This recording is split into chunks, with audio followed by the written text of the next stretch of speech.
This is Duke University. Hi, I'm Drew, and my colleagues and I would like to welcome you to Java Programming Solving Problems with Software.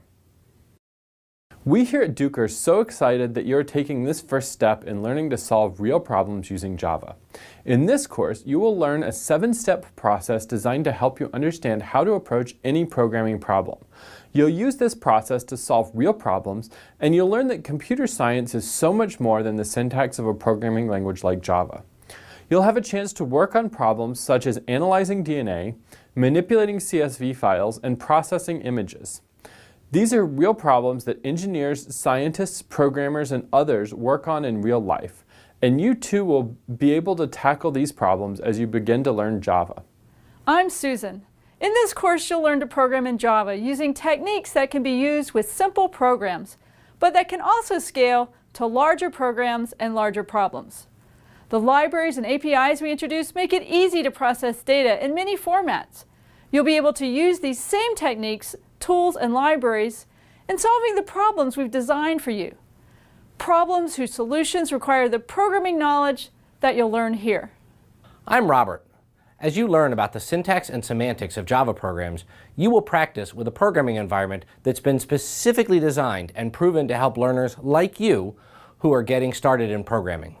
This programming environment will let you design, test, run, and debug your programs using techniques that software engineers, scientists, and programmers apply as they design, create, and solve problems using Java and other languages. This programming environment can scale to large problems and is a great first step as you learn to master increasingly sophisticated concepts. I'm Owen, and I'm really excited about the problems we've created for this course. We've used our collective years of experience to simplify problems and to provide you with opportunities to demonstrate your mastery of Java programming, while you work on real problems that are only slightly simplified from those problems faced every day by those working in the many fields that use computational and programming approaches.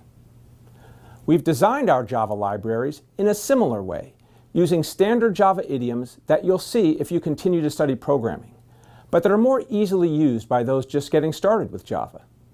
Once again, welcome to Java Programming, Solving Problems with Software. See you in the course!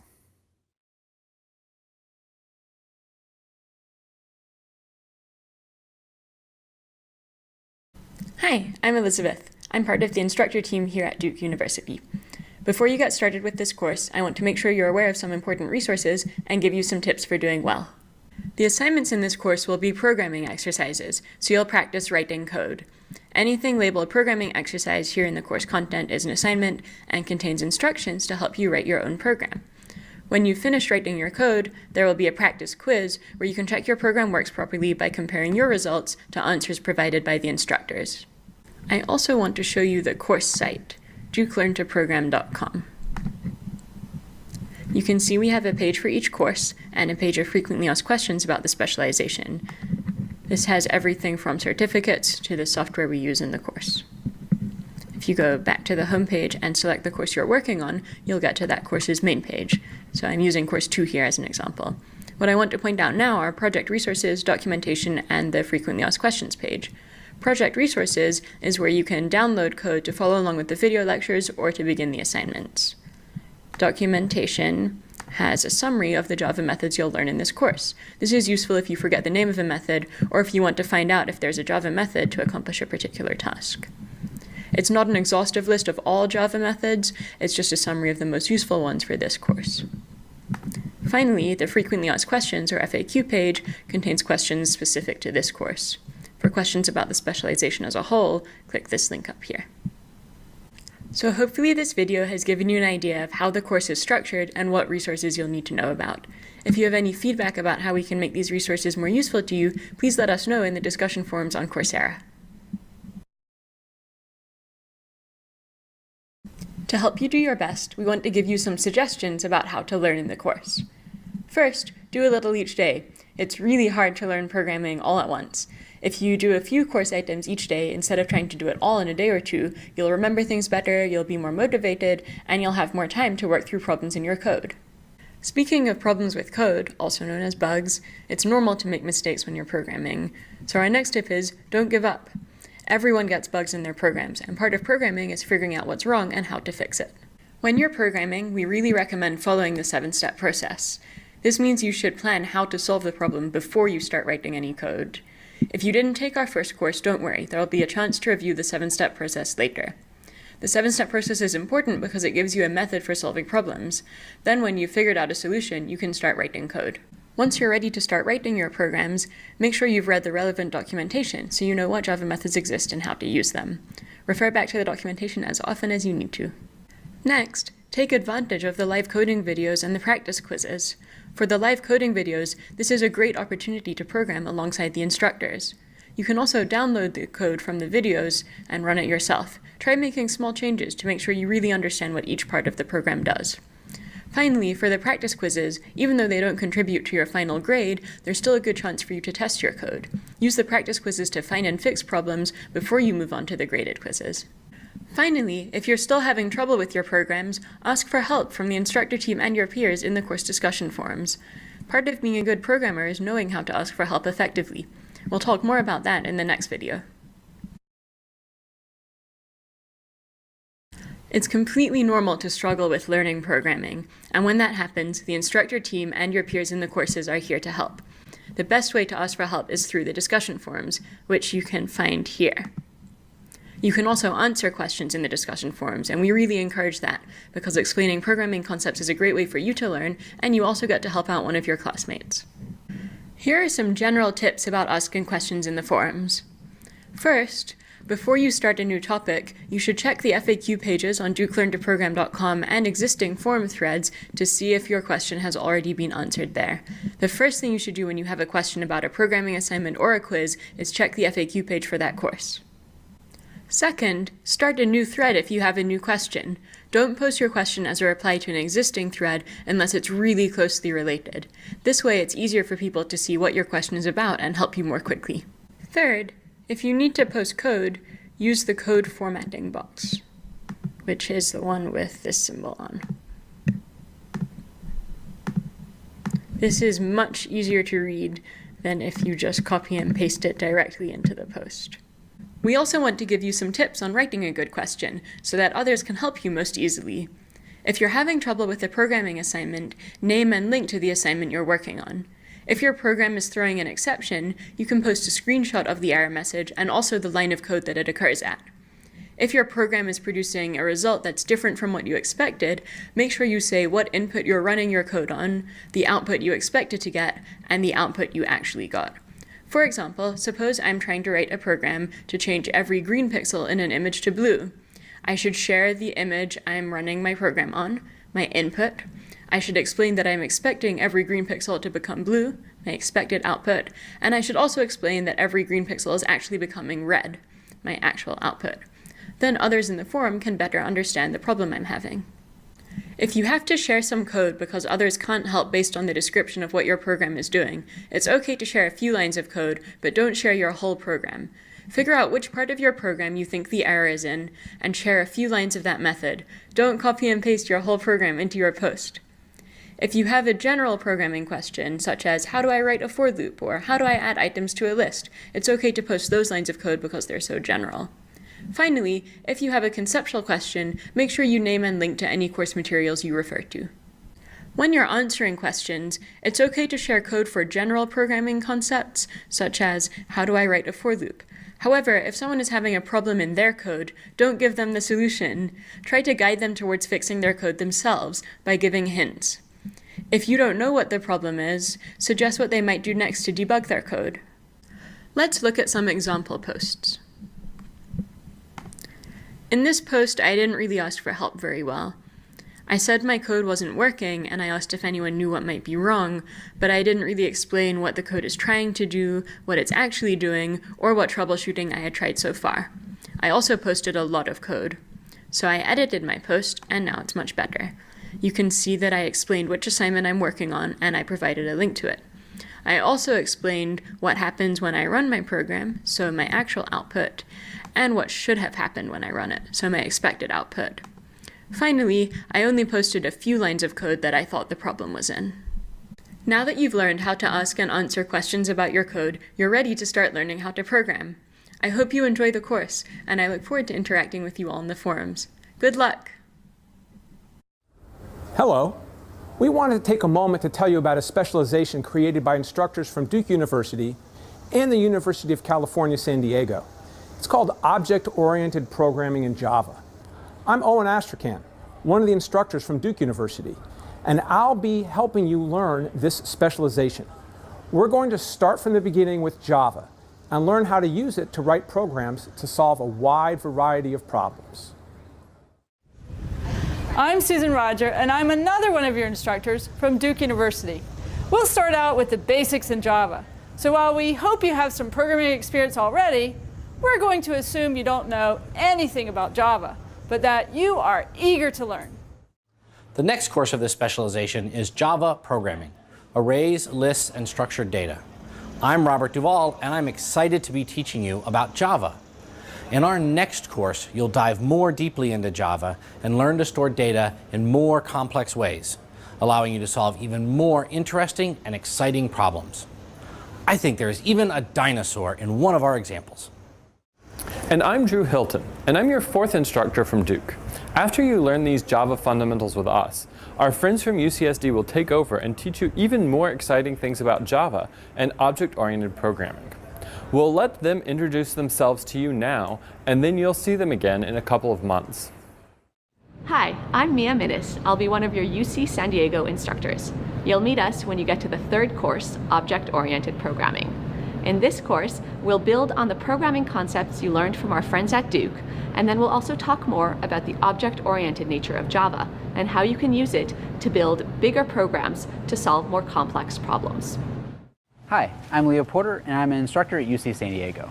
Another topic that you'll be learning in the third course of the specialization is graphical user interfaces and event handling. With these skills, you'll be able to build interactive applications that are both easy and intuitive to use. I'm Christine Alvarado, the final instructor on the UC San Diego team for this specialization. I want to tell you a little about the fourth course in the specialization. In that course, you learn how to store data more efficiently so your program can quickly perform operations on large sets of data. By the time you finish that course, you'll be a pretty good Java programmer. So let's get started. Hi.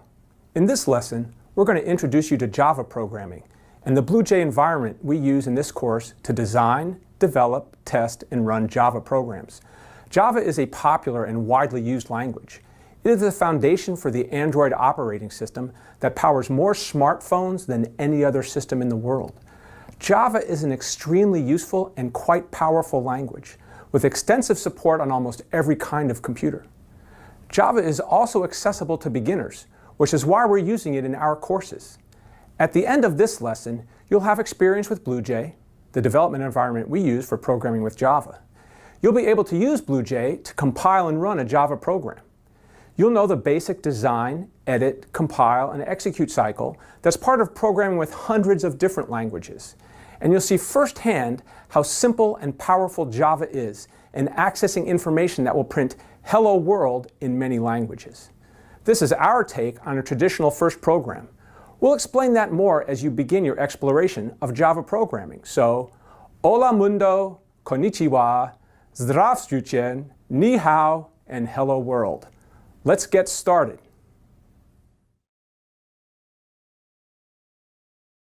Hello, world of learners. In this video, we will look at how code is organized in Java and how programs are executed by the computer. We will also demonstrate how to run programs in BlueJ, the programming environment you will use in this course. Java is an object-oriented language. This means you'll use classes and objects in writing your code. Classes are a way of organizing your programs, and objects are created using classes when your program runs. We'll learn more about objects and object-oriented programming in the next course. Classes have a .java file extension. In a Java class, you will write one or more Java methods, instructions for your computer to carry out when you run your program. The code you write is called source code. Source code is high-level code, which is human-readable but not machine-readable. So when I open this Java class here, I can read the Java program one of my fellow instructors wrote in it.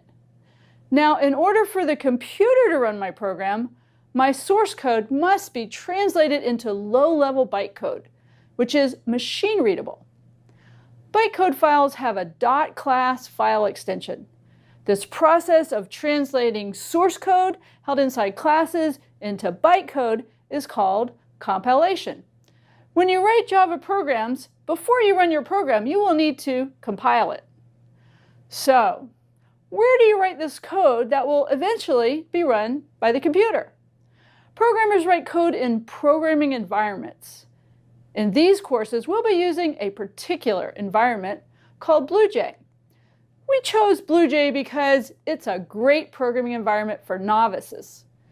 It allows you to start programming without having to worry about editor complexities. And we've added some special features that you'll use as you develop Java programs for this course. You're going to run your first Java program. We're going to show you how to download it from the Duke Learn to Program website and then open up BlueJ and run the program. So I have the Duke Learn to Program website up right here, and we're going to go to Course 2 and click on there. There's lots of resources that we have provided for you on this website. Since we're going to run a particular project, we'll click on Project Resources. And here you can see our first program called Hello World, the BlueJ project. I'm going to click on that, and that is going to give you the Java program and the data file. So if you just click on that, it's a zip file, and we'll just unpack it and you'll have everything there. So I am now going to start BlueJ. So you should have already installed BlueJ. I'm going to click here, and BlueJ is going to start. And for me, I've already got the program there, but if you don't see it, you may have to click up here on Project and Open Project, and you'll have to go to where your project downloaded to, which folder it's in. Once you have it there, you'll see Hello World. So let's click on that and see what's there. This is your Java file. And here you can see the code for this. I'm just going to scroll over so we can see a little bit more. So this is a class, Hello World, and it has one method in it called runHello. And this is a very simple program. What we're going to do is we are just going to open up a file, and we're going to print every line in the file. Each line in the file is a greeting from some country. So we're going to create a file resource, and you can see we're going to tie it to the file called hello_unicode.txt. We are going to assign it to a file resource called res. And then what we're going to do is we're going to loop over the file. So we have a for loop where we are going to, every time we call the file resource res.lines, it gives us another line from the file. We're going to assign that line to the variable called line, and then you can see the line inside the for loop is going to print that line. So that's what our program does. In order to run the program, we are going to right-click on Hello World here. You can see all the diagonal lines there. That means we haven't compiled the program yet. You need to compile the program so your computer can understand it. So we will right-click here, and there's a compile, so we'll compile it. If everything works good, you see the slanted lines disappear except for just the two in the right corner. And then that means it's compiled, it's created the class file, which is a machine readable code that the computer understands. So now we can right-click on that and create an instance or an object. You can give it whatever name you want. I'm just going to leave that name there. And so the object has been created, and now we can run it. So I'm going to right-click on here, and you can see that method, runHello, is right there. I'm going to run it, and voila, we have just printed all the lines from the file. And you can see all these wonderful greetings here. We have hello, hello, bonjour, guten tag, aloha, all of these nice greetings. Now I want to show you where these come from. There is a file that you are also downloading, and I have a copy of it right over here. Let's see, let me get this. So this is the file hello_unicode.txt, and you can see the exact same lines that we printed here. All here. Bonjour, Guten Tag, Aloha, all of these are right here. So our program, again, let me just come back to our program right here. Again, just real quick, we open up the file. You saw the file. We go over the file. We create a file resource and go through one line at a time in the file. We grab the line and we print the line. And that's it. So hopefully you've gotten your program to run, your first Java program, and you've enjoyed it. Thank you.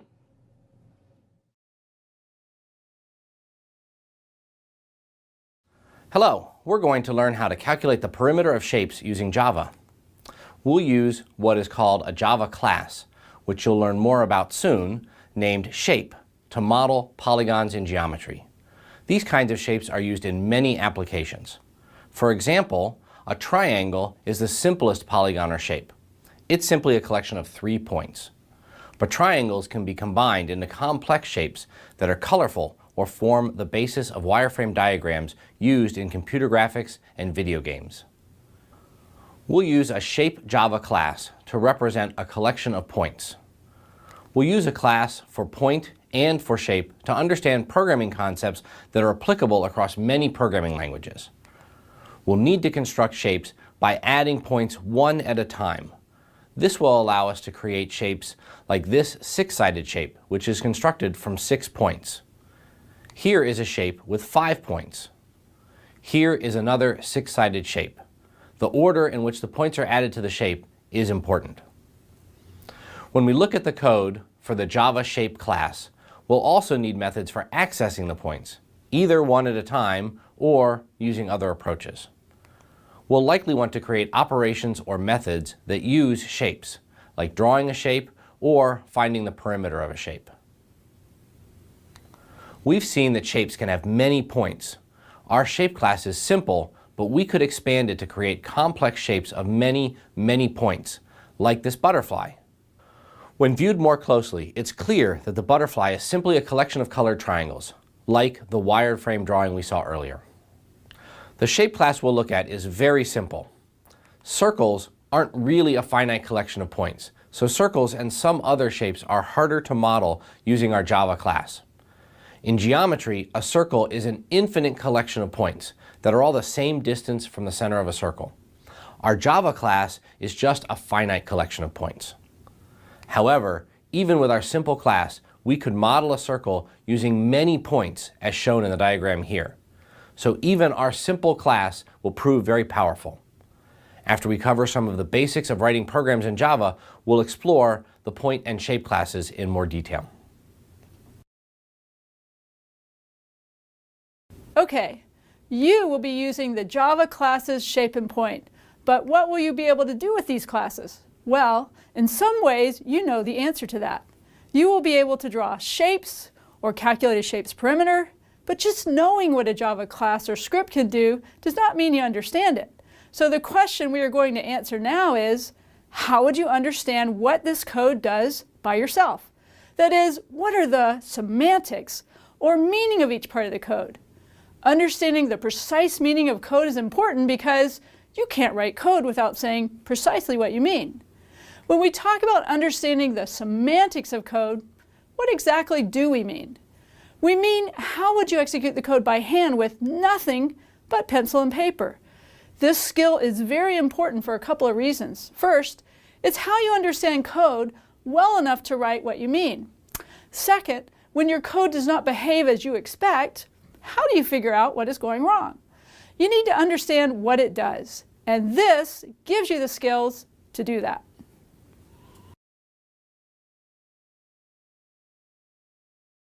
Hello, we're going to start learning to execute code with the most basic statements in Java and build up to more complex statements from there.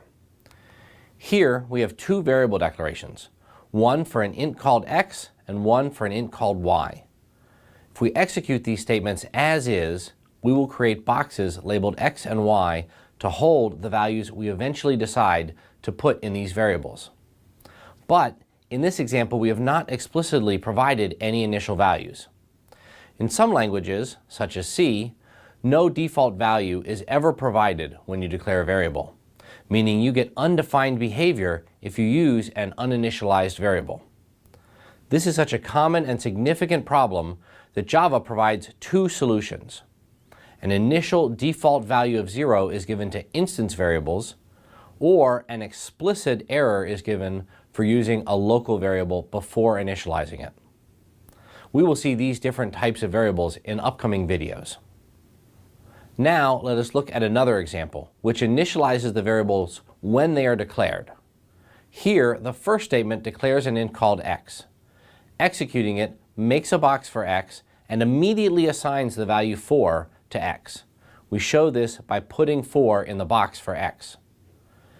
Executing the next line both creates a box for y and puts the value 6 in that box.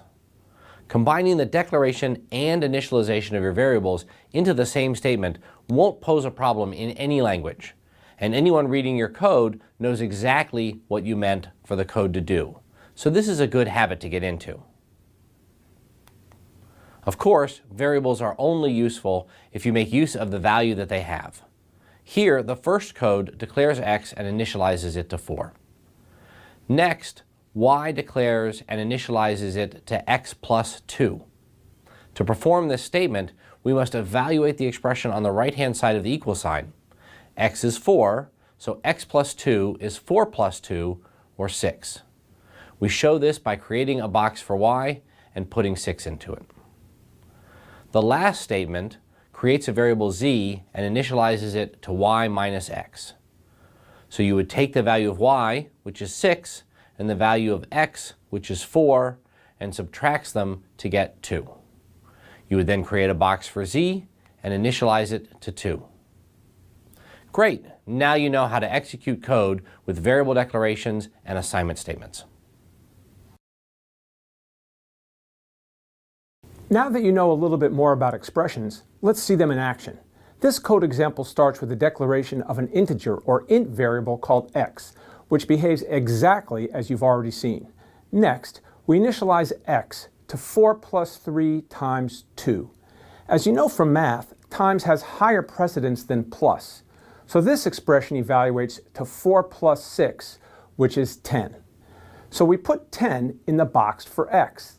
Next, we declare another variable y of type int and initialize it to x minus 6, which is 10 minus 6, which is 4. So we create a box for y and put 4 in it. The last statement says x gets x times y.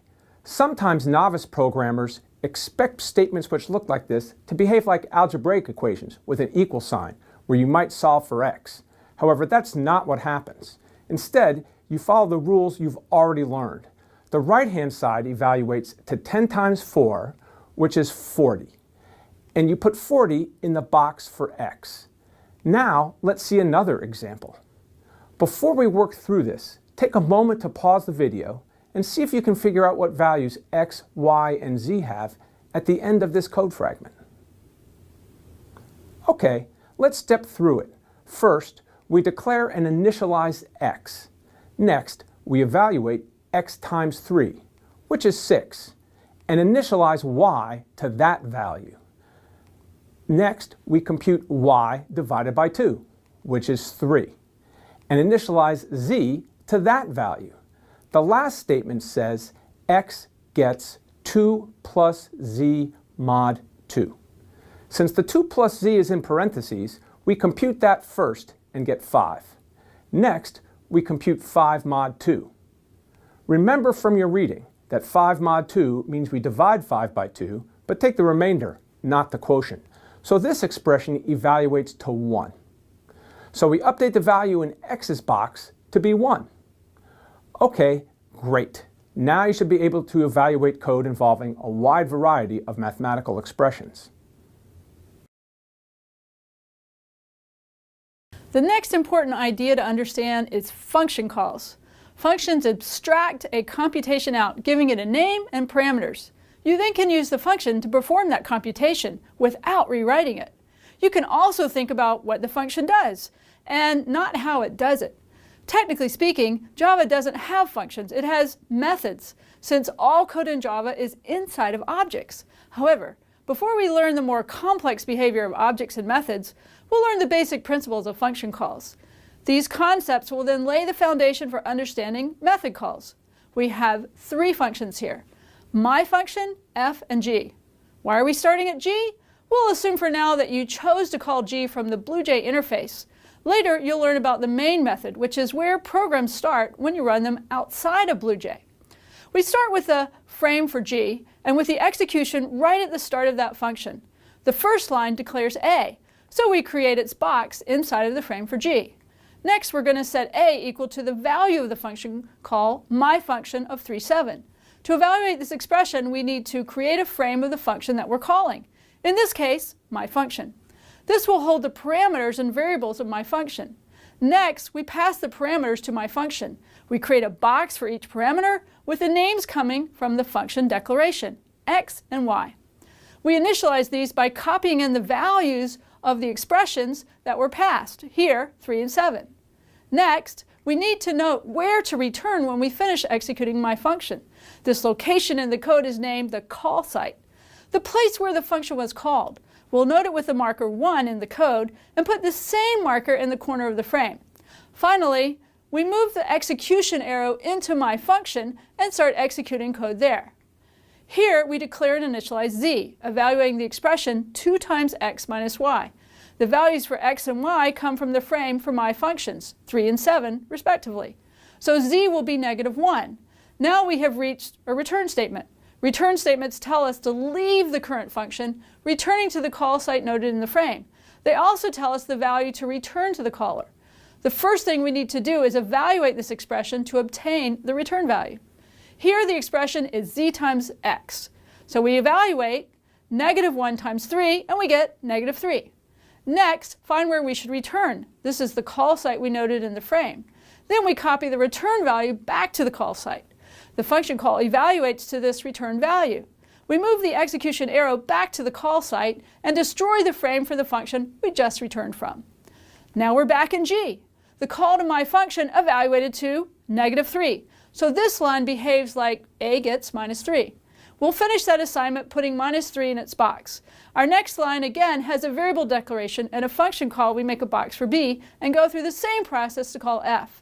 We make a frame for f and pass parameters. This time there's one parameter n whose value is a times a, which is 9. We note where to return and begin executing code inside of f. Our next statement is a return statement, but the expression involves a function call. So we have to evaluate that call before anything else. We start with a frame and pass parameters. X gets a value of n, which is 9, and y gets a value of n plus 1, which is 10.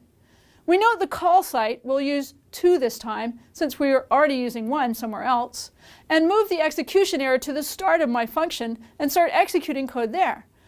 We declare z and initialize it to 8. Now we are ready to return from my function. We evaluate z times x, which is 72. Then we find the call site noted in the frame and copy the return value there. Finally, we move our execution arrow back to the call site, destroying the frame for my function. Now we pick up where we left off in f using 72 for the value of the call to my function. We evaluate 3 plus 72 to get 75. Since we're evaluating the return statement, this is the return value of f. So we find the call site and copy the return value there. Then we return to that call site, destroying the frame for f. Now we can finish the initialization of b. b gets 75. Lastly, we reach the return statement for g, which is where we started.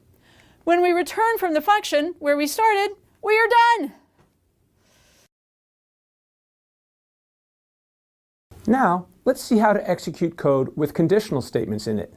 Here, we have a function f, which has some if and if-else statements. We have another function g. We'll assume we've used BlueJ's interface to invoke the method or function g to start with.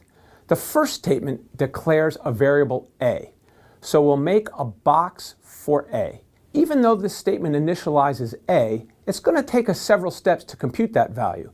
So we're going to leave a's value as 0 until we compute the value of the method f applied to arguments 3 and 4.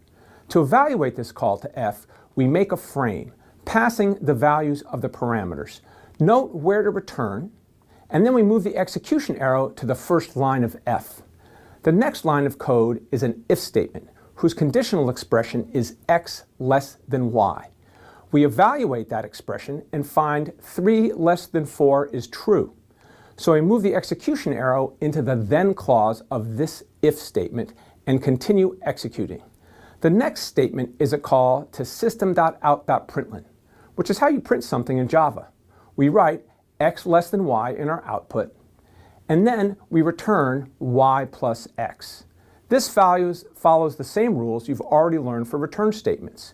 We evaluate the expression to get the return value, which is 7, which is then what the function call evaluates to, and we return back to the caller, destroying the frame for f. Now we're ready to finish initializing a, since we know that the call to the method f evaluated to 7. So a is now 7. Now we're ready for the next line of code in G. We make a box for b, and we call f, passing in the arguments 7 and 5. Once again, we want to evaluate the condition x less than y. However, now x is 7 and y is 5, so x less than y is false. We find the closed curly brace for this if statement and see that the if statement has an else clause. So we move the execution arrow into the start of the else clause and continue executing from there. First, we see the system.out.println statement, and this prints the line x is greater than or equal to y. Then we reach another if statement. This if statement is nested inside of the else, but that doesn't affect the rules of how we evaluate it. We see that the conditional expression is false, since 7 is not greater than or equal to 8. There's no else clause, so we move the execution arrow immediately past the closed curly brace and continue execution. There are not any more statements inside the else clause, so we move the execution arrow outside of the else clause and keep going. Next, we have a return statement. So we evaluate the expression x minus 2 to find that the return value is 5. This then gets returned to the place we noted. So we destroy the frame for f and return back to G. We finish the assignment statement, and now we're ready for the return statement from G. We execute that, and we're done with the method G. As you continue learning how Java works, it is important to talk for a bit about objects and classes. Before we delve into the specific semantics, let's talk for a minute about the high-level concepts. When you are writing a program, you often have data in the form of variables, which store the values you are computing on, and code which manipulates that data according to the algorithm you have designed.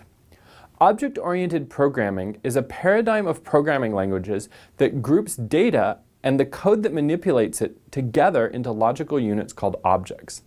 This language design aims to help programmers think about their program by grouping the code and data together into one logical unit. As you write larger and larger programs, this principle becomes more and more helpful. As you progress and learn more about Java, you will learn about a lot of important principles that go along with these ideas. For now, however, we are just going to start with the basics. Here, you can see an example of a class declaration. A class is a template that specifies how to make objects. Let's look at each piece of this declaration. The first line tells Java that we are declaring a class called point. As with variables, we have a lot of freedom in what we name classes that we create, but we should name them descriptively. Here, we are making a class which represents a two-dimensional point, so point is a good name for it. Next, we declare two fields, int x and int y. Field is the name for a variable that is inside of an object. They are also called instance variables, since they are variables that are in each instance of the objects created from the class. These look like variable declarations, except that the word private comes before them. Private means that only code inside of this class can directly manipulate these fields. You'll learn more about why that is important as you become more skilled in Java, but for now, we'll just make all fields private. Next is the declaration of a constructor for the class. A constructor specifies how to create objects of this class. It is code that gets run when an object is created to initialize that object. Note that the constructor looks like a function but has no return type. and is named the same as the class. These are the hallmarks of a constructor declaration. In front of the constructor, we have the word public, which means that any code can use this constructor to create a point. After the constructor, we have three methods: getX, getY, and distance. Methods are functions that are inside of classes. In Java, everything is inside of a class, so technically all functions in Java are methods.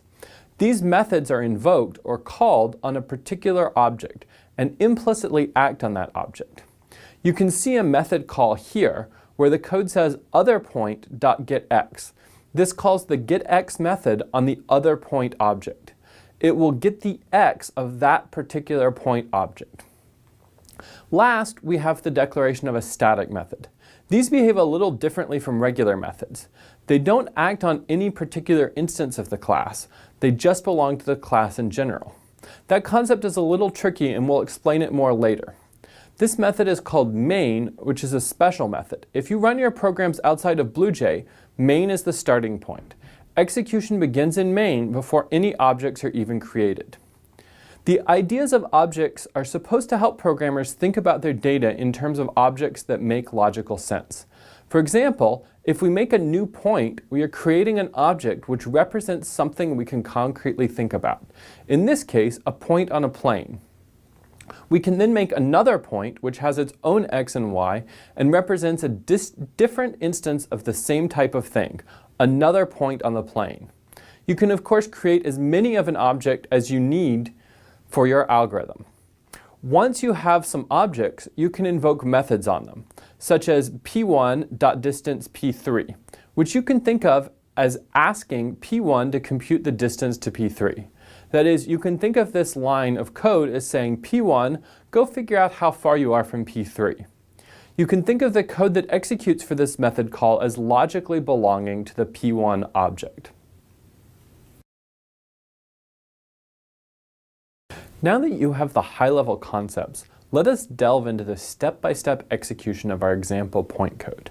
We're going to start in main, which we'll talk about more later. Args gives you access to the command line arguments, which you won't need for quite a while, so we are just going to ignore that.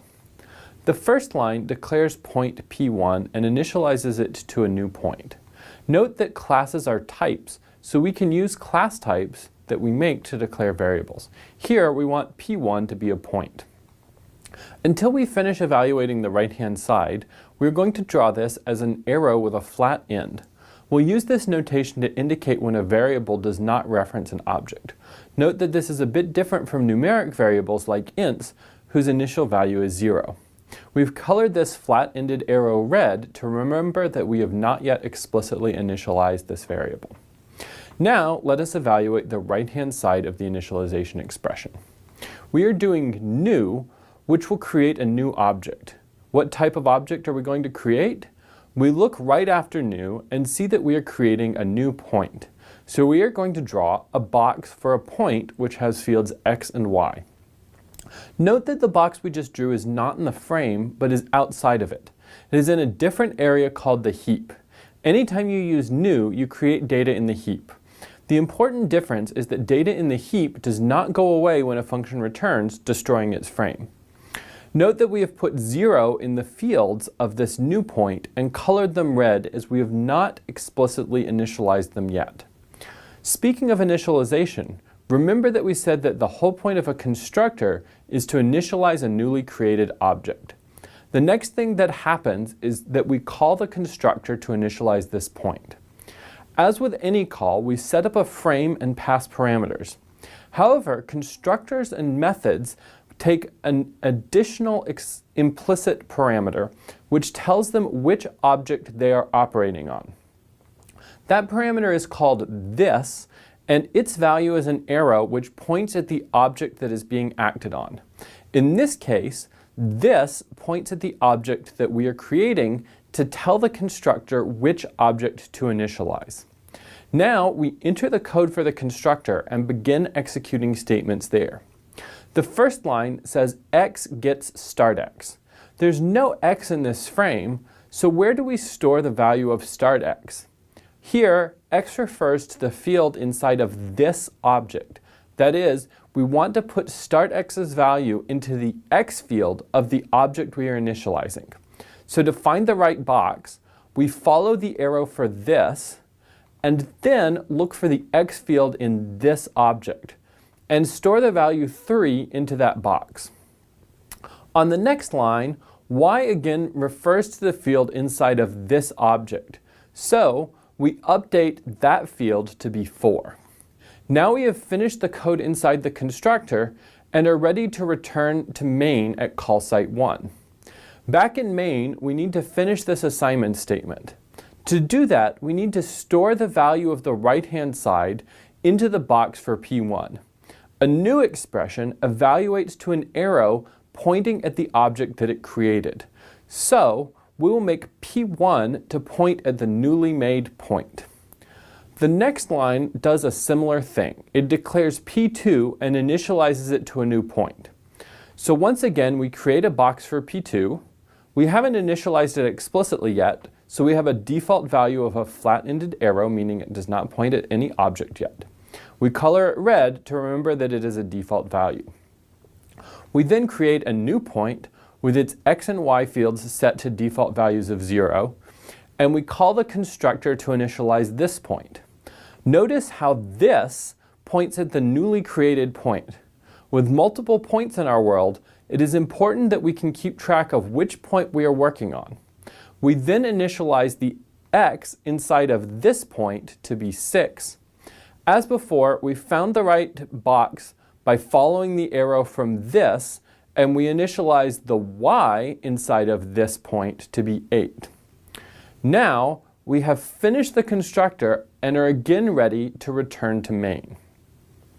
In main, we finish the assignment statement setting P2 to point at the newly created object. We'll stop there and pick up with executing the method call in the next video.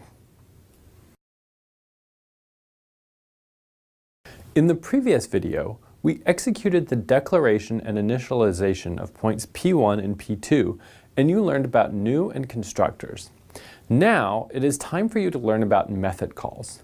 Method calls work a lot like function calls, except that we have to pass the this parameter to let the method know which object it is working on. Let us resume where we left off. This line is going to call p1.distance p2 and then print its return value. We need to set up a frame for distance, which will take 2 parameters. The implicit this parameter, which tells it which object it is acting on, and the other point parameter, which is explicitly passed to it. The this parameter has the same value as the variable before the dot. In this case, we have p1.distance, so this has the same value as p1. It is an arrow pointing at the same point object. We have colored this arrow differently, but that does not have special meaning. It is just to help you keep straight which arrow is which in this diagram. For the other point parameter, we just copy the value that is passed in. In this case, p2. So the value of other point is an arrow pointing at the same point object as p2. Now, we go into the distance method and begin executing code there. Executing the first line, we are declaring a variable dx and need to initialize it to x minus other point.getX. To evaluate that expression, we need to call otherPoint.getX. So we need to set up a frame for that method call. Again, this method takes an implicit this parameter to tell it which object to do getX on. Which object should this point at? Well, we did otherPoint.getX, so we copy the value of otherPoint, which is an arrow pointing at that point object. Now we go inside of getX and begin executing code there. Here we have return x, so we need to evaluate the expression x and return its value. How do we get the value of x? We follow the this pointer to find the object we are working on and then look for the x field inside of that object. The value of that field is 6, so that is the value of the expression x here, which is what we'll return to the caller at call site 2. Returning to call site number 2, we want to evaluate x minus 6. How do we evaluate x here? We again look at the this pointer, which refers to this point object. And we get the x field inside of that point object. That value is 3, which is the value of x in this expression. So we will compute 3 minus 6 and initialize dx to minus 3. Now we are going to declare and initialize dy using a very similar process. First we make a box for dy, then we call getY_on_other_point. Notice how this is a copy of the value of other point, an arrow pointing at our second point object. We get the value of the y field out of this object, which is 8, and return it to call site 2, where we return the execution arrow to. We evaluate y by looking in this object and finding its y field, which is 4. Now we are ready to finish the initialization of dy to 4 minus 8, which is negative 4. Our next line has a little bit of math. Let's look at it in detail. We are calling math.square root of dx squared plus dy squared. First, we can compute the value of the parameter, which is 9 plus 16, which is 25. So we need to evaluate math.square root of 25. This looks like a method call, but where did the math object come from? It turns out that math is a class, not an object, and is part of the Java library. This is a static method call. The method is being called on the class in general, not on any particular object. Here, the math class is just a handy place to put a bunch of mathematical functions together.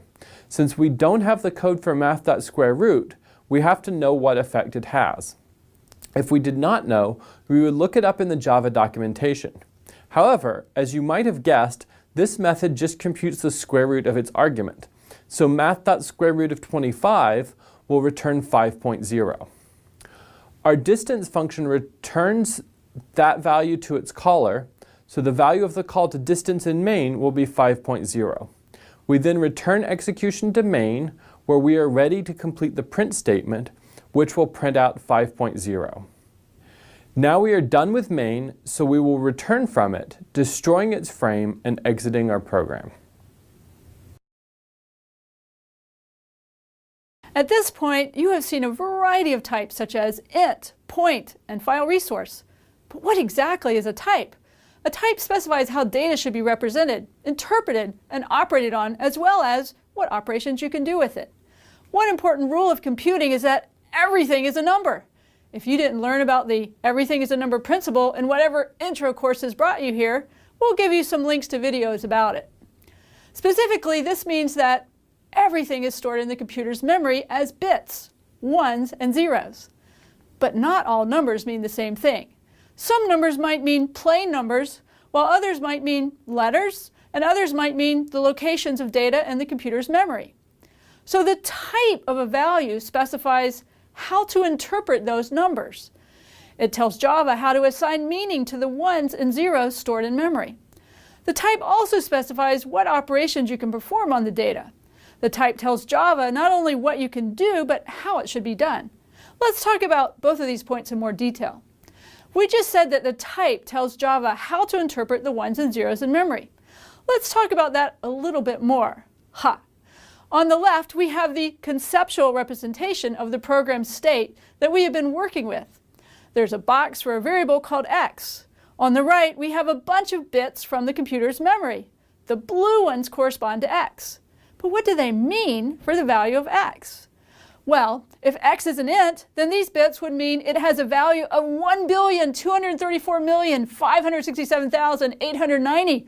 We're not going into the details of how you can figure that out here, nor do you need to know it for beginning Java programming. But if you take a computer organization class, you will learn a lot more about how data is represented. The point we want to make here is that if x had a different type, like float, then the same bits would have different meaning. These same ones and zeros would mean 1,228,890.25. And if x were a string, then the bits would be the location in the computer's memory of the actual string object, which would have a sequence of characters. Those would also be stored with a bunch of bits that would be interpreted as letters, since their type would be char. We also said that the type tells us what operations we can do and how they're done. Consider this simple bit of code. X plus y, is it legal? And if so, what does it do? To answer this, you need to know the types of both x and y. If x and y are both ints, then this code is legal and performs integer arithmetic. If x and y are both strings, then this code is also legal but performs string concatenation. It makes a string with the letters of x first, then the letters of y immediately after. Notice that even though the plus operation is legal for two different types, we may perform that operation differently for one type than for the other. If x and y are both points, then this code is not legal. While we're talking about types, you might be wondering what you do if you need to convert between types. The answer is that it depends.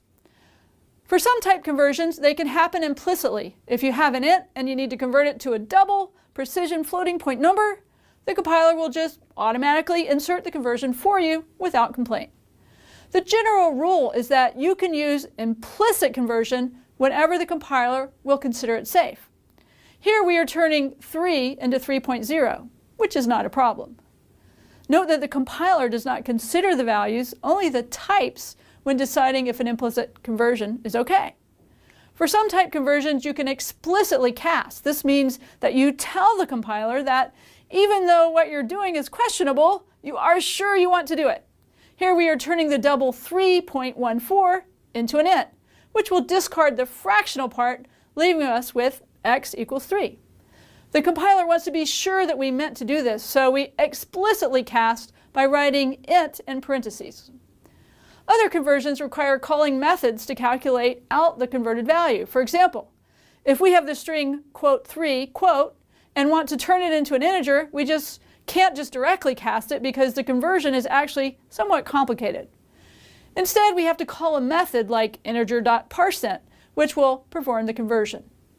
The last thing we will mention about types is that there are two major categories of types in Java: primitives and objects. There are 8 primitive types: int, double, char, boolean, long, float, byte, short. We'll primarily use the first 4 of these. Variables of primitive types hold their value directly in their box. Primitive types don't have methods, so you can't do .method call on a primitive, and they can't be null, although each primitive type has an associated wrapper class, which gives you an object to hold that primitive. Everything else is an object type. Some are built into Java, like string. Others are part of libraries that you might use, like point or file resource. And yet others are classes you will create yourself. Whenever you make a class, the class you make is its own new type. Unlike primitives, the value of variables of object types is an arrow pointing at the object. This arrow is called a reference. You can invoke methods on the object with .method name, and the reference can be null, meaning it does not refer to any object. If you do equals equals on 2 objects, you're checking to see if the arrows point at exactly the same object. Okay, that's the basics of types.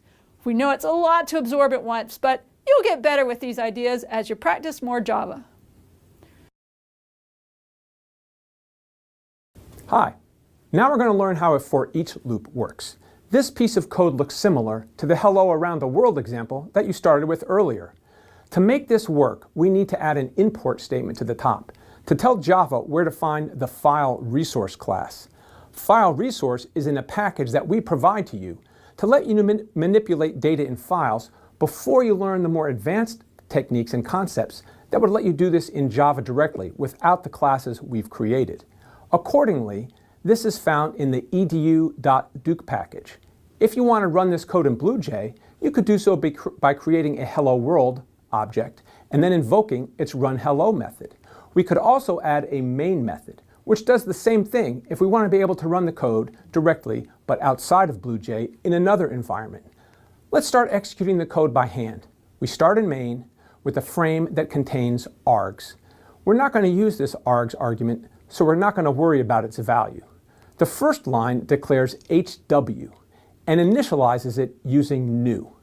You learned about new in a previous lesson, but there's a slight difference here. The Hello World class does not have a constructor. So what do? In this case, Java provides a default constructor, one with no arguments, that does nothing.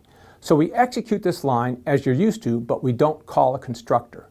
We make an object. Class Hello World has no fields, so the object itself doesn't have any state or anything else we can see in it. Then we finish the assignment statement. Next, we call run hello, passing in HW as the implicit this argument. Inside of run hello, our first statement declares the variable f. The next statement initializes f to a new file resource object.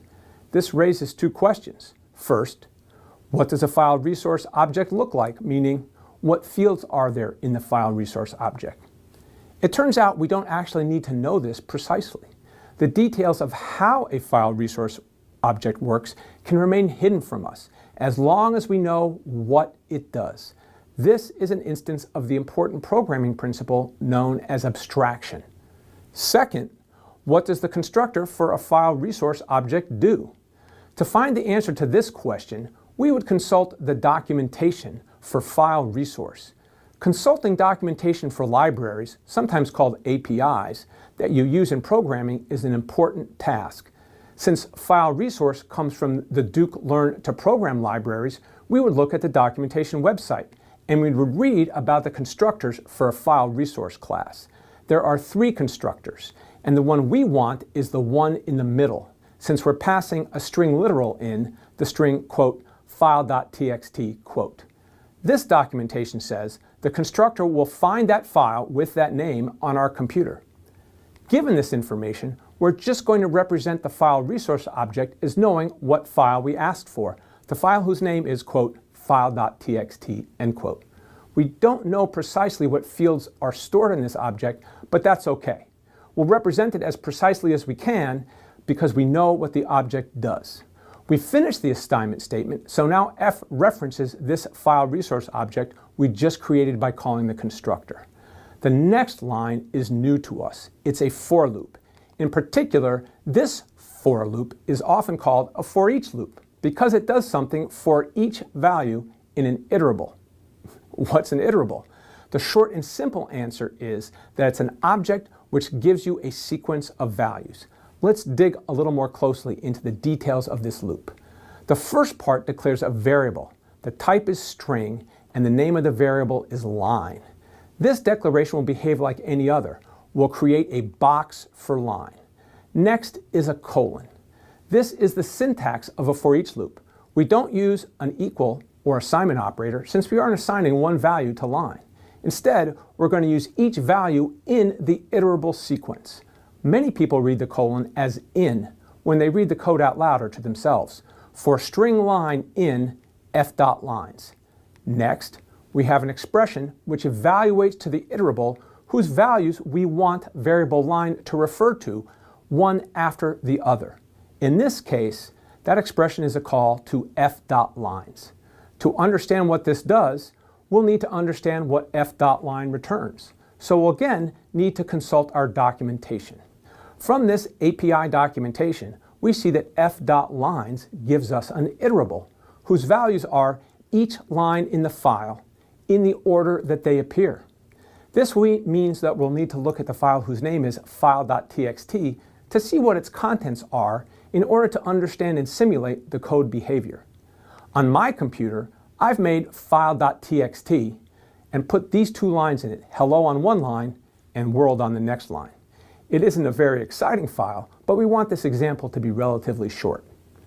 Returning to our code, we now create this sequence of strings, hello and world. We'll create the box for line, and we'll make it refer to the first element of this iterable sequence. Now, we go into the body of the for loop and begin executing statements there. The next line is a print statement, so we print out the value of line, which is hello. Now our execution arrow is just before the close curly brace of the for each loop. We've reached its end. When you reach the end of a for loop, you move the execution arrow back to the start of the loop to do the next iteration, the next time through the loop, with a new value for the loop variable. In this case, our loop variable is the string line, so we need to update it to have the next value in the iterable. we update line's arrow to point at the next value in this sequence, and again go into the body of the loop. We encounter our print statement, but this time line has a different value, so we print world. Now we've once again reached the end of the body of the for loop, so we go back to the beginning, the start of the loop. We need to update line to refer to the next value in the iterable sequence. However, if we try to do that, we'll find that there are no more elements in the iterable sequence. We already used the last one, so instead we exit the loop. We move the execution arrow past the body of this for each loop and begin executing code there. When we do this, the loop variable, in this case the string line, goes out of scope. That means it no longer exists, so we remove its box. Now we're ready to return from the method runHello, destroying its frame. Since the call to that method runHello was the last line in main, we also return from main, exiting the program. Today, you're going to learn how to solve programming problems using the 7-step approach that we will use throughout the rest of this course.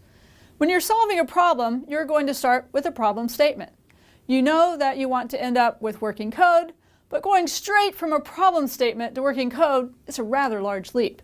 It can take some significant thought and work. This is why we break it down into 7 steps for you, giving you a manageable approach where you know what to do next to solve the problem. This is the 7-step process that we recommend you use whenever you are solving programming problems that are difficult. As your programming skills improve, many problems will become easy enough to just do them in your head. However, there will always be some problems that are harder, and having a step-by-step approach will be helpful to you. Let us look at each step in a bit more detail. The first step is to work an example of the problem yourself, by hand. This should be a small instance of the problem, something with about 4 or 5 pieces of data to manipulate. You don't want to try to process 1,000,000 pieces of data yourself. That would take forever. If you have trouble doing the problem yourself, you cannot write a program to do it. So what should you do if you get stuck here? Well, one of 2 things could be wrong. Maybe the problem is just unclear. The problem statement does not give you enough information about what you're supposed to do. In a classroom setting, you could consult your teacher or TA. In a professional setting, you might work with your technical lead or customer to clarify the requirements, or you might just need to refine the problem statement yourself. The other potential problem is that you lack domain knowledge, the knowledge of the field that the problem belongs to. If you're trying to write a program to compute physical motion, and you do not know the physics equations that you need, that would be a lack of domain knowledge. When you have this sort of problem, you need to find the relevant domain knowledge before you proceed. In step 2, you want to write down what you just did to solve this problem. You want to be as exact as possible. Do not leave anything out, and write down how you solved it in a step-by-step fashion. At this point in the process, you are just writing down the step-by-step approach for the one particular instance you solved, not the more general problem. The tricky part in this step is that we often do things without thinking about them. If you gloss over something or you're not precise about what you did, it will make the later steps harder. In step 3, you want to move from the particular instance that you solved in step 1 to an algorithm that works for any instance of the problem. That is, you want to devise an algorithm which can solve the problem correctly for any input that you give it. You'll do this by finding patterns in what you did and replacing specific behavior with more general behavior based on that pattern. Some important tools for finding patterns, which we will delve into more deeply soon, are looking for repetitive behavior, finding behavior which you do sometimes but not always, and figuring out under what conditions you do it, and figuring out how specific values you use relate to the parameters you picked.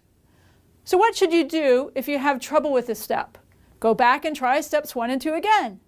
Use different inputs, which will give you another example to work from. You can see the steps for a different instance of the problem and have more information to help you find the patterns. In step 4, you want to check your algorithm. before you proceed to turn it into code. If you found the patterns incorrectly or otherwise made a mistake in step 3, you would like to find that out now. The way you check your algorithm is to pick at least one different input. Again, it should be a small one. And follow the steps of your algorithm for it. If your algorithm gives you the right answer, then you are ready to move on. If not, you should go back and fix it first. Now that you have devised an algorithm to solve the problem, you're ready to translate that algorithm into code. This step is where the syntax of a specific programming language comes into play. You need to write down your steps in the syntax of that language. Once you've written your code, you want to be sure that it works correctly. So you run test cases on it. Running a test case involves executing the code on a particular input and checking if it produced the right answer. The more test cases your code passes, the more confident you can be that it is correct. However, no amount of testing can guarantee that the code is right. When your program fails a test case, you know something is wrong. And when that happens, it's time to debug your program. You can watch a review video about debugging if you need more information, but at a high level, you will apply the scientific method to understand what is wrong with your program and determine how to fix it. Once you have identified the problem using the scientific method, you will need to revisit a previous step to fix it. If the problem is in the algorithm you designed, you will want to go back to step 3 and rethink your algorithm. If your algorithm is correct, but you implemented it incorrectly in code, you will want to return to step 5 to fix your code. Now you have learned the 7-step approach to solving a programming problem. In the next video, we will work through an example of the process. This process can guide you through programming problems you need to solve not only throughout the rest of this course, but whenever you need to solve a difficult problem. Thank you.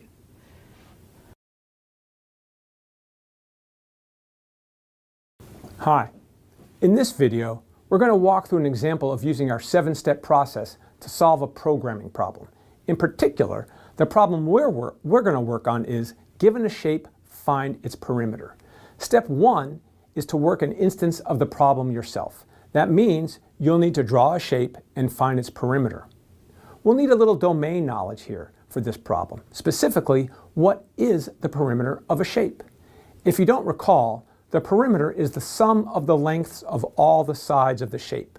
We'll need to know that a shape is defined by its points, and the points are listed in order as they appear around the perimeter. First, we'll draw a coordinate grid so we can draw our shape precisely and carefully. Then, we'll draw a shape on that grid. We're noting the coordinates of each point in the shape as we draw it. This will allow us to easily do math on them to compute the lengths of the edges of our shape. Once we have the shape, we can start finding its perimeter. This left edge has length 4, and this bottom edge has length 5. So we can add them together and get 9, the running total of our perimeter. The next edge is the diagonal, so we'll need to do a little bit of math. The difference in the x's is 3, and the difference in the y's is 4. The square root of 3 squared plus 4 squared, 9 plus 16 or 25, is 5. That's the length of this edge. We can then add 9 plus 5 so that our running total is 14. Now we see that the last edge has length 2. We add 2 to 14 to get 16. So 16 is our answer for this particular instance of the perimeter problem. Now you're ready for step 2. Writing down specifically what we just did. First, we found the distance from the first point to the second point, which was 4. Then we took the second point to the third point, which was 5. Then we added 4 plus 5 to get our running total of 9. Next, we found the distance from the third point to the fourth point, which was 5, and added 9 plus 5, so our running total is 14. Then we found the distance from the fourth point back to the first point, which is 2, and we added 14 plus 2 to get 16. Last, we said that 16 was our answer. So we can write down the steps to solve this particular instance of the problem as you can see here. Now we're ready to move on to step 3, where we're going to find the patterns and generalize to find the perimeter of any shape, not just the one we just saw. One thing you might notice is that we're doing almost the same thing repeatedly. When we generalize, we want to look for similar steps and express them as repetition. To do this, we'll need to make them match up exactly, which we might do here by starting out by adding 0 plus 4 to get 4. Why does this seem like a good way to make these match up? We'll keep adding the previous result to our running total of all the lengths. So it makes sense to start with 0 for our running total and add our current result to it. The next thing we might do in generalizing this algorithm is give this quantity a name. It won't always have these values, so we should name the quantity and refer to it by that name. We'll call it curdist, since it's the current distance. When we name this quantity curdist, we'll also want to change all the places we use that value when we computed it to reflect the name that we just chose. This gives us an algorithm that looks like this. Next, we should give this quantity a name.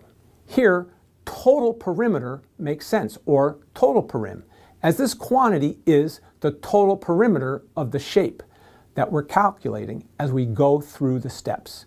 Again, when we name the quantity, we'll need to replace the places we use that value using the name we just gave it, total perim. This gives us an algorithm that looks like this. Let's stop and look at this algorithm for a second. Does anything strike you as maybe just a little bit odd? What about this place that we used 0? It isn't a previous value that we computed. But why did we put this line in to begin with? We wanted all the steps to repeat exactly, but now they look different. Can we make them look the same? Sure. We can make total perim start at 0 before we begin the repetitive steps. Then we can just update total perim in our first step. Now these steps form a repetitive pattern. They're the same except for which particular points they're working with. The first point in each of the repetition counts through the points of the shape in the order in which they appear. That's great. We like it when we can iterate over a sequence because we can ultimately express this in code with a for each loop. But this second point in each repetition is a bit more problematic. We'd have to have a way to get to the point after the current one. Now there are ways that we could set up our shapes interface, or API, to iterate over the points and ask for the next one too. But let's do something very clever. Let's reorder the steps so that we do the distance from the fourth point to the first point first. That is, let us write the steps in this order. First, is it okay to do this? When we want to reorder things, we have to think about it and be very careful. Here, the reordering is totally fine. It's totally fine since addition is commutative. It doesn't matter what order we do the addition in. Second, why is it useful? Well, now we're going through the points in order, giving us a natural for each repetition. But the other point, which does not lend itself to the for each repetition, is the one we just used. That means we can simply remember the previous point in a variable and use it with the next point. We express this idea by updating our algorithm to look like this. Notice how we update prev point to be the point we just finished with, before moving on to the next point. Then we make use of that point in the next set of steps. But what about this point? We can use the same idea we saw earlier when we initialized total perim to 0. Start prev point out with the value we want before we begin repeating the steps. But will it always be the fourth point? No. It just happens that we had 4 points here, but in general, we'll want to start prev point as the last point in our shape. Okay, great. Now we have nice repetitive steps where the only difference is the point we're working on, and those go in order through the points in the shape. So we can express all these steps in the colored boxes that you see here as a repetition for each point of the steps. This gives us a nice general algorithm for finding the perimeter of any shape. Later, we'll translate this into code. Hi, we've developed an algorithm to find the perimeter of any shape. But are we ready to turn this algorithm into code?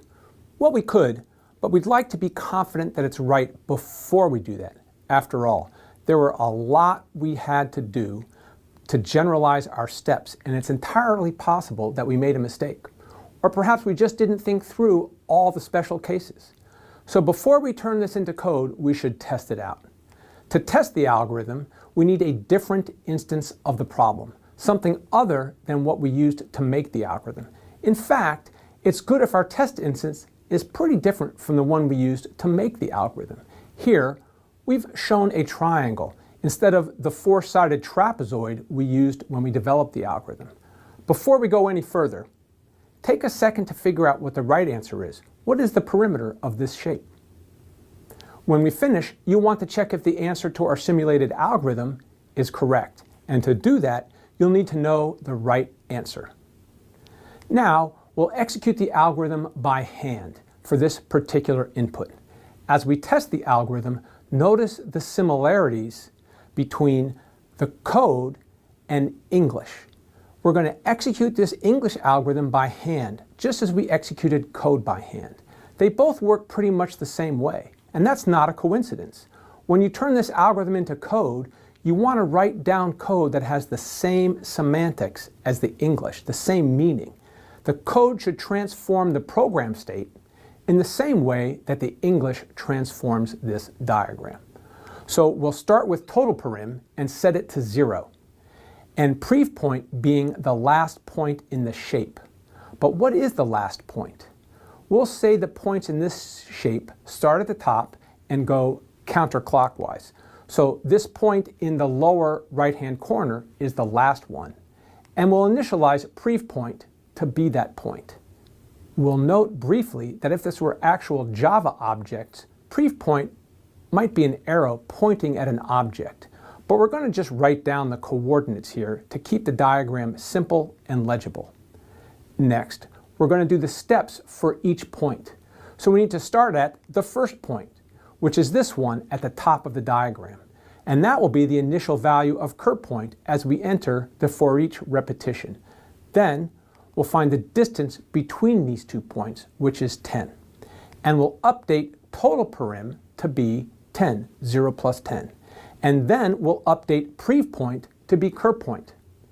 Now we're at the end of our for each repetition.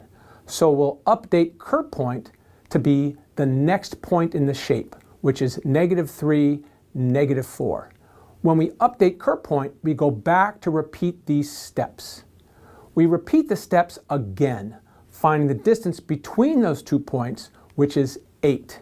And then we update total perimeter to be 10 plus 8, or 18. And then we update prev point to be the current point. Then we go back to the top of our loop, updating curve point. We repeat these steps for the last point in our shape, after which we've gone through all the points. So we skip to the steps after our repetition. Here, we can say that total perim is our answer. Total perim is 24. Is that the answer you came up with earlier? Yes, that is the perimeter of this shape. The fact that our algorithm came up with the right answer here gives us more confidence that we generalized correctly. We're done executing the algorithm by hand, and we have some great confidence that it's correct. So we're ready to turn the algorithm into code. All right, now you've developed the algorithm to find the perimeter of a shape, and we want to turn it into Java code. You've seen a lot of Java code as we've talked about the syntax and semantics, and so what we're going to do is step by step go through and take the algorithm that we wrote and turn it into code that has semantics that match what we wanted our algorithm to do. So here I have a class called perimeter runner. It's going to have the method getPerimeter, which takes a shape and returns a double. It's got some other code in here, so it has a main that we can run, which will make an instance of this class and call test perimeter, which will use file resource to read from a file and create a shape, and call the perimeter and then print that out. We're going to go through and translate this to code. And I've written our algorithm here as comments, which are things for people that the compiler will ignore. So the first thing we say is start with total parim equals 0. So this sounds like we need a variable. We called it total parim. We're going to set it equal to 0. We need to think about what type we want. Since we set it equals 0, we might want an int. But if we think a little more carefully, we might realize we want a double since we're working with floating point numbers that might have fractions. So double total parim equals 0. And if we'd written this as int, we hopefully would find that out in testing when we come up with answers that should have fractions and we don't have them.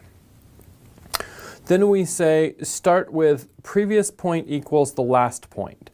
So we need another variable previous point. What type of variable is this? Well, this is going to be a point. And it's going to be the last point. We meant in S, even though we didn't write that down. So we'll call get last point. How do I know that was there? I looked at the documentation for shape before I started doing this video and saw that it has a get last point method. Then we say for each point, which we wanted to call cur point in the shape. So this sounds like a for each loop. Each point, cur point in the shape dot get points, which is going to give us all of the points.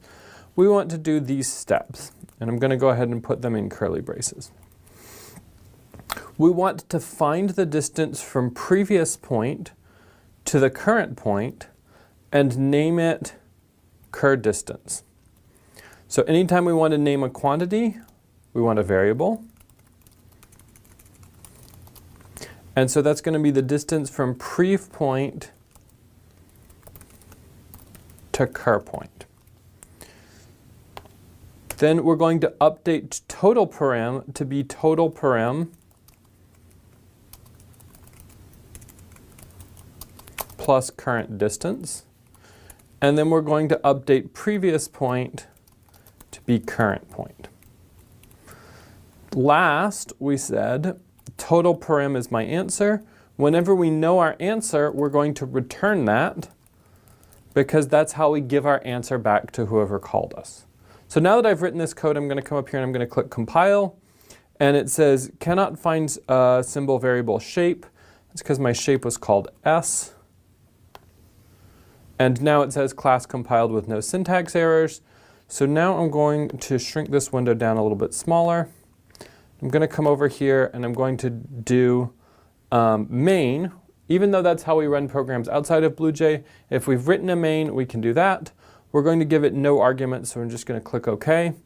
And it's going to ask me what input file has the points for this shape. So each of these files has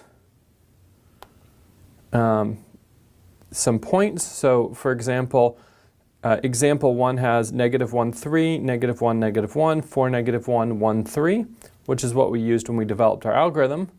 So that's a good first check. Make sure we get the answer we expected. And that gives us 16, which you may recall is what we came up with when we worked this example ourselves.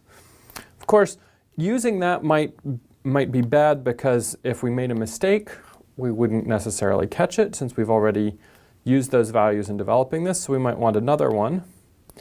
And so this says that this other shape with points of -3, 4, -3, -4, and 3, -4 has a perimeter of 24. If you work that out yourself, you'll find that that's the right answer. And so we become more and more confident that this code that we just wrote is correct. So that's how you turn your algorithm into code. You go through step by step, take each step, write down the code that corresponds to what you wrote. Hi, I'm Dr. Raluca Gordon. I'm a professor in the Duke Center for Genomic and Computational Biology and in the Department of Biostatistics and Bioinformatics. My work is strongly based on designing and using computational algorithms, programs, and tools, and I want to tell you just a little bit about that. But first, I'd like you to think about the word strings. What does an orchestra conductor think about when she hears the word strings? What does a sailor think about the word strings? What does a pianist think about the word strings? Well, I'm a genome scientist, so I will tell you what I think when I hear the word strings, and that is genomic strings. The genome of an organism stores all the genetic information necessary to build and maintain that organism. This genetic information is stored as a long list, or string, over the 4-letter alphabet A, T, C, and G. These 4 characters correspond to the 4 DNA bases: adenine, thymine, cytosine, and guanine. The sheer size of the genome makes it difficult, if not impossible, to analyze by hand. The human genome, for example, contains 3 billion characters. That is 1,000,000 times more than the characters shown here.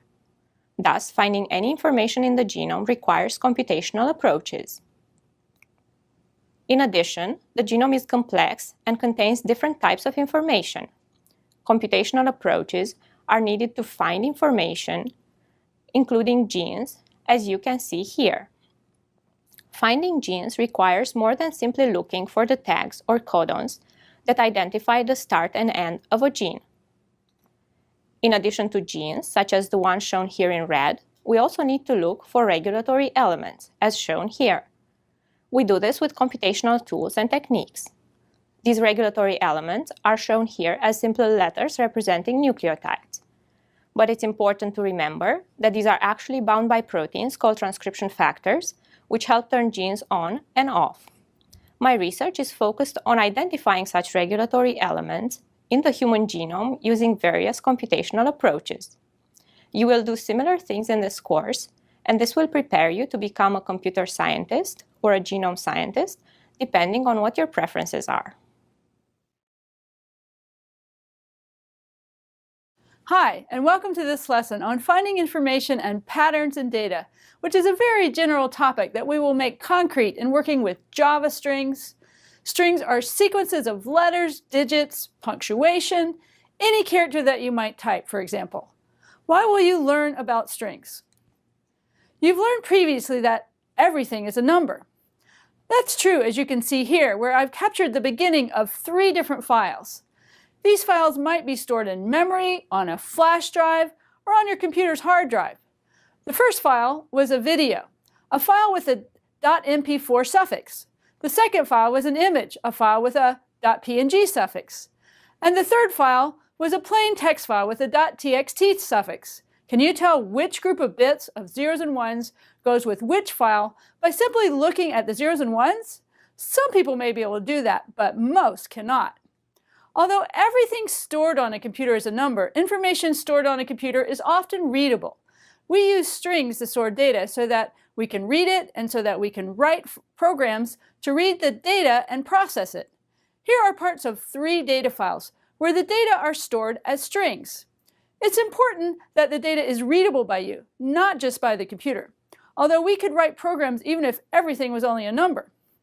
It will be easier to write programs to find patterns, knowledge, and information in data when the data is stored as strings. The first part of a file is genomic data stored in what's called FASTA format. You'll write programs in this lesson to find proteins and genes in genomic data. The second part of a file is from a web page. You'll write programs to find links and other information in a web page, doing at a small scale what search engines like Google do in ranking pages to be found by those doing web searches. The third part of a file is data from a CSV file, or Crime in Sacramento, California in 2008. A CSV file is a file in a special format. The CSV means comma separated values. You'll write code in a later lesson to process CSV files. We have several goals for you to learn as part of this lesson. You'll learn about the Java string class. You'll learn many details, how to write programs with the string class and how that's most often done. You'll learn common string functions and how to read documentation to find out more about strings. You'll learn about Java types and operators. Here you'll learn more about Java's numeric types and operators on those types, which for you will be int or integer and double or a floating point number. You'll learn about programming to find patterns in data, by searching for specific parts of a string. You'll repeat searches to find information and patterns like all the links on a web page or all the genes in a strand of DNA. Let's get started solving problems. Thank you. Hello and welcome back. You are going to be working with strings that represent DNA, solving problems like searching for genes in them. This problem is a great one to learn on because even though we're going to start with a greatly simplified version of it, it's an important problem with real-world applications. Of course, the lessons you will learn about working with strings and programming in general will help you far beyond this problem domain. Whatever sorts of problems you want to solve, strings are likely to come up in them in one way or another. HTML, email, or really anything that is text that is represented as a string. You are also going to learn some other important lessons as you work on these problems, like how to do math in Java. Of course, math is also ubiquitous in programming since everything is a number. And perhaps most importantly, you will get more practice developing and implementing algorithms with the 7 steps. Before we dive into DNA-related problems, we need to give you a bit of domain knowledge, some terms and concepts related to working with DNA. Here is a string that could represent some piece of DNA. You will see that it's made up of 4 letters, A, T, C, and G. Each of these represents one nucleotide, which are the basic building blocks of DNA. 3 nucleotides together make a codon, which each describe one amino acid. The ATG codon shown here is special in that it indicates the start of a gene. Accordingly, it's called the start codon. And the TAA codon is also special in that it indicates the end of a gene, so it's called the stop codon. There are a couple other stop codons, but for now, we're only going to think about TAA. Everything between and including these 2 codons makes up one gene. The first problem you're going to work on is finding a gene in a string which represents DNA. That is, you want to write a program which takes a string like this one and gives you all the text between it and including the start codon ATG and the stop codon TAA.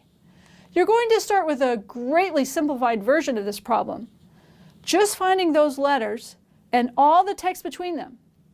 You will not worry about the fact that real genes must be multiples of 3 in length because they're made up of codons, or that there are some other stop codons, or a few other complexities to start with. As you master more string and algorithm concepts, you'll add features to your program, making it more realistic with each step. As always, the first thing you want to do is work on an instance of the problem yourself. Let's take this DNA sequence and find the first gene in it. Let's find the start codon. Aha, there it is. Now let's start looking after it to find the stop codon, and we find it right here. That means that we want to take all this text representing the nucleotides in this region as our answer, the gene that we found. Now that we have worked an example, we should write down what we just did. First, I found the first occurrence of ATG. Then I started looking after the ATG for TAA. Last, I took all the letters between and including them as my answer, ATG, ATT, TTC, etc., all the way to TAA. Okay, now that we wrote down what we did for that specific problem, we want to generalize it. Why did we look for ATG? We always want to look for it. That's the start codon. What about TAA after ATG? We always want to do that too. That is the stop codon. And taking all the letters between and including them, we always want to do that too. The only thing that isn't really general here is the specific string we wrote down as our answer, which was more of a descriptive note to ourselves than anything else. Now that we have a general algorithm, we'd like to turn it into code, but we need to learn some new Java concepts first. How do we find ATG in a string? For that matter, how do we even represent or talk about the position of something in a string? And how would we get all the letters in a particular range in a string? You'll learn about these concepts, then you'll be ready to turn this algorithm into code. Thank you. To move forward implementing a gene-finding program, we will explore a couple of important string topics in this video. The first of them is how we can represent the position of something in a string. To answer this question, we return to the recurring concept that everything is a number. That is, we will give each position in the string a numeric index. Notice that these numbers start at 0 in the first position, not 1. This may seem a bit odd, since we usually start counting from 1, not 0. However, many programming languages start numbering sequences of things, such as strings, from 0 because it makes some tasks easier, as we shall see later. These numbers, which describe the positions in the string, are called indices or indexes. Either word is an okay plural of index.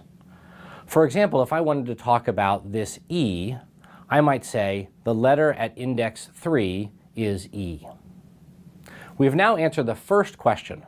We can represent the position with a number, and we can talk about the index in the string where we find the ATG. Now it is time to answer the second question. How could we get all the letters in a particular range? Which we could now be a bit more precise and say between two particular indices. One option would be for you to write your own algorithm to do this. However, you can also use a built-in method of the string class. Whenever there is a built-in method to accomplish a particular task, it is better to use it than write your own. Not only does it save you work, but the built-in method has already been heavily tested by expert programmers, so you can be very confident that it works correctly. For this particular task, you want to use the built-in substring method. However, before we show you how to do that, let's take this example string and make it an actual Java string, assigned to a variable. Here we have a variable declared with the name s, of type string, and an equal sign to make an assignment statement, and a semicolon at the end of the line to end the statement. However, this isn't quite correct yet. We also need to put the string literal in quotation marks, as shown here. If we did not put these and just wrote the word, Java would think Duke programming was the name of a variable and give us an error that is undefined. By putting the text in quotation marks, Java knows that we want a string with that literal text. So now we have a valid statement which makes the variable s be the string Duke programming. Next, you can see an example of using the substring method. Here we declare another variable of type string called x and assign it to the result of s.substring 4, 7. What do these numbers mean, and what does this method call do? The first number specifies the index in s from which we want to start making our substring. The letter at this index will be included in the resulting string. The second number specifies the index in s where we want to stop making our substring. The letter in this index will be excluded from the resulting string. The method will stop right before it gets to that letter. This may seem odd. Why would you want to specify the index after where you want to stop? There are a variety of reasons why this method and many others are designed this way. But one nice reason is that the length of the resulting string will be the difference between the two numbers. 7 minus 4 is 3. So we will get a 3-letter string as our answer. In particular, you will end up with this 3-letter string made up of the letters from the indices 4, 5, and 6 of s. So x will be the string PRO. While you are learning about this built-in method of string, let's take a moment to talk about a few other useful methods and what they do. You just saw substring and learned how it gives you the letters in a particular range of indices. Another useful method is .length, which tells you how many characters are in the string. the string s has length 15. Notice that for a string of length 15, the valid indices are 0 through 14. If you try to access an index outside of this range, your program will have an error with a string out of bounds exception. Another really useful method is .indexOf. You pass this method another string and it tries to find the first occurrence of that string within the string you called the method on. For example, here we have asked the indexOf method to find the string program within the string s. You can see that the first occurrence of program is right here since it starts at index 4. That is the value that the method call would return. Here's another call to indexOf, s.indexOfg. Can you figure out what this would return? This will result in 7, since the first occurrence of the string g starts at index 7. If you call .indexOf on a string that is not found, such as .indexOf f, it returns -1. You can also give .indexOf a second parameter, specifying the index to start searching from. Here we have passed 8 as the second parameter, so the .indexOf method will ignore characters in the indices 0 to 7 as it searches for g. It will then find this g, which is the first one when you start looking from index 8. So this method call evaluates to 14. Another useful method is .startsWith, which tells you if a string starts with another string. Here you can see that s starts with Duke, so this method call evaluates to true. Likewise, .endsWith checks to see if a string ends with another string. S does not end with king, so this method call evaluates to false. Wow, that was a lot of methods and a bunch of information. How would you know all of this without us telling you about every method in the string class? And should you be memorizing all of these details? Of course not. Programming is not about memorization. Although, as you program a lot, methods that you use commonly will naturally become familiar. Instead, you should learn how to make use of the language documentation, which describes all of the built-in classes and their methods. If you search the internet for Java string, your first result will probably be something from docs.oracle.com. Oracle is the company that makes Java, and docs.oracle.com is the website where they host the language documentation. If you click on this link, you will end up with a page that tells you all about the string class.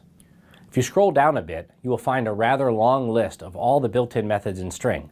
Here are a few of them, including a few that you have just learned about, .indexOf and .length.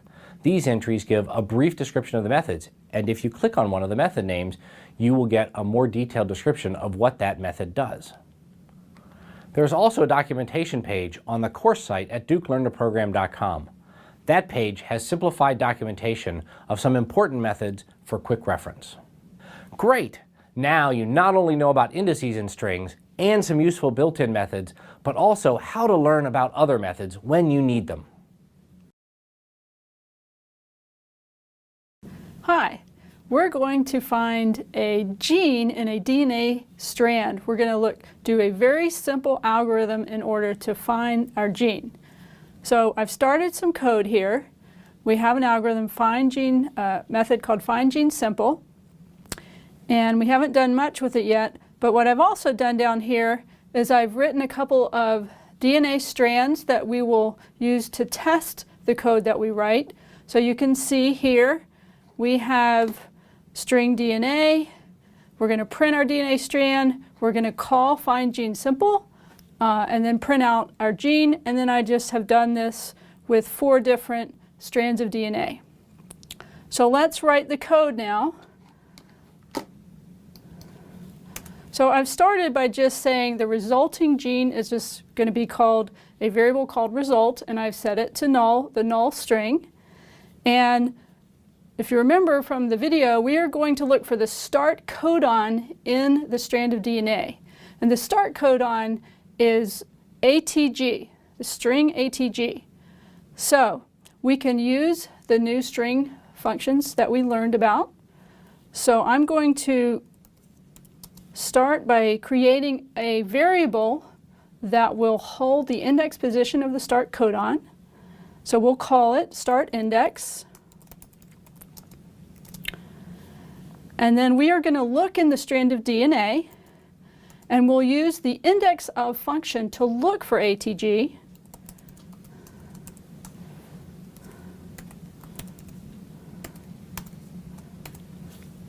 And the index of function is going to go through the string, and it's going to stop when it finds ATG, and it's going to return the index location of where it starts.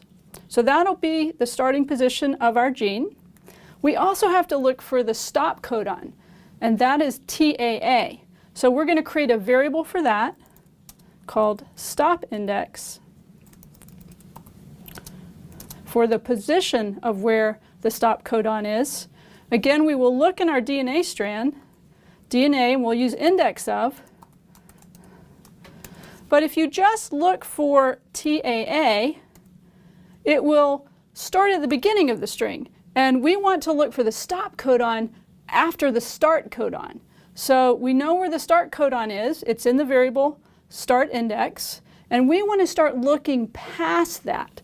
So you can add a second parameter to the index of function. And so we will add that and say start looking where ATG is, which is start index, plus 3, which is the length of ATG.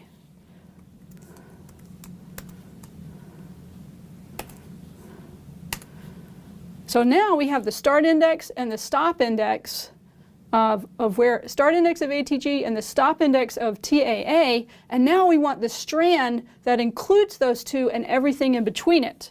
So I'm going to call that our result. Again, we'll use a string function. So we'll use the string function called substring. And the way substring works is you have to say, I want a piece of a string and I want to start. Where do we want to start? We want to start where ATG is. So we'll start at the start index. And then the rest of our gene is going to be everything past ATG up until TAA, which is at the stop index. But we also want to include TAA, so we'll add 3. So that means take our substring from where ATG starts, go all the way to the stop index plus 3, which is the first character after TAA. And the way substring works is it says start at the first start index and then go all the way up to, but not including the second parameter. And then let's compile this and see if it works. Okay, so it compiles fine. So let's go over here and we'll create a new find gene. And now we'll run our test method that we wrote. And there it is. So we can see here's the first DNA strand, and you look for ATG, there it is. And then look for TAA, and there's the first TAA that's after it. And you can see there's the gene that we found right here.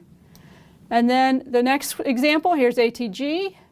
We look for TAA all the way here, and you can see here that's the gene we found. Here's the third example, ATG all the way to TAA, and you can see we got a big gene there. And then here's the last example, ATG, TAA. So that works good too. All right, but what happens if ATG is not there?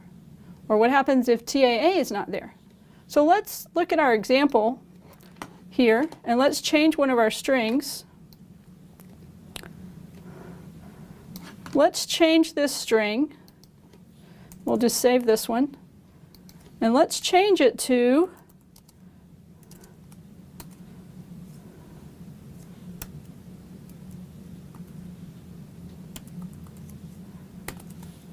a string that does not have ATG in it. Let's see what happens if we run that example. So we're going to come back over here.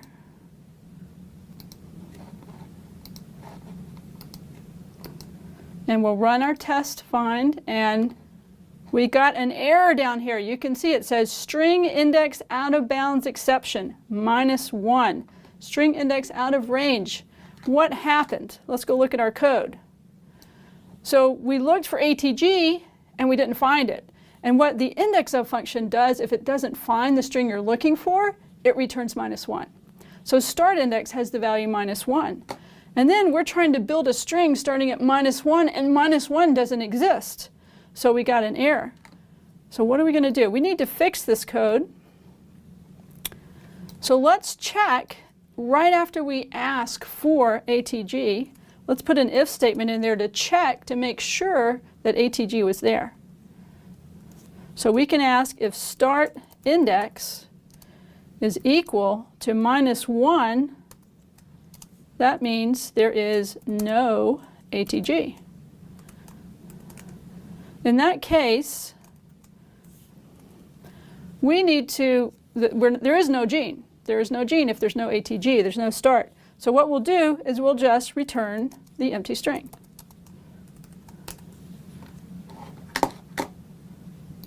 So if we compile this now, and if we run it, get rid of this. So we'll create find gene, and then we'll run test find, and it ran, but there's no gene here. And that's because there's no ATG. Let's try another example. We'll change our code again to give another example. Let's just change this one here. Let's create a string where we have ATG, but we don't have TAA. So we have the start codon, but not the stop codon. So I'll create a string CGATG, GTTTAAA, AGT. So there's no, oh, there is, let's get rid of it. There we go. So now we have ATG right here, and to the right of it there is no TAA. So let's compile, and we'll run it.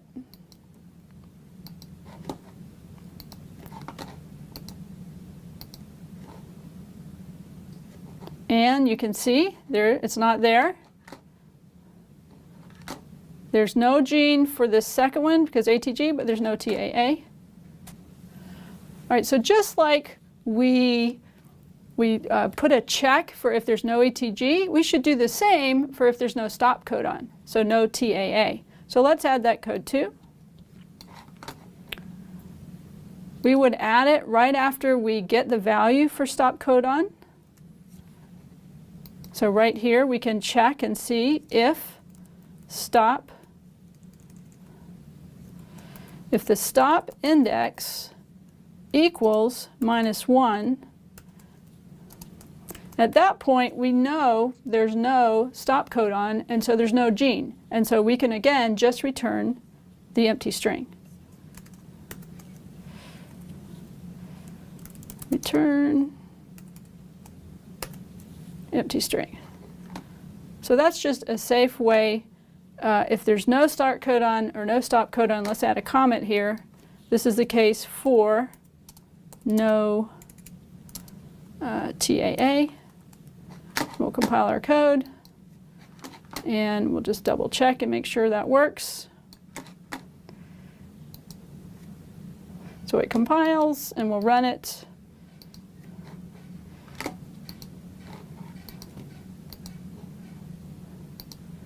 And now we have our first string is good, we find a gene.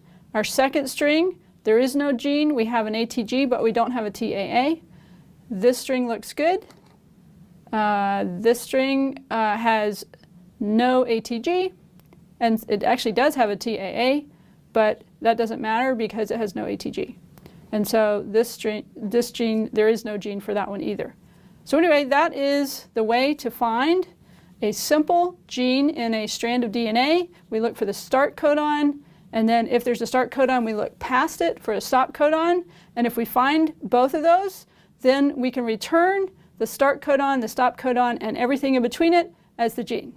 Thank you. All right, now you have an implementation of the rather oversimplified version of this program. It just looks for ATG and then TAA and gives back everything in between. But real genes have to be a multiple of 3 in length, since they're made of codons, each of which is 3 nucleotides long. For example, this string is a valid gene. You can see here how it can be divided into codons starting with ATG and ending with TAA. However, this string is not valid. Even though it has ATG and it has TAA, when we look between them, we don't find a valid sequence of codons. Now, let's make our algorithm a little bit more realistic. You will fix this aspect of your algorithm. It will still be a simplification, but a bit more realistic. At this point, it's really good to note that starting with the simple version and adding features is not only a useful technique for you as you learn new concepts, it lets us introduce a few concepts at a time, but also important when writing real, large, complex problems. Okay, so you just saw 2 examples of DNA strings. One that has a valid gene and one that does not. But how can you tell in general what is the change you need to make to your algorithm? It might be useful to show the indices, as we have shown here, and highlight the location of the start and stop codons. Do you see how to algorithmically tell the difference? If not, that's fine. It can be hard to spot patterns, but you will get better at it with practice. One great technique to find patterns is to make a table. You might remember that we did this in some of our examples. We can then add more examples to our table, as I'm showing here, to help us see the pattern. Some with yes answers and some with no answers. Maybe you see the pattern now, or maybe it is still hard to see. What can you do if the pattern still isn't clear? Maybe adding more rows will help, or maybe not. Instead, we might start exploring the relationships between the items in the table. Here we have added another column for the difference in the index of the stop codon and the index of the start codon. The ones that have yes answers have differences of 6 and 12, and the ones that have no answers have differences of 4 and 11.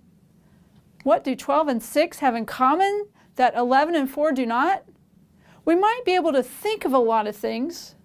6 and 12 are both multiples of 6, but that doesn't make sense in the context of this problem. If we did more examples, we could find ones with yes answers that have 3 or 9 or 15. However, 6 and 12, as well as 3, 9, and 15, are all multiples of 3. This relationship does make sense, as we know that the length must be a multiple of 3. Now that you know the relationship you know that you want to look for, you need to do some math in Java. You need a way to ask if the difference between 2 numbers is a multiple of 3. If you took course 1 with us, you might remember the mod operator, which gives you the remainder when you do division. X mod y, written x %sign y, means divide x by y, but give me the remainder, not the quotient. This can help you with the problem at hand, since a number that is a multiple of 3 has a remainder of 0 when divided by 3. That is, if x mod 3 is equal to 0, then x is a multiple of 3. You can use other mathematical operators in Java. Plus, minus, times, divide, they're all valid. You can also use equals equals to see if 2 numbers are the same, not equals to see if they're different, and less than or equals, greater than or equals to check for inequalities. You can also combine simpler expressions into more complex expressions. This expression checks if a minus b mod 3 is equal to 0. It is evaluated by first evaluating a minus b, then taking that result and doing mod 3 on it. Then finally taking that result and checking if it's equal to 0. This is pretty much exactly what you need for the problem at hand, to see if the difference between two things is a multiple of 3.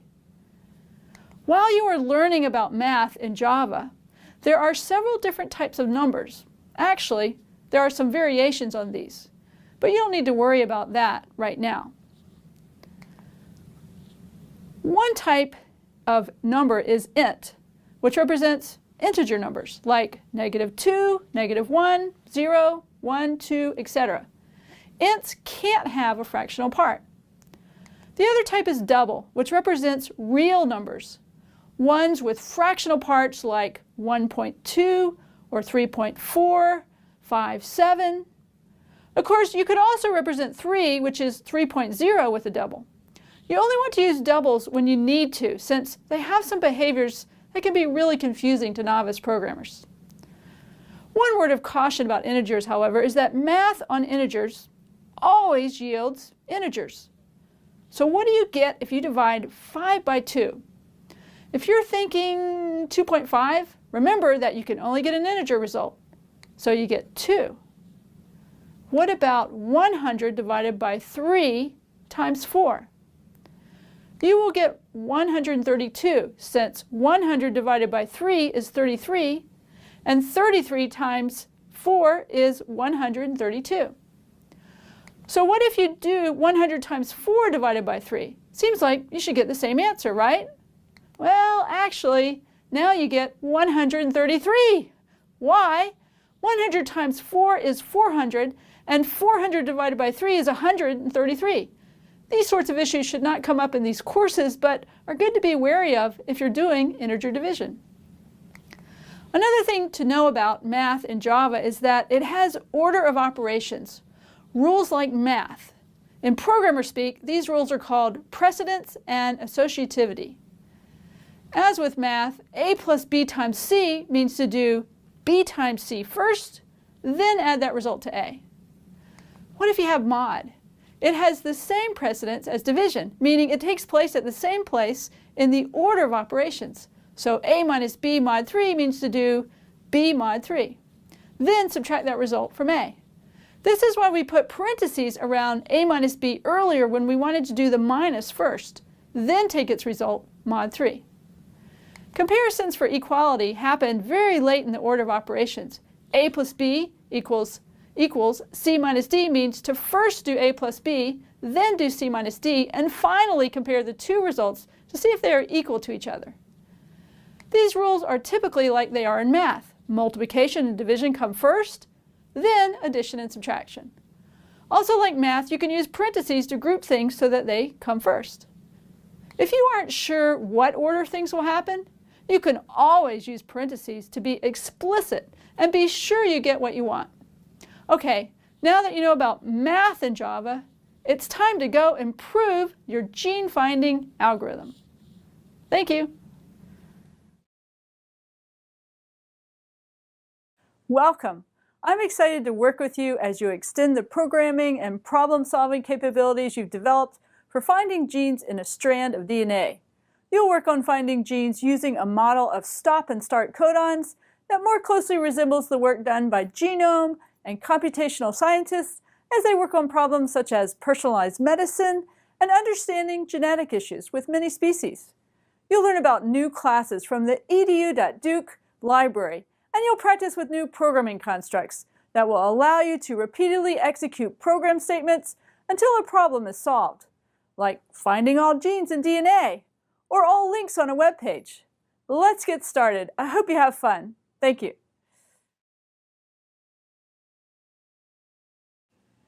Welcome back. In this lesson, you're going to learn a powerful new programming construct, an indefinite loop. You'll also learn about another iterable from the edu.duke library. You've already solved problems using the file resource and URL resource classes from the edu.duke library. Using iterables made it possible to repeatedly access data stored in a file on your computer or via a URL from the World Wide Web. You'll use this concept of repetition to find all the genes in a strand of DNA, a problem that genome scientists do as part of their work, and a problem that models finding all links in a web page, or all the YouTube videos you might want to watch about cats or dragons or anything else. The key idea here is that you'll use the algorithm from a previous lesson that found one gene in a strand of DNA, an algorithm you've tested and have confidence in. You'll repeatedly apply this algorithm over the entire strand of DNA to find all genes, not just one. You'll also learn about a new iterable that lets you store intermediate results. Instead of printing all the genes you find, you will be able to store them so that you can look for particular genes after you found strings that could be genes, for example. By storing the results of a gene search or of other kinds of search, you can write separate methods to process the genes rather than including the processing with the finding. This separation of concerns, find genes, process genes, filter any of those genes that have specific characteristics, is a hallmark of good software engineering, writing a method to do one thing rather than doing several things. This separation allows you to reuse code more easily and to develop code more easily. The storage you use will be an iterable you can add to while the program you write is running. To be more concrete, you're going to solve a variation of a problem you solved once before, the problem of finding a gene in a strand of DNA. Genes are found in a strand of DNA at different sites within the DNA. In a previous lesson, you developed code for finding one gene, like the region shown in red here. You found this gene by looking for particular markers called start codons and stop codons. These markers were used to identify the part of a string that could be a gene. You could have used a similar algorithm to find where a link occurs in the HTML text of a web page, looking for ahref rather than ATG, for example. DNA typically carries more than one gene, however, so rather than finding this one gene that's marked in red, you'll use programming techniques to find all the regions in a strand of DNA that could code for a gene, regions that begin with the start codon as shown here, but that also are indicated by one of 3 stop codons. In the next group of lessons, you'll learn many things about Java and programming as you practice solving this gene finding problem. You'll learn how to repeat a process many times, even when you don't know how many times this is. You'll do this by using a while loop, a new kind of loop that complements the for loop you've used with iterables. You'll learn about the storage resource class from the edu.duke library. Using a storage resource object will allow you to add selected values to the storage and then access them in your code using the standard for loop with iterables you've used before. This storage will also be a preview of future programming techniques you'll learn about in using arrays to store values. You'll also practice with developing if statements and Boolean expressions that use what's called short-circuit evaluation. This will be an important part of the practice and knowledge you'll gain as you move toward becoming a better programmer and problem solver. Thank you. As you have been learning about strings, you have been improving on your algorithm to find genes in DNA. However, let us take a moment to think about what your algorithm will do on this string. It will find the start codon ATG at index 0. Then it will find the stop codon TAA at index 8. It will then check if the distance between them, which is 8, is a multiple of 3. Because 8 is not a multiple of 3, your algorithm will conclude that this is not a valid gene. Between the ATG and TAA, there is one full codon, ATC, and 2/3 of another codon, GC. But if you were to keep looking past this TAA, you would find another TAA at index 15. Now the distance between the ATG and TAA is 15, which is a multiple of 3. So this is a valid gene.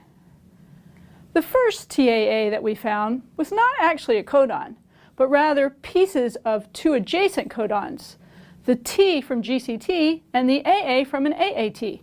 Your next improvement to the gene finding algorithm is to add this functionality, to make the algorithm keep looking until it finds a stop codon that is a multiple of 3 away from the start codon. Having just worked that example, let us now do step 2 of the 7-step process and write down what we just did. The first thing we did was to find the ATG. Then we found the first occurrence of TAA after the ATG, which was right here at index 8. Then we checked if the distance between them was a multiple of 3 or not. In this case, it was not. So we found the next TAA after this first one. The second one is right here at index 15. Then we checked if the distance between this TAA and the start codon was a multiple of 3.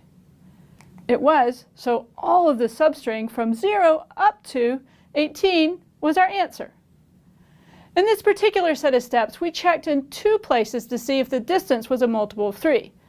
If this works in the general case, you can just implement this algorithm with familiar if-else statements. However, do we always only need to check twice?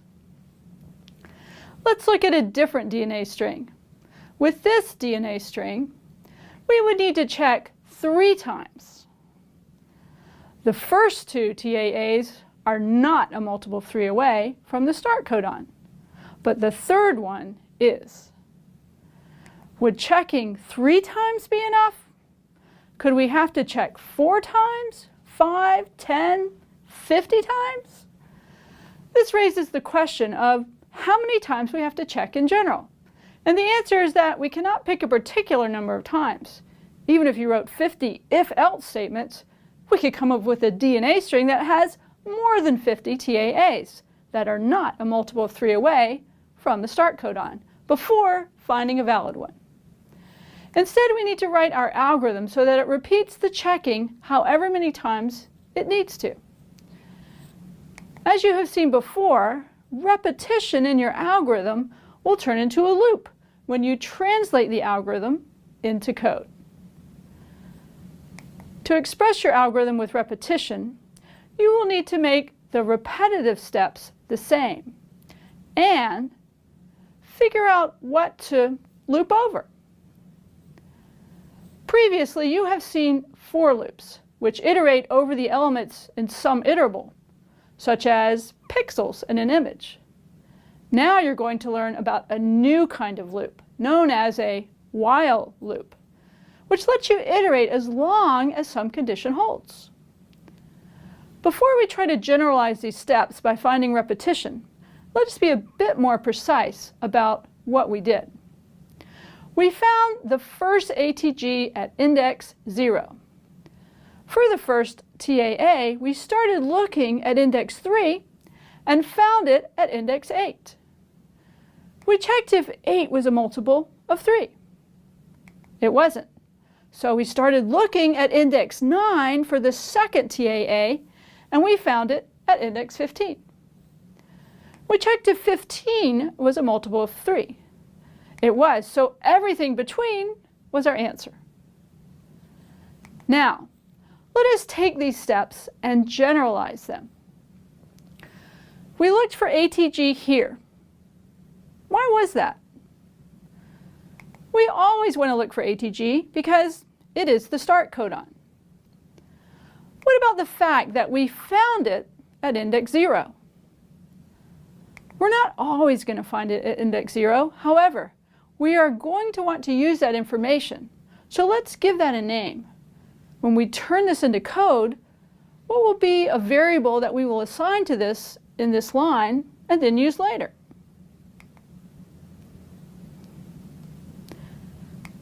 In particular, we'll call it start index. What about looking for TAA? We will always want to look for TAA since that is the stop codon. Will we always start at index 3? Probably not. Why did we start at index 3 here? We started there because it was right after the start codon that we found.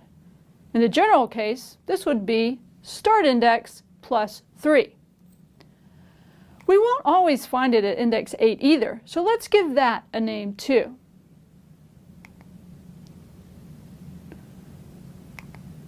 We'll call it current index. Let's also be a bit more specific about the distance between them. It is current index minus start index, which happens in both of these steps. Next, you aren't always going to start looking from index 9. But why do we start at 9 here? If you look back at where we worked the problem and wrote down our steps, we started at 9 because the previous one started at 8. In our generalized algorithm, we named the previous location cur index, so we can start from cur index plus 1. We also should name the location where we found it. Should we give it a new name, such as next index? Or should we just update an existing name, such as cur index?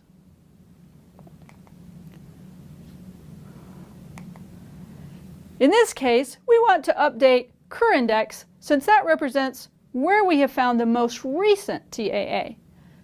If you did not realize this right away and gave it a different name, you would realize it later on as you try to make the steps uniform so that you can express the repetition. Finally, we'll generalize the last step to just indicate that the text between them is the text from start index to cur index plus 3. Now these steps look repetitive. The repetition may be a bit hard to see since it only happens twice, but if you wrote down the steps for a string with more TAAs that don't work, you would see that you do these steps over and over again. To make this repetitive, let's write it down like this. Notice that steps 4, 5, and 6 are what we will repeat. We've slightly adjusted the steps from before to reflect the choice we were making in step 4 and the two possible outcomes in steps 5 and 6. However, we have left the conditions under which we repeat these steps blank here. How do we know when to stop repeating them? Also, what would you do after you stop repeating this loop? We would stop if we run out of TAAs. If that happened, cur index would be -1, which you know from having learned that you get -1 when you cannot find something in a string. If you were to encounter this case, it would mean that there is no valid gene in the string. So you should give an answer of the empty string. If you did not see this right off, what could you do to figure it out? You should work more examples until you understand the pattern. Now your algorithm is generalized. But you'll need to learn about while loops before you can translate this into code. Thank you. To implement our improved gene finding algorithm, you need to learn about while loops, the code that generally comes up when you have a step in your algorithm like, as long as some condition is true. You can see an example of a while loop here. Let's look at this example to delve into the syntax and semantics of the while loop.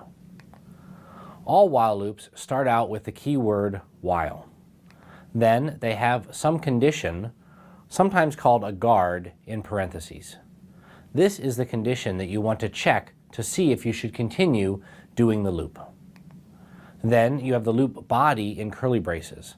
These are the statements that should be executed each iteration of the loop. Let's walk through this example to understand the semantics of the loop, what it means. For example, let us assume that x was previously declared and initialized to 0 and y was initialized to 7. When execution reaches the while loop, the first thing that happens is Java evaluates the condition, is x less than y? In this particular case, that means is 0 less than 7? 0 is less than 7, so the condition evaluates to true. Since the condition is true, execution will enter the loop body and continue executing statements there. The first statement prints x, which is 0, so we would output the line 0. The second statement sets x to x plus 3, which would update the value of x to be 3. Now execution has reached the end of the loop body. The closed curly brace marks its end. Then execution goes back up to the start of the loop, and we are right back where we started, but the variables have different values. X is 3 instead of 0. We continue following the same rules. Evaluate the condition, 3 is less than 7. The condition is true, so we enter the loop body. print x, which is 3, and update x to be 6. Now we have reached the end of the loop again, so we go back up to the start of it. And again, follow the same rules. Check the condition. It is true, so we enter the loop body. Print x, which is 6. Update x to be 9. Now we have reached the end of the loop body again, so we go back to the start. Yet again, we follow the same rules. Now, when we evaluate the condition, something different happens. Is 9 less than 7? No. So the condition is false. Instead of entering the loop body, we go past it. We would then continue executing whatever statements come after the loop. Great! Now you have learned the basics of while loops, their syntax, the grammatical rules for writing them, and their semantics, their meaning. Now you are ready to go code your improved gene-finding algorithm. Okay, now you've learned about while loops and are ready to turn this algorithm into code, which will search for a TAA which is a multiple of 3 away from the ATG, even if there are other TAAs in between, which are pieces of 2 different codons stuck together. So here's the algorithm that we came up with, and now we're ready to turn it into code. Our first step says to find the first occurrence of ATG and call its index start index. So as you're hopefully becoming familiar with by now, we're going to say int start index equals DNA.index of ATG, because that's going to find us the first index of ATG. Our second step says find the TAA starting from start index plus 3 and call this result cur index. I'm going to say int cur index equals DNA.index of, and we're looking for TAA, and we want to start from start index plus 3. This should also be becoming hopefully familiar to you with index of starting from a position. Now we're going to say as long as cur index is not equal to -1. This is what you've just learned is a while loop. I want to repeat some steps as long as some condition is true. So while cur index is not equal to -1, I want to do these steps here. And I'm going to go ahead and I've indented my steps to match the grouping that was in our algorithm in the slides. And I'm going to just go ahead and put the curly brace here so I won't get confused later. All right. And so what do we want to do as long as cur index is -1? Well, or is not -1. We want to check if cur index minus start index is a multiple of 3. You've seen how to do this previously, where we can subtract cur index minus start index, take that mod 3, and see if it's equal to 0. And we said if so, we want to do one thing, and if not, we want to do another thing. And as you've probably gotten familiar with by now, if not is going to be else. We want to do some other thing in this case. So if so, the text between start index and cur index plus 3 is your answer. So anytime a method knows its answer right away and is done, we're going to return that answer back to whoever called us, which finishes the method and gives back the answer. So we want return, and we want the text between start index and cur index plus 3. What method would you use for this? Hopefully you've become familiar enough with string methods by now that substring is what comes to mind as what you'd want. So DNA.substring, start index, cur index plus 3.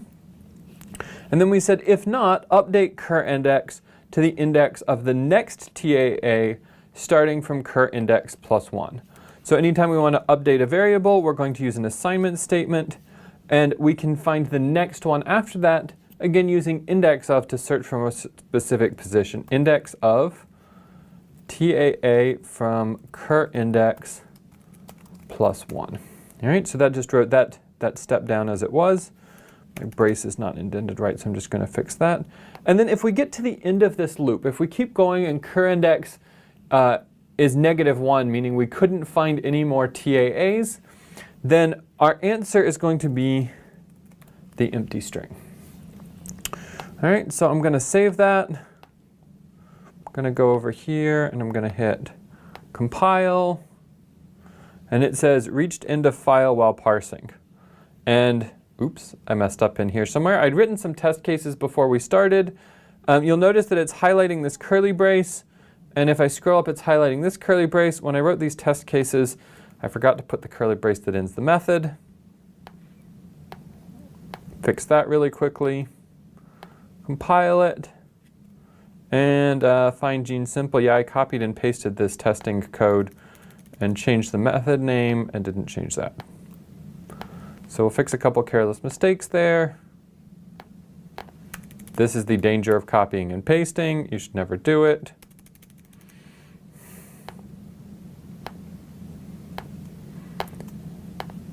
Now really it will compile. All right, so I'm going to make one of these. And you'll notice here that I've written a little test method like we've had in the previous ones. Since things are getting a little more complicated with our test cases, I've put these comments here just to mark where the codons are. So this ATG is one codon, and then I've just marked here that this CTG is another codon. And so we can see that this TAA here, for example, is a whole codon, and this TAA here is not a whole codon. So we would expect this method to find this gene right here. And similarly for these other ones. So I'm just going to run this method really quickly. Okay. And for this first one, what did we expect? We expected ATG, CGT, AAT, TAA, ATG, CGT, AAT, TAA. So we got exactly what we wanted. And notice this is where that while loop we wrote just came into use, because this looks like a TAA, but we would have found that it wasn't a multiple of 3, and we would have kept going and found there actually is one later on. And then similarly, we've done this other string, which is a little bit longer, has some more things that look like maybe they're TAAs, but they're not, but it does have a TAA at the end. So we get that really long gene there. And then at the end here, if you look, we don't actually have any TAAs, and we get the empty string, which is what we'd want. So there we go. We've turned this algorithm into code using a while loop, and now it will look for any TAA which is a multiple of 3, even if it's not, even if there's one that's earlier that's not a multiple of 3 away, so that we can get the right answer.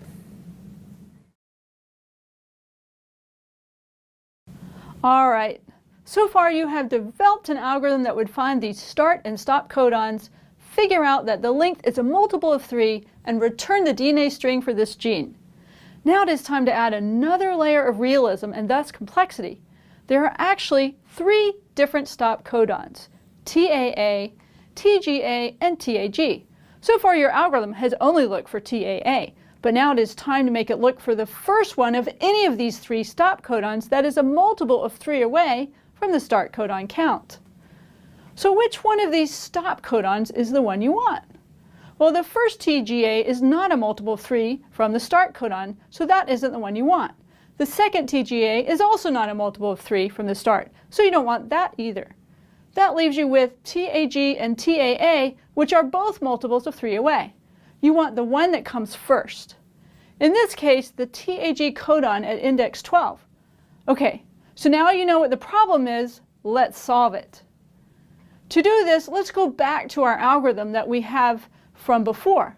The only thing that was specific to looking for TAA was these 2 occurrences of TAA in steps 3 and 7. Could we start from this algorithm and have most of our work done for us? The best way to do this is to split the problem up. We want to abstract out the part that searches for a stop codon into its own method. We'll call it find stop codon, and it will take the DNA string to search in, the index to start from, and the particular stop codon string, such as TAA, TGA, or TAG, to search for. The algorithm will need a few changes, such as returning the index instead of the text, and looking for any of the 3 stop codons, not just TAA. However, the basic mechanics of the algorithm, searching for a codon that is a multiple of 3 from the start, remain the same. We'll come back to those changes in a minute. For now, we'll just assume we have a find stop codon method that works. Once we have abstracted that out into its own function, we could use it to find the TAA stop codon. And call the method again to find the TAG stop codon. Then one more time to find the TGA stop codon. Note how this corresponds to what we did by hand. We identified the positions of the TAA, TAG, and TGA stop codons. It is a bit different from our example by hand, since find stop codon will only give us a position that is a multiple of 3 away from start index, whereas we showed a TGA that was not a multiple of 3 for the purposes of illustration. Now that we have those 3 positions, we want the one that comes first. So we would just need to take the minimum of 3 values, which we will call min index. Finally, our answer is the substring from start index to min index plus 3. Now let's look at what we need to do to the algorithm that we abstracted out into find stop codon. First, these will no longer always be TAA. Instead, they will be the stop codon parameter, which tells us the particular stop codon we are looking for.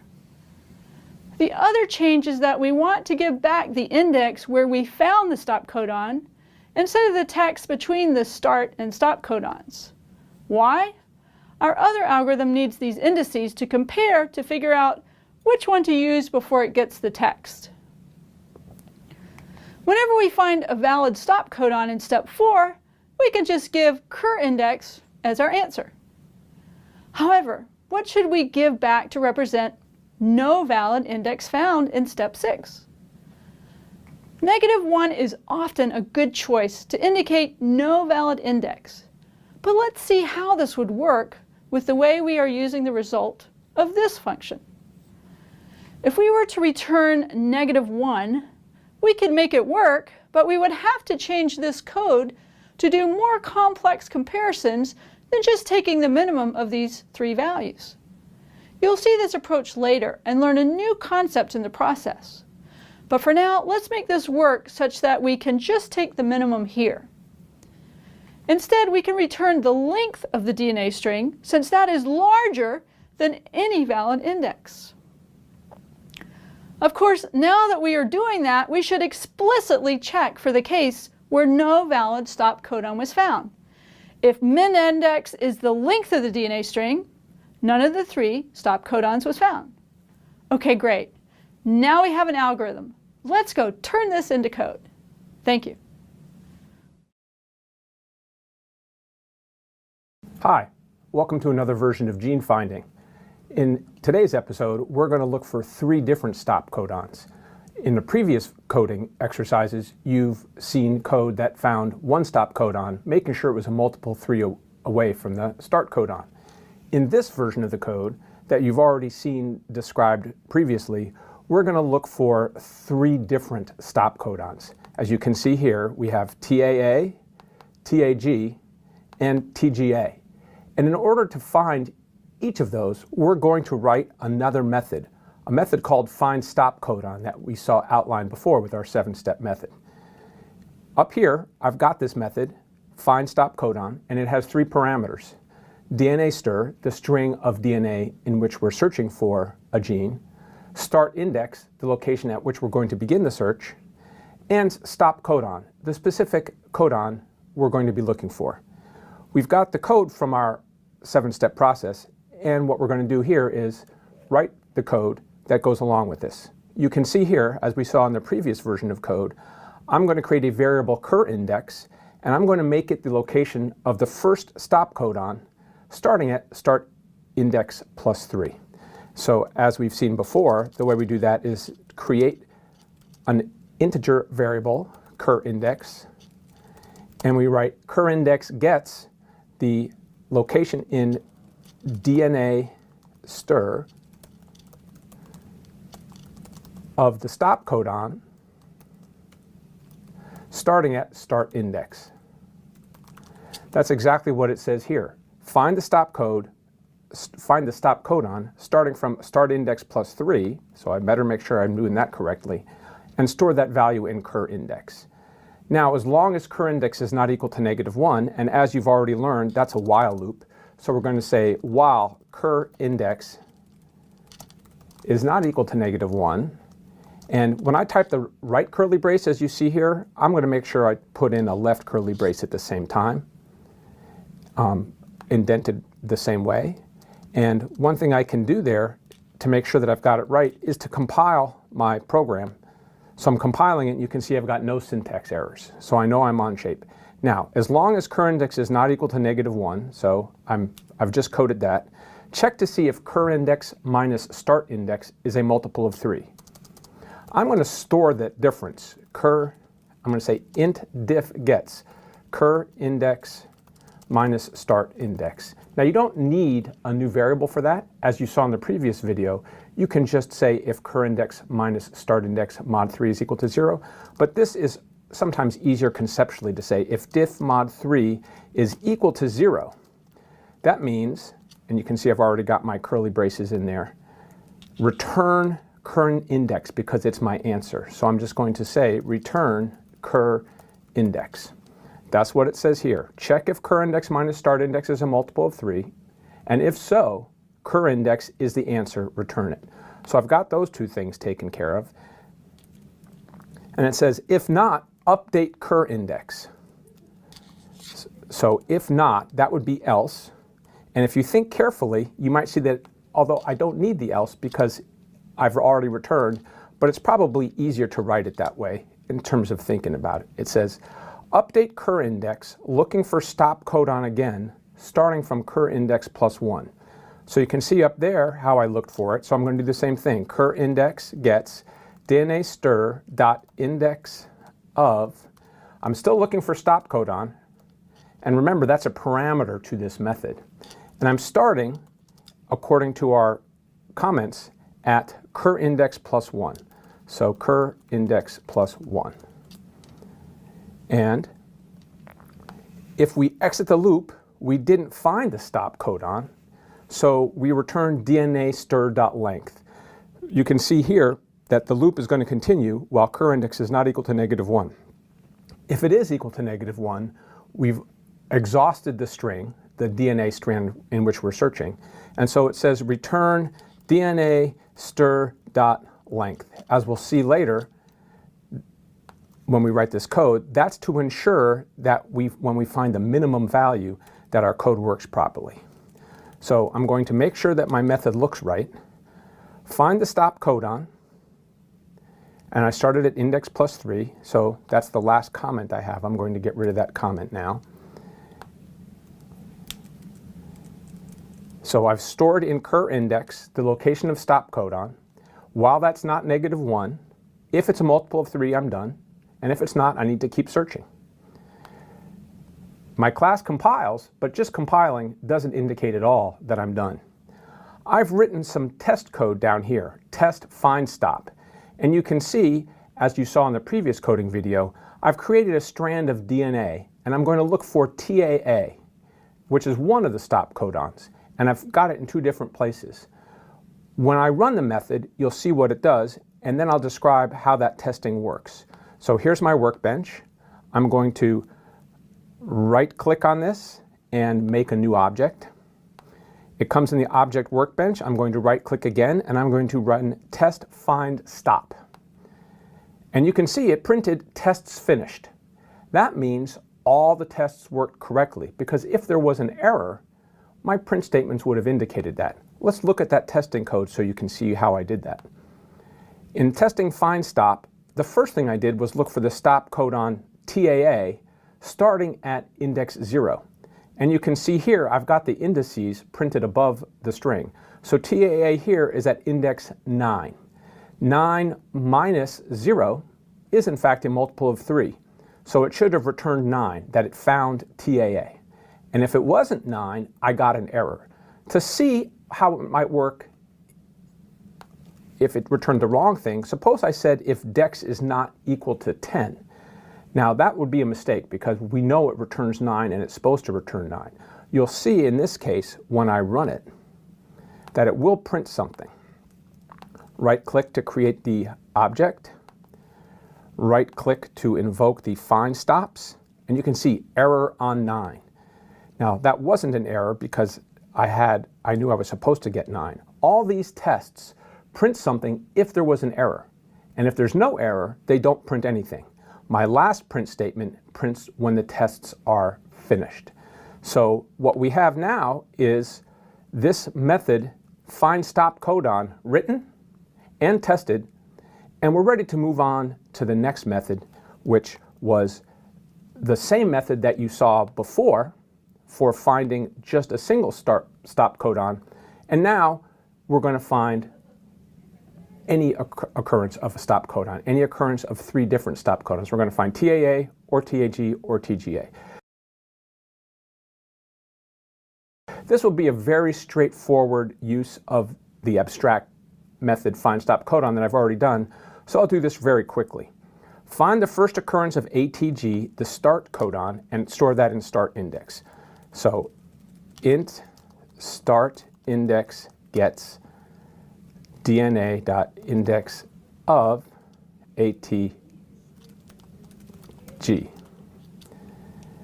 If start index is -1, I'm done. There's no start codon, so I can't find a gene. So if start index equals -1, return -1. I did not, return the empty string. That's what it says right here. And this method returns a string, so I'm returning the empty string.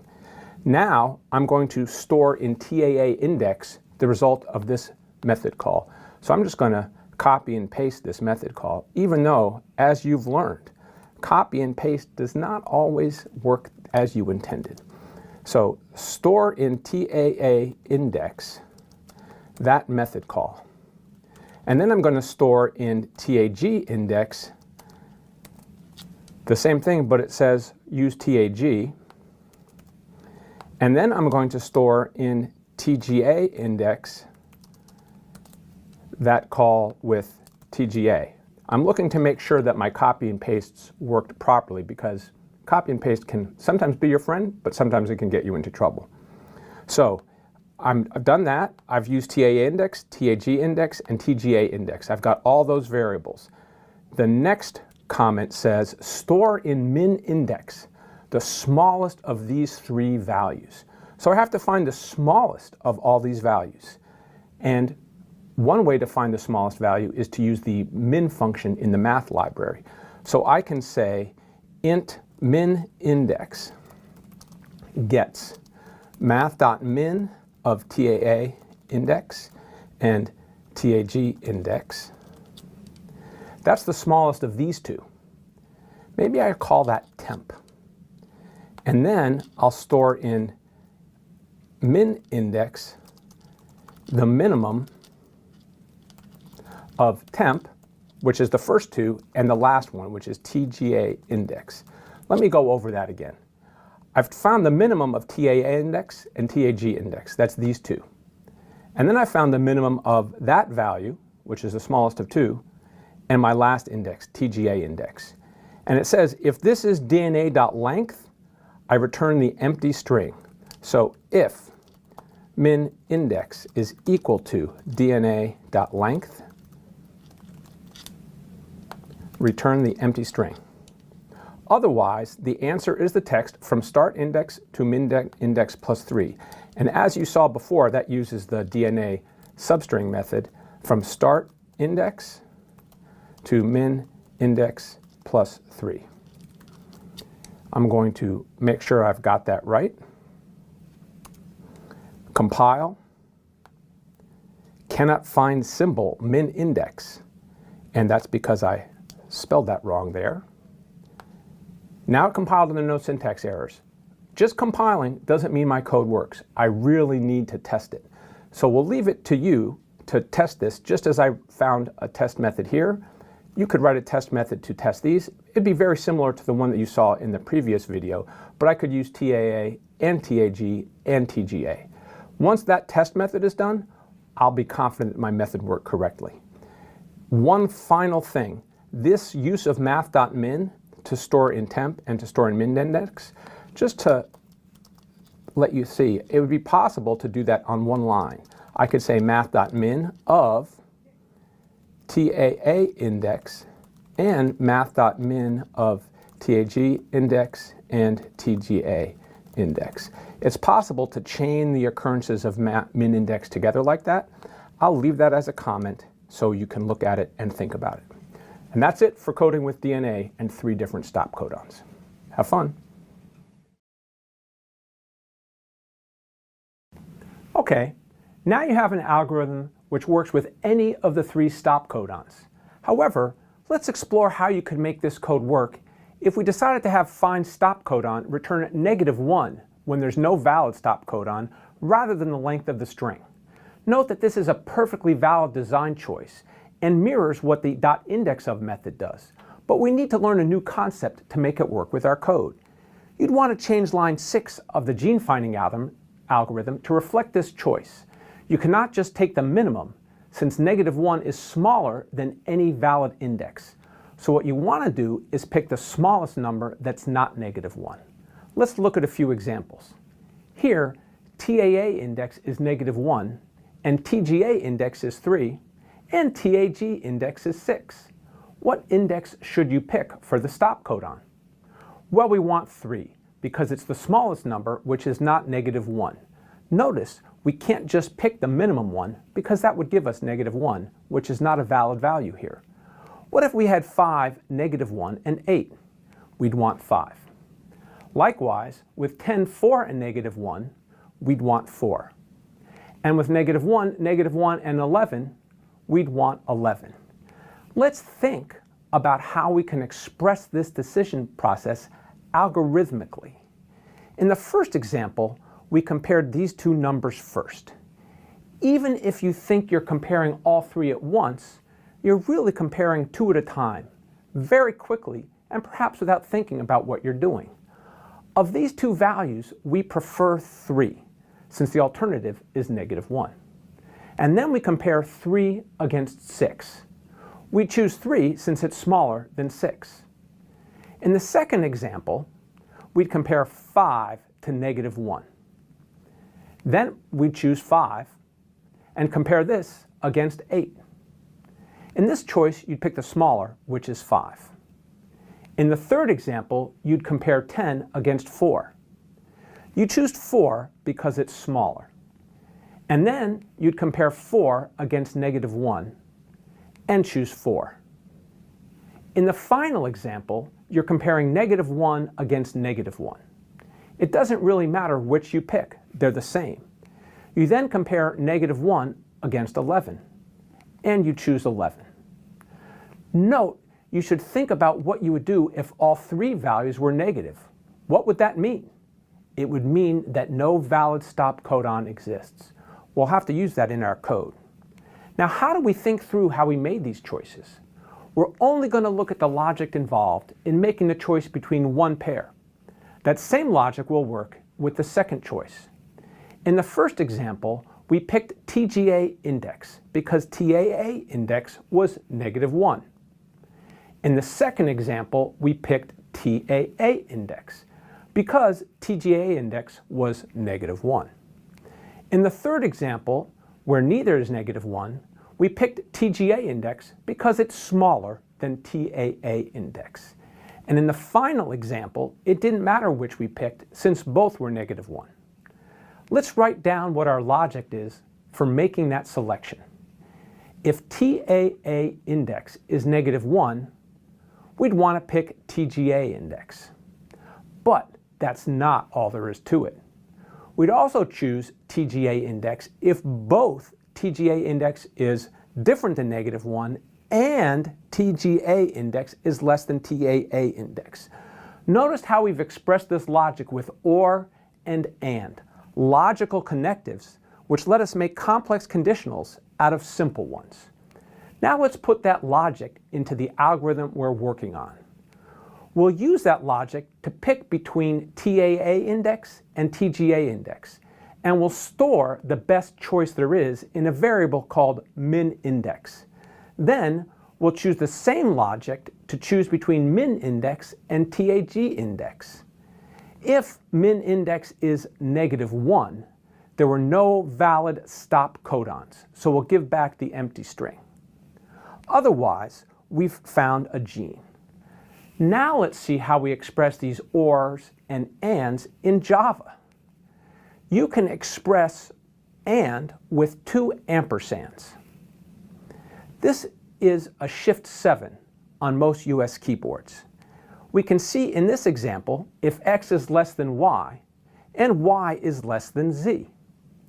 You can express OR with two vertical bars, also called pipes. On most US keyboards, this symbol is Shift \, and we can see an example here. If A is greater than B, or C is less than D. In the particular case of the algorithm we're working on, you could express this step as shown here.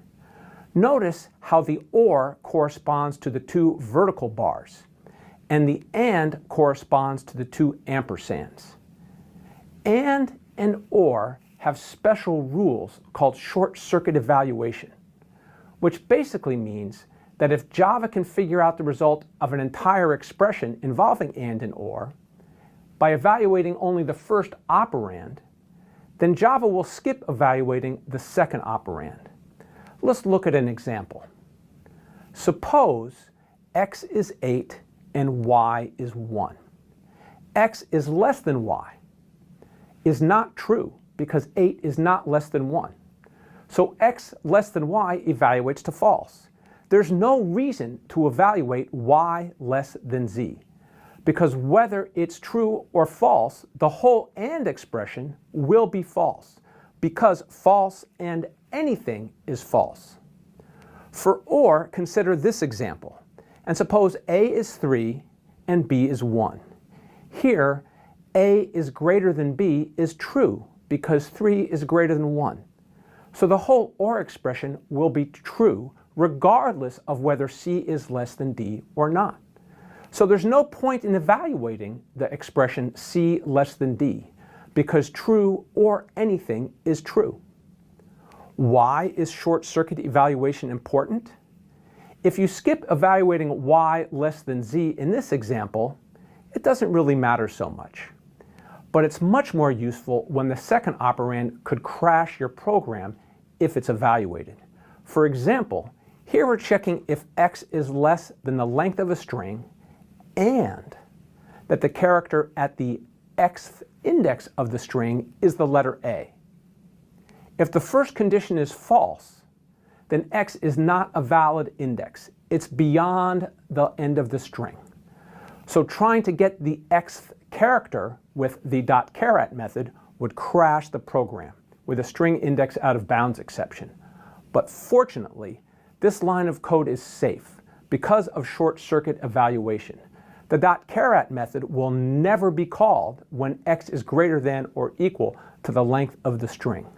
Relying on short-circuit evaluation is a great example of defensive programming and one of the tools in your Java programming toolkit.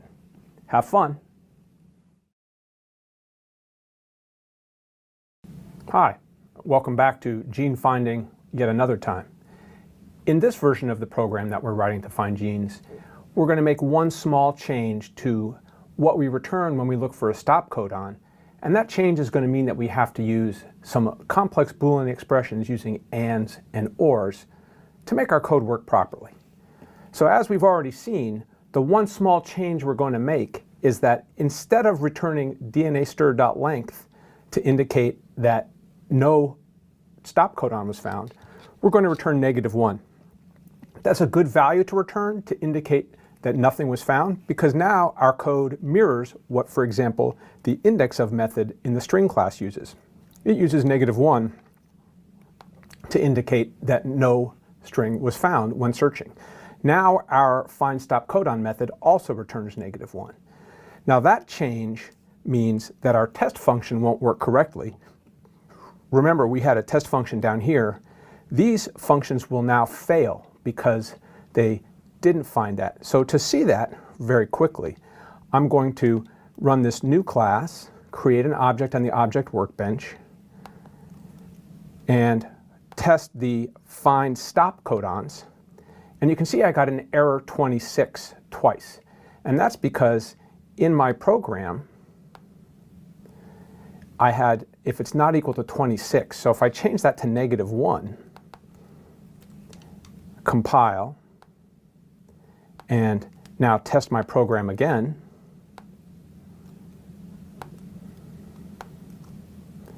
finding stop codons, I can see that my test's finished. So my test program needed to change to recognize this return value of -1 rather than the length of the string. Now I'm confident that my stop codon method with this one small change works correctly and that it returns -1 to indicate that no stop codon was found. That means my find gene method is also going to need to change. Rather than using math.min, I'm going to need these Boolean expressions that you've just learned about. And I've put here in my comments what those Boolean expressions are supposed to do.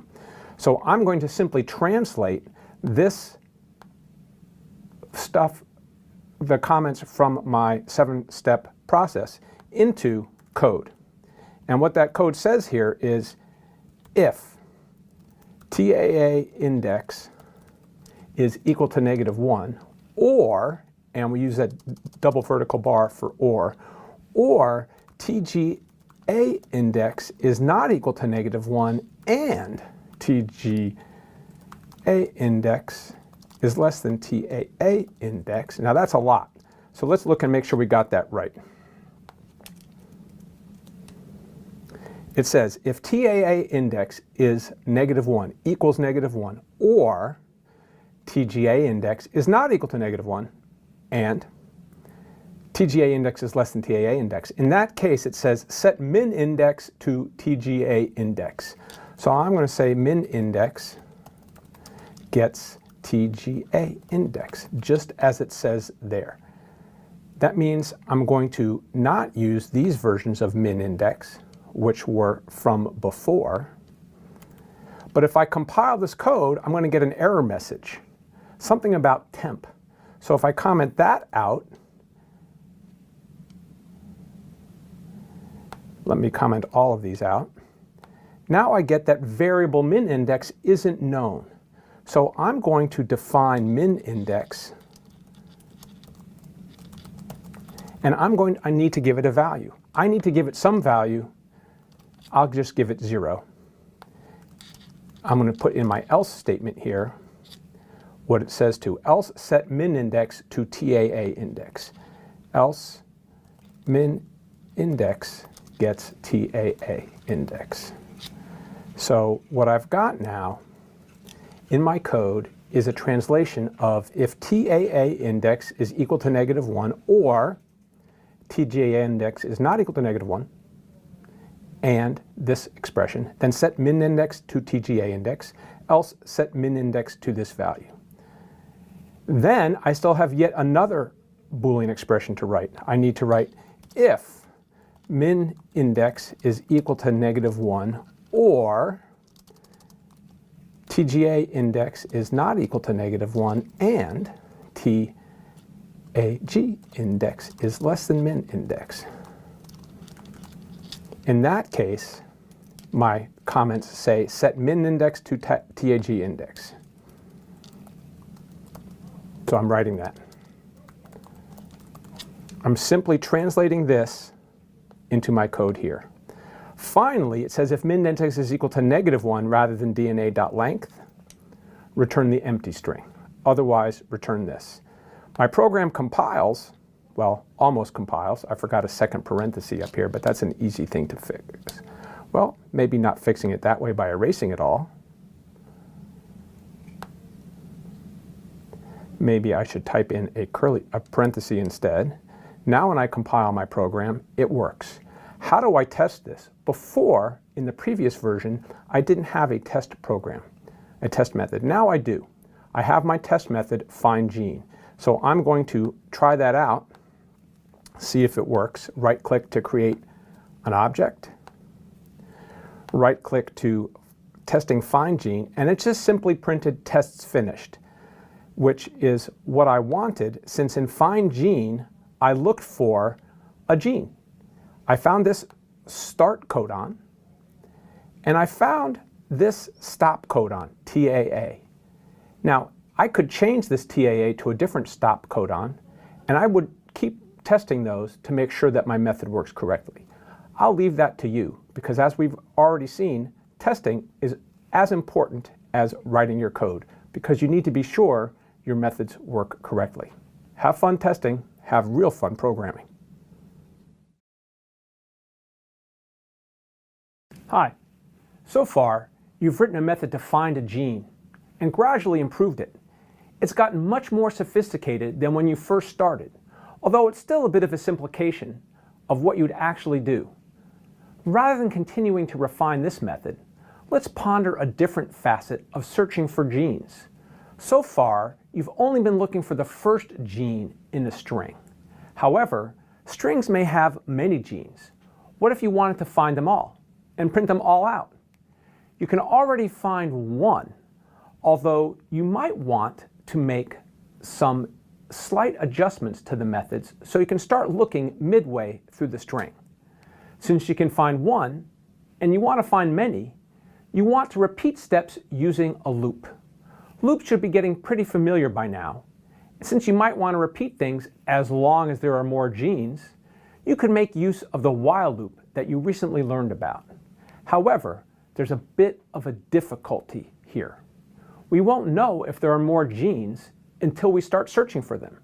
This may make it seem hard to write the loop condition. There are many ways to deal with this situation in code, but the one we're going to teach you about is how to use a break statement to leave the middle of the body of a loop. We'll work through a slightly shorter example than we normally walk through in developing the algorithm to print all genes. If you don't understand this completely when we finish, pause the video and work through steps 1, 2, and 3 yourself. We're going to show you how it operates on this DNA string as we write it. First, we're going to set start index to 0. Start index will represent where we start looking for the next gene. Then we're going to repeat some steps, as long as there are more genes after start index. We want to find the next gene after start index. We want to print that gene out, and then set start index to just past the end of the gene we found. To show you how the algorithm would continue working on the string, we then go back to step 2, and keep repeating these steps as there are more genes after start index. Notice, this is the difficulty we alluded to before. We need to know if we will find more genes or not, but we haven't looked for them yet. We'd find the next gene, print it out, update start index, and then realize we should stop repeating steps because there are no more genes. However, we have this difficulty. We need to know if there are more genes in step 2, but we don't look for a gene until step 3, which makes the algorithm a bit awkward to implement. Really, we'd like to make a decision about whether to keep going or to stop right here between steps 3 and 4. Here's a slightly modified version of the algorithm which does exactly that. Notice that our repetition instructions no longer have any condition. They just say repeat these steps. We'll figure out later when to stop. Likewise, we now have another step in the middle of the loop that says leave the loop if we did not find any genes. This will be much easier to implement once we learn how to translate these kinds of steps into code. For step 2, repeating steps without checking any particular condition, you can simply write while true. If the condition of a while loop is simply true, the code will always enter the loop body when we reach the top, because true always evaluates to true. The other new piece of Java syntax we'll need is the break statement. This is how you say, leave this loop. In this example, we've translated if no gene was found into an if statement that says if gene.isEmpty. The isEmpty method for a string returns true if the string is the empty string, and false otherwise.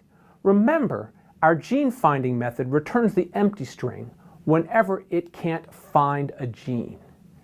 Inside the if statement, we've seen leave this loop translated into a break statement. A break statement, which is written in Java simply with the keyword break followed by a semicolon, causes Java to leave the current loop, regardless of whether it's a while loop or a for loop or any kind of loop you might yet learn about, like a do-while loop. Basically, Java jumps past the close right curly brace that ends the loop. Now we know how to implement these steps. Let's turn the algorithm into code and try it out. We'll find every kind of gene there is. Have fun.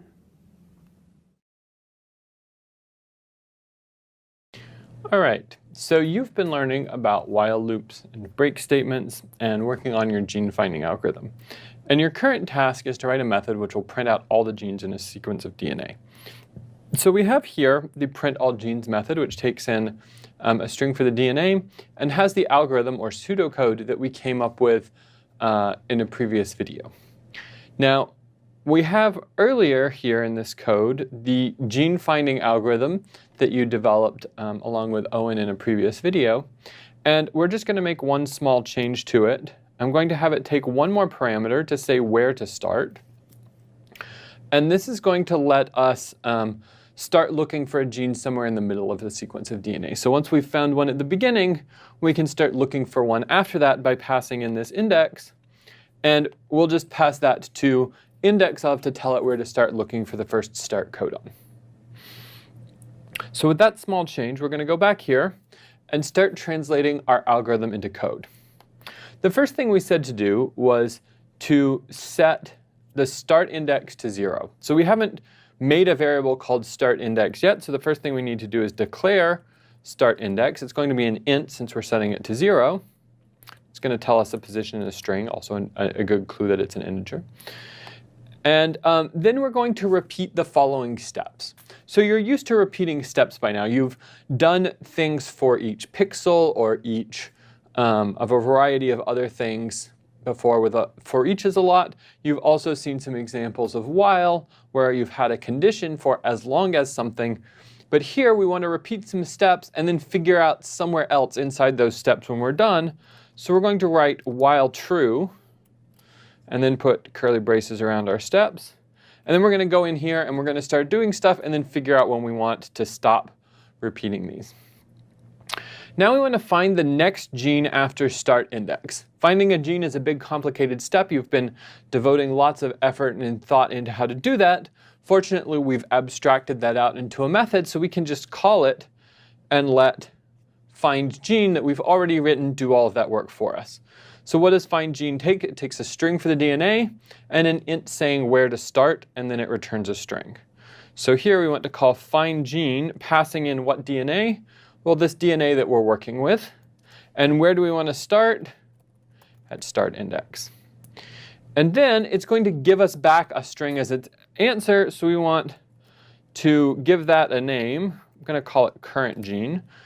We didn't say to give it a name in our steps, so we kept referring to it without a name. Well, we kind of know what we mean, but it's good to give things names in your steps anyways. And now we can refer to that gene that we found. If no gene was found, leave this loop. So if something is the case, do some other steps. By now, you should be getting very familiar with if statements. So if no gene was found, how do we know if no gene was found? What does find gene do if there's nothing left? If you don't remember, we can go back up here and look. We can see that it returns this empty string. So we want to know, is current gene the empty string? Fortunately for us, strings have a .isEmpty method, which will tell us if they're the empty string. How would you do that if you didn't know? Well, you could go look at the Java documentation. Are there other ways to figure out if a string is empty? Sure. You could see if its length was 0, for example. Any way that you can find that works is a good way to do it. All right. So if this gene is empty, if current gene is empty and we didn't find it, what do we want to do?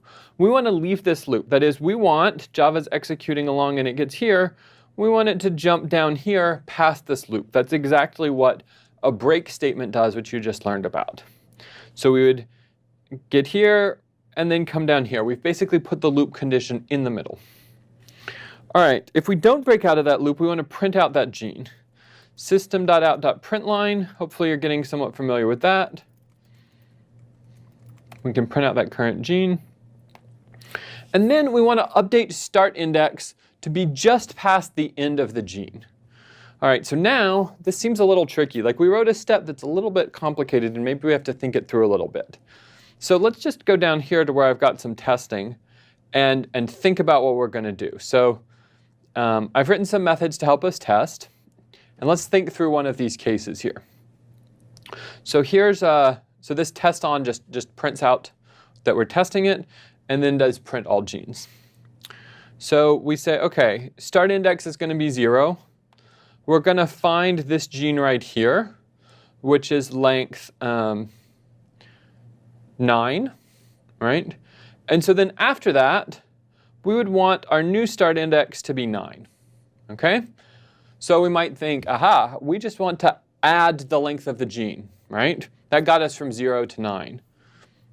That's a good first guess. Now let's think about this next one. So then we're going to go and we're going to find this next gene here, which is length 3, 6, 9, 12, 15. But that didn't start right where we left off, right? So if we were to only add 15, we'd end up here in the middle of this gene. And we want to end up over here. So what do we need to do? Well, we need to add the length to the start position of this gene. How can we find that gene? Well, index of is becoming your friend, right? So start index is going to be DNA.index of current gene starting from start index plus current gene dot length. Right, that seems kind of magical. Let me just explain that again really quickly. All right, we want to find where that current gene was in the string. We can do that by looking for it again, starting at start index. So that's going to tell me, this gene was right here. And then we can add its length to end up past here. That'll work for this first one because looking for this first gene from start index of 0 is just going to give me 0. And then when I add its length, I'm going to end up here. All right? If that still doesn't make sense to you, work it out on your own. So now I'm going to hit compile. All is well there. And I'm going to come over here and I'm going to make a new object. And then I'm going to run my test method. And you can see it says, all right, I'm testing print all genes on this sequence of DNA, and it's got 2 of these. Back over in my code, I tried to make this a little easier for us to see. So we've got this gene here, and then we've got this gene here. And these little V's are just for me to keep track of the codons. And those were what it printed here. I tested it on the empty string. I wouldn't expect to find any genes in there, but it's always good to test on these like wacky corner cases where maybe our code would break if we weren't careful. We didn't find any genes, but our code didn't crash either. That's really good. And then on this one, where we have this one long gene here, which we found and printed out, and then this really short gene here, which we also found and printed out. So that worked well. And the important thing here, the new lesson, was this while true, figure out if we want to keep going in the middle, and then break. All right. Now you can iterate over all the genes in a DNA string and print them out. If you wanted to iterate over the genes in a DNA string and do something else to them, the algorithm would be pretty similar. In fact, for whatever you want to do with each gene, it would look pretty much like this. The line in blue is the only thing you would change to do whatever you might want to. Maybe printing only those genes that meet some condition, counting genes, saving them to a file, building a web page with all of them, or anything else you can think of. So, if you wanted to do these other things, you might copy the algorithm you have pasted, paste it into a new method, and edit that line to make small changes. This approach works, but it's generally a bad idea. Why? Well, for one thing, copy and paste is error-prone. You might forget to change some things that you need to. Even worse, if you find a bug in your original implementation after you have made copies, you need to go fix every copy you made. It is also tedious. You have to go find the method, copy and paste it, and change it. This may not be so bad if you want one variation, but if you want to do 5 different things, it's pretty boring. And finally, it indicates bad programming design choices. Whenever you find yourself wanting to copy and paste, there's almost always a better approach. Let's take a moment to see something that we could improve about this algorithm. Why it would make a lot of work if we leave it as is and copy, paste, change, and then we'll understand the motivation for how to fix it. This is our algorithm to print all the genes in a string. We're going to condense it down to a small description at the bottom, and then copy and paste it and change line 5 to print only the genes with a high CG ratio. And then we'll condense that down to a short description. Now we're going to copy, paste, and edit to make several other algorithms to do various things with the genes from our DNA string, like printing genes in HTML, writing genes to an output file, counting genes with the codon CGA, or whatever else you want to do. All of these algorithms are the same except for the details of what they do to the DNA string. So at first, copying and pasting does not seem like a big deal. Later, we end up with some other DNA data which list all of the genes in a file, one gene per line. We need to do the same sorts of operations on this data too, but the algorithm will be slightly different. It will have a for each line in the file loop. Then do the same operations for the genes. With our copy and paste approach, we now need to write and test 6 algorithms. They are pretty similar to each other, so it may not be so hard, but it's tedious, error-prone work. Then if we end up with some other source of data, we're going to have to go make all 6 algorithms again for that data source. Likewise, if we end up with a new operation that we need to do, we're going to have to write 3 copies of it, one for each data source. Ick! What a mess! What we would really like to do is redesign our algorithm to use separation of concerns. Our initial algorithm does 2 tasks. One is getting all the genes from some source of data, and the other is printing them, or whatever else we want to do to each of them. We would like to split these up by having the algorithms that find the genes put them into some structure that can hold a list of all the genes. Then having the algorithms that print the genes, count the genes, or whatever else we want to do to the genes, they should operate on that list. Now, if you need to add some new source of data, you just write a way to get its genes into our list, and it automatically works with every processing algorithm you already wrote. Likewise, if you need to write a new processing algorithm, it automatically works with every source of data that you already wrote. No copying and pasting is ever needed. So what is this thing that can hold all the genes your algorithms find? We're going to start by using a class from the edu.duke package called storage resource, which is a simplified way of doing this. Later on, once you have learned a few more concepts, you will transition to using the standard java.util.Arraylist class, which has similar functionality, but it's a lot more complex. Thank you. Okay, now you've learned that you want to store your data in a list so you can separate concerns. You learned you'll start out with our edu.duke.storage resource class, which is a simplified way of doing this. What exactly is a storage resource, and how do you use it? It's a class that holds a collection of strings. You can call .add to put a string into the storage resource. You can also use .data to get an iterable, so you can iterate over all the strings that have been put into the storage resource you created. There are a few more methods, and you can read about them in the DukeLearnToProgram.com website, where there's a document page for the storage resource class. Let's look at an example of using it.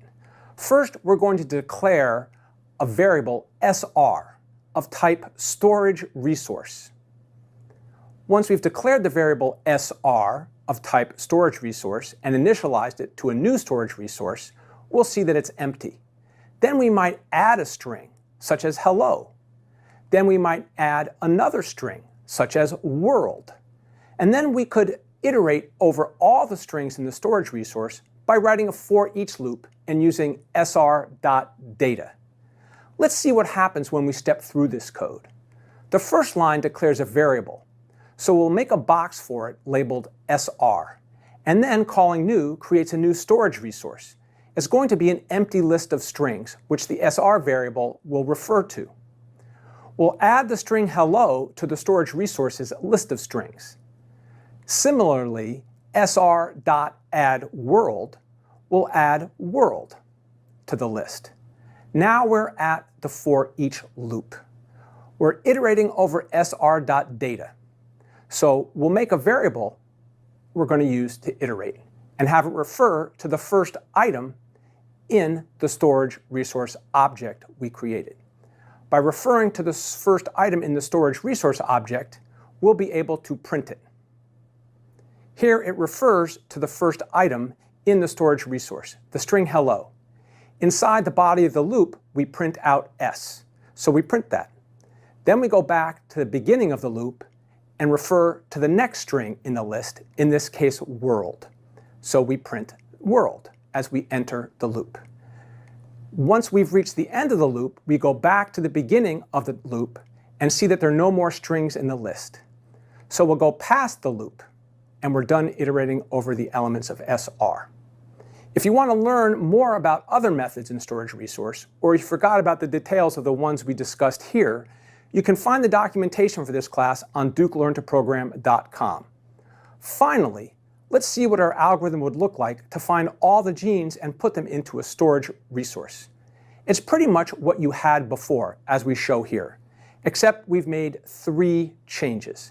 First, at the beginning of the algorithm, we make an empty storage resource to put the strings we find, the genes, in. After making the empty resource, we do something to each gene we found. We add it to the storage resource. Finally, at the end, we give an answer.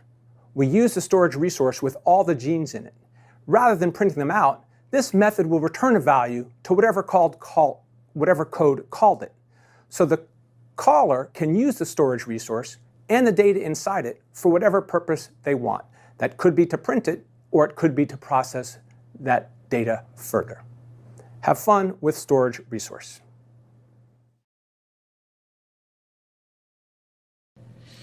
All right, so you've learned that what you would like to do now is separate finding the genes from printing the genes. And the way we're going to do this is we're going to take all the genes you find and put them in a storage resource. And then you can iterate over that storage resource and print them out. Or if you wanted to do other things with the genes once you've found them, filter them, calculate properties about them, whatever, you could iterate over the storage resource and do those without reduplicating all of your code to have another thing that finds them all. So I've taken our code that prints all the genes, which we developed in a previous video, and I've made a couple small changes to it. So I changed it from being called print all genes to get all genes, since we're going to get them instead of print them. It returns a storage resource now, because that's what it's going to give back as its answer, one of these things that holds all of these strings. I've altered the comments here with the steps to the ones that we developed in the previous video where we came up with the algorithm. And where these have been the same as before, which is most of the steps, I've left that code. For one of these, where we were previously printing it and are now adding it to a list, I deleted the old code, the system out print line, which we don't want. But otherwise, this is pretty much the same. And then in our test methods, I've removed that code because we're going to have to do something a little bit different. So let's start by turning these steps into code. The first thing we want to do is create an empty storage resource and call it GeneList. So GeneList is going to be a new variable. We need to declare that its type is storage resource. GeneList is its name. And it's going to be an empty storage resource, a new one with nothing in it. So it's going to be a new storage resource. And then these steps are already translated to code until we get down here to where we want to take that gene and add it to our gene list. So that's just going to be GeneList.add and that gene. And then at the end here, our answer is GeneList. As you've seen many times by now, when your method or function knows its answer, it returns that answer to whoever called it. Okay? So now I want to write my method that's going to test this. And we're going to test it by printing things out. So the behavior of our code is going to be just what we did before, but it's going to be more useful, more reusable. We could put it to other purposes than just printing out these genes. So the first thing I want to do is call this method getAllGenes that we just finished writing and store its result in a storage resource variable. Store, which I'm not sure I can spell. We'll just call this genes equals getAllGenes on that DNA. Now we want to iterate over the things in it. So I have here the Duke Learn to Program documentation because I'm not very familiar with storage resource. It's not one of the standard Java classes. It's kind of a nice simplification for you. If I didn't remember how to iterate over all of these things, I could look at this and say, okay, add, we just use that, size.data returns an iterable. Those are the things that we can write for each loops. It even gives us this little example here. So what we're going to do is for all of the strings, all of the genes, which are strings in these genes we just got back, we want to print that particular gene out. Now I'm going to hit compile. Whoops. Up here, this was called current gene. Java is fussing at me because it has no variable there called just gene. Fix that. And here, whoops. I looked up the method and then I forgot to call it. That was good. Easy to fix. I'm going to get rid of this documentation. I'm going to come over here and I'm going to make a new one of these. And then I'm going to run it. And it ran just fine and gave me the same results as before, but our code is now more reusable. We could put it to other purposes more easily. Hello, and welcome to this introduction to using Java to help find trends, patterns, and make a conclusion about information found in data. You see here two screenshots of spreadsheet programs that have been used to analyze data over many, many years. On the left is a screenshot of a Google Docs spreadsheet that you can use today. This program analyzes data and runs in the cloud. It is accessible via a browser or a mobile app on all kinds of devices all over the world. On the right is a screenshot of VisiCalc, the first spreadsheet program that launched in 1979 and ran only on Apple II computers. In general, spreadsheet programs work on data formatted in rows and columns, tabular data. You'll be able to write Java code to analyze such data as well. Spreadsheets revolutionized so many industries and launched new ones by taking seconds to model what-if scenarios that had previously taken days to perform. The link here is to a podcast describing the development of VisiCalc and the industries that were transformed by these programs. Today, data that can be analyzed by software programs is often made publicly available through government and nonprofit websites. Typically, data is produced in CSV files, files in which the different data values in each row are separated by commas, thus the name comma-separated values. You're going to learn how to write Java programs to analyze data stored in CSV format. Using spreadsheet software is a great way of finding patterns, information, trends, and visualizing data. But sometimes a spreadsheet program isn't enough to solve every problem easily. There are many different spreadsheet programs, so a common format is useful. The CSV format makes it possible for data to be portable between different types of software used to analyze data. Furthermore, you can write your own Java programs to analyze data using the CSV format. Common formats often have standards. For example, the Internet Protocol, or IP standard, determines the format for the packets that transport information across the Internet. The IETF, or Internet Engineering Task Force, that made the IP standard also created a standard for CSV files. Other groups have made different but related standards for formats used in different software programs. In this lesson, you will learn how to use an open source software library, the Apache CSV parser, as you learn more about Java programming.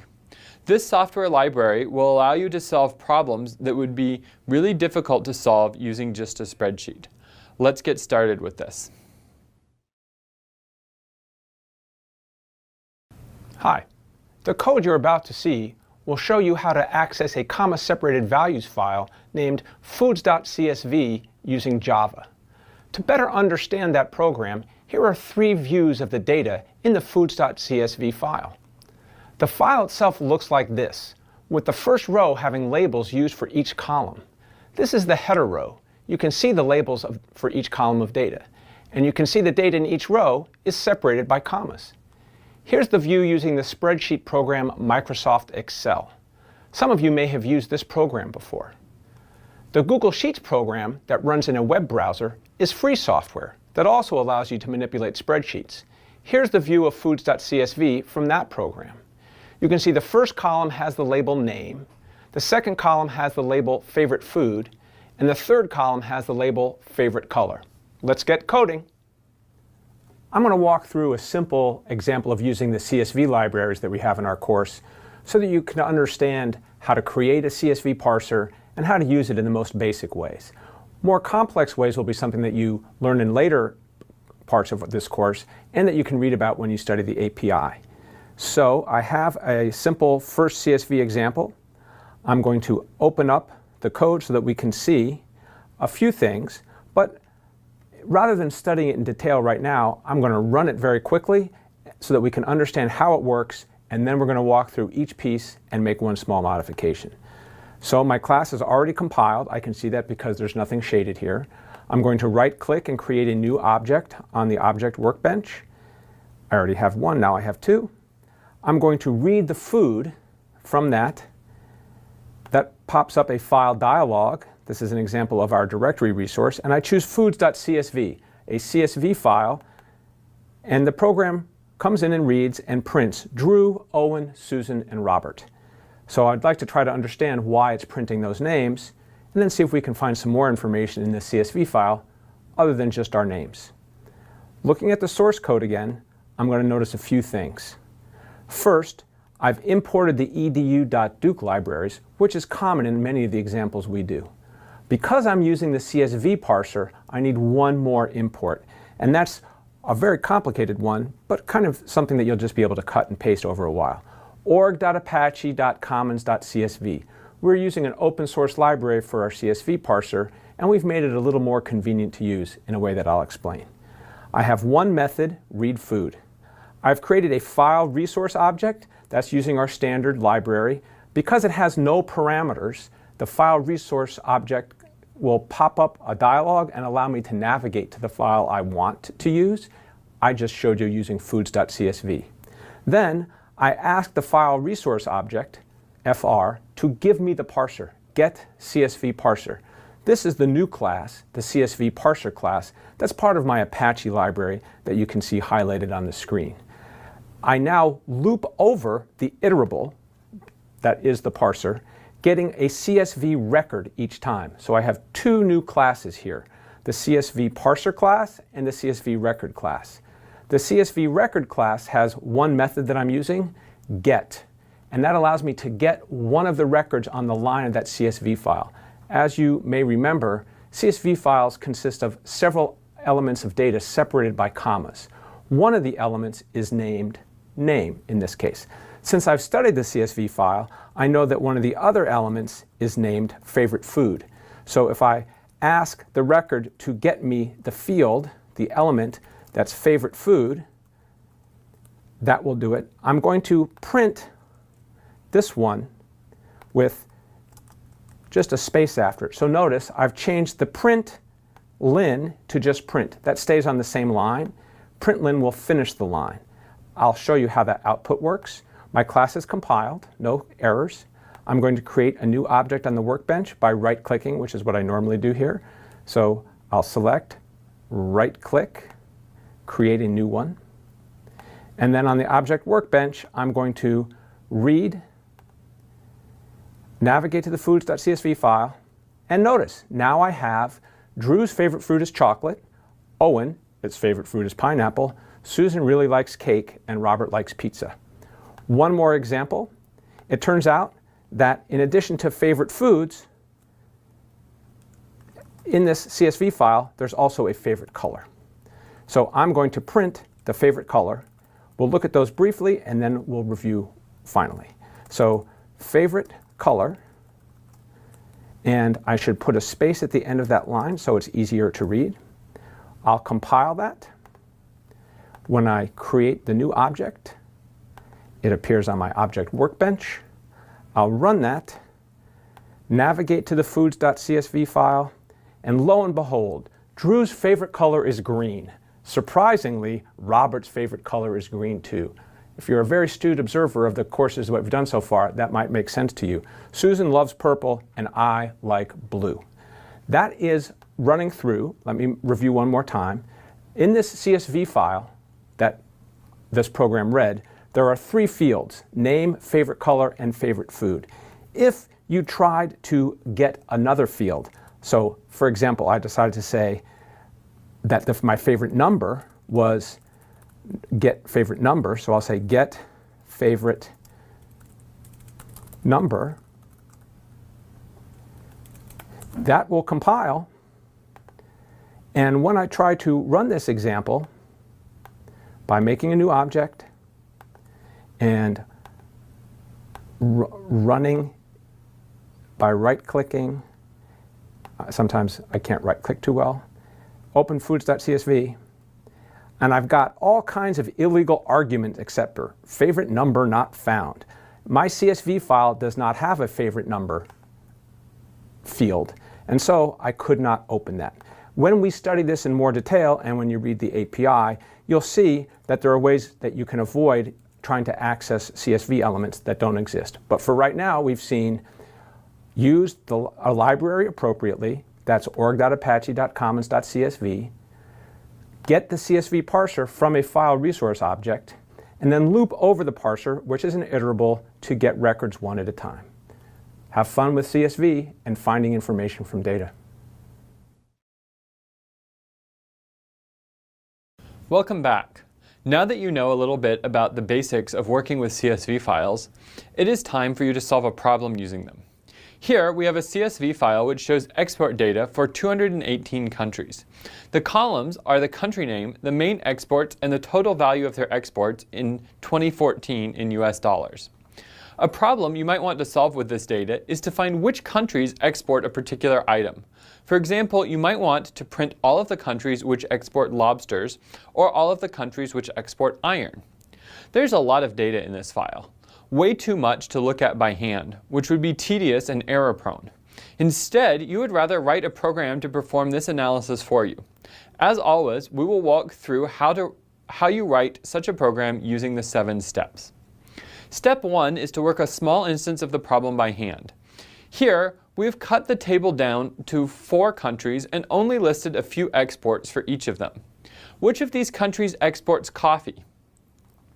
After looking at the table for a few seconds, you can see that Madagascar and Malawi export coffee, and Macedonia and Malaysia do not. Next, you need to write down what you just did.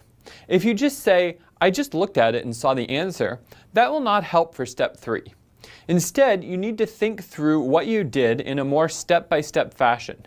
How did you look at the table and see the answer? You probably looked at the first row's export column and saw that it did not contain coffee.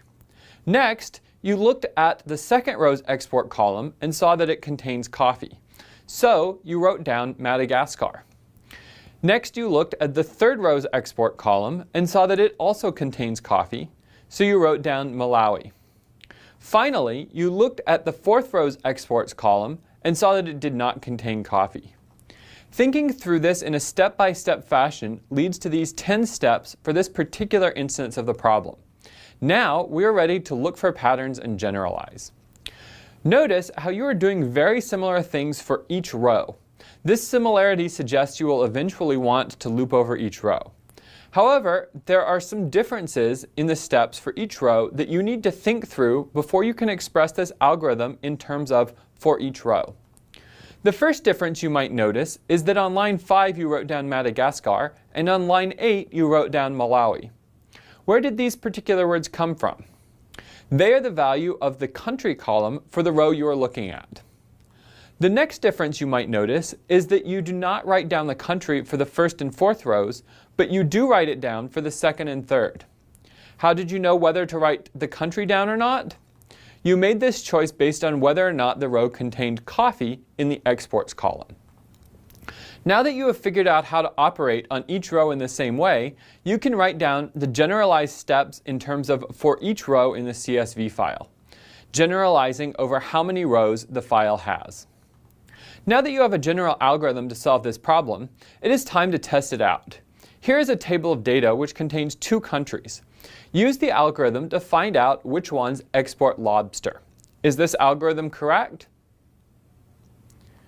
According to our algorithm, Brazil is the country which exports lobster. Oops, that's not correct. We should have gotten Anguilla. Did you test the algorithm carefully enough to notice this mistake? The problem is that our algorithm always checks for coffee, not for whatever export we are interested in. We should have thought this through as we generalized, but we missed doing that. This is exactly the sort of problem step 4, testing your algorithm, is intended to catch before you write code. You can fix this algorithm by referring to the parameter, we'll call it export of interest, which indicates which export you want to look for. Making this correction to the algorithm will have it yield the right answer on this test case. Now that you have an algorithm, it's time to write the code. Okay, now that we've developed our algorithm to figure out which countries export a particular item, it's time to turn that algorithm into code.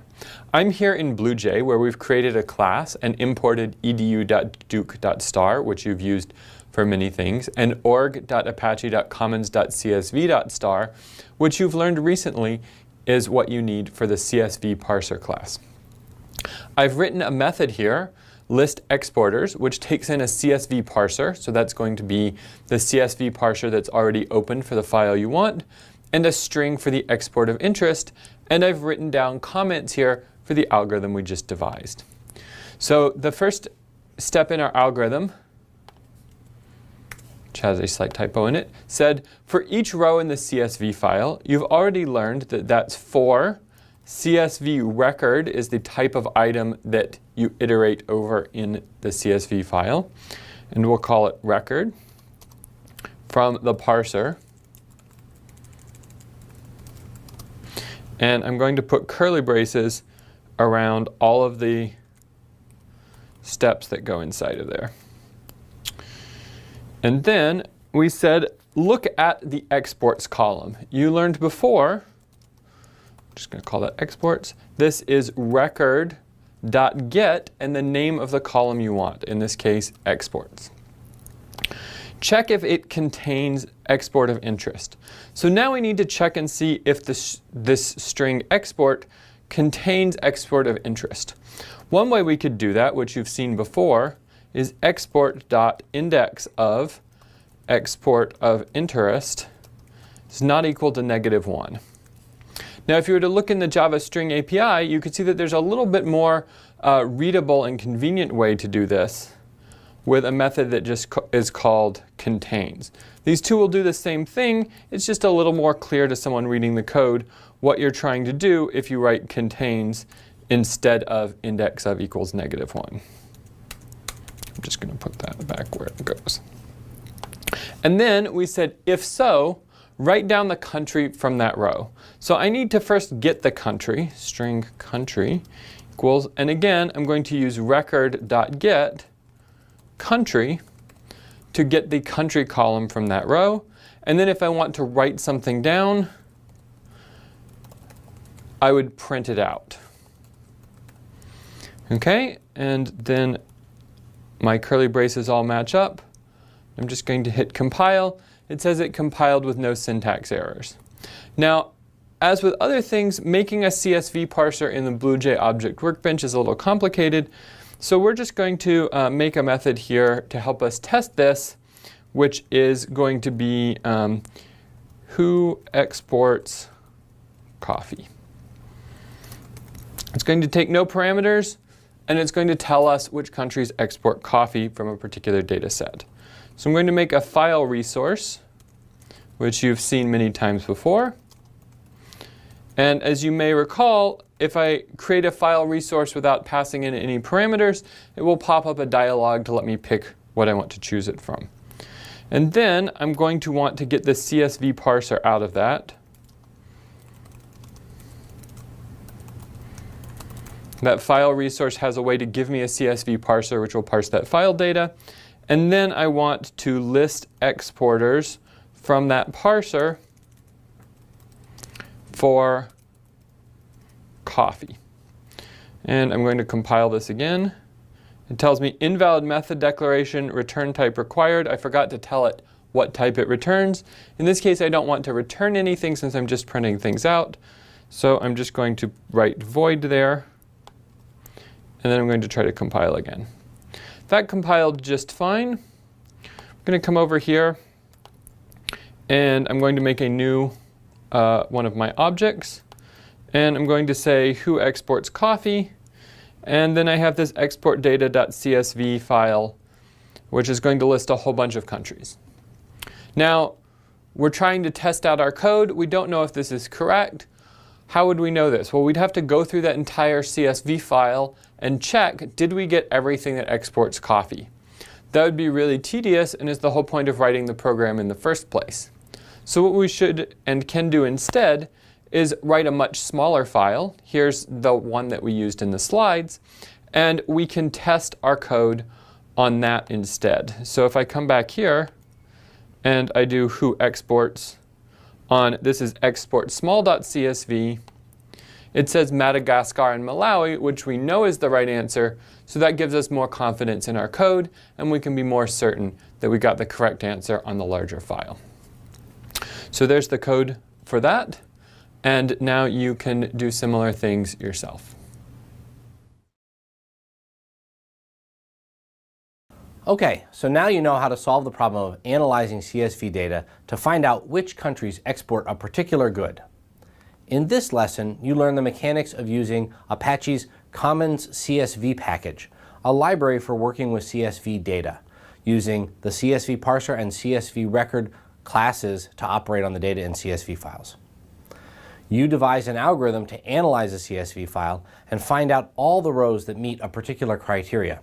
In this case, which ones export a specific good. But the same basic ideas would work for other criteria more generally. And, of course, you implemented it in Java, putting your newly gained knowledge of the CSV library to use. Welcome back. Now that you know a bit about working with CSV files, it is time to learn how to analyze numerical data in those files. For example, here we have a CSV data file about the weather at the Raleigh-Durham Airport for January 1st, 2014. We have this data for every day in a couple years with one CSV file per day. Each row contains information about 1 hour of weather, and there are a variety of columns such as the temperature in Fahrenheit, the dew point, the humidity, etc. If you are studying weather patterns, you might want to analyze this data and ask a variety of questions. Of course, the techniques you will learn are applicable to other types of data too, so you may find them useful in a variety of other fields as well. One question you might want to ask is, what is the maximum temperature? That is, when is it hottest? If you were doing this just for the data on one particular day, you could just look. There are only 24 entries. Or use the max function in a spreadsheet. However, what would you do if you wanted to find the maximum temperature over many days, such as for an entire year? You certainly do not want to look through all of the data by hand, and importing 365 files into your spreadsheet would be quite tedious. For something like this, you would want to write a program to do the work for you. In this lesson, that is exactly the problem you will solve, finding the hottest day of the year. For the purposes of this example, we are going to say that the hottest day of the year is the one with the highest maximum temperature. A related but slightly different problem is to find the day with the highest average temperature. We're not going to walk through that problem, but you could certainly do it after this lesson. The plan to write this program is to start by learning about dealing with numerical data. The CSV parser will read the data as strings, which have to be converted to numbers. Once you know how to convert strings to numbers, we'll start with a smaller piece of the problem, just finding the maximum temperature on one day. We'll walk through the algorithm and the code development with you. You will want to test your code to be confident that it is correct before proceeding. Once you are confident in your code to find the maximum temperature on one day, you'll want to build on it and find the maximum temperature for many days. This will let you find the maximum temperature in a year. So let's get started. Welcome back. As you work with data in CSV files, you may encounter numerical data, such as this. Here we have a variety of numbers, such as years. However, the libraries you use to read a CSV file will read this data in as a string, the sequence of characters 1493, not the integer 1493. If you want to manipulate this data numerically, adding values, finding the largest, or some other task, you will want to work with the data as an int or a double. So what would happen if you tried to write a line of code like this? Int value equals row.getYear. When you try to compile it, you would get an error message here that the types are incompatible. You are trying to assign a string to an int. Let us look a bit more at this error. If you look at the documentation for the CSV reader, which we show here, you will see information about the get method. In particular, you can see that its return type is string. Because that method returns a string, this entire expression, row.getYear, has type string. Java knows that it will be a sequence of characters. However, that is not the same type as int, which is the type we declared value to be. This raises two questions we will answer for you. First, why is this a problem? Sometimes Java can automatically convert between two types, so why can't it convert a string to an int? It seems like if we have the string 1493, Java could just figure out that that should be the number 1493. However, it cannot do this in this case. The second question is, of course, how do you fix it?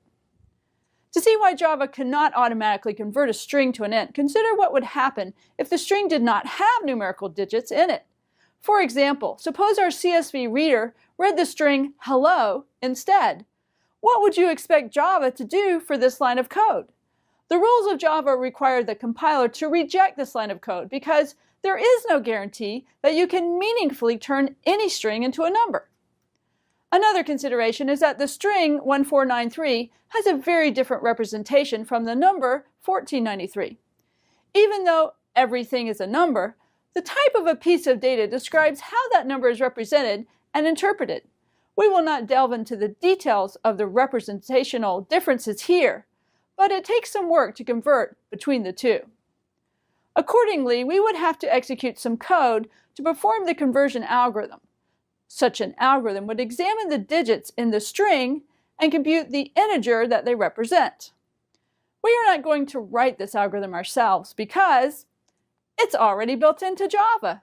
You can just call integer.parsing to convert a string to a number. Even though it's built in, you still have to call it explicitly to tell Java that that is what you want to do. Here you can see an example of how you can use the integer.parsing method. You pass in the string you want to convert, and it returns the integer value. If you need to work with numbers that have fractional parts, you can use double.parseDouble, which will accept a string like 42.56, and convert it into the corresponding value of type double, the type to use to work with non-integer numbers. For either of these methods, the string could be invalid. It could be something that does not represent a number. For example, if you passed hello to integer.parsing, the method cannot turn hello into an integer. So what happens? The method throws an exception, which indicates that an error has occurred.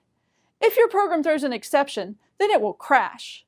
There are ways to make your program handle the exceptions, specifying what to do instead of crashing. But we are not going to go into that more advanced topic here. So now you know that you cannot just assign a string to an int, and that if you need to convert a string to an int, you should use integer.parsing. Likewise, for real numbers, you have learned to use double.parseDouble. Now you are ready to manipulate CSV data with numbers in it. Thank you. Welcome back. The first piece of solving the problem of finding the highest temperature in a year, which has its data spread across hundreds of files, is to find the maximum temperature in one day, which always has one file. As always, we're going to start by working a small example by hand in a step-by-step fashion. Here we have 6 rows of data to work with. The first thing you might do is look at the first row, and in particular at its temperature, which is 30 degrees Fahrenheit. That is the maximum we have seen so far, which you will want to keep track of. If you were just working this out with a small data set, you might just remember it in your head, but we will draw a red box around it to be explicit. You might then go through the rest of the data in a similar fashion, looking at each row and deciding whether it is the largest you have seen so far or not. After you look through all the rows, you have found your answer, which in this data file is the last row. Okay, now that we have worked an instance of the problem by hand, it is time to write down exactly what we did in a step-by-step fashion. The first thing we did was look at the first row, in particular its temperature F column. Next, we noted that it has the largest temperature so far. The next step was to look at the second row. Its temperature is not greater than the largest temperature we have noted so far. Then we looked at the third row. Its temperature is 30.9, which is larger than the largest we have seen so far. So we updated our largest so far to be the third row. For the fourth row, we did very similar steps. Saw that 32 was larger than the largest so far, and updated our largest so far. The fifth row was not larger than the largest so far. And the sixth row was larger than the largest so far. So we updated our note of what was the largest. That was the last row. So we are ready to give the answer. In this case, the sixth row was our answer. Now that we have all of those steps written down for this particular instance of the problem, we are ready to find patterns and generalize. The first thing you might notice is that you are doing similar but not quite the same things for each row of the CSV file. As you can probably guess by now, you will eventually write code which loops over the rows to solve this problem. However, before you can do that, you need to think about the differences and find ways to make them the same. The first difference you might notice is that for the first row, we just noted that it was the largest so far. But for later rows, we compared the row to what we had previously noted down as our largest so far. The first row is a bit unusual here because we have nothing else to compare it to. We did something implicit that we did not write down. We check if our largest so far was nothing or something first. We'll need to incorporate that into our generalized steps. The other difference you might notice is that sometimes we updated what we recorded as the largest so far, while other times we did not. We marked the first row's update in purple, as we just discussed how it is different from the others, and marked the steps in red where we did not update the largest so far, and in green where we did. What is the pattern? It is when the current row's temperature is higher than the largest so far's temperature. Thinking through these patterns leads us to the following thoughts on how to decide when to update the largest so far. If the largest so far is nothing, meaning we don't have one yet, then the current row is the largest so far. Otherwise, if the row's temperature is greater than the largest so far's temperature, then the current row is the largest so far. After thinking through that, we can express our algorithms in terms of for each row in the CSV file. For each row, which we will call current row, you will want to decide how to update the largest so far variable, as we have just discussed. We have not said anything about what largest so far starts as, so we should be sure to put that in here. We mentally glossed over this while we were writing down our steps, but we implicitly started with it as nothing before we began looking at each row. We should write that down in our algorithm here. The last step, which we did write down, was to give our sixth row as our answer after we finished looking at each row. Is the answer always going to be the sixth row? No. It is always going to be the largest so far, the row that we have been keeping track of as we worked through the data. We should test this out before we try to write our code. Try it out on these 4 rows of data. Does the algorithm give the right answer? Yes, it does. We are now more confident that we wrote our algorithm correctly, so we are ready to turn it into code. In writing the algorithm to find the maximum temperature in a CSV file, we wrote down steps that do not correspond to anything you know yet in Java. The idea of having nothing. How do you turn that into code? This introduces an important new concept in Java, null. In Java and many other programming languages, null means nothing or no object. This concept is very important as it is common for algorithms to need to refer to the value no such thing. One thing you can do with null is initialize a variable to it. For example, CSV record largest so far equals null means initialize largest so far to be no such thing. Another use of null is when an algorithm has an answer of it doesn't exist or there's no such thing. In that case, returning null from a method is an appropriate way to indicate that no such answer exists. You can also check if an expression is equal to null, which is quite useful in many algorithms. In the algorithm we are working on, you want to check if largest so far is nothing. That is, if it equals null. One thing you cannot do with something that is null is call a method on it. Since null means no such object, it does not make sense to try to call a method on no such thing. For example, this code is problematic, even though it compiles just fine. This second line will cause the program to crash when you run it. You would get an error message like this, which tells you what went wrong. The first thing about this error message is that it says exception, which generally means that something went wrong with your program.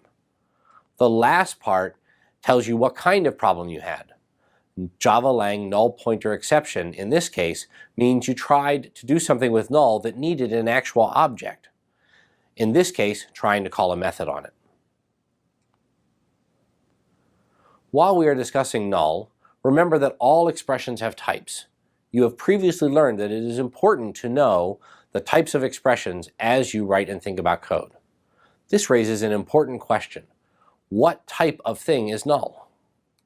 We wrote CSV record largest so far equals null and told you that was legal.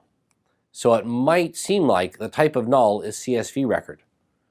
But does that really make sense? Would Java be designed such that the type of nothing is a CSV record? Shouldn't we be able to have nothing for other types too? Java actually has a special null type. Unlike other types, you cannot write down the name of this type in your program. You cannot declare variables of this null type, nor can you make methods whose return type is this special type. The literal null is a special type, and this type can be converted into any object type. That is, Java will let you assign it to variables of any object type, return it from methods whose type is an object type, or compare it to any other type of object. You may have noticed that we just said any object type, not just any type. Java has two categories of types, primitives and objects. Primitive types cannot be null. You have seen 4 primitive types so far: int, double, char, and boolean. There are also 4 others you have not seen: byte, short, long, and float. These types are all built into Java, and they are just plain data. They do not have any methods associated with them, and they cannot be null. The other category is object type, which can be null. You have seen many object types so far: file resource, string, CSV record, and pixel, just to name a few. In general, anything with a method in it is an object type. Likewise, any class you write is an object type. There are some other differences between primitives and objects, but they're not relevant yet, so you will learn about them later.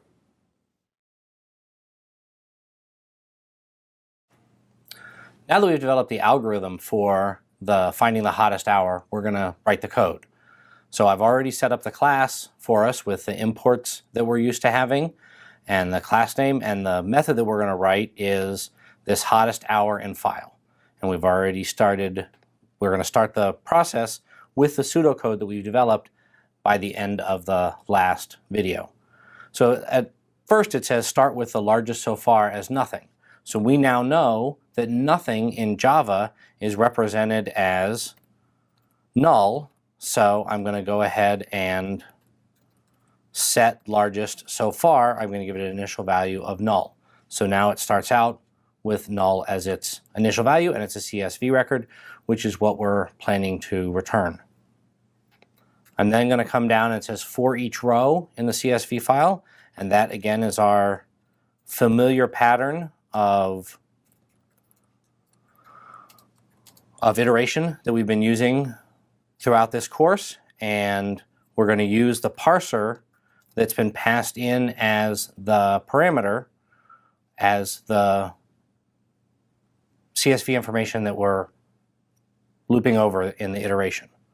And I'm going to go down to the bottom here and go ahead and close this loop so that again I sort of have the idea of what I'm going to do for each record as we iterate over it. Next it says if the largest so far is nothing. So this is the first time that we've seen it, and we're going to check to see if largest so far is null.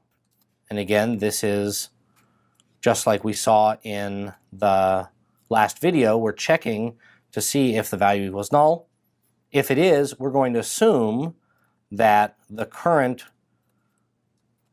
temperature, the current record, is the hottest one.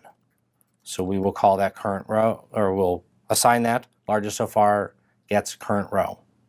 That's all we have to do for that if statement. We're just replacing it. Otherwise, and that means else in Java, I'm going to compare the two temperature values directly. That means I need to get those temperature values out of the record. I know that those values are going to be numbers, but I have a decision to make. Should they be integers, whole numbers, or should they be doubles, real numbers? That's right, they should be doubles. Because one of the temperatures was 30.9 in our example, and that's a real valued number, which is better represented as a double. So I'm going to set current temperature equal to the current row dot get of temperature F. But getting that value is going to give me a string, and what I really need is a number, so I need to convert that string from a string into a double. So I'll use double.parseDouble to make that happen. Then, because I need to do the exact same thing again, I'm just going to go ahead and paste that line, and I'm going to call this largest temp, and I'm going to get it from largest so far. And now I have two double values, and I can compare them directly. So I'm going to check if the current temp is greater than the largest temp, and if it is, then I'm going to replace that value, the one in largest. So I'm going to say largest so far gets current row. So I've replaced it in the two cases that we had checks for, and I'm done with my pseudocode for inside the loops, and I'm going to move to the next line, which is outside the loop, and it said that largest so far is the answer, so I'm going to return largest so far. Now I'm going to compile my code just to make sure I haven't made any silly errors. It says no syntax errors, so now I'm ready to test my code. Let's take a quick look at how the data is organized on the file system and what an actual file looks like. So we have a data folder, and inside of that data folder it's organized into years, and then within each year we have a weather file for each day. So there's 365 or 6, depending on sleep year, of those files for each of the years. So that's how it looks on the file system. And then here's how an individual file looks. So in this case I've chosen January 1st, 2015 as the one that I'm going to test, the data file that I'm going to test. And you can see we've got the column information up top, and we've got the column data for each of those. And we have two files loaded up in a spreadsheet because CSV files are easily represented as spreadsheets. So this is a nice way to visualize them. The other method that I've already included in the CSV Max class is test hottest in day, so that we can test our code to make sure that it's right. The first line in there creates a file resource already set to January 1st, 2015. The second line calls our hottest hour in file method that we just wrote, passing it the parser that we created for that particular data set. And then that returns us the CSV record that is the largest one. And then we print out that hottest temperature and the time that it appeared at, just to see when that was. And that's going to give us a sense of whether or not our program is correct. So I'm going to compile our code, and I'm going to come over to the BlueJ environment and create a new CSV max object, and then call my test hottest day. And it says the hottest temperature was 51.1 at 2:51 p.m. And if I go over to my data file and I look at the temperatures, I see that they are in the 20s, in the 30s, 50, 51.1, back down to 50, back to the 40s, and 42.1. So indeed, the hottest temperature was 51.1, occurring at 2:51 p.m. Let's also check the 2nd of January, just to try it on a second data file to see how we're doing. So I'm going to come over and change that from January 1st to January 2nd. I'm going to recompile. I'm going to go ahead and create a new CSV max and call test hottest day. This time it thinks it was 54 at 12:51 p.m. And again, if I come over and I look at my temperature, I'm in the 40s. I'm now in the 50s, 51.1. I have 54s, and then back down to the 40s. You'll notice that there's actually 4 times when it was recorded as being 54 degrees, and we've recorded the first time that occurred, 12:51 p.m., as opposed to the last time that occurred, 3:51 p.m. So now that I've tested it on 2 separate files, and I've seen that it worked for those, I feel reasonably confident that my code is correct, but I encourage you to test it on more files and try it out on your own and see what you get.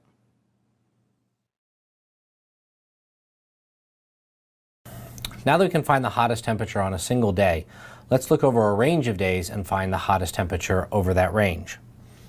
For this, I've created a new method called hottest in many days that we'll use to do this calculation. And we'll be using a directory resource for this, which will allow us to select any number of files over at once to compare.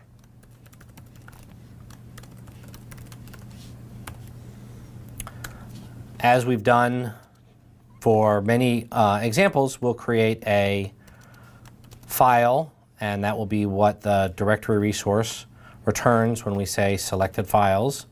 And we'll iterate over that. And now that we have that file, we'll use that to create a new file resource.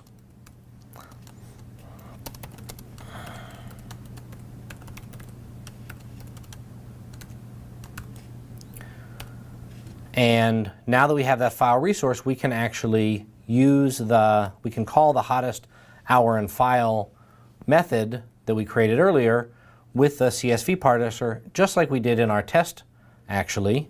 And so this code right here that we've already got in our test is exactly what we're going to do, but now we're going to do it inside of a loop so that we can do it as many times as needed. But instead of this one being the largest, this one is only going to be the current temperature, and we're going to have to compare that against the largest so far. So just like in the previous example, we're going to have to keep track of what we think is the largest one so far.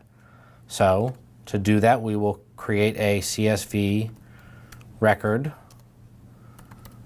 largest so far. I'll even use the same name. And initially, it will be nothing, so I'll set that to null. And then once I get I'm looking through the loop here, I'm going to check to see if the largest so far is empty, meaning we haven't assigned it yet. Then I will go ahead and reassign it to the current one that we just got. Otherwise, I'm going to have to compare the two of them again. And again, since this code is going to be very, very similar, I'm actually going to go ahead and literally copy and paste it from my previous implementation. And I'm going to get the current temp. Oh, I'd call that one current row. I like current row. I'm going to call this one current row as well, again, so that we have a similarity of names. And so I'm going to get the current temperature and save that as a double current temp. I'm going to get the largest temperature out of largest so far. I'm going to compare them. If it's greater, I'm going to go ahead and replace it. And then I'm going to close my loop. And so now I've iterated over many days. The main difference is I've called hottest hour in file instead of calling it for a particular row in that day. And once again, largest so far is going to be my answer.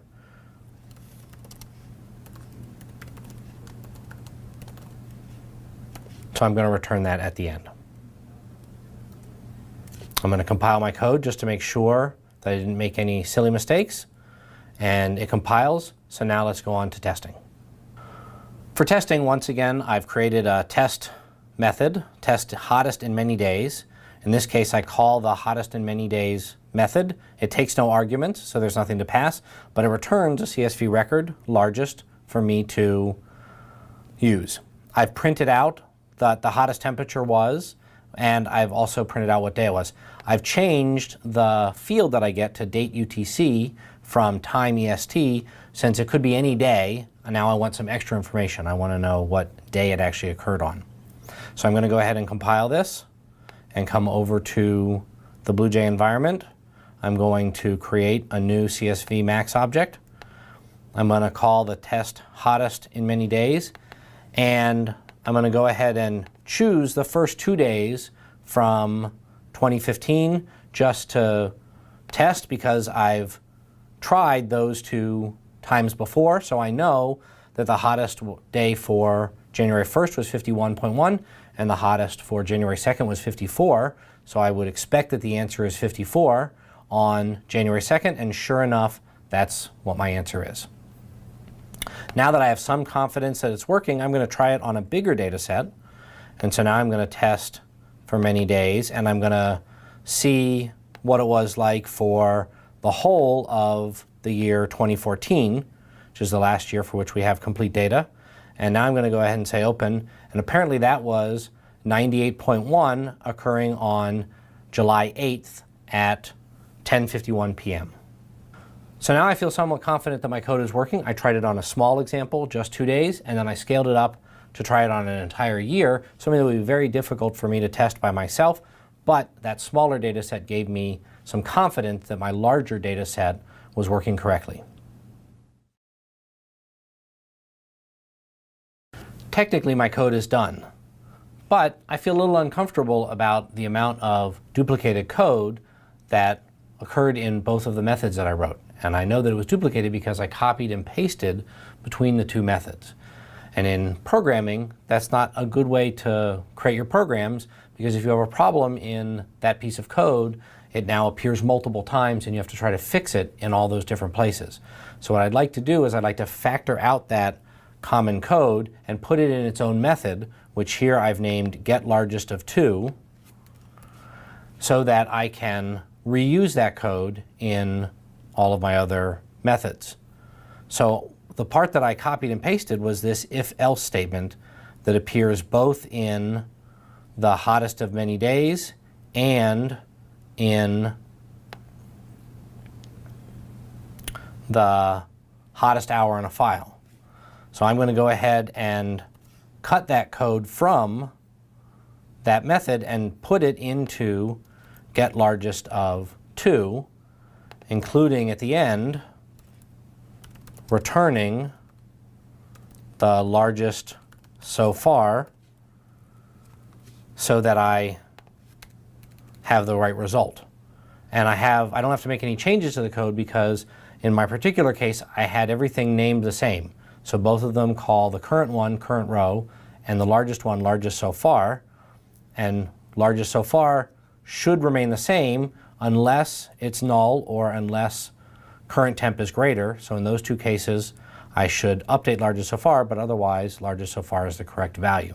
So that's what my method is going to look like. It's just going to be those two, the if and the else statement, and a return of its own. And now I can use that here to say largest so far gets get largest of 2, and I'll pass it the current row and largest so far. That will do the work of my if else statement, store the result there. And likewise, I can now copy and paste this one line of code into hottest of many files and replace, again, that same if else with that one line. Sorry, I lost my place there for a moment. So I get the current row from the file, and I get the largest of the two. And now let's go ahead and compile and make sure that I didn't misspell something by not capitalizing it. And then since I copied and pasted that, I have to fix it twice, which is exactly what I was warning you about earlier.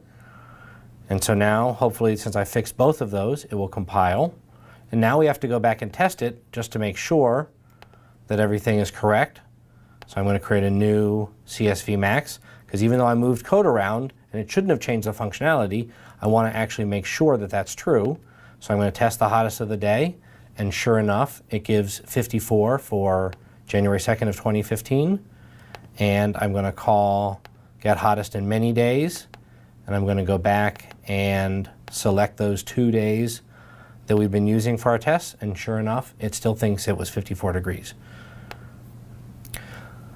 So with those tests, I feel good that the changes that I made in terms of moving code around didn't affect the functionality, but now I feel more confidence in my code because this large piece of code that was duplicated, now I've taken care of and it only appears in one place. So if I ever find a problem with that, I can go back and fix it just in that one place.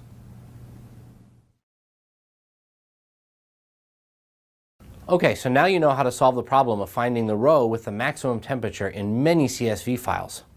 In this lesson, you learned how to convert strings to numbers with either integer.parseInt or double.parseDouble.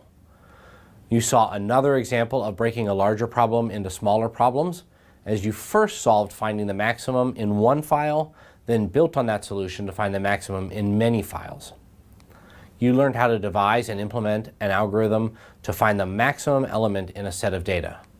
And you also learned about the concept of null, which is how you represent nothing or no such object in Java. Hi everyone, I'm Susan Roger, and today we are going to make Java cookies. So we're going to start. We're going to start by putting in 2 sticks of butter, and that is a cup of butter. Next up, we're going to add in 1.5 cups of sugar. Now we're going to cream the butter and the sugar together.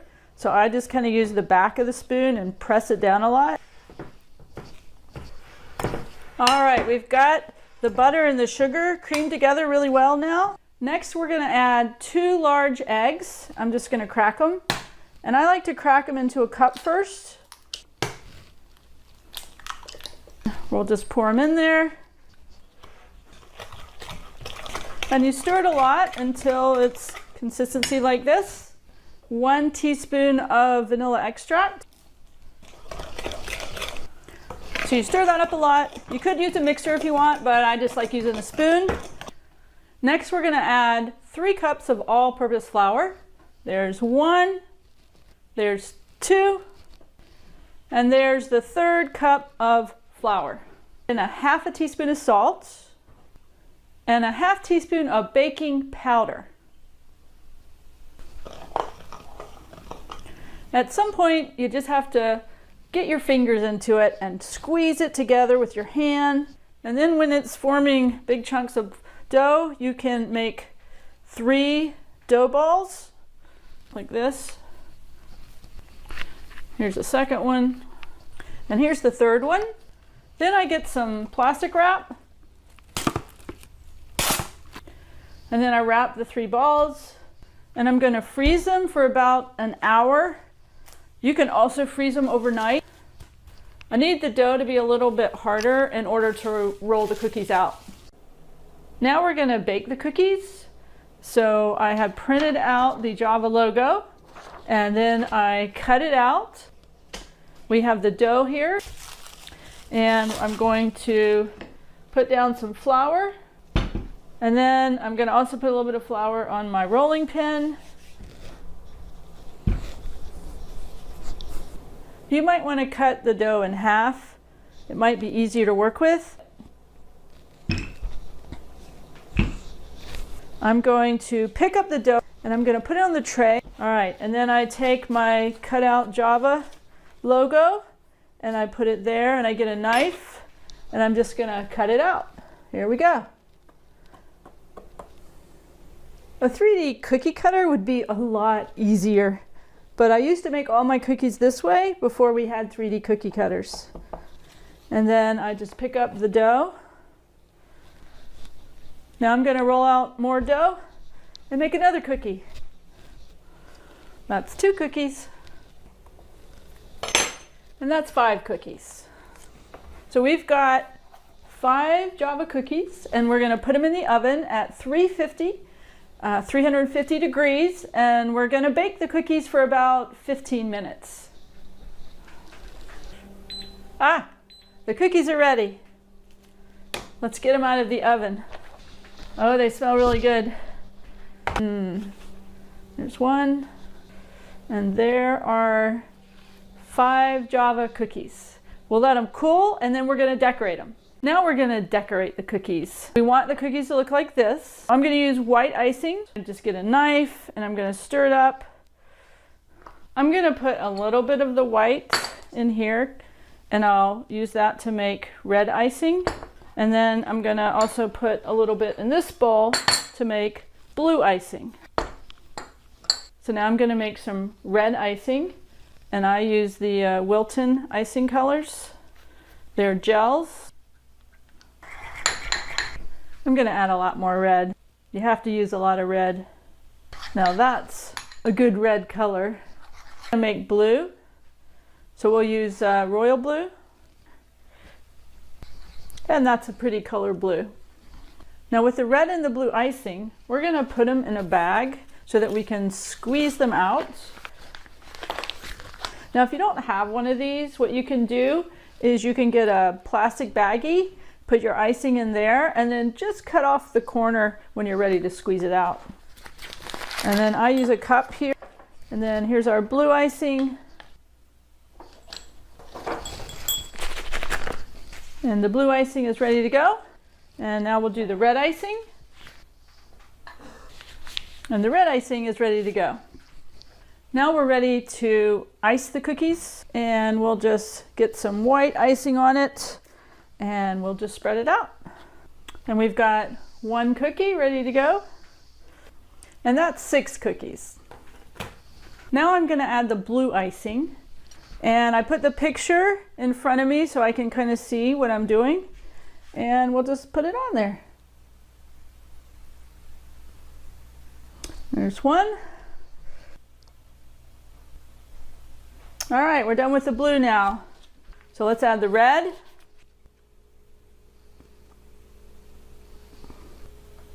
And we are now done with decorating the cookies. And I hope you have fun making your own Java cookies. And if you do, please send me a picture.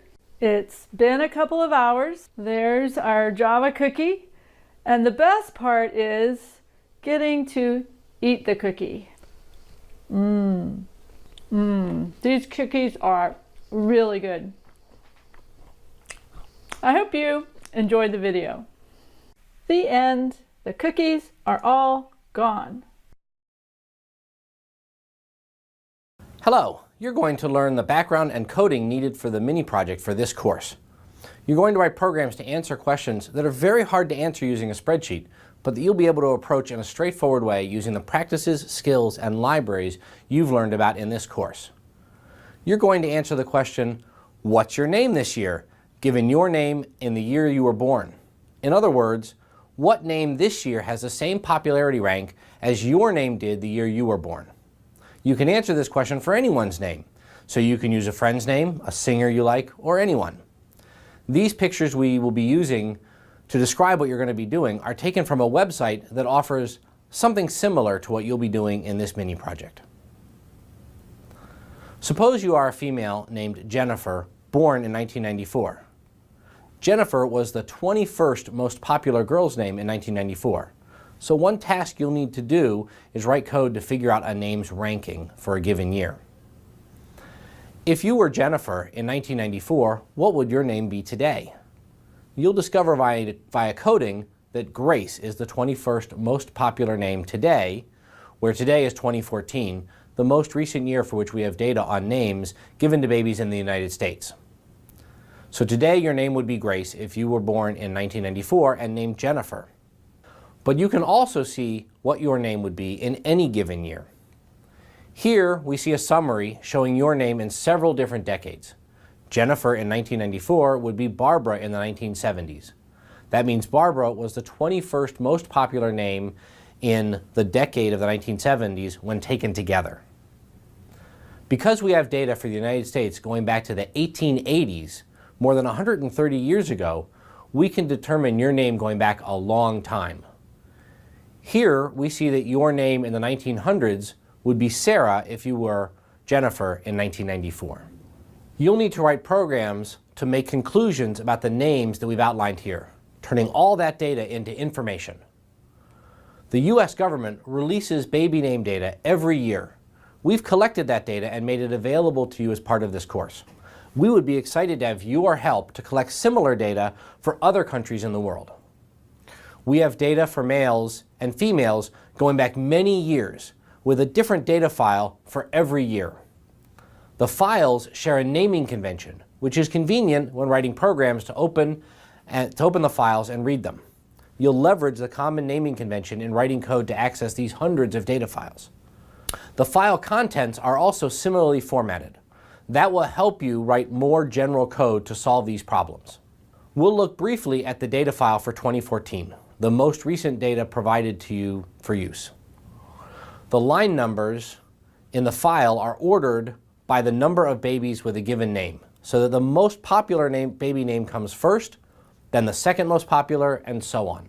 As you can see here, 20,799 babies were named Emma in 2014, making it the most popular female baby name that year. All the female names precede the male names in the data file. This means the most popular boy's name, which was Noah in 2014, with 19,144 boys named Noah, comes just after the girl names that the fewest girls have, which were Zeriona and Zariah in 2014. We'll walk through the high-level concepts for accessing data in one file, but you'll need to go through the full 7 steps to solve the problem we're asking you to address in this mini project. You'll use several classes from the edu.duke and org.apache.commons packages in developing your solution to this problem. For example, you'll need a file resource object to access the data in a file for a particular year. You'll need a CSV parser by calling getCSVParser method from the file resource class, making sure that you ask for a parser with no header row. Because there is no header row, you'll need to access the data in each record by indexing. The first data element with index 0 is the baby's name in the file. The gender of the baby is the second data element. Once you've got this, you'll be ready to start thinking about the problem and using our 7-step process to solve the entire problem. Have fun! Now that you've learned about the problem that you're going to be solving for your mini project, let's take a look at the data files and some code for working with those data files to get us started in working through the problem. For this first example, I'm just going to go ahead and print out some basic information about what's in the data file so that we can get to know it and make sure that we understand what's going on. So I'm first going to make a file resource, and I'm going to choose which file I want to go ahead and open. And then I'm going to create a CSV record. And I'm going to iterate over all of those records in the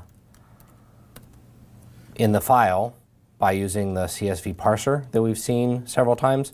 But in a new twist, as we saw in our video, we're going to put the data value false when we create the CSV parser, and that means that this CSV file does not have a header row. In other words, the very first line of the file is actual data that we're going to be using instead of the header row. For each record that we iterate over, right now we're just going to print out the basic information about it in a nice format so that we can kind of read it and make sure. So I put spaces in between the names. And again, which is different than we've seen before, we're going to be accessing our information using numbers instead of names. And that's because, again, we don't have a header row, so that we're doing it by value, where 0 is the first one, and 1 is the second one, and 2 is going to be our third one, which is all of the fields that we're going to have in our data. So that's it for our first version of this program. We're going to compile it and run it on a data file that I've created that is meant to be a very simple example just to get us started. And you can see that Emma is the name right here.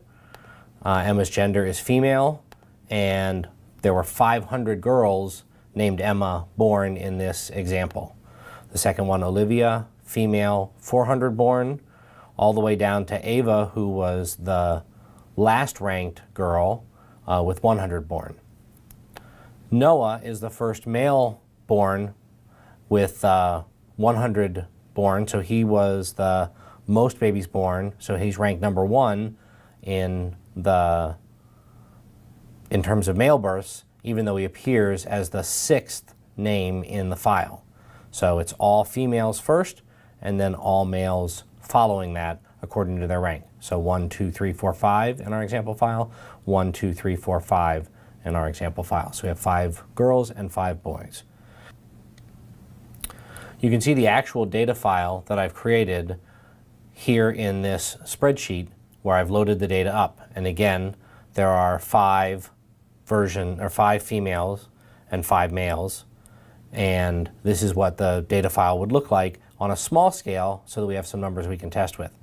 Here's an actual data file where this is for the births in the year 2014. And you can see that Emma, again, is the most popular, but with 20,799 births instead of the 500 that I made. In this particular example, I've gone ahead and calculated the totals just to give us a sense of how large this file is. And you can see from the total names, there are 33,044 different names in this file. That means there are 33,044 different lines in this file because each name occurs on a separate line. Of those, 19,067 are girls' names, so that means the first 19,067 lines in the file are the girls' names, and then the 19,068th name in the file is Noah, who is the highest ranked boy for this year, and he would be first of 13,977 boys' names that appear throughout the rest of the file. So we're going to be working for our examples with this small file right here, just so we can get a handle on it, because 19,000 and 33,000 are big numbers that I can't really work with and test very easily, but we're going to use these for our testing purposes. So just again as a simple little thing to try, we're going to go ahead and only print out the names if the number born is under a certain value. So I'm going to go ahead and create an integer from the string that we get back for the number born, and so that's going to be the second piece of information. And then I'm going to check if that number born is less than or equal to, say, 100, and then print out those names, only those names that are smaller than 100, and so let's see what those are going to be.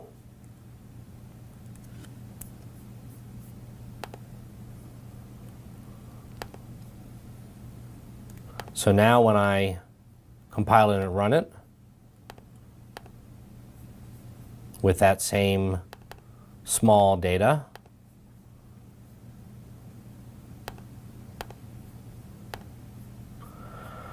I see that I get Ava, who was the last ranked girl, and all of the boys' names that were in there, because all of the boys' names had numborn less than 100.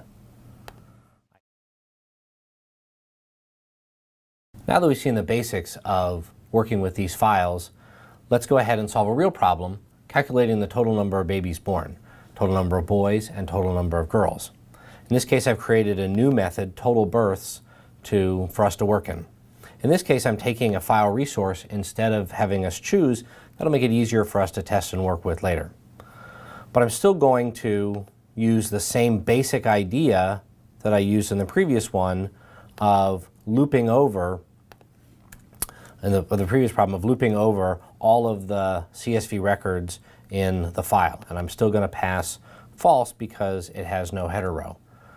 So now what we're going to do is we're going to check out the number that were born each time, but we want to add that to a running total of how many were born.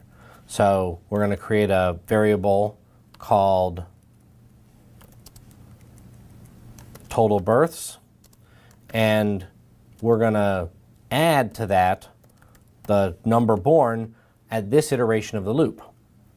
The problem with writing this piece of code here is that we can't both declare a variable and add on to it for this iteration of the loop in the same line. So we have to declare the variable someplace else, and the right place to do that is at the top of the method before the loop is ever started with an initial value of 0, meaning we haven't seen any births, and then at each iteration through the loop we calculate the total number that was born, or add to the total births the number that were born for that particular name.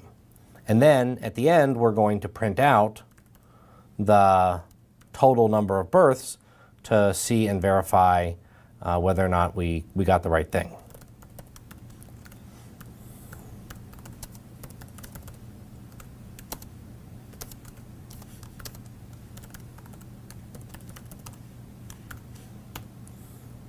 So let's just, again, run our simple little function just to see if it's going to work. Now, in this particular case, since we've been passed a file resource, we need to have a test method that allows us to choose which resource we're going to be using. We're not going to have a dialog box pop up this time because we already know what we want to work with. We've got that nice small example file that we're going to work with. So I've already put that information in there, and I've already called total births to make sure that we're going to be able to see our output. Since our code compiled, I'm going to go ahead and create a new instance and call test total bursts. And I get that the total bursts were 1,700. And again, if I look back at our example file, I'm adding 500 plus 400 plus 300 plus 200 plus 100 plus 100, 40, 30, 20, and 10. I've added all these numbers up. I don't trust myself to do math on the fly, so I've created in this spreadsheet, I've created a formula that will do the calculation for me, and it came up with the number 1,700 as well. So I feel pretty confident that this basic piece of code is doing what I want. Let's revisit this code and look at the total for total number of boys born and total number of girls born. In order to do that, we're going to have to divide up the children based on their gender. So the way that I'm going to do that is I'm going to check and see if the gender is a certain one. So I'm going to say if the current one dot get of 1, because again the second field is what represents the gender, and if that equals male, say for example, then I want to add to a total for the total boys. So equals the number born. And otherwise, I want to add one to the total girls instead.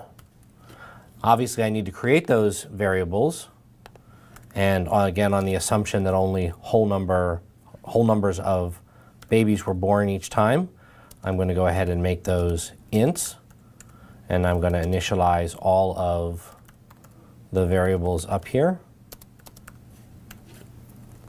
And then again, I'm going to add a print statement down here to make sure that we're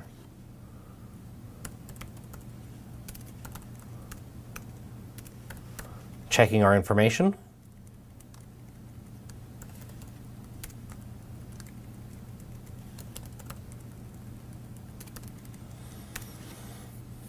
I'm going to compile quickly to check that I didn't make any silly mistakes and try testing this again. And now I get 1700, 1500, and 200. 1700, 1500, and 200. So I think again that I feel somewhat confident that it seems to be working. But just to make sure, I'm going to try it on a larger data file. So instead of example small, I'm going to try it on the year 2014 and try running that one.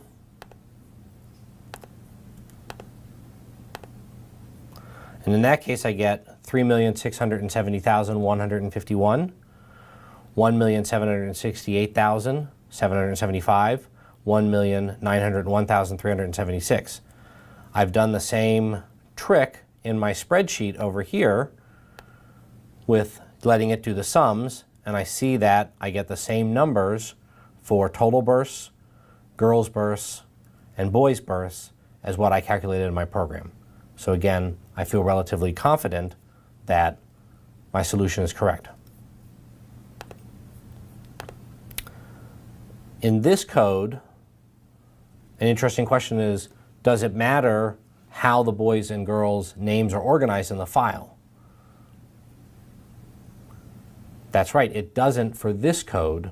For this code, since we check the gender each time, I could have the boys' names first and then the girls', or I could even have the names interleaved. But in your files, all the girls' names are going to be first and all the boys' names are going to be second, and that's going to determine how you figure out what their ranking is. Since we weren't worried about ranking for this particular program, we didn't have to worry about that distinction, but you will in your code. Good luck with the mini project. Welcome back. In this lesson, you're going to look at the problem of converting images to grayscale. This is an example of solving a real problem by writing two programs and combining them into a single program. Why might you want to convert an image to grayscale? There are several reasons. You may want to see how images would look if you print them in grayscale. Grayscale printing is much cheaper than color printing, and some publications require that all images be converted to grayscale. Or you might be planning to do some other, more complex image processing. That processing could be simplified or even sped up by working with grayscale images. If you just need to convert one image to grayscale, the easiest thing might be to use an image editing program you already know. You'd open the image, the one you want to convert, and then you'd use the program to create a grayscale copy. But what if you need to convert many images to grayscale? It can be quite tedious and time-consuming to open each image up, transform it to grayscale, and then save it. For a few images, this may not be a big problem. But what if you need to operate on 1,000 images? It would take days to do this by hand, if you could even make yourself complete this repetitive task over and over and over. Instead, you could write a program to convert many images to grayscale.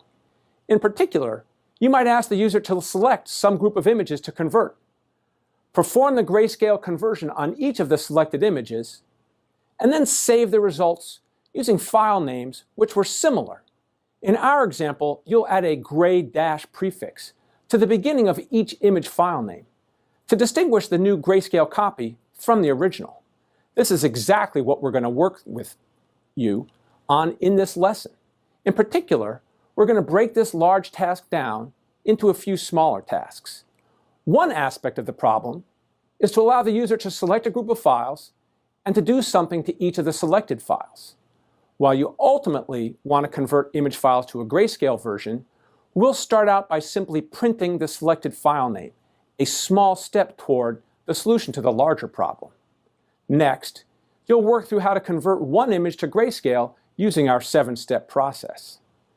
After that, you'll combine these first two ideas in programs into a single program that allows the user to select many files and converts each of these files to grayscale. Finally, you'll make your program save the results to new files with the appropriately named file names.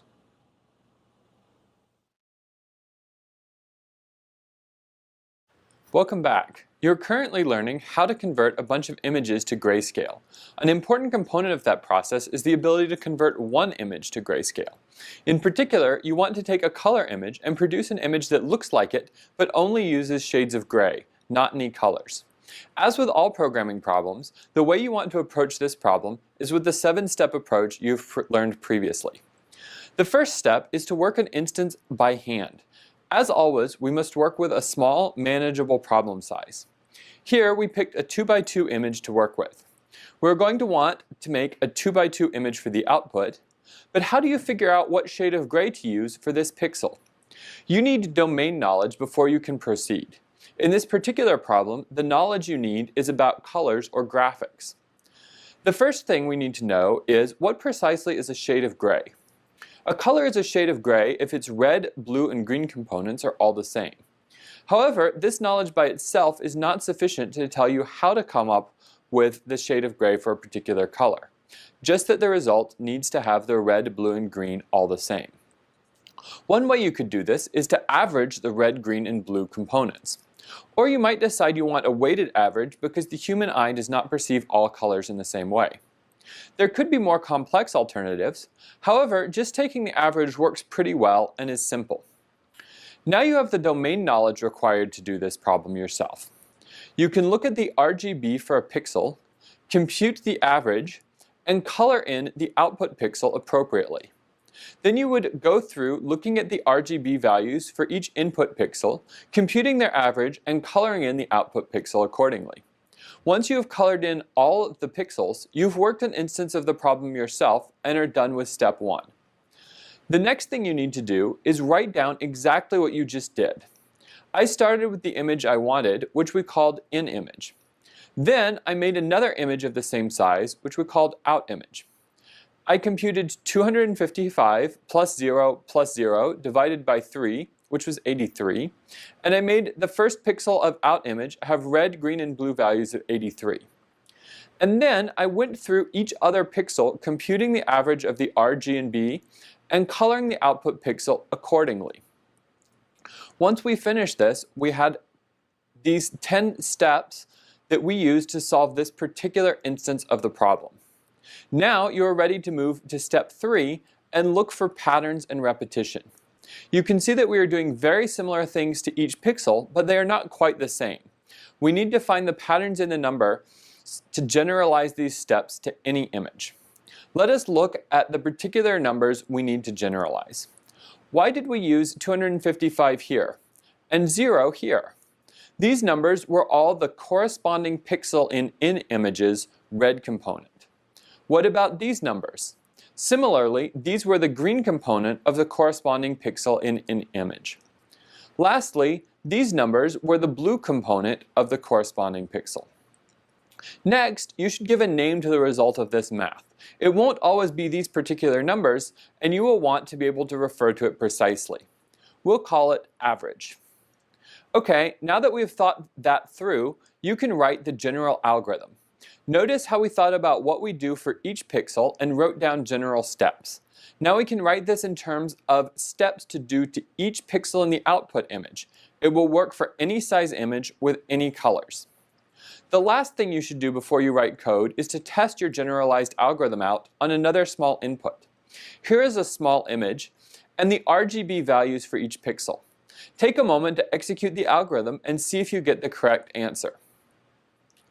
Yes, the answer is right, so you're ready to implement it in code. Now that we've developed our algorithm to convert to Grayscale, we're ready to write code. We've started here with a class for the Grayscale converter, and we've already imported edu.duke.star. And before this video started, I went ahead and wrote in the steps that we came up with as comments in our code to guide us as we write. The first thing we did in our algorithm was we started with the image we wanted in image. In this case, that's going to be a parameter that we pass to our function so that this function can operate on any image we want. The next thing we did was we made a blank image of the same size as in image. So if I want to make a new image, I'm going to declare an image resource. We called it outImage in our algorithm. And since I want to make a new thing, I'm going to say new. The type of thing I want to make is an image resource. And when I create this image resource, I need to pass in information, in this case telling it how big I want my image to be. This is going to be the width of in-image and the height of in-image. The next thing we did in our algorithm was we said we wanted to do something for each pixel in outImage. That's going to be a for loop, which you've seen before. Pixel in outImage.pixels. And we're going to put curly braces around all of the steps of our algorithm that we want to do for each pixel. And you can see that BlueJ put this all in pink so we can easily see that these all are going to happen for each pixel. In our algorithm, the next thing we did was we looked at the corresponding pixel in image. So what we're going to want to do is in image.getPixel at the same location as pixel. So pixel.getX and pixel.getY. Now, when we do this, we need to give it a name so we can use it again. That's going to mean we're declaring another variable. So it's going to be in pixel equals in image.getPixel. The next thing that we did was we said we wanted to compute in pixels red plus in pixels blue plus in pixels green, divide that by 3 and call the result average.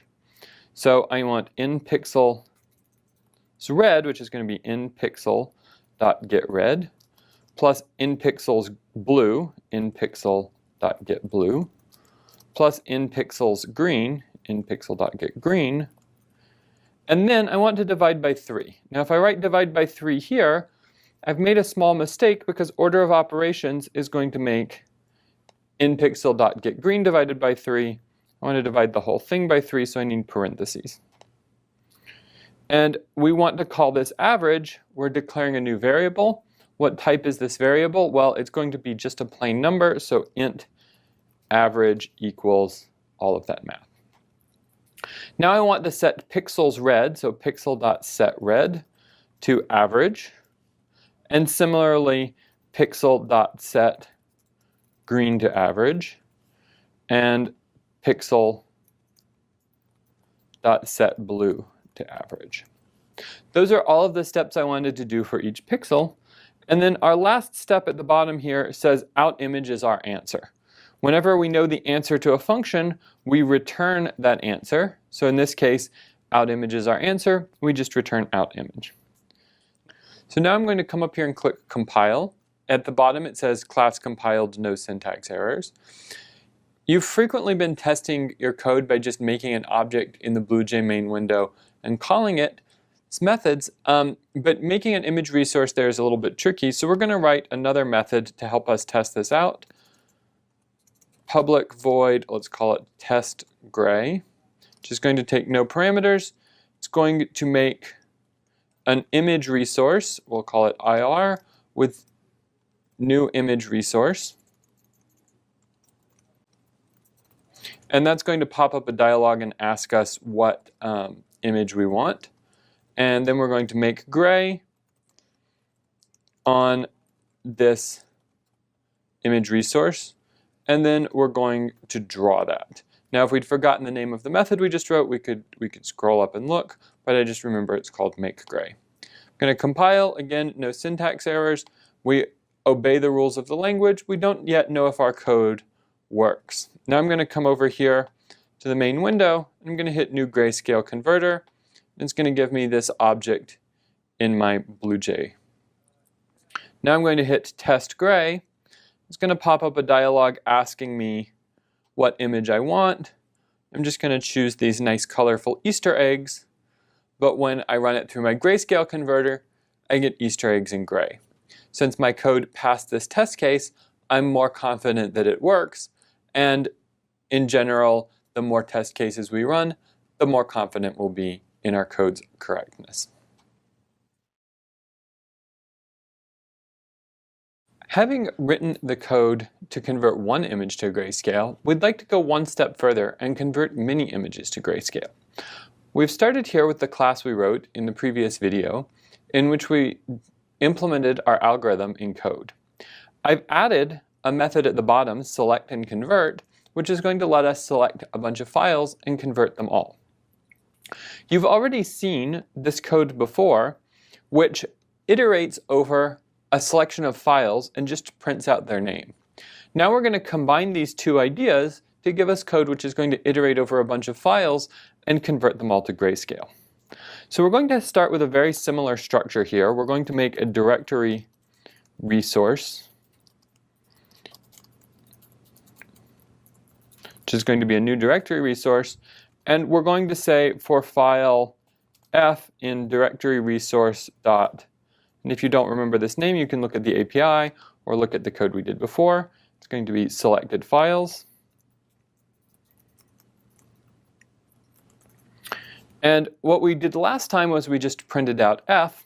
What we're going to do this time is we're going to convert the image corresponding to that file to grayscale. So I want an image resource in file, which is going to be a new image resource, and I'd like to create this from f. That is, make an image by reading in this file. Then I would like another image resource, which we're going to get by calling makeGray, the method we wrote before, passing in, I called it in file, but I'd really prefer to call it in image since it's actually an image.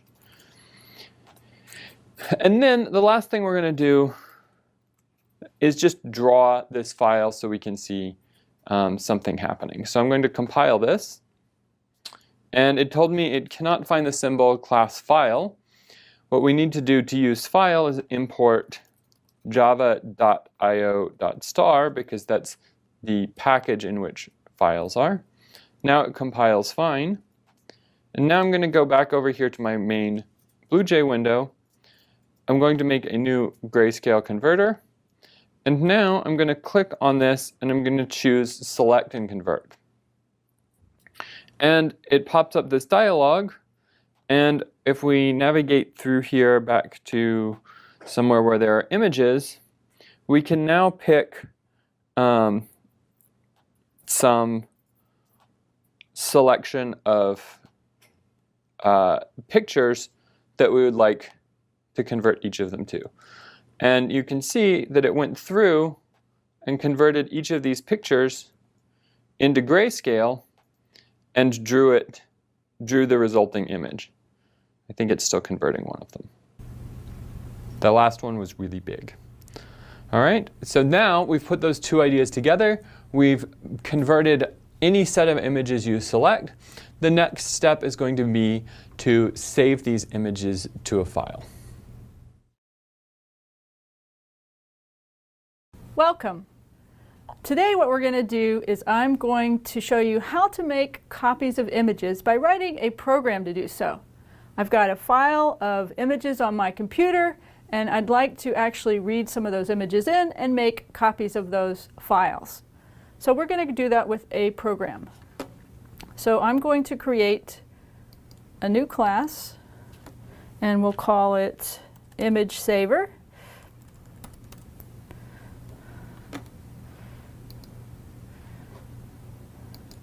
And we'll go ahead and open the editor. And let's make it bigger.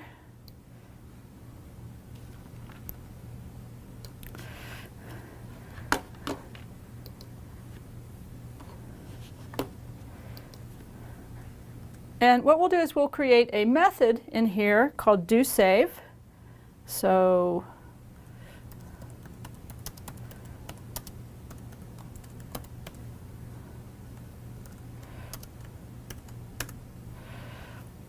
and what we're going to do is we're going to use our directory resource that we learned about. So I'm going to create, if I can spell it right,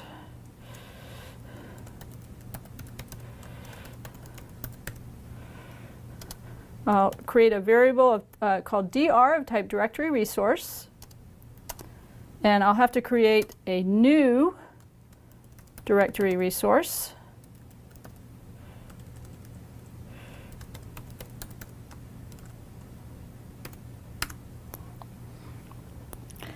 And then we will like to loop over and select files from there. So we'll create a for loop and a variable f, which is of type file. And we'll use the selected files method from the directory resource.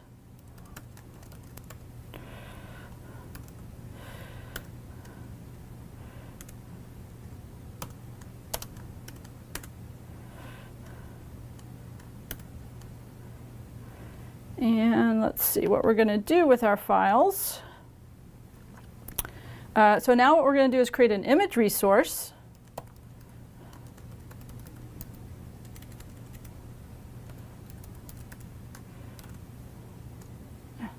I'm going to create a variable type image resource called image. And that we will have to do create a new image resource. And we'll use the variable f that we read in our for loop. And I want to just make sure this works. So what I'm going to do now is just go ahead and have the image just draw. And so we'll just draw it on the screen and see if this works. All right. So let's see if this works. I'm going to try and compile it. And nope, I've got an error. So let's see what it is.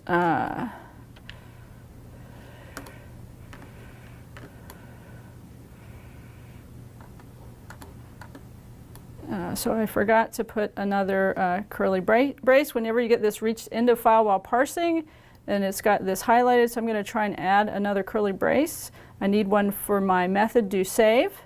So let's put that in there. That looks better. And you can also tell the way the colors are lined up that I was missing that. So we'll compile it. OK. So it's still not compiling because it doesn't know what directory resource is. So I have to import the edu.duke library, so I'll add that right here. Import edu.duke.star, and that should fix that error. So let's compile again. Now it can't find file, so I'm also going to have to import from the Java I/O library.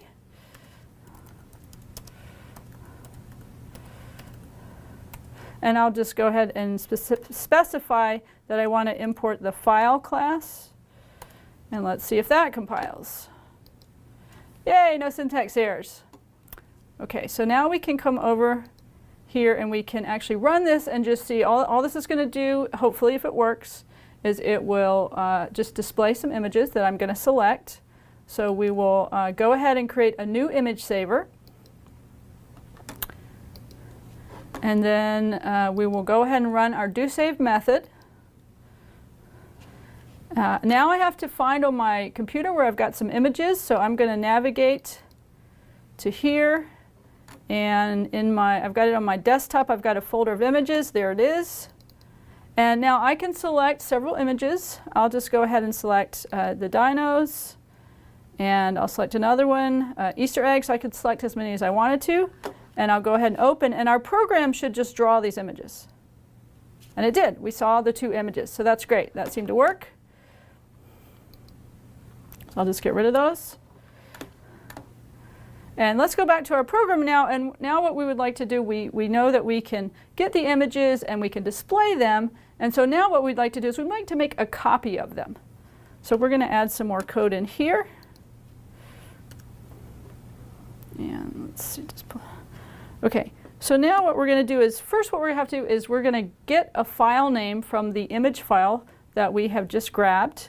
So I'm going to create a string for that file name. And we'll just call that fname. So the image, we can use the image resource method that is called getFileName. And if you didn't know about that, you can look in the documentation and you'll see all kinds of methods that you can use with the image class, image resource class. So just getFileName should get me a string. And then what we want to do is we want to create a new name, which is going to be like copy with the old name. So let's create another string variable. This will be called the new name. And it's going to be, let's make the string copy dash. And then we'll add that to the front of the file name. And the rest of the file name will be the old file name. So let's see. We will call this fname is the old name. So we've created all we've done so far. Well, let's try and run this. Let's see if this works. So if I will just compile this. It compiled with no errors, so let's just run it. We'll come back over here. We will create a new image saver. And we'll come over here and run our doSave method. We can now go pick some files. We have to navigate over to the desktop where my images are in the images folder. And I can grab, let's see, dinos and Easter eggs again.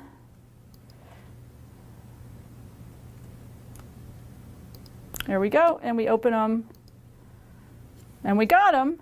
And now I also have the images folder right here, so we can just look and see. We created a new name that was copy of, and if we look in the folder, I don't see any image that's called copy dinos. So we created a string, but we didn't actually use the string to create a new file yet. So let's do that.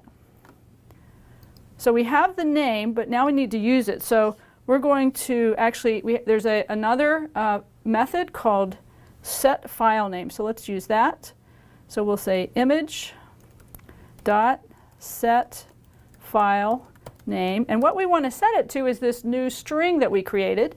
So let's do that. It's called new name. So that should do it. And now we also, what we didn't do is we didn't save the file. So we have drawn the file, but there's also a method in the image resource class called save. So let's do that too. We'll draw it and we'll save it. And that should save the new file. So let's run this and see if this works. We'll compile it. And then we will come over here and run the program. So we'll create a new image saver. And then we'll run our doSave method. We have to find some images.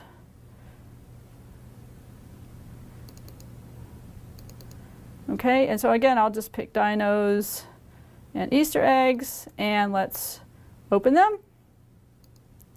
OK, so they're displaying again, but how do we know if it worked? Let's go look in the images folder, which is right here. And if you look in there, you'll see there are two new files in there. One is called copy dinos, and the other is called copy Easter eggs. So it looks like they copied them. Now let's see what happens if we run our program again and we select one of those, or both of those even. So let me get rid of these old images. And let's just run our program again.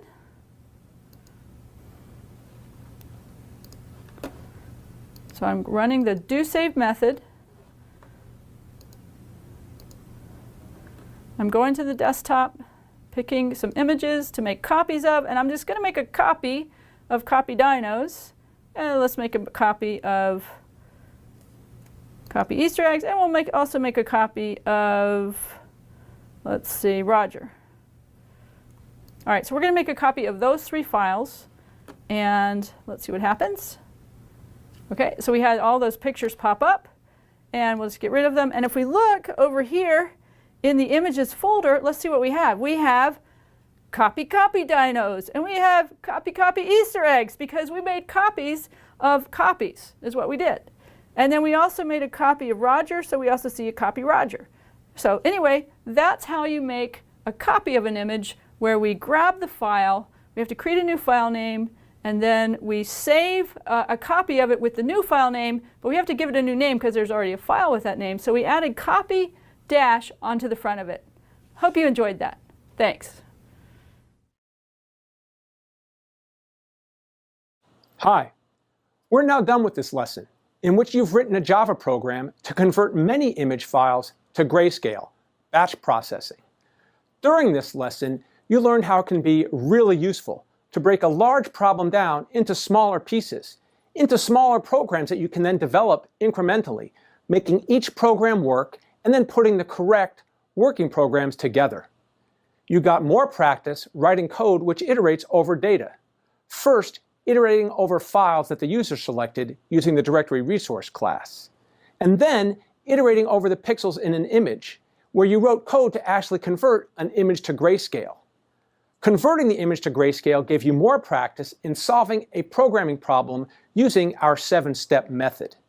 Finally, you put the finishing touches on your batch grayscale conversion program by making it save the new images with file names that were similar to the old file names. This is a reasonably complicated program, and you should be proud of having made your way through this lesson. This is Duke University. Hi, I'm Susan, and I'm really excited to be working with our team at Duke to introduce this course, Java Programming, Arrays, List, and Structured Data. We've designed a great set of problems and programs that combine real-world data analytics with lessons that introduce security and cryptography. Whether this is your first course with our great team, or you're coming from our previous courses as part of Java Programming, an Introduction to Software Specialization, you'll use a 7-step process to help you design and implement Java programs to solve problems and hone the skills that will help you become an effective software engineer. In working on the problems we've designed, you'll learn about arrays and maps, 2 standard data structures that are used to create efficient and robust programs to solve problems. As part of our cryptography lesson, you'll learn how the words melon and cubed are related by the number 16. Hello, I'm Drew. In this course, you'll be using the edu.duke library of classes we've designed to write programs that solve interesting problems, like analyzing weblogs and generating random stories from templates. But you'll also use the standard java.util library of classes that will help you grow your knowledge and skill in using Java to create solutions to these problems. Understanding APIs so you can use code from libraries is an important part of this course, as is beginning to develop an understanding of object-oriented programming. In this course, you'll learn how classes are structured and how programs are created by strategically combining classes together. You'll also learn about how the words fusion and layout are related by the number 20. Hi, I'm Robert. For this course, we've designed an exciting mini project as part of this course to help you learn more about classes, object orientation, and data structures. You will use standard techniques and libraries that are part of nearly all Java programs designed to solve problems at scale. We've structured the module in this course to introduce topics and then explore them in more detail and with more robust, scalable solutions that improve upon an initial program. This allows you to learn the new techniques while solving a familiar problem. We hope that this learning approach will facilitate success for all learners. Also, in this course, you'll learn how the number 19 connects the words jolly and cheer. Hi, I'm Owen. I'm excited about the approach we've taken in this course to introduce 2 important programming structures, arrays and maps. These are not simply Java structures. They are used in every programming language to create efficient solutions to programming problems. By exploring how these structures are related and encountering them in familiar contexts, you'll be able to practice using them as you develop mastery with both concepts and the Java libraries that anchor these concepts in code. You'll also learn why having 14 fake toys would be an enormous cryptographic coincidence. Welcome to Arrays, Lists, and Structured Data.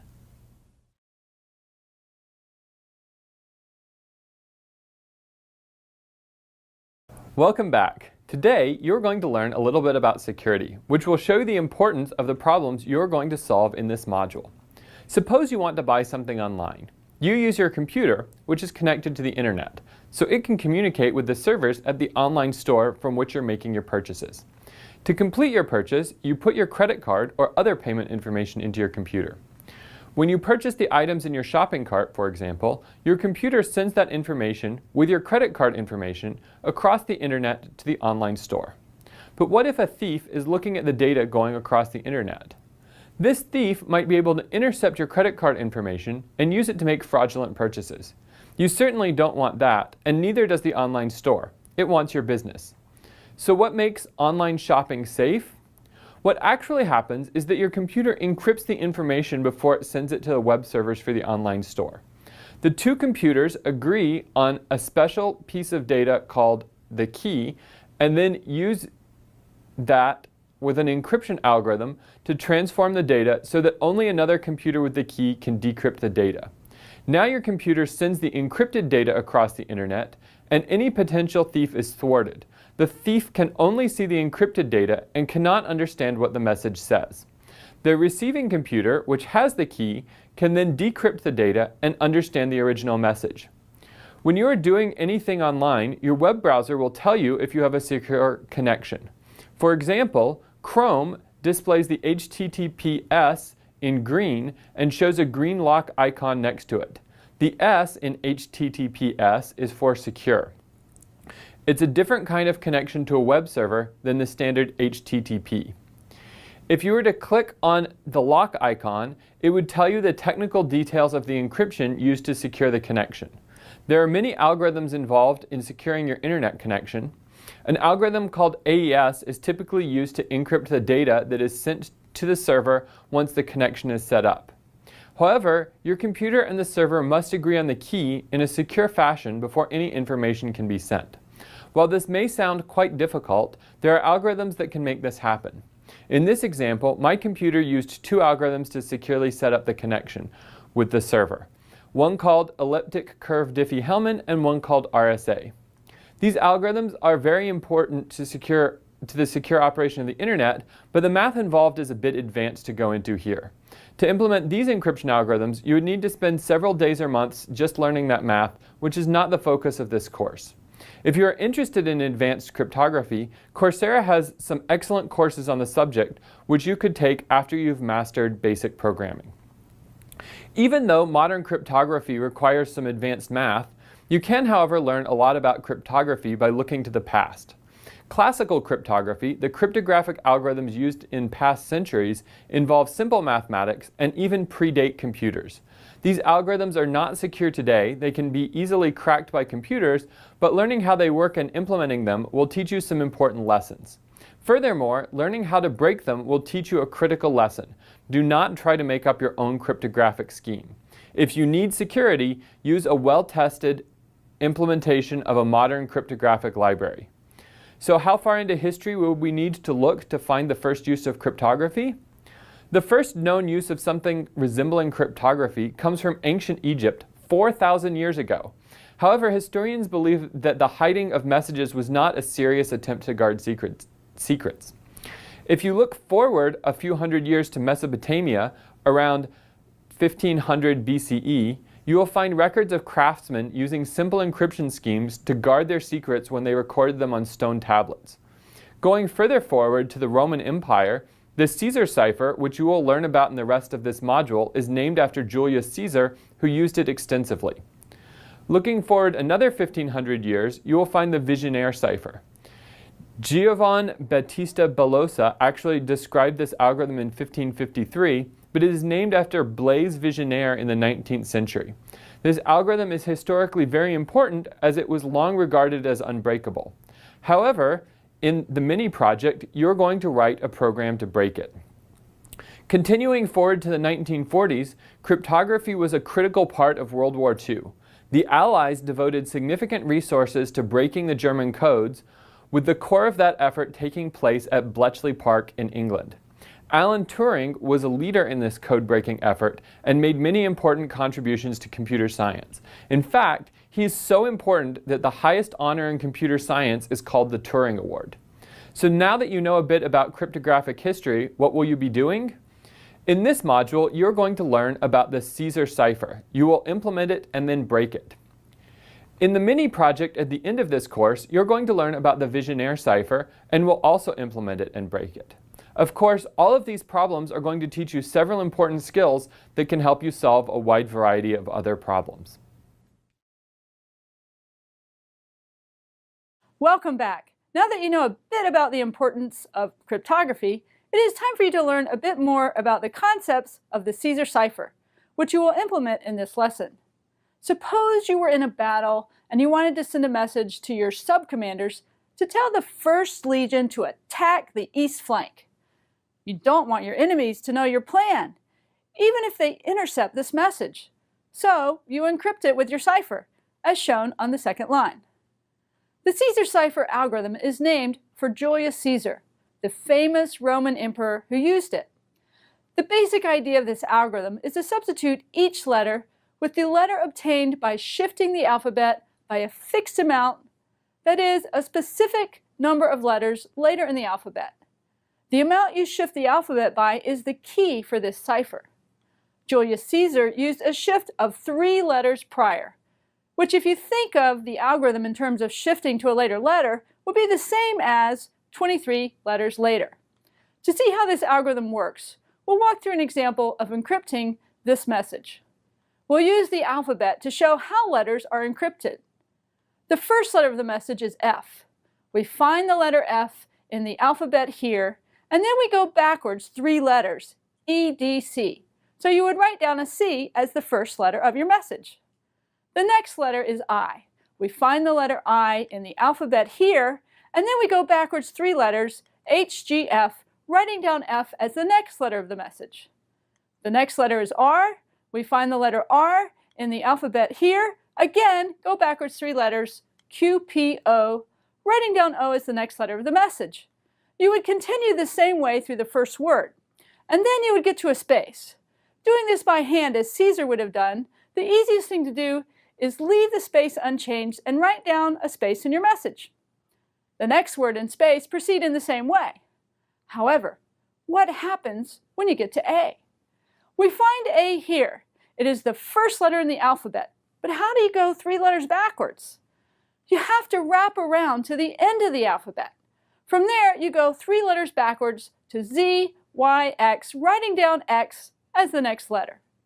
You continue through the rest of the message in the same way and end up with something that is unintelligible under casual scrutiny.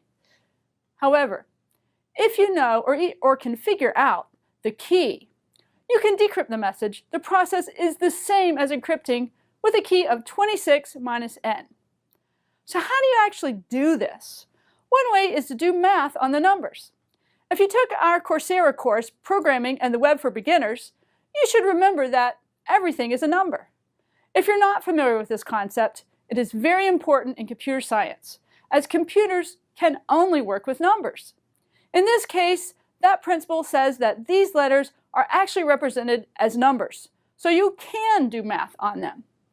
In particular, you could tell Java to subtract 3 from the letter F, and it would compute the letter C. However, what if you subtracted 3 from the letter A? Java would not know that you want to wrap around and stay only within the alphabet. So you would have to include some more mathematical operations or a conditional statement to wrap around and get X.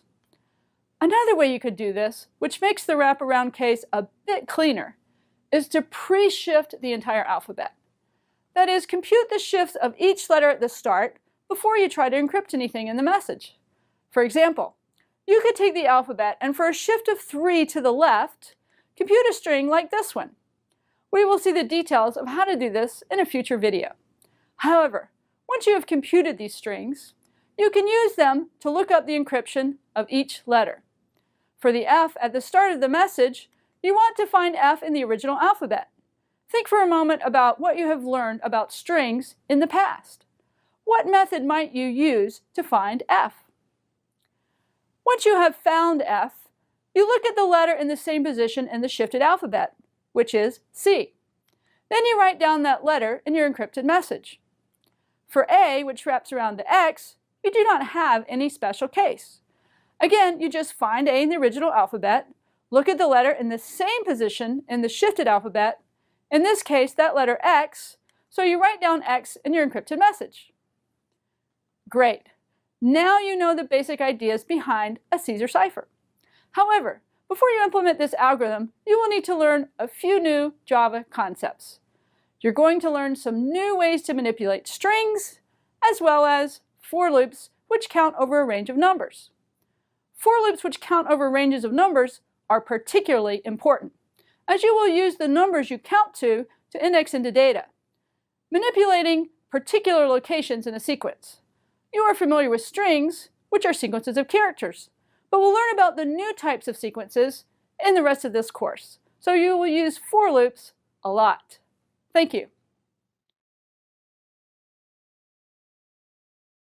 Welcome back. Now that you know a little bit about how a Caesar cipher works, it is time to expand your Java knowledge so that you can implement one. You should know something about strings already. If you took our previous course, Java Programming, Solving Problems with Software, you learned how to manipulate strings. If you are unfamiliar with strings, we recommend you brush up on them before proceeding. However, to perform encryption, you need to do something with strings that you did not do in the previous course. In that course, you analyzed the contents of strings and operated on pieces of existing strings. However, you did not build up new strings. If you carefully re-examine what you saw about how a Caesar cipher works, you will see that you are making a new string by adding one character at a time. One way that you can build up a string is with concatenation, which is a fancy word for sticking things together. In Java, you can perform string concatenation with the plus operator, whenever at least one operand is a string. If one operand is a string, but the other is not, then the concatenation operator figures out the string representation of the non-string operand and concatenates that. For example, if you were to write these two strings with the plus operator between them, you would be telling Java to perform string concatenation. The result would be the string you see here, which was formed by sticking these strings together. Exactly what concatenation means. To illustrate the usefulness of this operation, think about the Caesar cipher you are working on. You might want to take the original alphabet as a string and make a rearranged alphabet based on the key. You could do that by taking two pieces with substring, which you are already familiar with, and concatenating them together. First, you would take the substring starting at 23. Remember that substring with only one argument returns the substring starting at the specified position and going all the way to the end of the string. Then you would concatenate the substring from 0 to 23 onto the end of that string. Now you have two strings which describe the mapping from each plain text letter to the appropriate ciphertext letter. We did this for the key of 23, but you should think for a moment about how you would generalize this for other keys. As you learn more about manipulating strings, it is important to know that they are immutable. You cannot change an existing string once it has been created. Instead, if you want a different string, you must make a new one with that change. This concept may seem a bit confusing and subtle, so it helps to see it with a picture. Here we have declared a string and initialized it to hello. Nothing new or surprising here. A common practice is to draw a picture of the effect of this statement by drawing a box for the variable s and making an arrow pointing to the letters that make up the string hello. If you declare another string x and initialize it with s, you would have a picture that looks like this. Both x and s refer to the same string. Now suppose you did s equals s plus space world. That is, you compute s concatenated with the string space world. You are not changing the existing string, but rather making another string, which involves copying the existing strings like this. Notice that X is still hello because you did not change the existing string. You made a different string and assigned it to S. If you do a lot of string concatenation operations, on large strings especially, the required copying can be quite slow and inefficient. Even though we are not terribly focused on the most efficient way to do things yet, it is still a good practice to develop good habits. If you are building large strings by adding many small pieces, you want to use a different approach. In fact, Java has a string builder class specifically for this purpose. It provides a mutable sequence of characters, meaning it is like a string, but you can modify it, changing and inserting characters in an efficient way. When you create a new string builder, you can pass a string in to specify its initial contents. There are also many useful methods. We will name just a few of the most important ones, but recommend you consult the API documentation for a full list and more details. One useful method is append, which lets you put a string on the end. You could also pass in other types of data which will be converted to a string before being added to the end. You can insert a string or the string representation of other types of data at any location you want. You can get or set individual characters by their index, the numerical location where they are in the sequence of characters. When you are done manipulating the string buffer, you will often want to use toString to get the string you have made. As before, it helps to see a picture of how these methods operate. Here we have started by creating a string builder and passing in the string hello. We have drawn this picture with SB having an arrow pointing to the sequence of characters in the string builder. Now, if you call sb.append and pass in world, you will modify the existing sequence of characters. Notice how we changed the existing sequence rather than copying them into a new sequence. You could also insert or put the characters into the middle, which would still modify the same sequence of characters like this. Great! Now you know how to build up strings from smaller pieces. Hi. As you get ready to solve problems that are slightly more complex, you'll learn some new programming constructs to help. In this video, you'll learn about counting loops. You've used different kinds of loops in solving problems before. You used a while true loop in finding codons in DNA or tags in a web page. And you've used a for each loop with an iterable many times, as in reading lines in a file or processing pixels in an image. You've also used indexes to access and reference parts of a string. You know that indexes start with 0 in Java and with many other languages. So when you use .indexOf, you know it returns 0 when a match is found at the first character in a string. Both .indexOf and .substring use indexes to access the elements or characters of a string. We'll look at code to access individual characters in a string.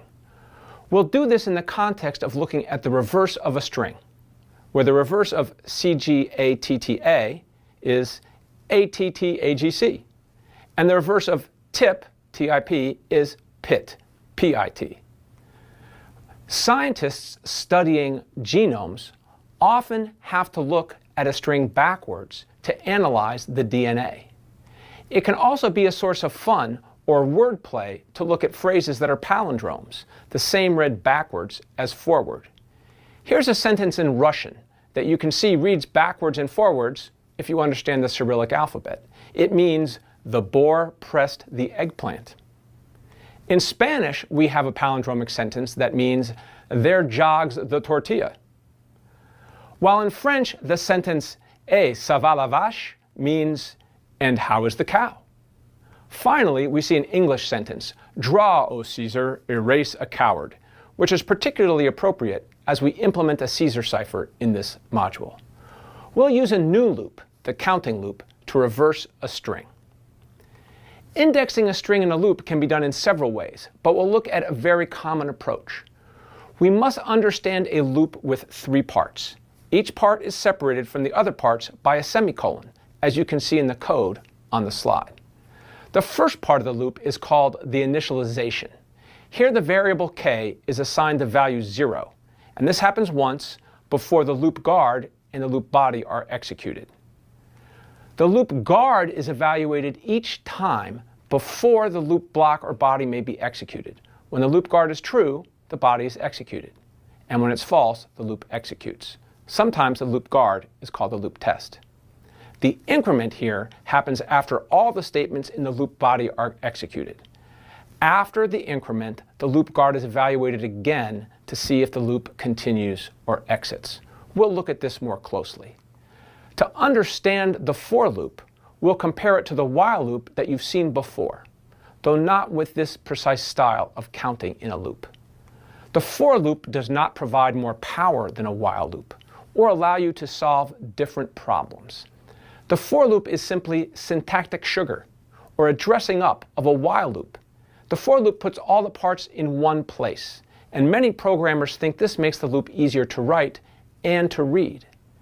As we've discussed, the initialization happens once before the loop guard is tested. You can see in the comparison here how initialization happens before the while loop, too. The loop guard is evaluated to see if the loop body will execute.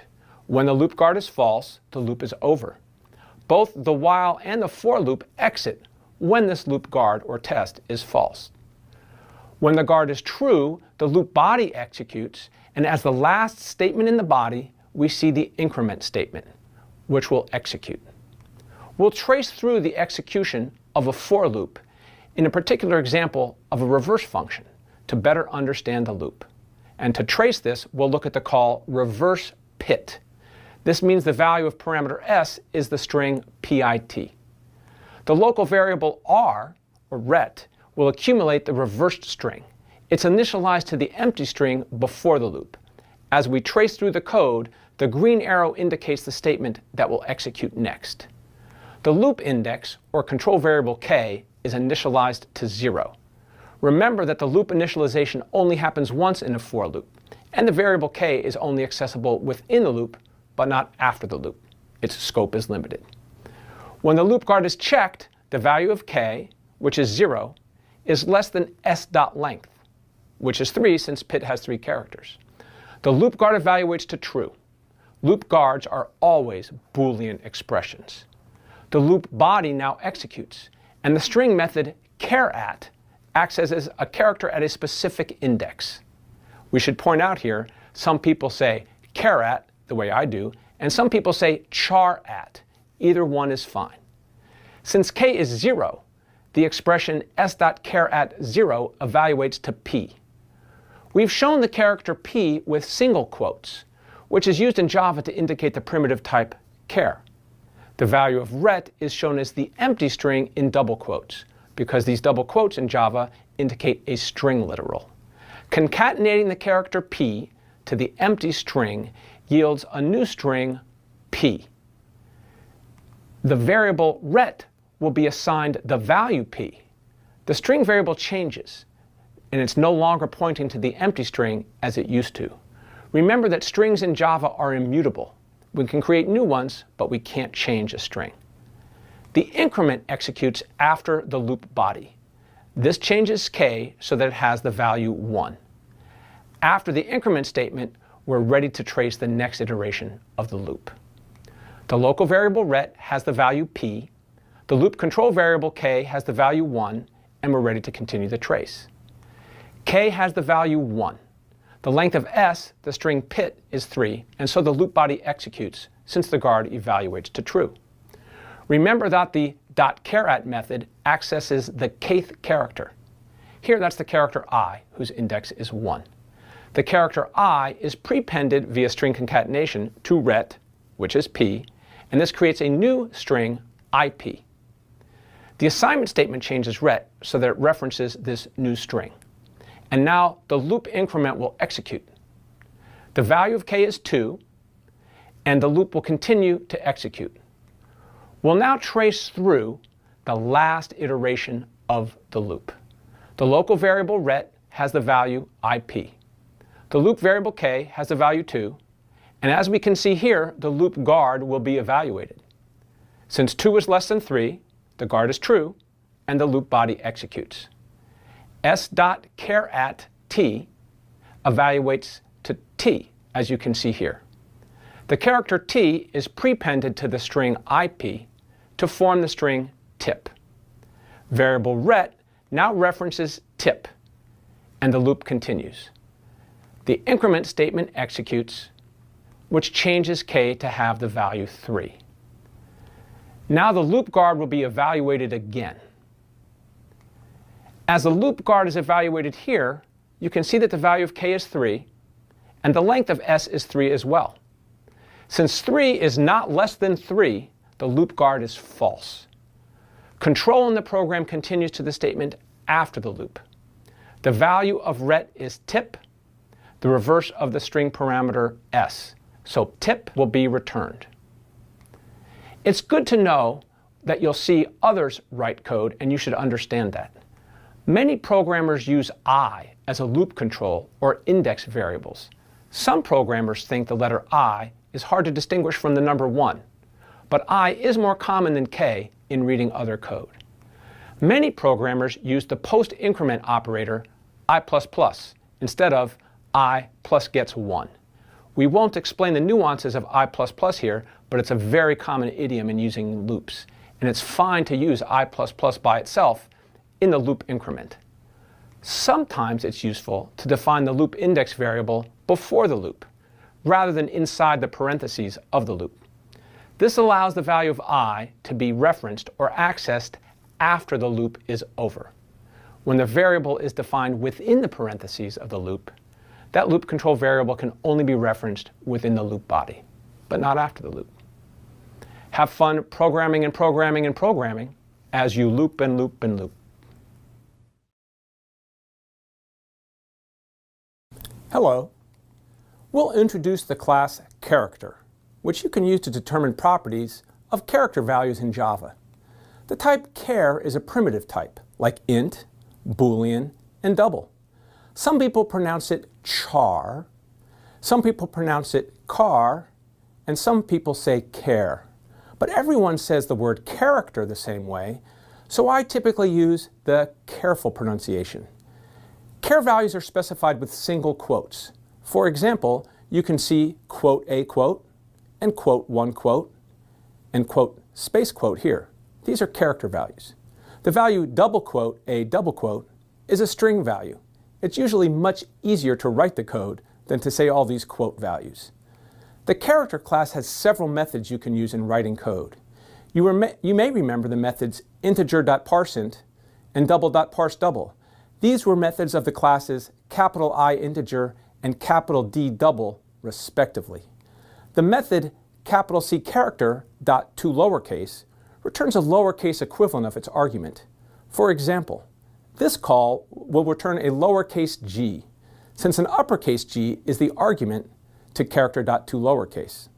If you pass a character that's already in lowercase, the same value will be returned. The table shows Boolean valued functions like is lowercase and is digit, as well as conversion functions like to lowercase and to uppercase. Using the Java documentation, we'll show you more Boolean and conversion methods. Have fun building character and writing code. We have the character demo class here in BlueJ, and we've got 2 methods that I'm going to run through and illustrate, and I'll add one very quickly.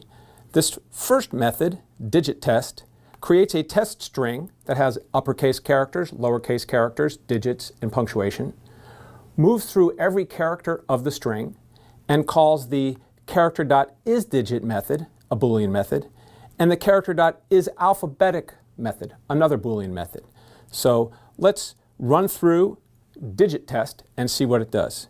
I'm going to create a new object on my workbench by right-clicking, and then I'm going to run the digit test method by right-clicking on that.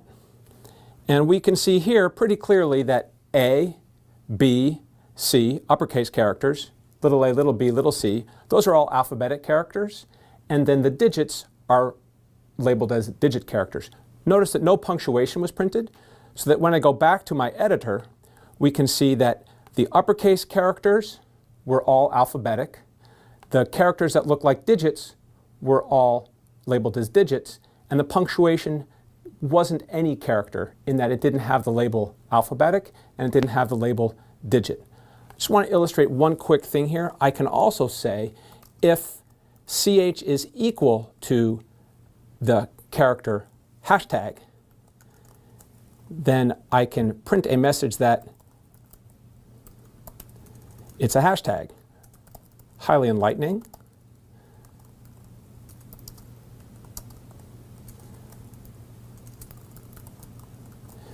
And now if I compile this program, it compiled without any errors. And I'll make another object. I'll invoke the digit test method. And we can see that, lo and behold, hashtag is a hashtag. That's just a reminder that for characters, we use single quotes to differentiate the values, whereas strings use double quotes. We can see that here, where I've created another string test in the method conversion test. I've created a similar string with uppercase characters, lowercase characters, digits, and some punctuation. I'm going to loop through by using the string char method to store a character variable, ch. I'm creating an uch variable and an lch variable, both of type char. I'm creating them calling character.toUppercase, which will return an uppercase character, and character.toLowercase, that will return a lowercase equivalent. Remember that converting a digit to upper or lowercase doesn't change the digit at all. And if a character is already lowercase, converting it to lowercase leaves it alone. So running that method, I will right-click on my class and call conversion test. We can see that I get the characters in my string on the left column, the function that you get by calling toUppercase, and the results that you get by calling toLowercase. So I get character, uppercase, lowercase. You can see that in each column I have all uppercase characters or digits and punctuation, all lowercase characters or digit or punctuation. And as one quick review of that code to remind you of where that came from, you can see that I called toUppercase, toLowercase, and then printed them as the character, the uppercase version, and the lowercase version. Using the Java documentation for characters will help a lot in making your program run smoothly when you're using character values. Have fun building more character than you did last time. Welcome back. Now you have all the concepts required to implement a Caesar cipher. So let's get started developing the algorithm. As always, you should start with step 1, working an instance of the problem yourself. Even though we have seen some instances worked, it is good to work a small instance so you can write everything down and think it through. Let's encrypt the message I am, which is really I space AM, with a key of 17, meaning you will shift each letter 17 positions through the alphabet. You might want to start by writing down the alphabet, and then writing down the alphabet shifted by 17 characters underneath it. For example, A has R beneath it, where R is 17 characters to the right of A in the original alphabet. Next, you would go through and replace each character in the message with the appropriate letter from the shifted alphabet. When you are done, you have the encrypted message Z space RD. Great, you have finished step 1. Now it is time to do step 2 and write down exactly what you just did. The first thing you did was write down the alphabet. Then you computed the shifted alphabet. The third thing you did was to look at the 0th letter of the message. Don't forget, when you index into sequences such as strings and string builders, the first element is at index 0. That letter was I, so you looked in the alphabet to find I. Then you found the letter in the shifted alphabet at the same position, which was Z. So you replaced the 0th character of the message with Z. Next, you looked at the first letter of the message, which is a space. If you looked for space in the alphabet, you would not find it, so you would not change the character at index 1 of the message. Next, the second character is an A, for which you perform a very similar process as you did for the 0th character, and end up changing it to R. Finally, you do the same thing for the third character, which is an M that you turned into a D. Now that you have thought through all of that, you have a list of the 17 things you did for this particular message and this particular key. However, there's one more thing that is good to note here before you proceed. Notice that your algorithm calls for replacing characters in the message. If your message is a string, you cannot do that. As you recently learned, strings are immutable, meaning you cannot change them. If you recognize this issue now, you can adjust your algorithm to reflect the fact that you want to work with a string builder. Here we've added a step at the start to create a string builder from the string message. And then we updated the algorithm to work on the string builder. If you do not realize you need to do this now, you would figure it out at a later step. But the earlier you can figure it out, everything you need to do, the better. Looking at this algorithm, you can see that the first few steps are an initial setup before you begin performing repetitive steps for each letter in the message. If you focus on the steps after the initial setup, you can see that you are doing almost but not quite the same thing for each character in the message. One significant difference is what you decide to do based on whether or not you find the letter in the alphabet. Replacing the current character if you find it, or doing nothing if you do not. If you look at the steps for one particular character where the letter is in the alphabet, you will notice that the character you looked for in the alphabet is the current character in the string, and that the letter you used to replace the current character is what you found in the same position in the shifted alphabet. Now that you have thought this all through, you can write down a much more general algorithm. Notice that the step number 2 here requires a little thought and a couple of statements, but you have already seen how to do it. When you are looking for patterns, you should examine any constants, such as 0 here, and ask if you always use that constant, or if you need to look for a more general pattern. Here you always want to start from 0. What about 3? Do you always want to count, or do you always want to stop counting at 3? No. How high you count depends on the length of the message. Here we've written that you want to count to the length of encrypted, but noted that you want to count to less than it, not less than or equal to it. In our example, encrypted was 4, and you only want to count to 3. Now it is time to test out the steps. Pause the video now and try to encrypt the message A space bat with the key of 19. Did you catch the subtle problem with this algorithm? Even though it computed everything you wanted, we never said what the final answer is. You want to be sure to explicitly say this so that you know what to return from your method when you translate to code. Your answer is the string inside of the string builder you called encrypted. Now that you've fixed this detail of your algorithm, you are ready to turn it into Java code. Thank you. Okay, now that you've developed the algorithm for Caesar Cipher, it's time to turn it into code. We've started here with the Caesar Cipher class, which has an encrypt method which takes the input to encrypt and an integer for the key to use to encrypt it. I've written here the comments with the pseudocode that we just developed in our algorithm, and I've gone ahead and written the first 2 lines of code. The first step is to make a new string builder with the input and call it encrypted, and the second is to write down the alphabet, which is a string. The next thing is to compute the shifted alphabet, so we're going to make a string shifted alphabet. And remember, we saw in previous videos that we can use substring to do this. Alphabet.substring key concatenated with, that's what plus means for strings, alphabet.substring 0, key. That will slice the alphabet up into 2 pieces and concatenate them back together to give us the shifted alphabet that we want. Now we want to count from 0 to being less than the length of encrypted, and we want to call each number that we count I. So this is going to be accounting for those 3 files. I equals 0. I is less than encrypted.length, the length of encrypted, I++. And what do we want to do? Well, we want to look at the ith character and call it curchar. Curchar equals encrypted dot char at I. Then we want to find the index of curchar in the alphabet.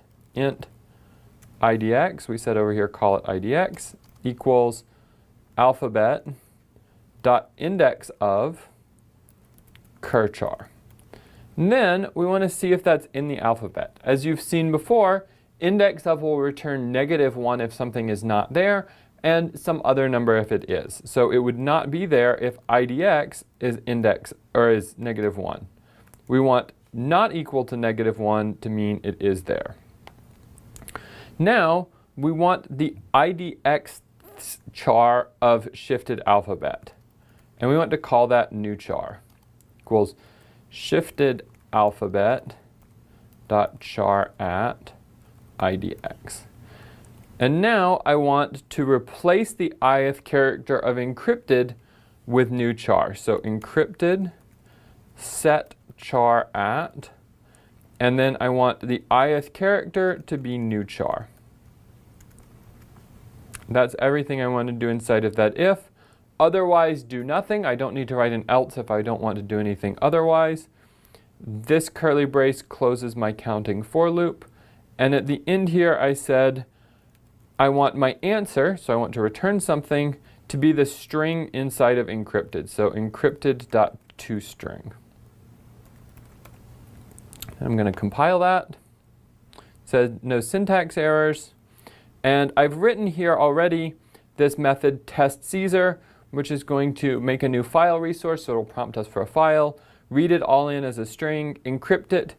It will print out the encrypted message, and then it will also decrypt it and print out the decrypted message, because if we just saw a jumble of random characters, we wouldn't really be able to tell if we did it right, but being able to tell that we got the original back makes us more confident that what we did was correct. So I'm going to go over here to BlueJ. I'm going to say new Caesar cipher. I'm going to say testCaesar, and it's going to prompt me for a file, and I have here this message in a file called message1.txt that says free cake in the conference room. Maybe I want to send this to Robert without Owen seeing it and being able to get all the cake. And so I'm going to choose message1.txt. And we can see the encrypted message here, WIVV, etc., etc. It's been made more difficult to read. And then we can see down here where it decrypted it correctly.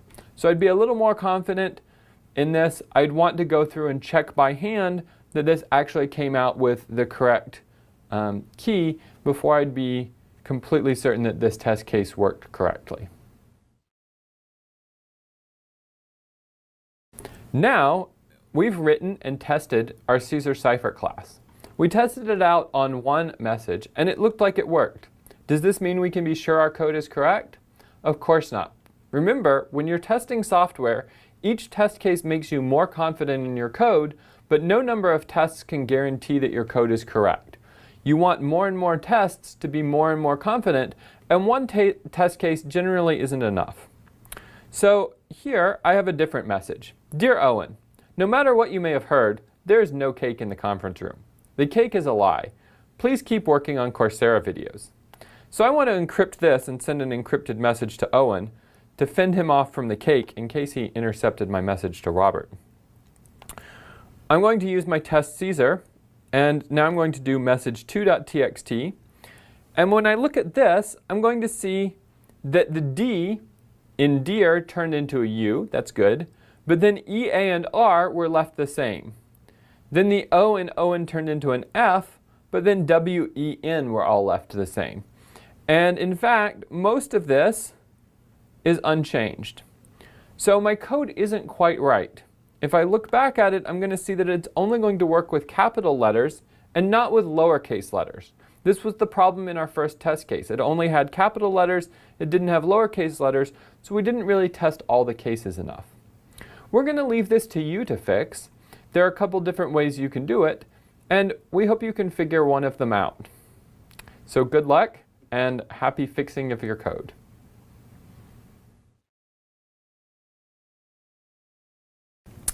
Let us wrap up this lesson, where you learned a lot. First, you learned a bit about the historical as well as modern importance of cryptography. Then you learned some more concepts about strings, as well as how to use a string builder to efficiently construct a string. Then you learned about counting for loops, adding another important tool to your programming repertoire. Finally, you implemented a Caesar cipher, a classical cipher dating back thousands of years. As you will learn in the next lesson, this cipher is not secure by modern standards, but it is a good starting point to understand the ideas of cryptography. Hi, I'm Jeff Forbes, a computer science professor at Duke University, and a friend of Susan, Owen, Robert, and Drew. I do research in computer science education and learning analytics, but I also teach the data structures and algorithms course using Java. I'm really excited to be able to give a guest lecture about using arrays to break or crack a Caesar cipher, a method of encryption I know you've been studying.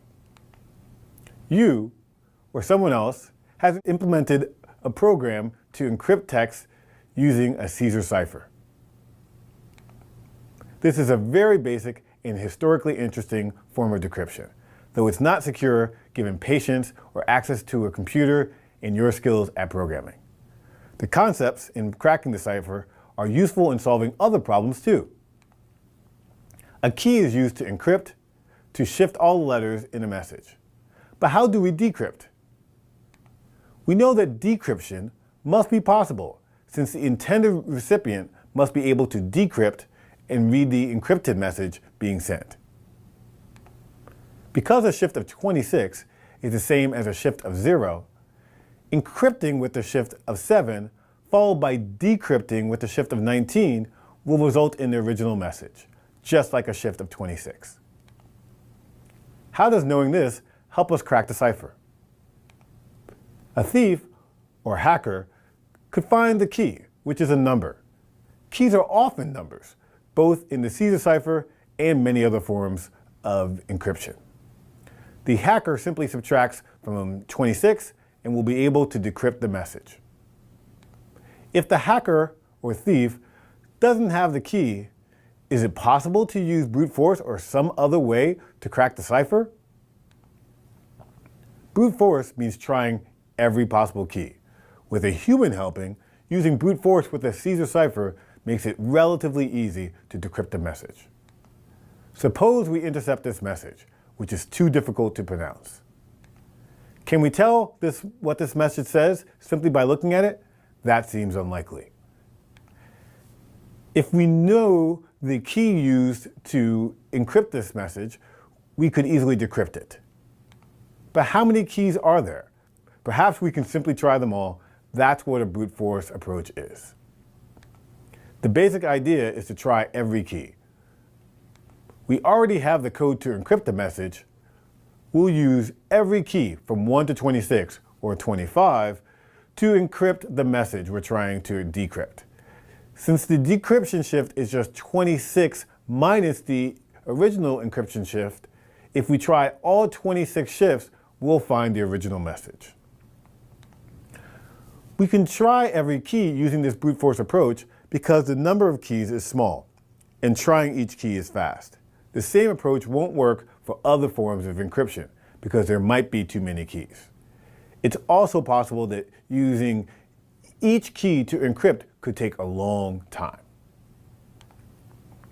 Before we talk about an approach that's more sophisticated than brute force, let's work to understand brute force and what we call eyeball decryption. Our goal is to unlock or decrypt an encrypted message. We don't have the key used to decrypt. We're not that fortunate. However, we do have the key used to encrypt, from the class Caesar cipher. Using that, we can try all 26 keys. To decrypt using a human or eyeball approach, we'll create a Caesar cipher object. We'll try all 26 keys from 0 to 25. We'll use our Caesar cipher object, named cipher, to shift the message with each of the 26 keys. Then we'll print the result of the shift.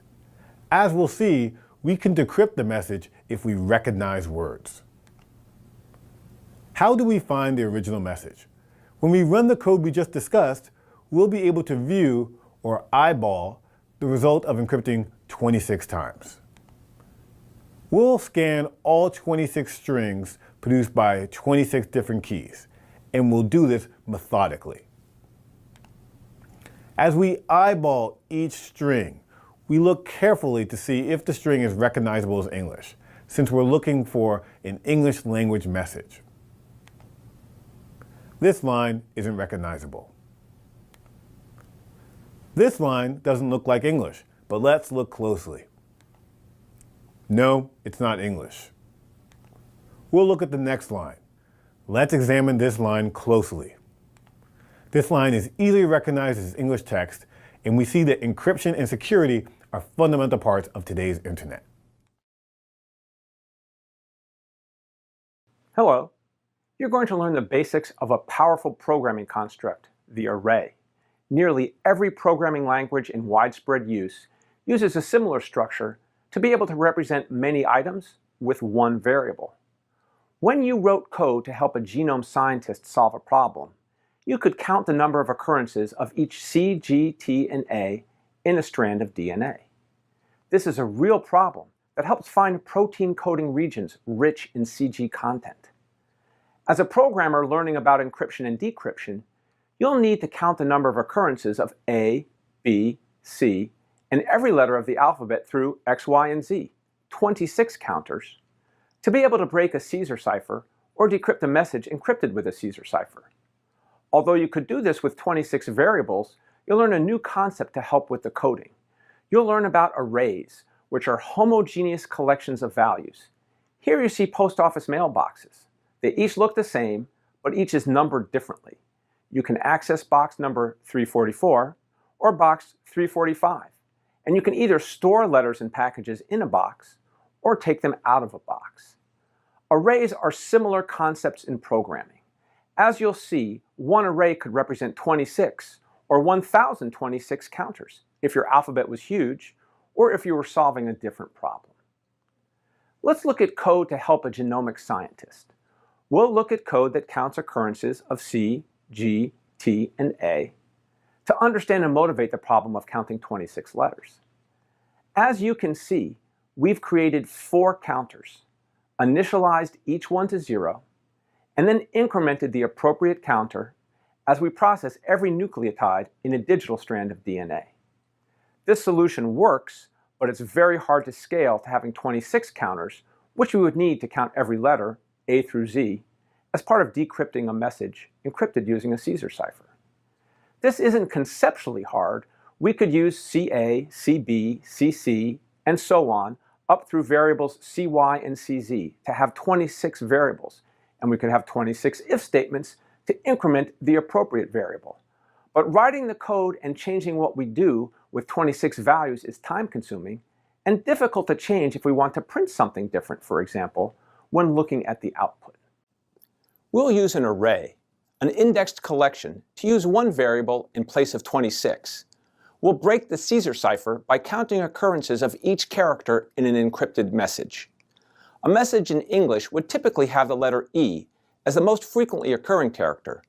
So once we've found how many times each character occurs in an encrypted message, it's likely that this character is E, and we can determine the shift used in encrypting the message, making the decryption process easy. In general, counting and collecting values is an important tool in writing programs, so learning about arrays in the context of breaking a Caesar cipher will help in solving many other problems. You've seen the class storage resource, which was helpful in storing string values. That class was useful, but its use was limited. We'll expand on the idea of arrays and the storage resource class later. For now, we need an indexed collection, like the collection of mailboxes we saw, in which a number is used to access a specific location. This is the same concept you've seen with strings, in which an index is used to access a particular character in a string using the .char or .substring methods. Arrays can store any type of value, not just the type char that's used in strings. We'll look at the concepts in code in using arrays and see how they're similar to what you've seen before with strings. You define an array similarly to defining a string. When defining a string variable, as you see here, you indicate the characters that are in the string and assign these characters to a variable. With an array, you must specify how many storage locations there are and use the square brackets with the variable name to indicate the variable is an array.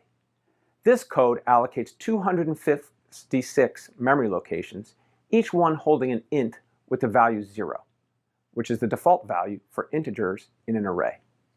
The concept of indexing is used to access elements of a string and an array. With a string, the .char method is used with an index to access a specific character. The first character is 0 because we used 0-based indexing. With arrays, the bracket operator accesses a specific element, again with 0-based indexing. When writing code, you often need to know the number of characters in a string or the number of elements in an array. With a string, you use the .length method to determine how many characters there are in the string. With an array, you use the value stored in .length to access the number of storage locations allocated for the array. Note that .length is not a method for arrays. This is sometimes a source of confusion when writing code. We'll look at the code to count the number of occurrences of every character A through Z. You'll see this code and the concepts in it will help you solve many problems when programming. In this code, you'll see a variable named counters that will represent 26 different counters. The code will store the number of occurrences of A in counters sub 0. We use sub as a shorthand for subscript, a term coming from mathematics. We'll see that counters sub k is the number of occurrences of the kth letter. By this we mean that the number of B's is at counter sub 1 and the number of Z's is at counters sub 25. As you look at the code, you'll see there are 3 parts, just as there were with the code that counted the number of occurrences of C, G, A, and T in the string representing DNA. In that code, 4 counters were defined and initialized to 0. Here, there are 26 counters defined and initialized to 0. The array referenced by variable counters takes the place of 26 different variables. In the DNA counting code, we used a sequence of 4 if statements to determine which counter to increment. Here, we use the location of a character in the string alpha as the index of the appropriate counter to increment. Note that A has index 0. We even use both upper and lowercase a's using the character.toLowercase method so that the index value returned by alpha.indexOf helps us increment the appropriate storage location in the counters array. Finally, to print each result, we use the loop index k to both access the kth value stored in alpha and the kth value stored in the counters array. You'll gain experience in solving problems with array. Here's a quick summary of what we've just introduced. Arrays are indexed collections of values. When defining an array, you will typically provide an integer value indicating how many elements can be stored in the array. It's possible to define a variable like x, as you see here, with no storage allocated for it, simply to define the type of the variable. This could be useful, for example, as a parameter in a method. If you define an array by calling new, you must provide an integer value for the number of array elements. In an int array, all locations will be initialized to 0. For a string array, all array locations are initialized to null. That's the value we've seen before that indicates there is no object being referenced. Array locations are read and written using indexes. You can store a value in an array, as shown here, with s sub 3 getting the string hello. This is writing a value into an array location. You can also access or read an array location, as shown here, where on the right-hand side of the assignment statement, we see x sub 3 is used to assign or write to a value on the left-hand side of the assignment statement, x sub 2. Once the storage is allocated for an array, the array size does not change. This may be why .length is not a method, but a value. When an array is passed to a method, the contents of the locations referenced by the array can change. This is subtle, and you'll see examples of it when we use arrays to solve problems. Have fun coding! Computers are very good at modeling and simulation, in part because computers can perform billions of mathematical operations every second. Often simulation and modeling relies on generating random numbers. In this coding example, we'll see a simple use of arrays to help determine how really random the java.util.random class is. Computers don't use natural random phenomena, but model randomness with what's called pseudo-randomness, using mathematics to model what might be random events in nature. In this example, we will simulate rolling a pair of dice many times by generating random numbers. We would like to know how many 2s do we roll, how many 7s do we roll. We will count how many times each type of roll occurs. So I've got this code right here called simple simulate, and I can run it and say how many rolls I want to do.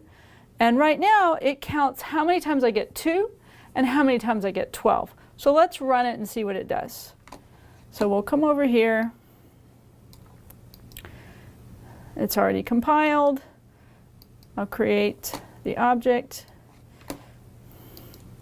And we'll run simple simulate. And here we actually get to choose how many times. So I'll say 10,000 times. And we'll just run it. And you can see I got 2 298 times, and I got 12s 271 times. It'd be nice to run it and count all the possible rolls you could get from 2 to 12. So let's look at doing that.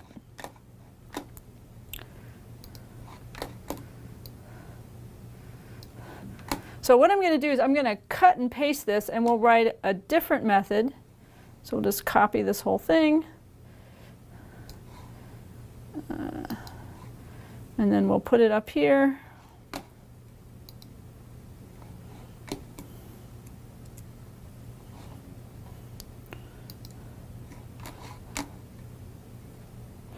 And we'll just call this one simulate. There we go. And so now we're going to have to modify it. So the first thing is we have generate rand. And then we need counters for 2, 3, 4, 5, 6, 7, 8, 9, 10, 11, 12. That's a lot of counters. So what I would like to do instead is to use an array of counters. So that's what we'll do. So we'll replace this here with an array. So we want an array of counters. So it'll be int array instead. We'll have to give it a name. We'll call it counts. And then we'll have to create the array. It's an integer array. And then what size is it going to be? So 2 through 12. We need at least 11 counters.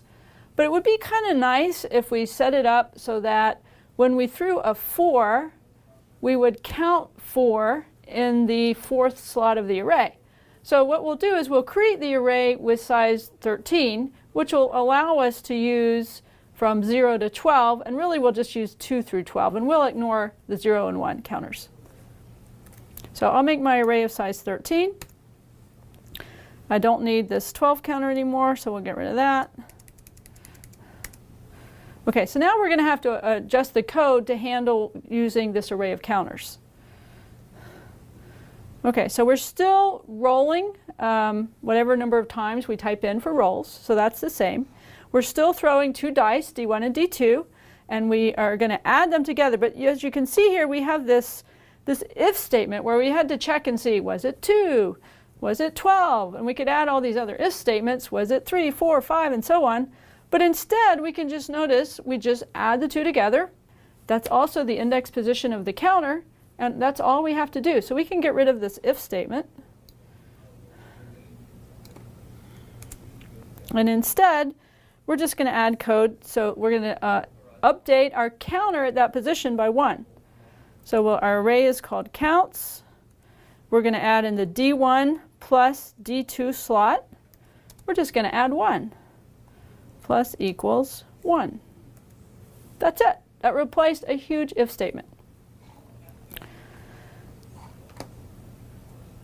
Let's see. So now we're going to output. So you can see we have 2 lines of output for 2s and 12s. What we're going to do instead is we would be nice if we just had one print statement and we used it over and over again for each position in our counter array. So we're going to add a for loop here. And remember, our counter started at 2. So we'll have our k start at 2, because the lowest thing you can get is 2 ones from each dice, and that's 2. So that'll be the lowest. And then it'll be k less than or equal to 12, because we're going to go from 2 to 12. And then we'll update it the same way, k plus plus.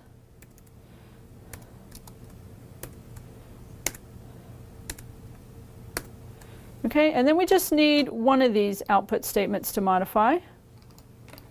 Or I'll just type a new one. We'll just say here, so system.out.println. And what we want to do is we want to print k, because that'll be the counter, so k for 2 through 12, right? So we will print k, and then we'll print, we can still do the quotes, equals, and a tab, /t is the tab, plus, and then we want to know what was how many like 2s were there, or how many 10s were there, etc. And that's just counts k. That's how many of type k there were that we counted. Plus, we can add another tab. And then we can add the rest of this, 100 times counts of k divided by roles. And I'll just put that in parentheses. I guess it doesn't matter.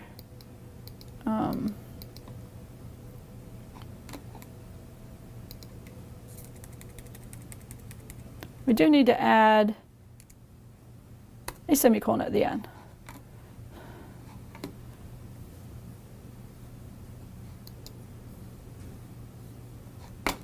And then I can get rid of these two print statements here. There we go.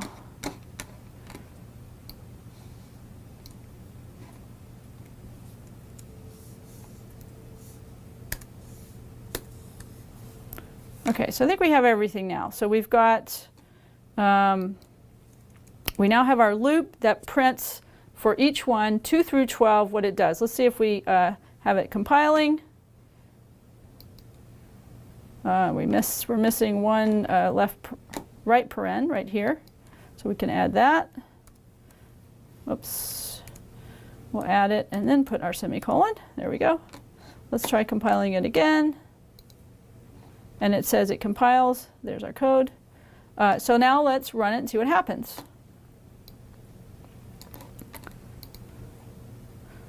It's already compiled. We can create our object.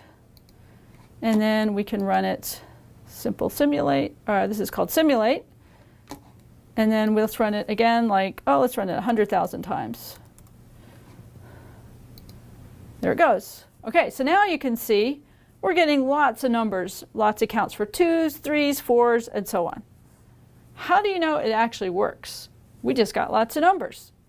It looks pretty good in the sense that if you roll 7, you're going to get that more likely than any other thing, because 7 is 2 and 5, 1 and 6, 3 and 4. And it does have the highest number.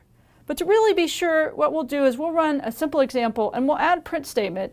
Like, let's run it 10 times and let's see what the actual rolls are, and we can see if our counters are really working correctly. So let's do that real quick. We'll go back to the code here. So this is really adding just for testing it to make sure that the counters are really the counters we think they are.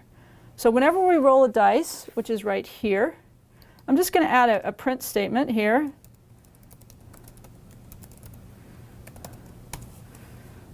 So what I'll do is I'll print out roll is D1 plus D2, which equals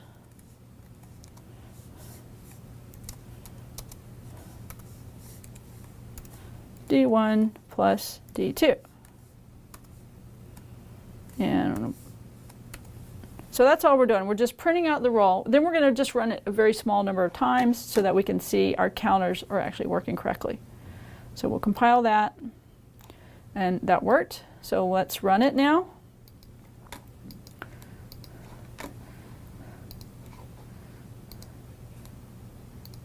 Okay, so I'm just going to run it 10 times, throw the dice 10 times, and let's see what we get. So we got, it looks like 1, 2, 3 sevens, and if you look, it counted 7 3 times. We got 1, 2, 3 10s, and it counted 10 3 times. We got a 4 once, we got 4. So it looks like it is counting them correctly. So this is the way you can kind of test it on a small amount of data, and that seems to work. All right, so anyway, I hope you enjoyed dice rolling. Thank you. What are the most common words in the English language?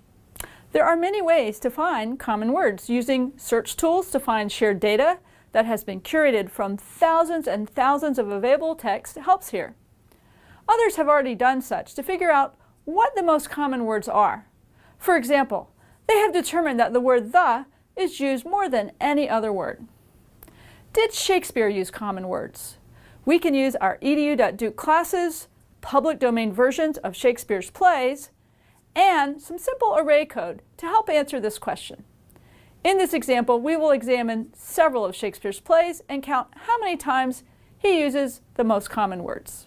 All right, so I've started the code for counting the most common words in Shakespeare's plays. So here's the code. Let's look at it. I've got this method called count Shakespeare. And you can see here, actually this is a new thing. This shows you how you can initialize an array. Right here you can, we've got the array plays, which is an array of strings. And we can just put curly brackets and list the items in the array. And so what I've done here is I've listed 6 data files that we've gotten that have text from 6 of Shakespeare's plays. We've also got another string array called common, and there's a method called getCommon. Let's go look at that and see what that does. Here's getCommon, and here you can see there's another data file. This one's called common.txt, and that's where I've already put 20 common words. The most common words that somebody else has determined are the most common English words. We're just going to read that in, and since I happen to know there's 20 words in there, that's important, I can create the common string array of size 20 because arrays have to know the actual size. So I'm reading that in, just reading, and this loop here, all it does is it goes through and just reads them in one at a time and puts them in there. So we read in the 20 most common words. That's all getCommon does. Let's go back down here. So we've got the plays, we've got the common words, and now we have a loop which is going to go over and it's going to read in each play. I've got the plays stored in a data folder, so you can see I'm adding data slash right before the name of the play. And then I'm going to call count words, which is going to count for each word in the play, whether if it's going to check and see if it's one of the common words, and if it is, it's going to count how many times each common word appears. And then we just print a message that says, hey, we're done with the plays. Once we've counted all the common words, then we go through and we're going to print for each common word, so for example, the, we're going to print the and then how many times it occurs in all 6 of Shakespeare's plays. So let's go ahead and run this and see what happens. We'll compile it. It's compiled. We will create an object and we'll just go ahead and run it. Count Shakespeare. And you can see it doesn't work quite right. It's only counting of a lot. So let's go back and look at the code. It turns out I haven't given you all the code. We still have to write one of the methods.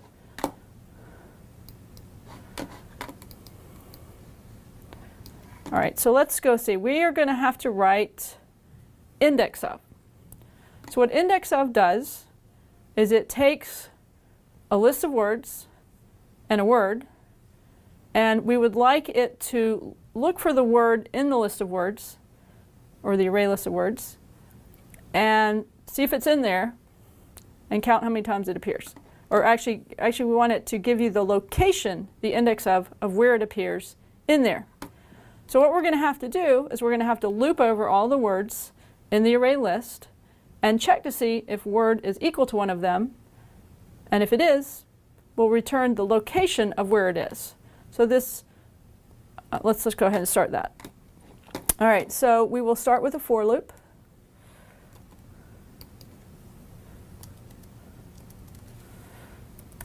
So in order to loop over the array, we'll need a for loop. So let's say we'll need a variable, int k. We'll start at 0. And then as long as we don't go off the end of the array, so we'll say k less than list.length. And then we need to update our counter k by 1.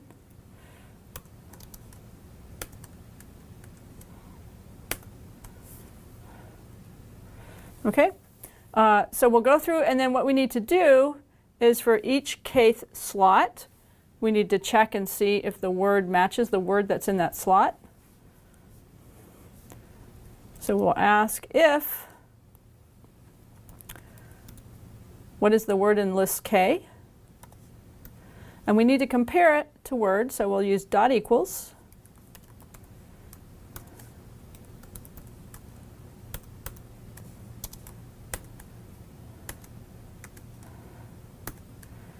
And if it equals it, we found it. So we can return the location of it. Return k. So this loop will go through and check to see, does word equal this word, this word, this word? And if we find it in slot k, we return k. If we don't find it, we need to indicate we don't find it. So we need to fix this return that's after the for loop, after we've looked at everything. We'll change this to -1, which is not a position in the array, and that will indicate that we didn't find it. Now let's see how index of is being used. We come over here. Index is being used in count words, which is right here. And you can see here, we call index of for each word. We're getting each word out of the file. We pass the common words, and we pass the word, and then we check to see, does it match? If it matches, then we're going to use the counts array to update that count. So for the word the, we'll keep track of how many times we find it. Every time we find it, we will update the counter counts, which is in the same slot as the word the, which is in the common array. All right, let's try and run this now. We'll compile it. No syntax errors, that's good. We'll come over here and we'll run it.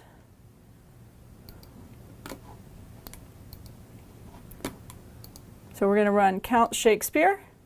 There we go. So what this does is, first of all, you can see I've got 6 data files: Caesar.txt, errors.txt, Hamlet, Like It, Macbeth, and Romeo. And we've read all of those in, and for each word in that file, we've checked to see if it matches one of these common words.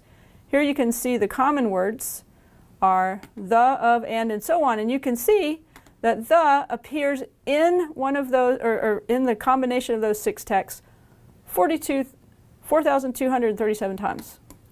And then you can see another one, 4, appears 1,071. So you can see how many times each of these common words appear. So it looks like Shakespeare did use a lot of common words. Now, how do we know this is actually correct? They're just big numbers. How do we know? So what I'm going to do is I'm now going to modify my program so I can run it on a really small file just to make sure and convince myself that I'm counting these numbers correctly. So I will come back over here. And you can see here I have this file called small.txt where I just put a few words in there. And what I want to do now is modify my code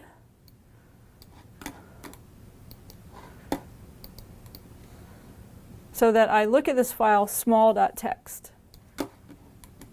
So back here in Count Shakespeare, what I'm going to do is I'm going to comment out this line here, these 2 lines, and I'm going to create my string plays just to be that one file.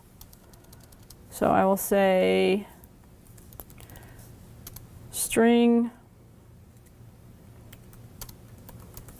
plays is going to equal just the one file, which is small.txt.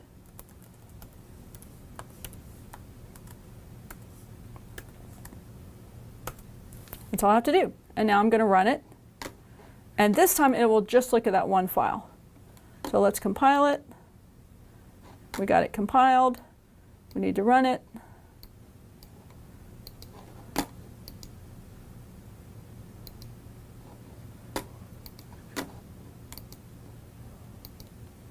And there we go.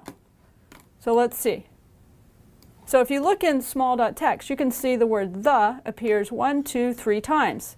If you look over here, you can see we counted the 3 times. That looks good. Of appears twice. We got 2, and appears twice. We got a appears once, a. So it looks like it worked. Now I'm really more convinced that I counted the Shakespeare words correctly. All right, that's it. Thanks. We'd like to automate the cracking or breaking of the Caesar cipher. To do this, we'll rely on frequencies of letters in English text. If you're encrypting a message in another language, you'll need to use the frequencies from that language, but the approach will be the same. We'll write code to find the character that occurs most frequently in the message being decrypted. We'll assume this is the letter E, since E occurs more frequently than any other letter in English text. In Russian, for example, the letter O occurs more frequently than E. If our assumption about E is wrong, we won't decrypt the original message. It's possible to use more than just E, but to rely on the frequencies of all the letters and use statistical approaches to break the Caesar cipher. In some cases, these approaches will break other encryption methods, though not the methods used to encrypt data for online shopping and secure transactions. Let's look at the code for decryption in 2 steps. We need to count the occurrences of each letter A through Z in the message we're encrypting. We'll have code to scan each letter of the text and increment a counter for each of the 26 different letters. Initially, all the counters are 0 since we haven't started scanning the text letter by letter. Each counter is numbered from 0 to 25 because the counters are array elements.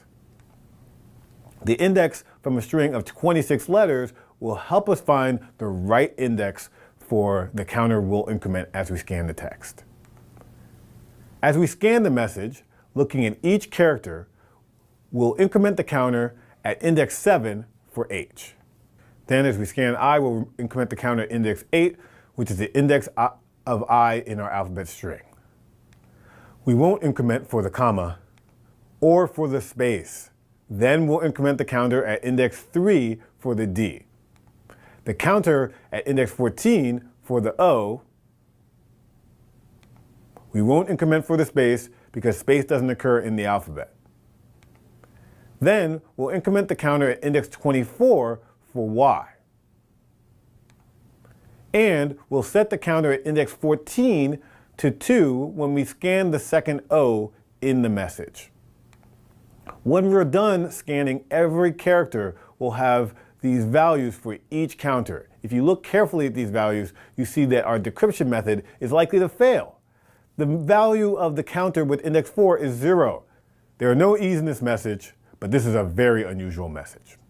Now, we'll look at the code for this idea. We scan the message character by character using a standard for loop. We find where the character occurs in a string of each letter in the alphabet, so that E will be found at index 4. Notice that we converted the characters in the message being decrypted to lowercase. We use the index in the alphabet to increment the corresponding counter as part of decrypting the message. If the character wasn't in the letters of the alphabet, the .indexOf method returned -1, and we don't increment any counter. The code that uses the idea of E occurring most frequently is straightforward developed from the ideas, algorithm, and code you've just seen. As you can see, the code isn't very long, though we've created 2 helper methods and relied on this Caesar cipher class to help. We've called a method countLetters, which we just discussed. This method will count the occurrences of every character in the string encrypted, with A being stored in the first or index 0 location of the array, returned by the function, and referenced here by the variable freaks. Then we call a method matchIndex, which will return the index of the entry in freaks that is the largest. The location we will assume is where the E was shifted. We'll find the distance from this location to E. E has index 4, since we start with 0 for A and then get B, C, D, E for 1, 2, 3, 4 respectively. If the maximal index is less than 4, we'll need to wrap around from 26 to find the shift used for E. If the value D key was used to encrypt, then 26 minus D key is used to decrypt, and we return the decrypted string. You'll be ready to use your programming knowledge to finish the task of decrypting and then apply this knowledge in the mini project with a different cipher. But there are some details we want to highlight. The array freaks in the code we just saw has a relationship between the index and the value in the array. For example, freaks of 8 is how often I occurs, since I is the 9th letter and has index 8. Remember, we start with index 0. When looking for a maximal value, as with the method maxIndex that we called, and whose implementation you see here, we return the index of the largest value, not the largest value itself. We use the index to find the distance from E. Using the existing Caesar cipher class made decryption much more straightforward. In general, it is a good idea to use code that has already been developed and tested rather than reinventing it. Have fun coding! Hello. In this module, you learned about arrays and how to use arrays to crack a Caesar cipher. You'll continue to solve problems using arrays. They're a powerful programming tool. Arrays are indexed collections. In Java, you use brackets to indicate an array variable, and arrays can store strings, or ints, or even storage resources. Almost anything can be stored in an array. The power of an array is that one variable name can represent 2, 1,000, or 1,000,000 different values, and each value can be accessed separately from the others. This access is done by a numeric index, a value that starts at 0 for the first element in the array, just like you did with strings. Just as a group of mail or post boxes can be found quickly using a number, accessing an array element by its numeric index helps in storing and accessing values. Here's a quick overview of how arrays work in Java. In Java, arrays are created using new, and once an array has been created, its size does not change. However, the values stored in each indexed array cell can change, and that's what makes arrays useful and powerful.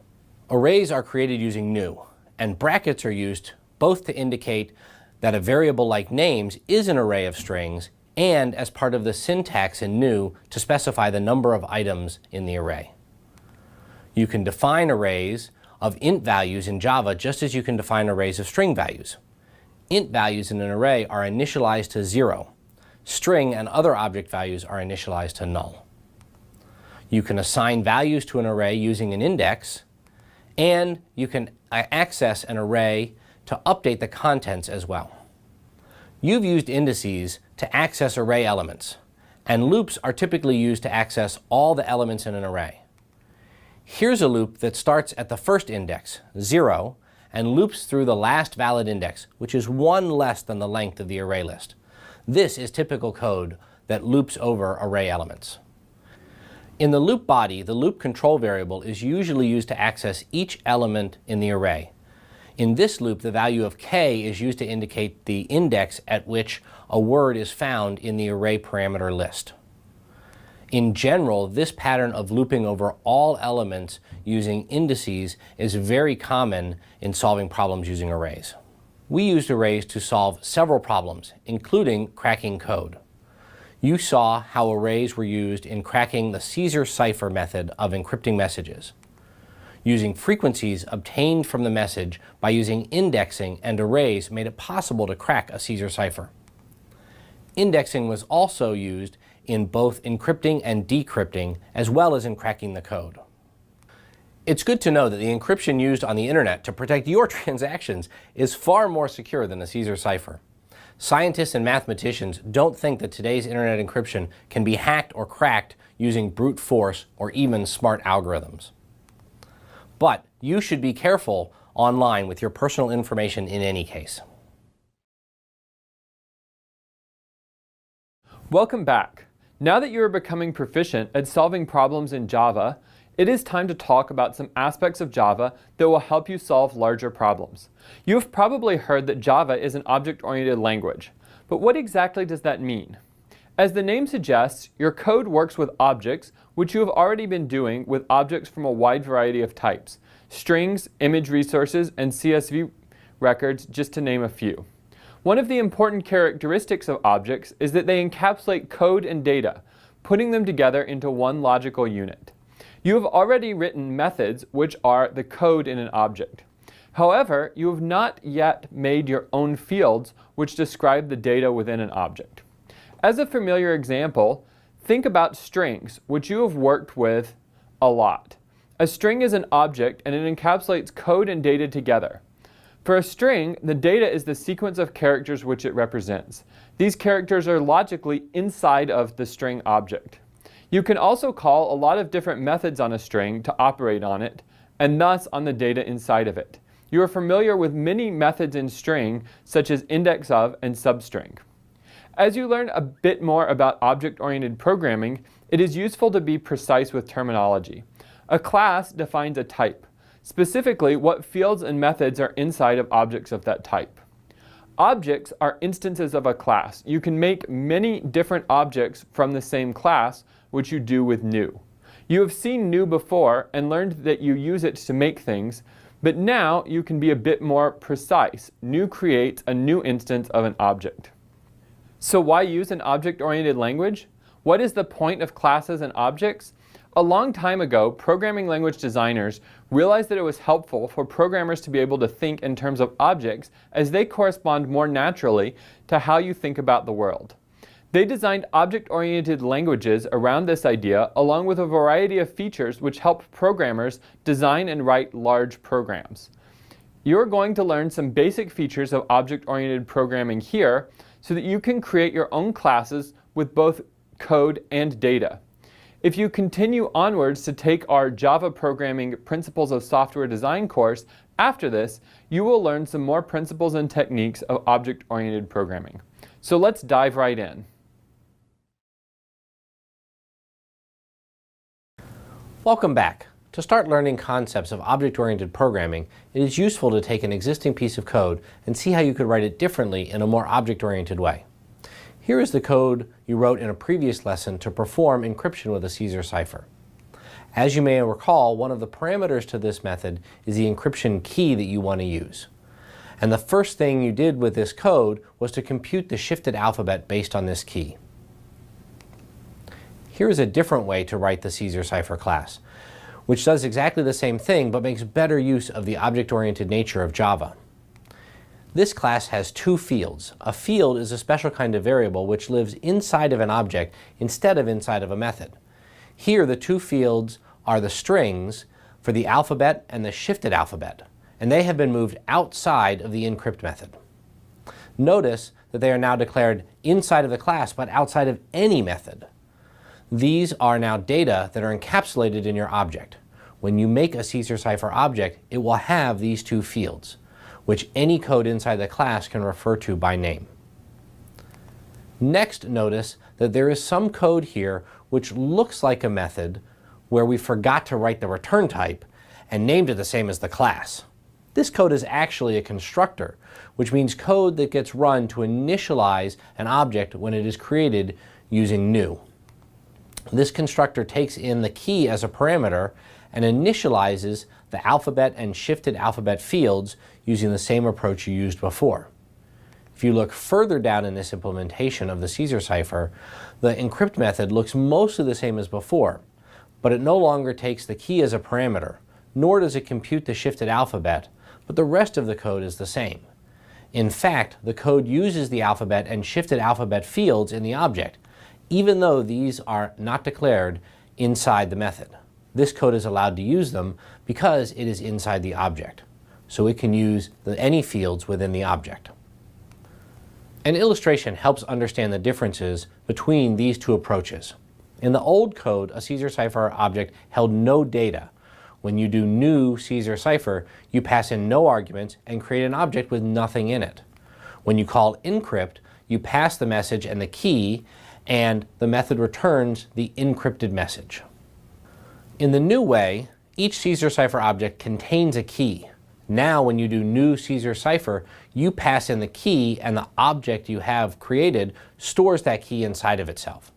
When you call encrypt on such an object, you pass in only the message. The key is already in the object, and it still returns the same encrypted message as before. So, if these two implementations produce the same result, what are the benefits of an object-oriented approach? When you encapsulate the key inside of the cipher object, you have one thing that is capable of taking a message and encrypting it. That makes a nice logical unit to think about, a thing that does a task. You do not need to separately track the key and pass it in. For small programs, such as the ones you have written so far, that may not seem like a big deal. However, as you solve larger programs with more complex code, this design idea will help you immensely. Now that you have seen an example of these ideas in action, the rest of the lesson will teach you about the details of the technique you just saw. Hi. Now that you know a bit about object-oriented concepts, it's time to go a bit deeper into the idea of fields, which are also called instance variables. Remember that when we redesigned our Caesar cipher to be more object-oriented, we created two fields, one for the alphabet and one for the shifted alphabet.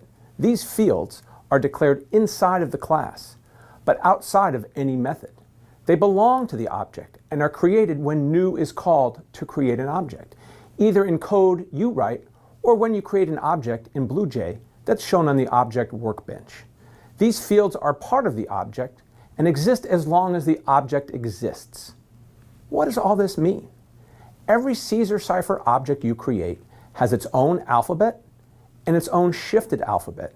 This is why fields are also called instance variables. They act like variables where there is one variable per instance of the object you create. What does this really mean? Let's look more deeply at fields and instance variables. Every Caesar cipher object has its own copy of the alphabet and the shifted alphabet. You can make different Caesar cipher objects, and each will have its own instance variables. These variables are specific to the instance. If you create 3 Caesar ciphers with 3 different keys, each has its own copy of these fields with potentially different values. One cipher might have a shifted alphabet of QRS, for example, based on the integer shift value passed to the constructor, while another object might have MNO as the shift value. And a third object could have HIJ as its instance variable, set again when the object is constructed. To call a method like encrypt on an object, you'll typically use a variable name, like cc, and you'll write cc.encrypt. You can also call a method from an object on the BlueJ object workbench. These objects have names too. And when you call .encrypt, for example, the method will use the values of the fields in the object you use to call the method, like cc if you wrote cc.encrypt. Calling encrypt on this Caesar cipher will use its QRS shifted alphabet. So when we call .encrypt and provide the message First Legion attack east flank as the parameter, the QRS alphabet is used to create the encrypted version that you see here. In the same way, calling encrypt on this Caesar cipher object will use its MNO shifted alphabet. This is the principle of encapsulation. The method and the data are logically inside of the object, and the method acts on the data inside the object that it lives in. As you can see here, calling encrypt uses this shifted alphabet, and we see a different encrypted version of the same message, because the field shifted alpha that starts with MNO is used here. Finally, using this object with HIJ as the field will result in a different encrypted message. When encrypt is called, the encrypt code uses this shifted alphabet of this instance, and the encrypt code creates the encrypted message you see here. Fields, or instance variables, are very important concepts in designing and using classes, since they can be accessed by every method in the class, like encrypt that you see here, and the constructor as well. As you begin to design your own classes, and think about the fields and methods to put in these classes, here are a few design principles you should keep in mind. The first is that a class name should correspond to a noun. Classes describe things. Each object you make for a particular class is one of that thing. Let's think about the classes you've seen so far for this course. Strings, pixels, CSV records. Each of these is a noun. It describes a thing. A class could be a car, for example. That's a noun. And then the methods and fields would correspond to things that a car can do. Methods, on the other hand, are verbs. They're what you do to or with an object. Things like getPixel, setCharAt, or encrypt.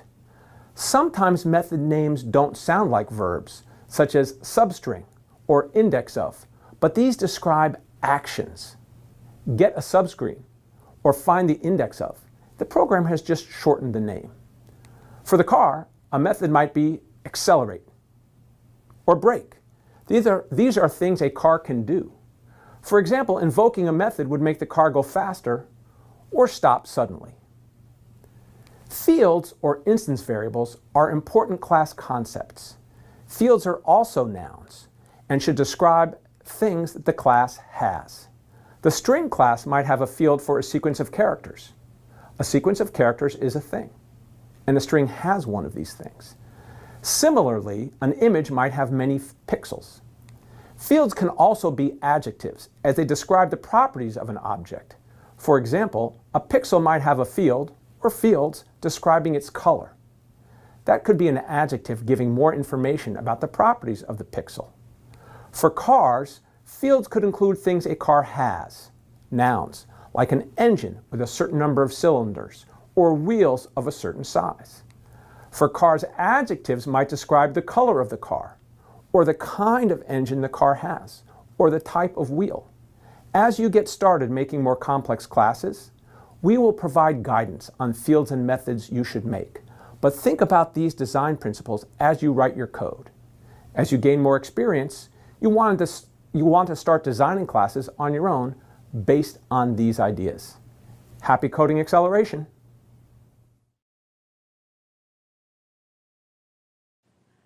Welcome back. In this lesson, you are going to learn about the two visibility modifiers that you saw in the object-oriented version of the Caesar cipher.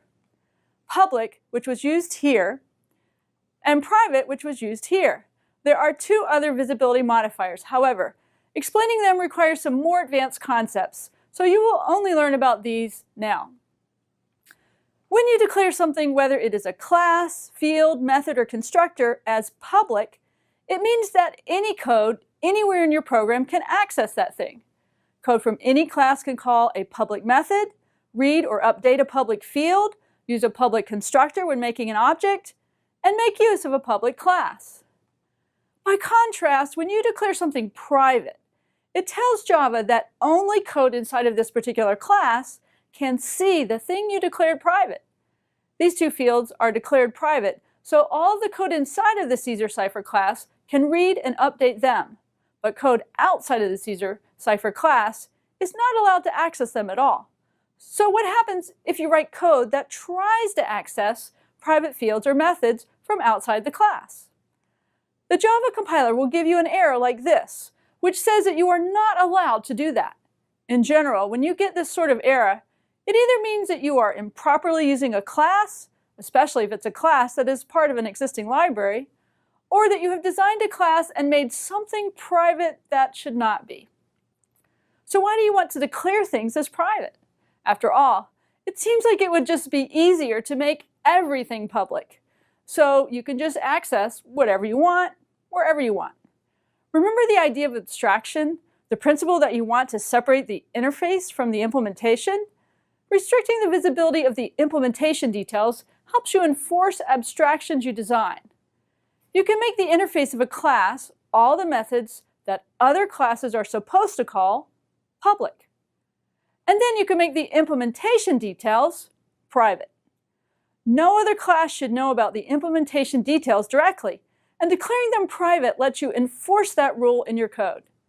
In our Caesar cipher example, you want other classes to be able to call encrypt, but they should not know about the implementation details, such as the fact that you made a variable called shifted alphabet. Keeping these details private means that you can change them and be sure that no other code relies on the private implementation details.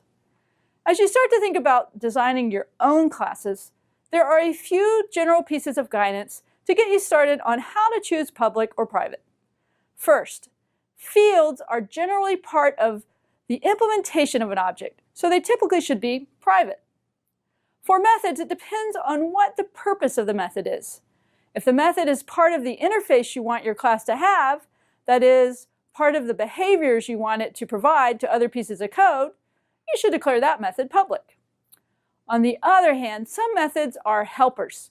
You write them to abstract out specific complex tasks, which are not meant for other classes to call. They just help accomplish the public interface. These methods should be private, so that only the code in your class can call them. For classes, you should always declare them public. As you become more skilled in Java, you will learn some more advanced topics that lead to situations where you might want non-public classes. But for now, always use public. Likewise, for constructors, you should always make these public for now. Typically, constructors are part of the public interface of a class. They specify how to make an instance. There are situations where non-public constructors are appropriate. But as with non-public classes, these only come up when you have learned some more advanced topics. So for now, you should just make constructors public. Great. So now you know what public and private mean, why they are useful, and some general guidelines for how to use them in your own classes. Thank you. Welcome. The last object-oriented concept you're going to learn in this lesson is constructors. Recall that the object-oriented Caesar cipher we wrote had a constructor, which took the key as a parameter and initialized the fields on the object. When you want to write a constructor, there are certain rules for declaring it. The first is that its name has to be exactly the name of the class it is in. Here, the constructor's name must be Caesar cipher because it's in a class called Caesar cipher. The second rule is that the constructor has no return type, not even void. Normally, you would write a method's return type here between public and the name of the method. But for constructor, you do not need to write anything between them. Like a normal method, a constructor has its parameter list in parentheses. You can make constructors with any number and types of parameters you want. You can have no parameters to a constructor or several. Here we have one parameter of type int, the key. Finally, a constructor has a body, like a normal method. You can write whatever code you want in the constructor's body to specify how to initialize the object. Constructors are not quite like normal methods, however. You do not call them directly. Instead, they are automatically as part of newing an object. When you create a new object, the constructor is invoked to initialize that object immediately after the new object is made. This is one of the great benefits of constructors. They allow you to specify how an object should be initialized, and you can be sure that code will always be run for every object as soon as it is made. You do not have to worry about bugs in your code from forgetting to call some initialization code. What happens if you do not write a constructor for your class? Whenever you write no constructors, as you've been doing up to this point, the Java compiler will provide a default constructor for you. The constructor that the compiler provides looks like this. It is public, which you should recall, means any piece of code may use it to initialize an object. It takes no arguments, so you would pass no arguments when you create new objects. And it does not do anything. There is no special initialization of the object. Now that you know the rules about constructors, let's see how a constructor works. Let's suppose you had a line of code somewhere else in your program like this. Caesar cipher, CC, gets new Caesar cipher 22. This line of code asks Java to make a new instance of the Caesar cipher class and initialize it by passing 22 to your constructor. Let us see what this does by starting when Java is just about to execute this line. The first thing it does is create a new variable cc. Then it creates a new instance of the Caesar cipher class. That means you have a new object with its own copy of the fields of that class, alphabet and shifted alphabet. Then it calls the constructor, passing 22 for the key.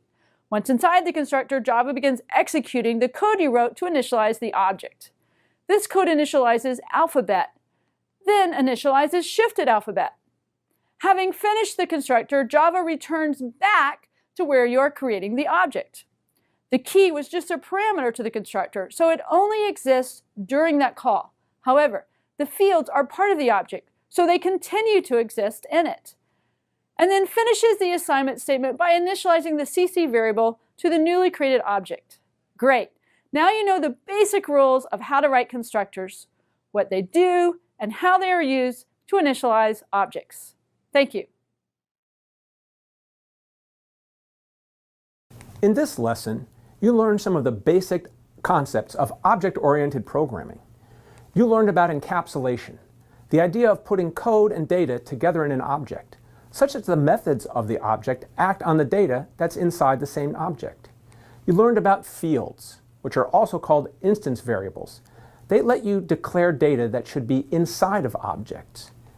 And you learned about visibility modifiers, private and public, which let you expose or restrict access to fields and methods so you can enforce abstractions and provide the interface you want. Finally, you learned about constructors, which let you write code specifying how to initialize the objects you create. When you do object-oriented programming, it's called OO programming, giving you 007, license to code. Hello, welcome to this module, in which we'll use the idea of creating random, hopefully entertaining stories to motivate and explore important Java concepts. Here's an example of a randomly generated story. We'll use a couple of these stories to introduce our Java concept. Let's look at this first story. My name is Albert, and I live in France. One day I'd like to travel to Mexico because I've never seen a tiger. And I read that they have gigantic slippery ones there. However, because 55 orange gigantic wheelbarrows make it difficult to travel, I may have to travel to Ecuador instead. That would be okay, but it might take 305 minutes to get there. We'll look at another story with the same pattern. Perhaps you can see some of the similarities to the previous story. My name is Vivian, and I live in India. One day, I'd like to travel to the United States because I've never seen a pangolin. And I read that they have furious and funny ones there. However, because 95 purple slippery houses make it difficult to travel, I may have to travel to China instead. That would be okay, but might take 445 hours to get there. There are many similarities in these stories, which isn't surprising since they were generated by a common template.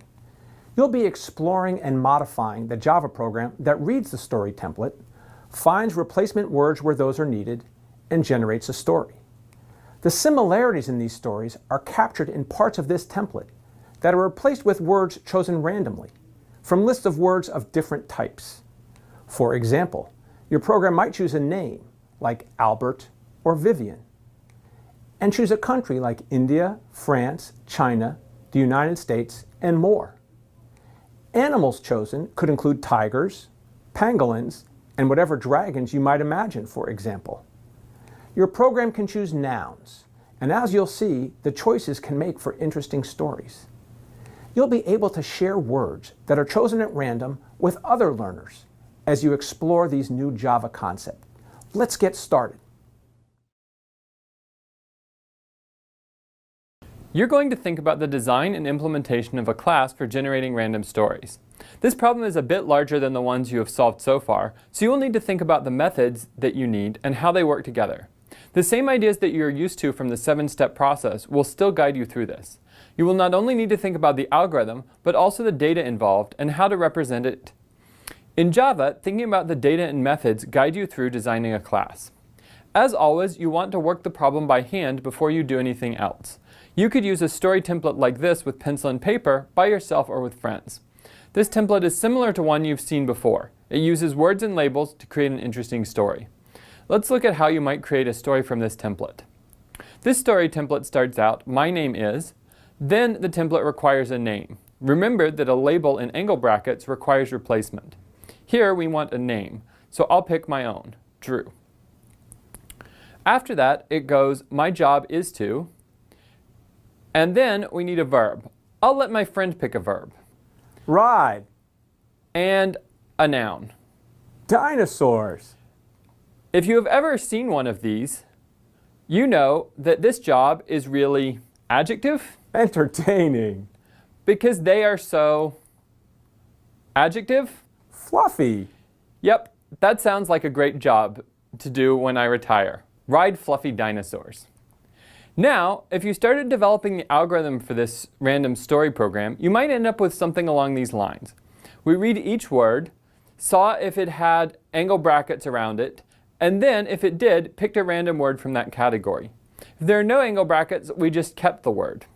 But as always, you need to be careful as it is easy to mentally gloss over things that happen naturally for you.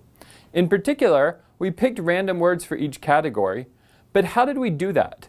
More importantly, for this problem, how would you make a computer program do that? If I ask you to think of an animal, you can just do it, and it may seem hard to explain an algorithm to think of an animal. As a human, you just know what animals are. You implicitly have a mental list of animals in your head and can just name one of them. It may not be truly random, but maybe you just saw a cat recently or were thinking about your pet dog, but picking some animal is easy.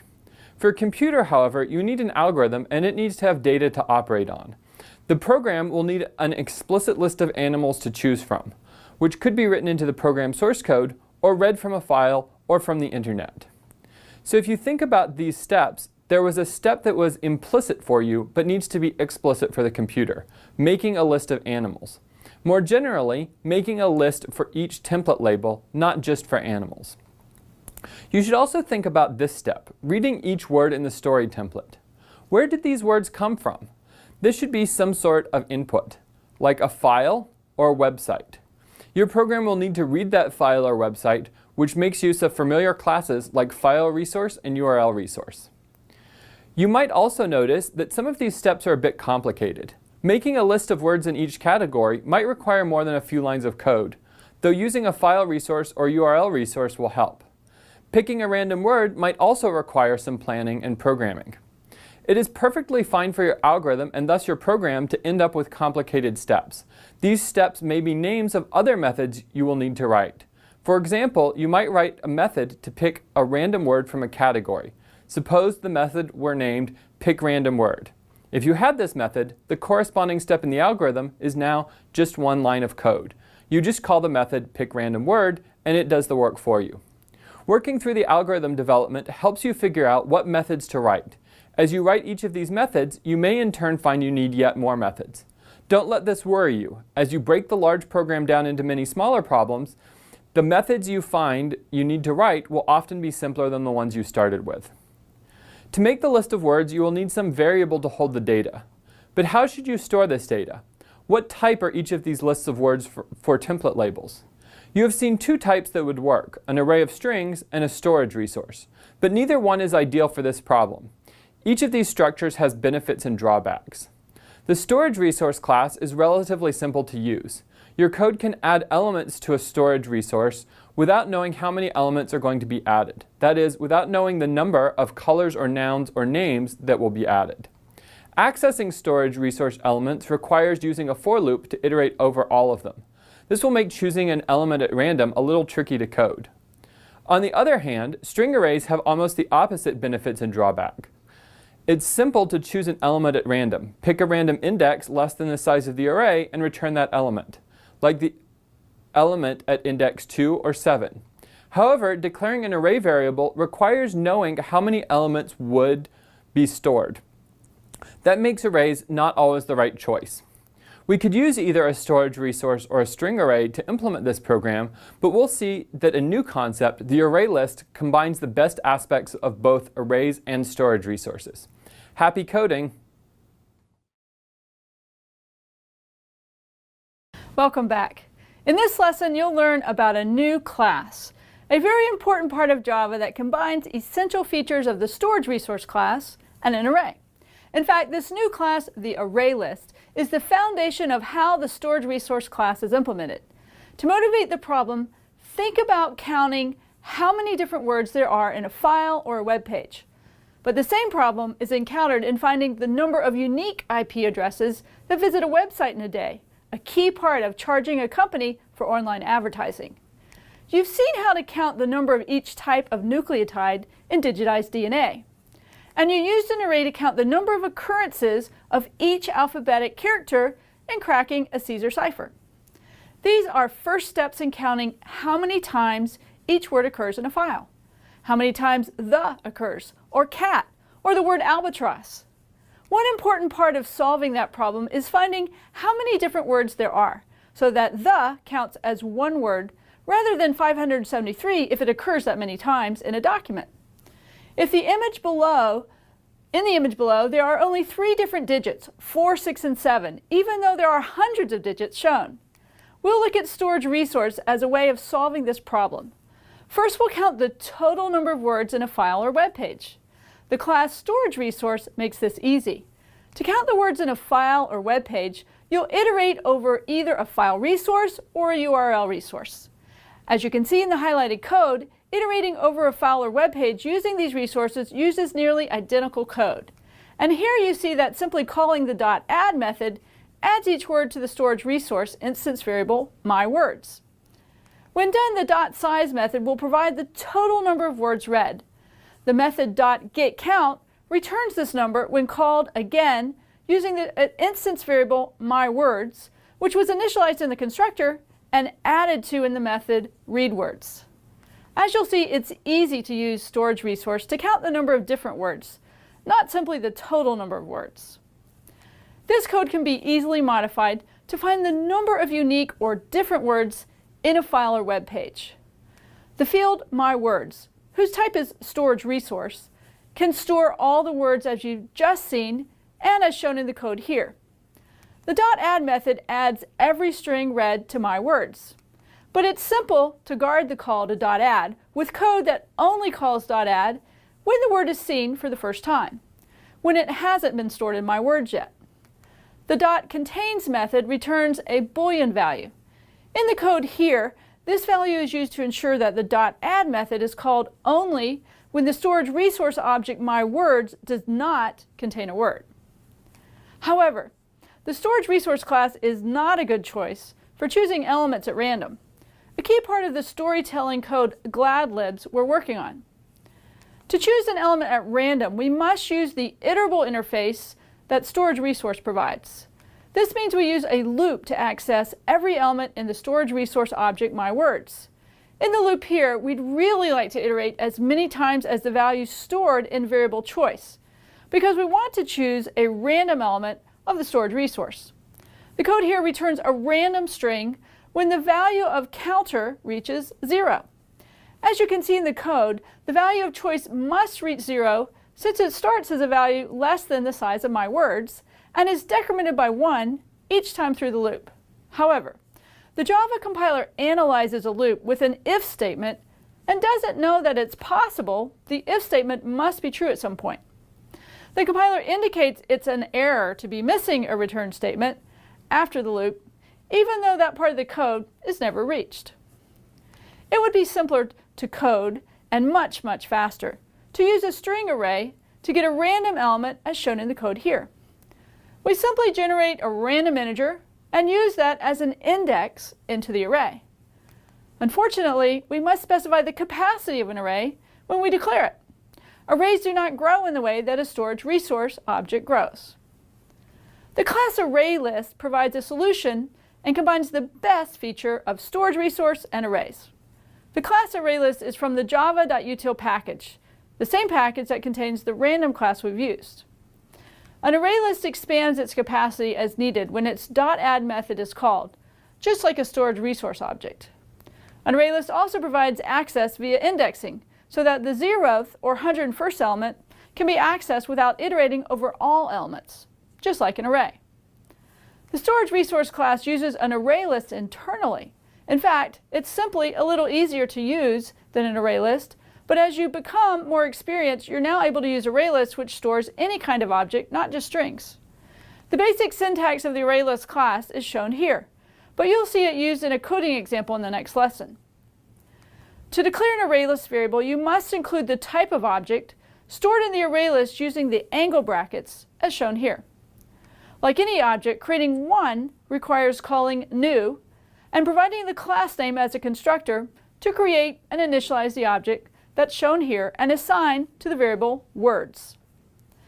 Then you can call the .add method to add strings to the array list object.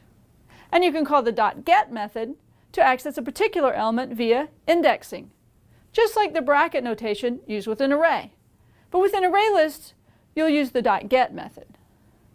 The .set method can change or set the element at a particular index in the array list object. Here, the first or 0th indexed element is set to the string goodbye.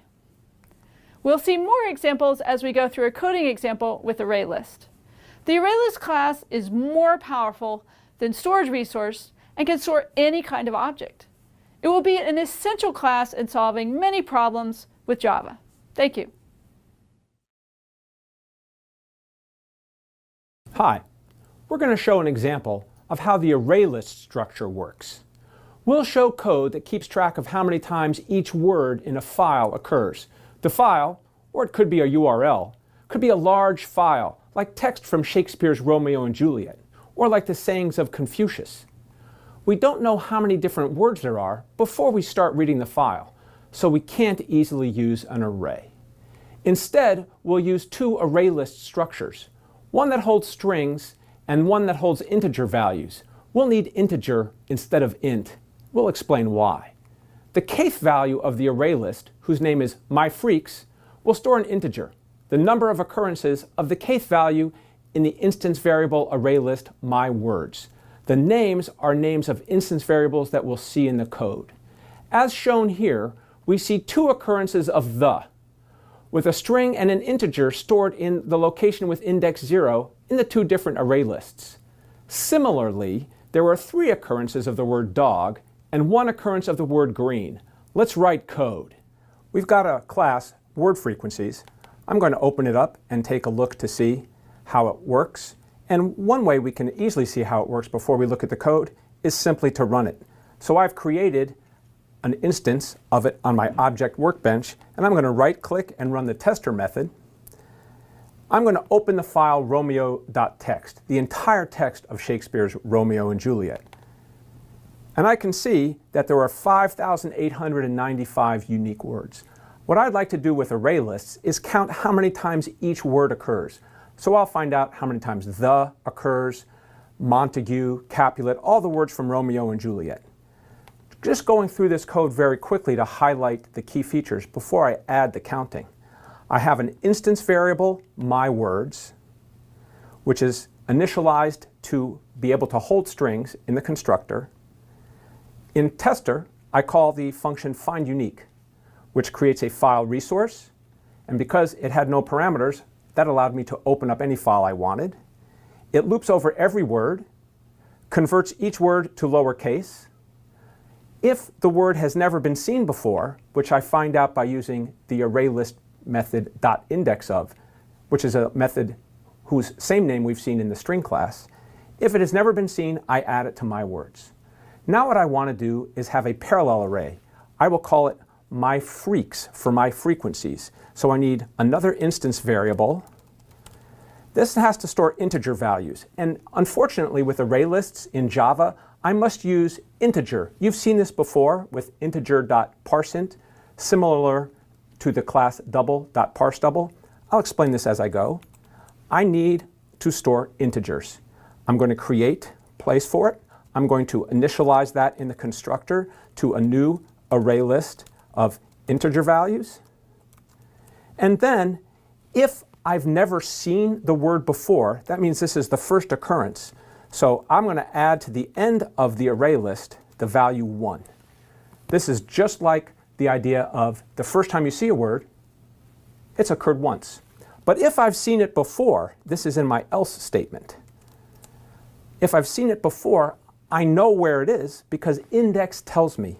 So what I'm going to do is find the value that's in my freaks. This is the number of times it's already occurred. I can get this value using the get method, and then I can set the value in my freaks to value plus 1. So let me make clear what I've just done there. I've accessed the value at the location specified by index, which was returned to me by the .indexOf method. And the idea here is that if the word the occurs in location 500 of my words, the frequency or number of times that occurs is in location 500 of my freaks. They match up exactly. This will, I hope, compile. Cannot find my freaks. So I've looked up here and I can see my freaks, my freaks, my freaks. That's because I forgot to say set. The name of the method to set the value is set. Now I'm ready to run it, but I haven't printed any values. After I've printed them, so after I've tested them all and found them, I will literally print every single word and how many times it occurs. So I'm going to use the standard for loop that loops over array values or array list values. Size is the method that tells me how many there are. And I'm going to print the number of occurrences, which is in my freaks, a tab character, and then the word itself.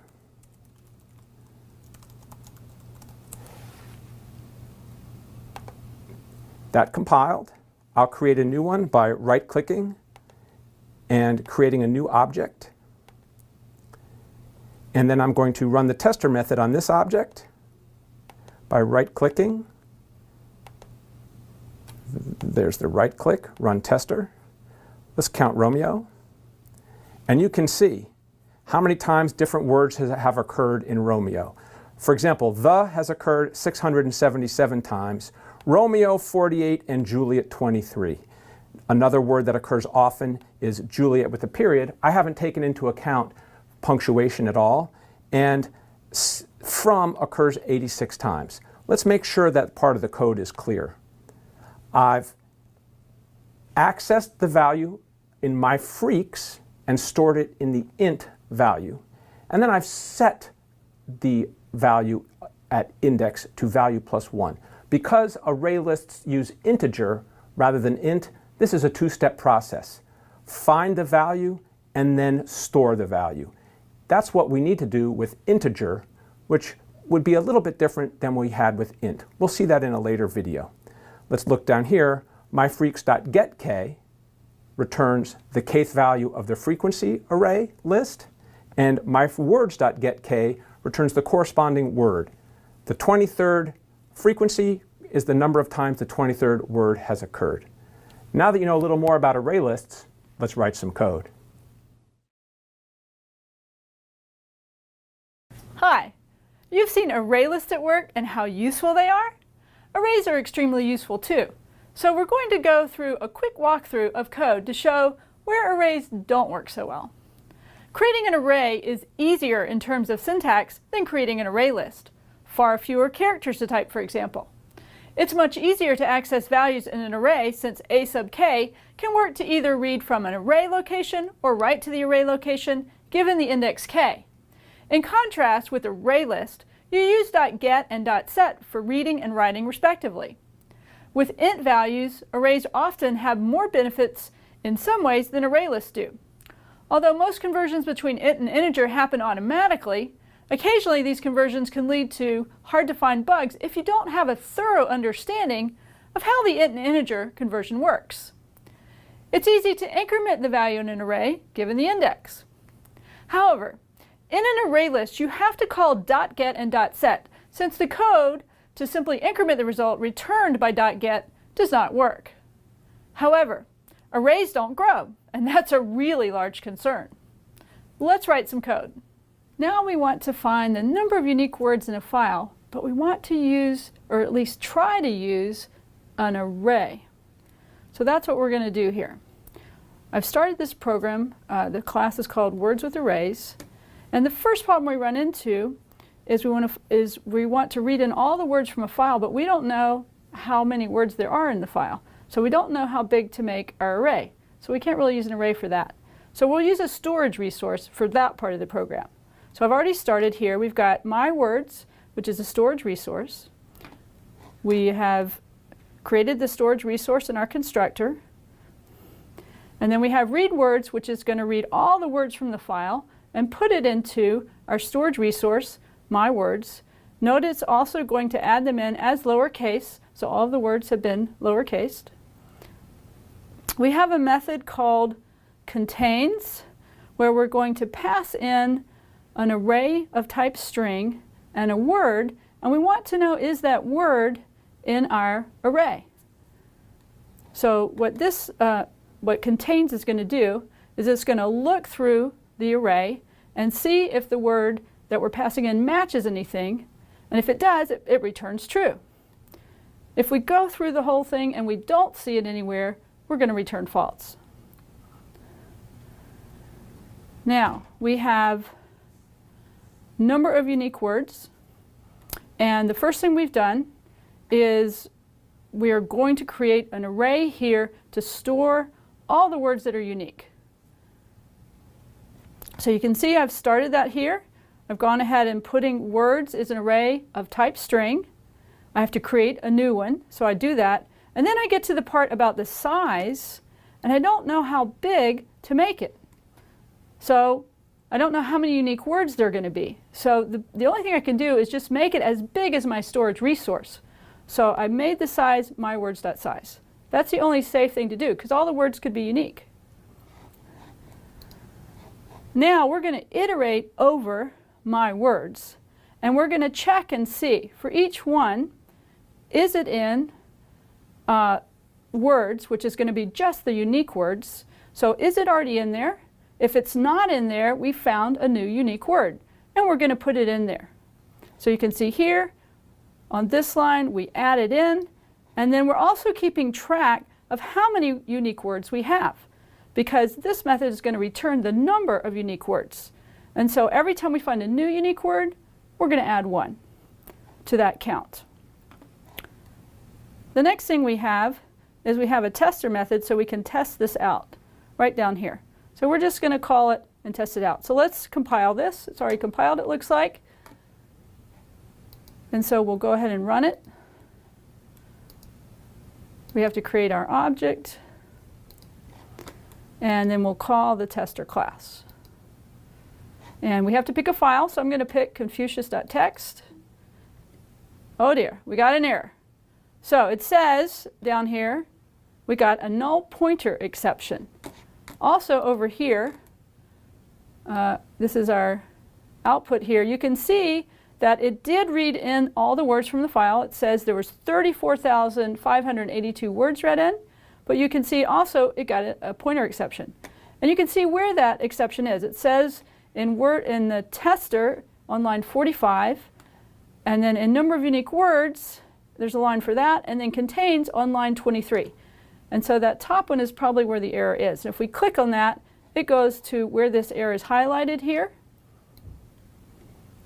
And you can see our errors in contains. So what is the problem? Well, the problem is we're using this array to put all the unique words, but we don't have any in there yet.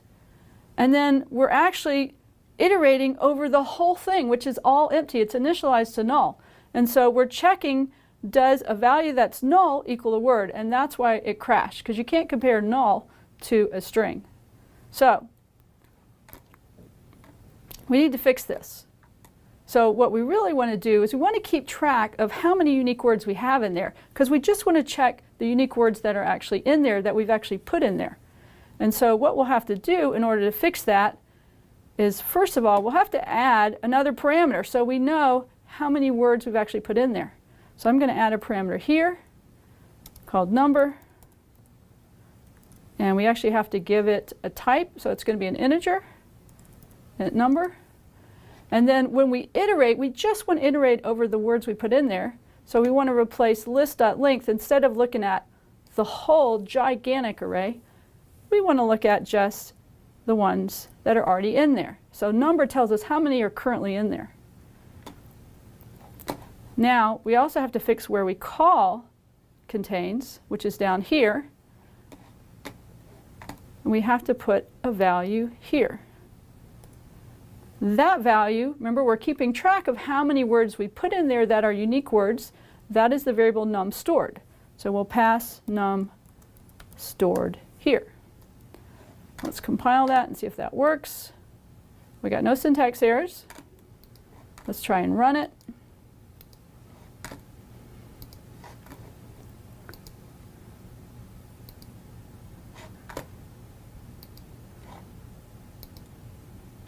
And it works. So you can see here we've had a lot of trouble trying to use an array. This problem really should use an array list, because here what's happened is this is a file that has 34,000 words, of which only the unique words are 6,558. So that means the array we're using is of size 34,000, but there's only 6,500 unique words. So we have a lot of extra space. That's another reason why an array list would be better for this problem. All right, happy coding. Hi, as you get ready to start the program to create stories from templates, let's summarize what you've learned about the Arraylist class in Java. Array lists are like arrays. Both are indexable collections, allowing you to access elements with an integer index. Array lists can grow as elements are added to it. This means you don't need to know in advance how much space to allocate for an array list like you did for an array. Like arrays and individual string elements, indexing in an array list starts with 0. It takes the same amount of time to access the first element of an array list or an array as it does to access the 10,000th element. It might help you to think of array lists as a collection of boxes, each addressable with a number.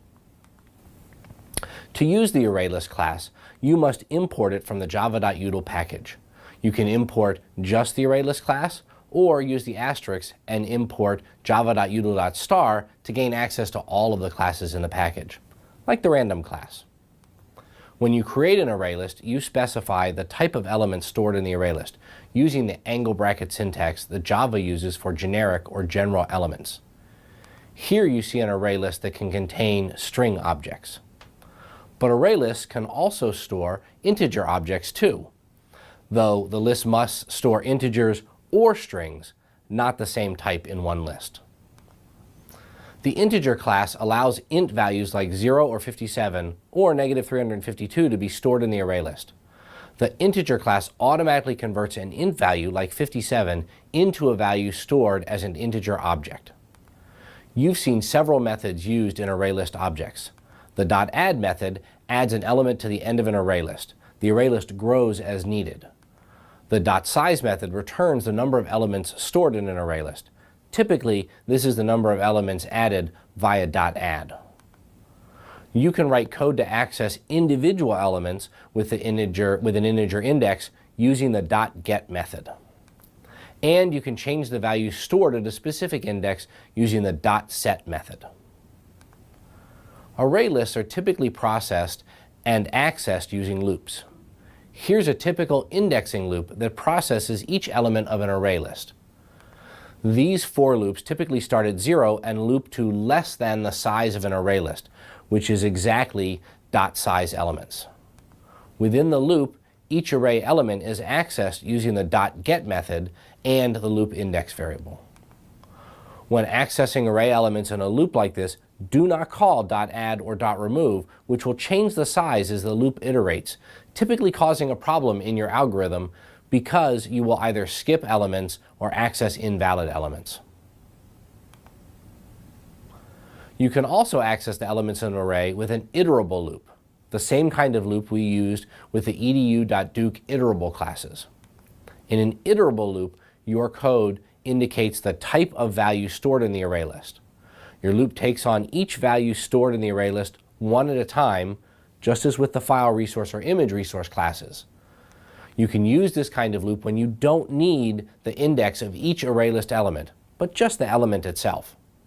Just as with an indexing loop, do not call .add or .remove with an iterable loop. In this case, Java will generate a runtime error if you try. Array lists are a very useful tool when used properly. Now that you've learned about array lists, it is time to work with the gladlib.java program. You'll learn how it works and how to modify it to create stories with new kinds of data. You'll need to understand the program so that you can modify it. As a programmer or software engineer, sometimes you'll be creating programs from scratch, and sometimes you'll be modifying programs, enhancing them, making them more robust, and more. In this program, there are many pieces, many methods, each of which you could write yourself. This means you'll be able to understand each method and be able to modify the program in different ways. Since you'll start with a working program, you'll be able to make improvements and additions while testing your program to see that it continues to work correctly. You'll be able to understand class design, method design, and the limitations of the gladlib.java program you start with as you make improvements to the code. As you work to understand these aspects of software design and engineering, you can tell stories about it. As you modify the program, you'll be creating reusable program components and reusable ideas that you'll be able to use as you develop software experience and expertise. We'll take a tour of the program before you begin to make enhancements and improvements. As with all Java classes, a constructor will initialize a gladlib object. The constructor will create the Arraylist instance variables that hold replacements for nouns, colors, and more. It will also create the java.util.random object used for choosing a replacement at random. The general control flow of the program after initialization will be to read a story template and process each word. If the word is a label like country or time frame indicated by angle brackets, the code will find a replacement at random. After the story is created, the program will print it. Let's look at these pieces in more detail. First, let's take a quick look at creating stories from the template you just saw. There is one public method in the class, makeStory. Calling this method will use a template to generate a story, as we'll see when we look more closely at the code. In Kenya, a long time ago, nearly 245 decades ago, there lived a pink, funny tiger. It so loved to sing and dance, but there was an angry, gigantic lion named Lance that scared it so much. In Ecuador, a long time ago, nearly 105 months ago, there lived a jovial, yellow polar bear. It so loved to sing and dance, but there was a furious, angry rabbit named Albert that scared it so much. Reading words from the template and printing the story will be code you likely won't need to modify. Calling makeStory will read a template from a file or URL and loop over each word in the template. If the word is a label with angle brackets, it will be replaced. Finding labels is a straightforward use of .indexOf and .substring in the private method processWord. We use these methods to ensure that punctuation or letters before and after the angle brackets are preserved. Printing the story will display the final result in the console window of BlueJ or a different programming environment. The private method printOut has a parameter to specify the line width, so you can create a story and use 80 or 40 characters or any other number. You could modify the printout method to write the story to a file too using the edu.duke.fileResource class. Changing the gladlib.java program requires understanding how the Arraylist instance variables are used. There is one array list for each possible label in a story template like noun or color. These instance variables should be named appropriately so that programmers will be able to easily understand their use in reading and modifying code. As with all instance variables or fields, they'll be created and initialized when the gladlib constructor is called, either using new or from within BlueJ when you create an object.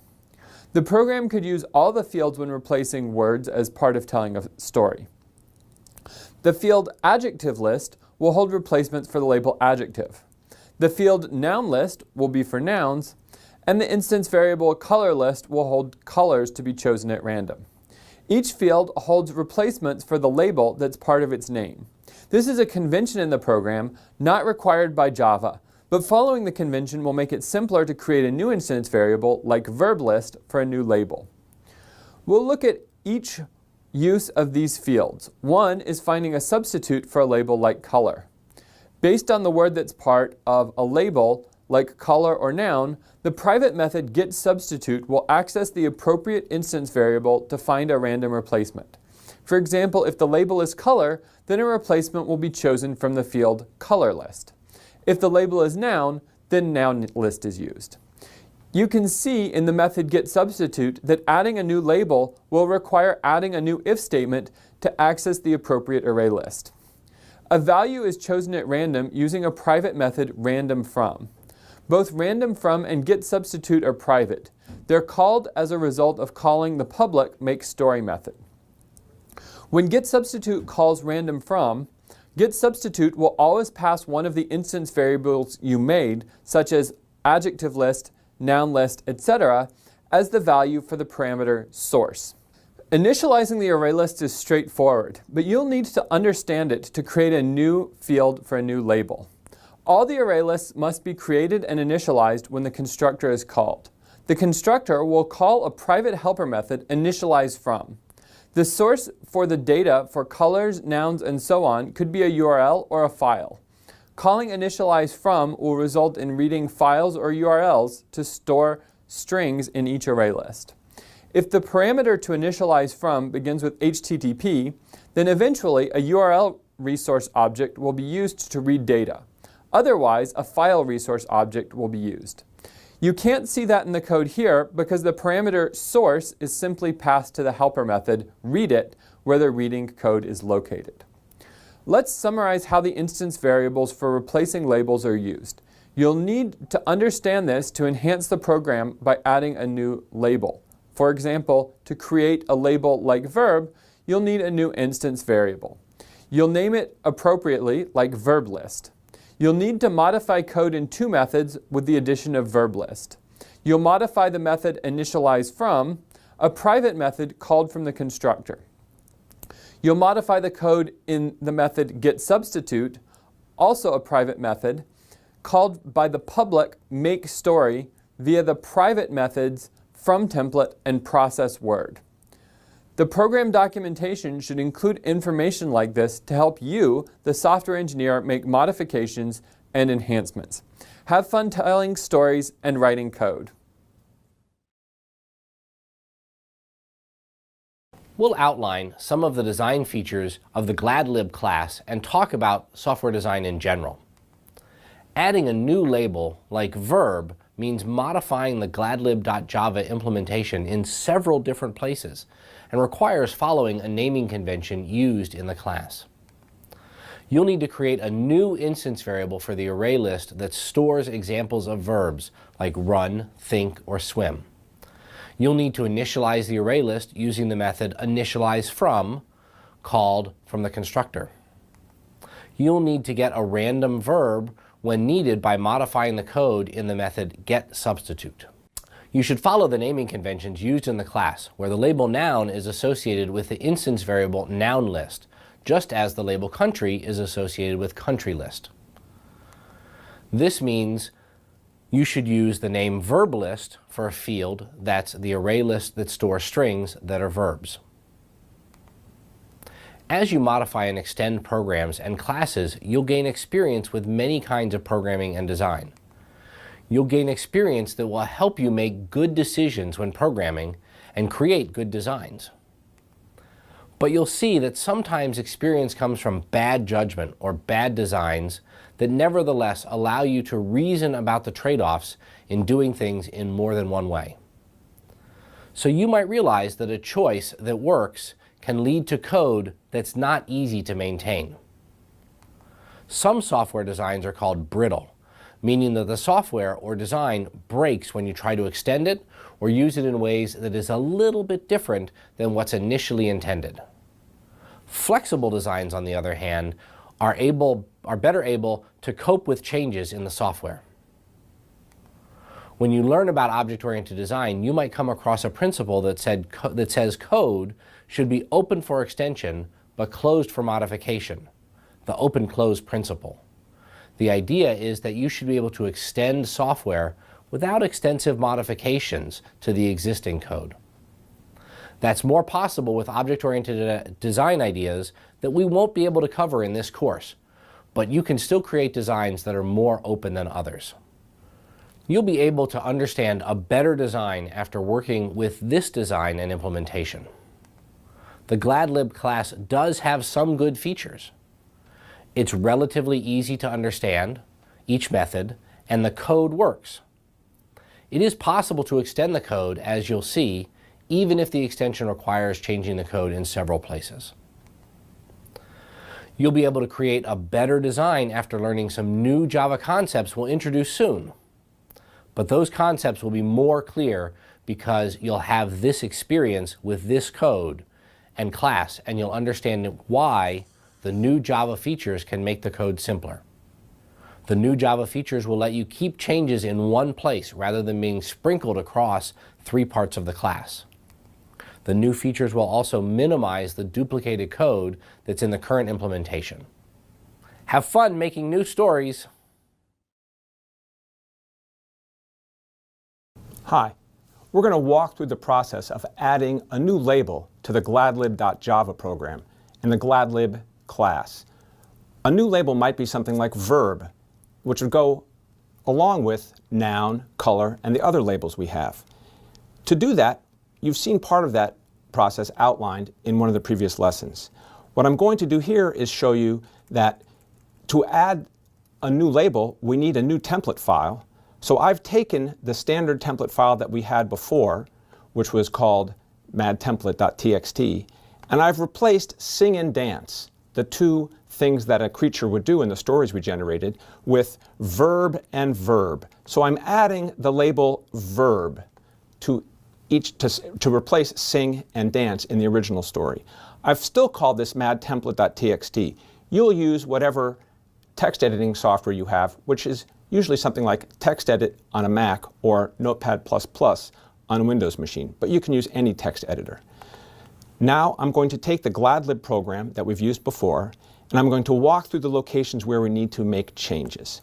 I need to create a new array list to store my verbs. I'm going to go along with the same conventions that have been used before and make sure that I used verb list to go along with adjective list, noun list, etc. As I scroll through my source code, I see that these array lists are initialized in the initializeFromSource method. It's called from our class's constructor. I need to initialize verb list, and it's going to be initialized by calling readIt, passing the source, which is either a place on my computer where it can access files or a URL. This is verb.txt. I'm going to also have to make one other addition because now my label might be an adjective or an animal or a name, but I'm going to need to copy and paste these so that in addition to using time frame, I'm going to use verb. So I'll replace that, make sure I get the syntax right. If the label is verb, I'm going to replace the label from verb list. I'm going to compile my program. I know that in this program it's reading the template from madtemplate.txt, which I've modified to include the angle bracket, verb angle bracket label. I'm going to create a new GladLib on my object workbench, and then I'm going to run the makeStory method. It's so loved to unknown and unknown. There was a funny slippery lion named Vivian that scared it so much. So if we go back and look at our source code, we'll see that it must have found verb but failed to replace the verb with the objects that it was replaced with. In this case, I've got verb list here, my instance variable. I've initialized it from verb here. I've made sure that oh look, if label.equals verb t, I had a misprint when I spelled it. Now it's got verb. So I'm going to go back and recreate that, create my GladLib object, open it up and make a story. Hey, it's so loved to think and contemplate, but there's a gigantic, gigantic tiger. Let me run that one more time and see if I get something besides think and contemplate. It's so loved to ride and surrender. One more time and I'll be convinced that it's actually reading verbs. It's so loved to surrender and surrender. We've done nothing to make sure that it can use the same word or verb more than once. So, just to remind you what we've done, I've used this location to change when the label was found. I've made sure that the label was read from the source, and I used verb list here, which is the name of my instance variable here, verb list, using the same naming conventions we've used in all the other programs. I compiled my program, I tested it, I created a new text file to hold verbs, and a new text file for the template. Happy verbing. Hi, it's time to learn about a new way of structuring data. This also helps in structuring classes. You've seen some of the concerns with the design of the GladLib class. The design has flaws, but you still were able to add a new label and create new stories, so the design works. Larger programs with the same flaws might be harder to modify. You've also seen code to count nucleotides in a strand of DNA, and letter frequencies to break a Caesar cipher.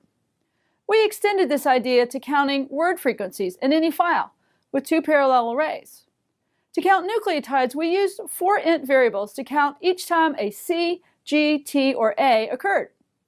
To count letter frequencies, we used an array of 26 int values, one for each letter, A through Z. To count words, you saw code that used 2 parallel array lists. These contained as many values as there are different words being counted. Now you'll see how to use the concept of parallel array list to help understand the java.util.hashmap class, a new way to structure data. Using a hashmap will make it much easier to modify the GladLib class. The hashmap class is also very efficient compared to using 2 parallel array list. We'll explain the hashmap class using the parallel array list class to help. You've had a chance to see this code that uses 2 array lists to count how many times each different word occurs in a file. The method .indexOf finds the location of a word in the array list of strings named myWords. If the value returned by the .indexOf is -1, then the string read from the file hasn't been seen before, and it's stored in myWords with a corresponding count of 1 in myFreaks. If the string has been seen before, the integer value in myFreaks at the same index is incremented by 1. This code works, but using a hashmap will make the code much faster, and the hashmap class will make it easier to modify the GladLib class as well. Let's work to understand the concepts in the hashmap class. A hashmap object associates keys with values. In many languages, this is called a map. You might think of the key or legend in a map as you can see here. The key helps in understanding the map. You can look up the color in the key or legend and understand what the color means in the map. In programming, the concept is more mathematical than geographical. The word map has meanings in both math and geography. The key is an element in a domain that's being mapped to a value in the range. In math, a function is sometimes called a mapping, and this expresses the ideas in the hashmap class as well. In a hashmap, you look up a key and you get the value associated with the key. In an example illustrated here, we are counting word frequencies. The word rainbow occurs 41 times, so the integer value 41 is associated with the string key rainbow. In Java, the value returned by the call map.getRainbow is 41. The value returned by map.getTruth is 17, indicating the string truth occurs 17 times. If football occurs 23 times, then 23 is the value associated with the key football and is returned by the call map.getFootball. Wonderful occurs 23 times in our hypothetical example. The keys in a map are unique, but it's possible to have the same value associated with different keys. To use a hash map, you'll need to understand the operations it supports. We'll use one hash map to replace the two parallel array lists. Here's the code that uses one array list of strings and one array list of integers, with the .indexOf function used for associating integer values with strings.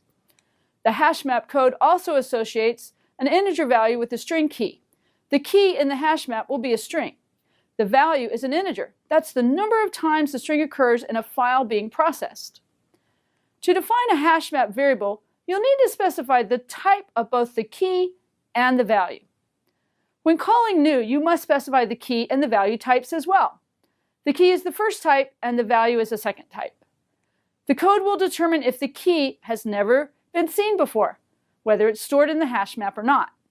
The method .contains key on the map object returns a boolean indicating whether that key is in the map. If it's not in the map, the value 1 is put in the map with the key, using the map method .put. If the string is a key in the map, meaning the string being processed has been seen before, the value associated with the key is found using the .get method, and then a new value is stored for the key by calling map.put with an updated value of 1 more. In addition to accessing individual map keys and values, you'll also need to access all the keys and values in a map.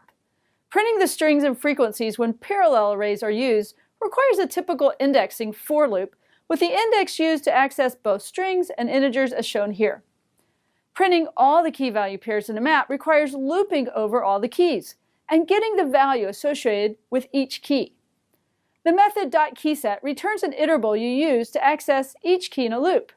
This is similar to using .words or .lines with a file resource or URL resource to access elements, or the .data method to access each string in a storage resource. Iterating over the key set and calling get for each key allows you to print the contents of a map. Maps will allow you to modify the GladLib class more easily, but maps are incredibly fast too. When files are large, efficiency matters more than when they're small. This concept of using efficient structures or code is important. Computers are so fast that simple concepts lead to code that's fast enough given how fast computers are today. As you can see in the first row of the table, counting how many times each word occurs in Shakespeare's Julius Caesar is fast enough on a laptop computer, even using the parallel array list. With a bigger file like the sayings of Confucius, the code for ArrayList is still under half a second, whereas the Hashmap code is incredibly fast. For the novel The Scarlet Letter, there are many more unique words and total words, but the Hashmap code is still roughly 10 times faster than the ArrayList code. For a large file like the King James Version of the Bible with over 800,000 words and 32,000 different words, the ArrayList code takes more than 20 seconds, while the Hashmap code is under half a second. That's more than 40 times faster. Looking up keys in a map takes time that's independent of the number of keys. Roughly speaking, this means getting the value for a key in a map with 1,000,000 keys takes the same time as looking up the value associated with a key in a map of just 10 keys. With an array list, you might have to look at all 1,000,000 elements in the array list, so a hash map is incredibly fast. In later courses, you'll study how the Hashmap class can be so fast. In this course, you'll use hash maps in many examples. Happy coding! Hi, today we're going to write some code to find out how many times every word in a file occurs. So we'll find out how many times the word the occurs, how many times the word wonderful occurs, and we're going to start with a working program. Let me show you very quickly what that looks like. This countWords function that we have here, this method countWords, simply creates a file resource, loops over all the words in it, and counts how many total words there are.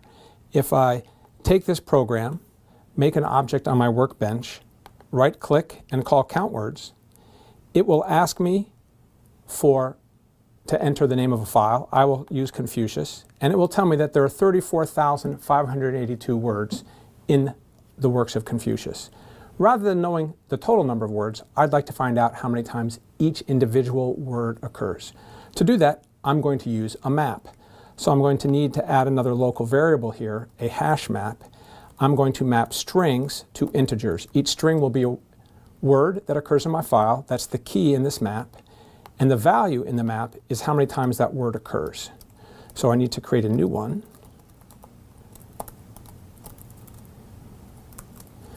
I'm allowed to make a hash map because I've imported java.util.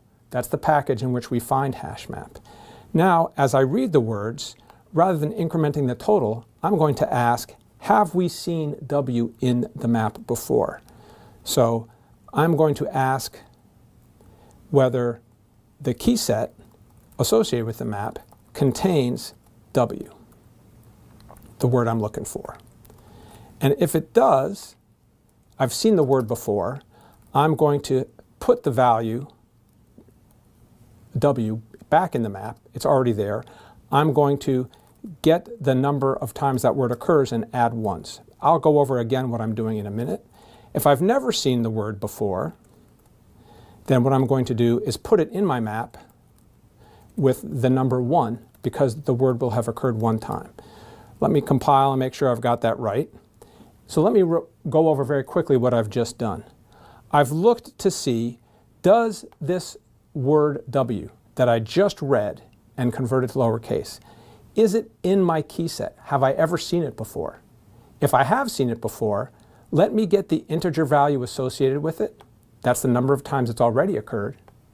Add 1 to that, and put that in the map as a key value pair with the word and an incremented count. If I've never seen it before, this is the first time.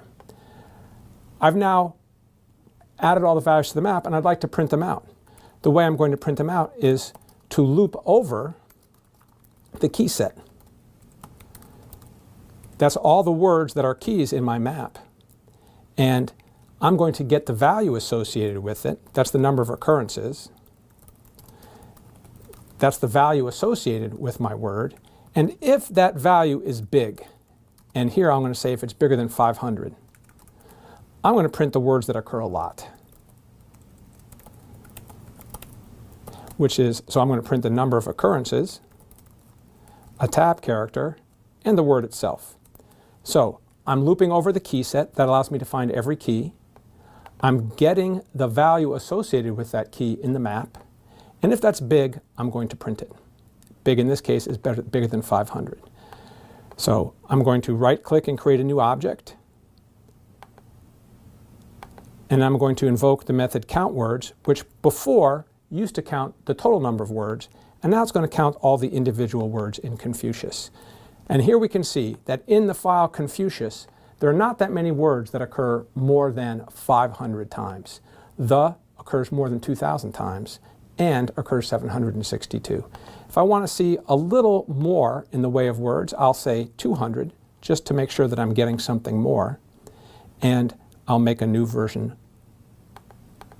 of this that sits on the object workbench. I'll right-click and call countWords. I'll once again count Confucius, and you can see there are more words. Master occurs 484 times. Confucius was the master of many things. You are now going to be the master of programming as you use maps to map keys to values to solve many problems. Have fun coding. In this lesson, we'll look at how we can use the Hashmap class to make our GladLib class easier to extend, have fewer lines of code, and be a good example of how to become a more skilled and experienced software designer. As a reminder, extending the class to use a new label, like angle bracket, verb, angle bracket, requires modifying the code in 3 places. You'll need to create an Arraylist instance variable, initialize it properly, and use it as the source for your random replacements. You should also follow a convention of using field names like verblist for the label verb. This makes it difficult to use text files or URLs for the source of word replacements unless all such sources follow the same conventions, such as using a file named noun.txt for the label noun or the field noun list, or color.txt for color list and the field color. Let's take a look at the concepts behind these requirements for extending the GladLib class to look at a new way of structuring data in classes. Each label is associated with an Arraylist instance variable. You see the label noun associated with noun list, the label color with color list, and so on. These named instance variables make for a poor design. Adding a new label, like verb, requires defining an instance variable by name, initializing it by name, and using it by name. That's 3 places in which the program must be modified. Instead, we'll use a hash map to help create a better and more flexible design. The hash map will allow us to label or align the label to an array list without ever having to name the array list itself. Given a label, the code will look up or find the associated array list in the hash map structure. As you've seen, this is similar to how index of works for finding a value in an array list or a character in a string. Getting the value associated with a label will return an array list. Let's take a closer look at how using a hash map creates a more flexible design. One hash map will replace 7 or more instance variables. The hash map will reference as many array lists as needed, rather than us having to define separate instance variables and following a naming convention as you see here. The code will use a single instance variable, a hash map named myMap. This will associate an array list with each label. So the keys in the map are strings, the label in the GladLib program. The value associated with each key is the array list of replacement words for that label. This means that to add a new label and a new array list, we don't have to add a new instance variable. We simply need to store new values in the single hash map instance named myMap. Let's look at how the method getSubstitute works with the hash map. In the original program, a sequence of if statements was used to identify the instance variable associated with a particular label. The naming convention of using country list for country allows a programmer to extend the code, but there will always be as many if statements in the getSubstitute method as there are labels and instance variables. The last if statement is different. You can see that the label angle bracket number angle bracket generates a random number instead of finding one in a list of numbers. When using a hash map, the getSubstitute method is much more simple. The hash map associates a label with the array list of replacements. The array list for a label is accessed using the hashmap.get method to get the array list associated with a string label like country or noun or color. Adding a new label doesn't require modifying this method at all. And that's an example of the open-close principle we talked about in a previous video. Using a hash map makes for a more flexible class that's easier to extend, but there's room for even more improvements using hash maps again. The original program reads a file or URL to store information in each named instance variable, the array list of replacement values for that label. That was done in a sequence of statements that call the helper method readIt. The hash map version still associates a label with a file name, and that file name must be specified in the program. But the code is different because we use a loop to associate each label with a file name. This wasn't possible in the original program. Note the private helper method readIt is still called. What changes if we want to add a new label like verb? The program will still associate the name of the file of replacement values in verb.text with the new label. We could store a new string like quote verb quote in the local string array of variable labels. We could add that just after the string timeframe, for example. Unfortunately, we still have the limitation in that the code uses a naming convention for files like verb.text for the label verb. We could use a hash map in a different way to associate file names with labels without modifying the program. The program could be designed to read a file of information that specifies where to find the words to replace the labels, rather than requiring the code to be modified, compiled, tested, and run to simply find nouns in a different file or website. This kind of file is often called a .properties or property file. As shown here, it simply associates a label with the source of replacements for that label. Hello, let's summarize what you've had the opportunity to learn studying our GladLib example of creative storytelling. The gladlib.java program read templates from files or URLs to create engaging stories about any topic you chose. We use the program to motivate the need for and study of the Arraylist class. Arraylists are like arrays in that they support indexing to individual elements, but an Arraylist object can grow as needed rather than being a fixed size. We also use the program to motivate the study of the Hashmap class. Hashmaps are very efficient structures that can be used to associate keys with values. You saw two examples of this in the study of the GladLib class. We also use the GladLib class as a small case study to understand that creating code and programs that are extensible is a good idea, but requires thinking, planning, and experience. We use the GladLib class to study the Arraylist class. An Arraylist object is an indexable collection of elements. Arraylists store primitive types, so you can store integer objects, but not int values. This means you often need to update Arraylist integer values in two steps.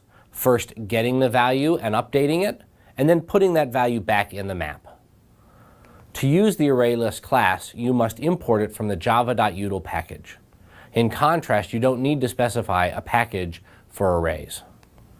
Useful methods you've seen include add, to add a new element to the end of the array list, size, to determine the number of elements in an array list, get, to access an element by its index, set, to update an element using its index, and index of, to determine where an element is stored in an array list by index. You can write code to loop over all elements in an array list by either using an array list object as an iterable or using an int for loop, starting at 0 and looping up to, but not including, the size of the array to access each element by its index.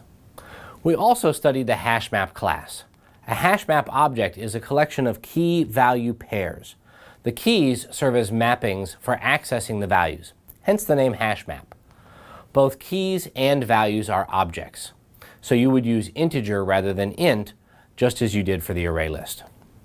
Keys are best as immutable objects, like string or integer.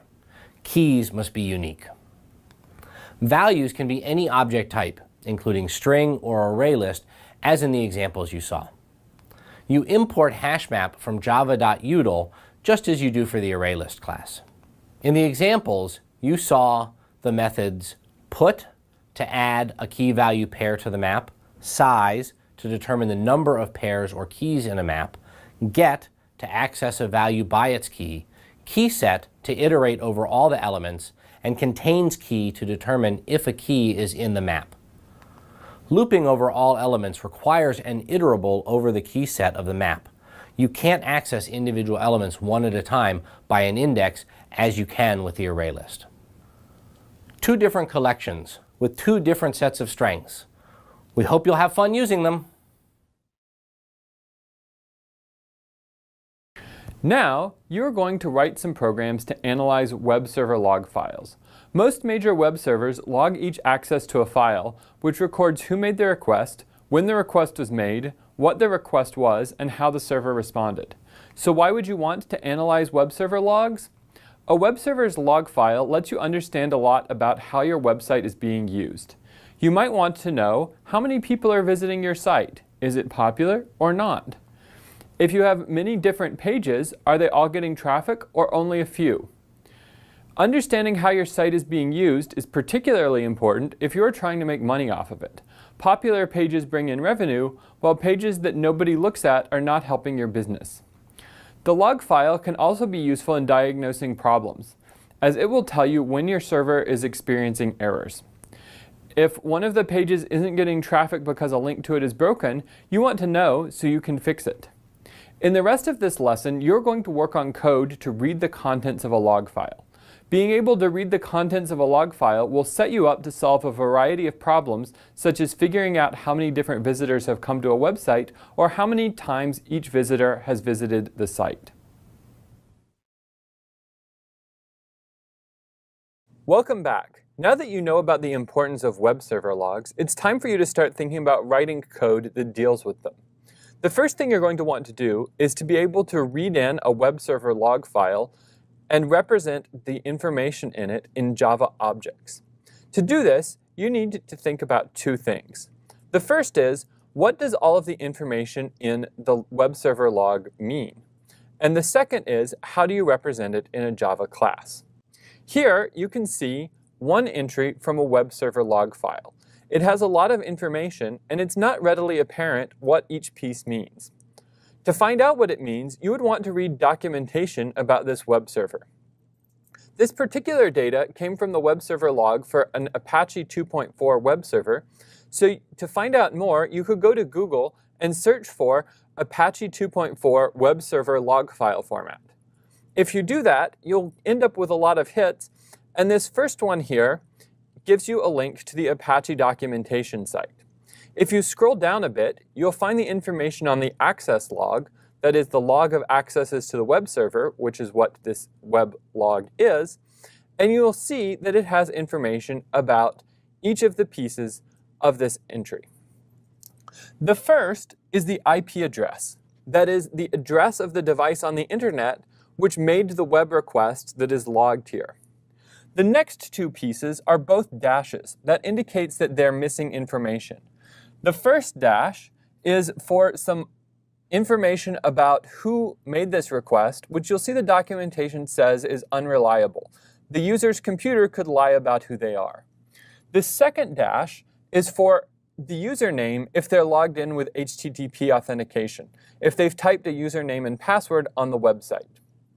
The next piece of information is the date and time when the request was made. Next, you have the request itself, including what type of request it was, in this case GET, where they're asking for a particular web page, and then what page they asked for. Next is the status. Here, it says 200, which indicates success. There are many other statuses which indicate success or failures.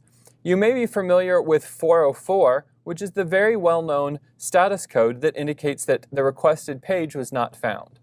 Finally is the number of bytes that the server replied with, how much data it sent back to fulfill this request. Okay, now that you've read the documentation and understand what each of these pieces of information mean, it's time to think about how to represent them in a Java class. The first thing you need to think about is what type of information each of these is.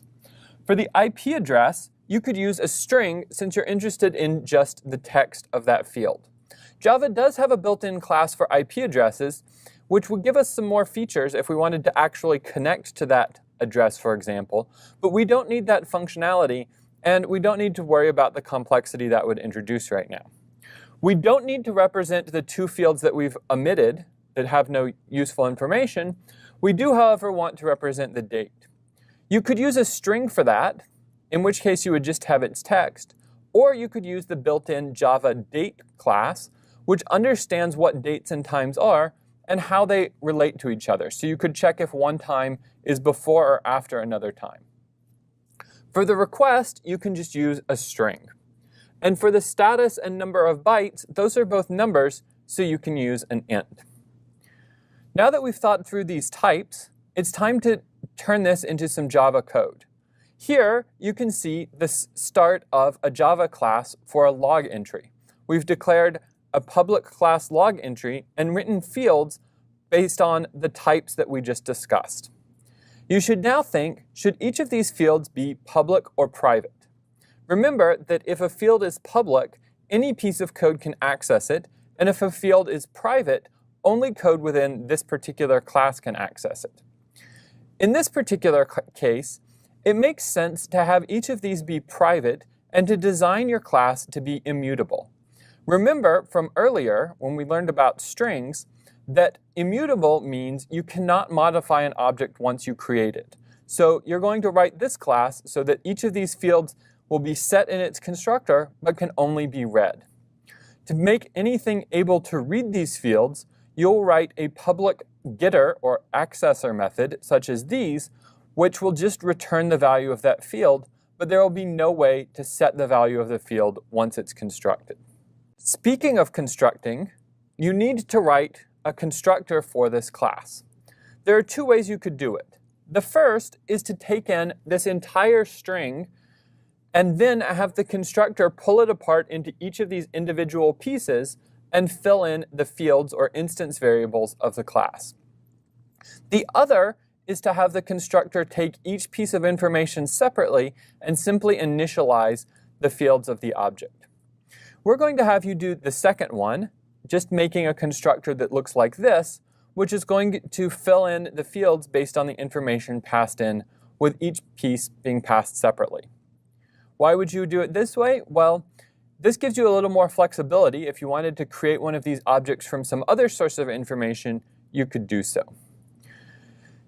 It turns out that pulling this line apart is actually a little bit tricky, so we're going to give you the code for that. It's a little bit ugly, and we'll package it up into a nice method for you, so you can just use it to read the file.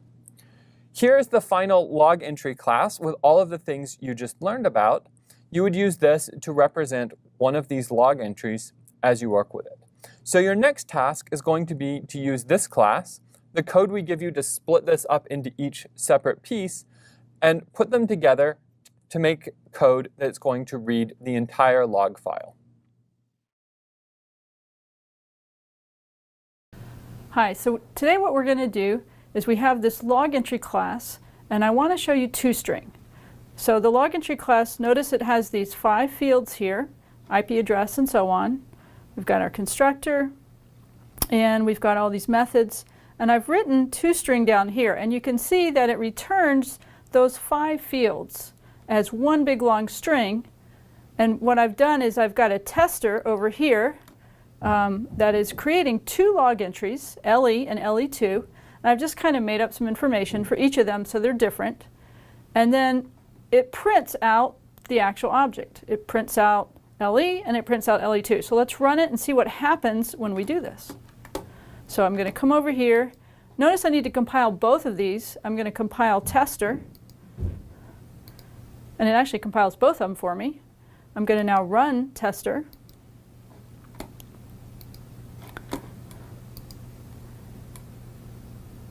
Test log entry, and there you can see it printed out the 5 pieces of information for each log entry. Very nice.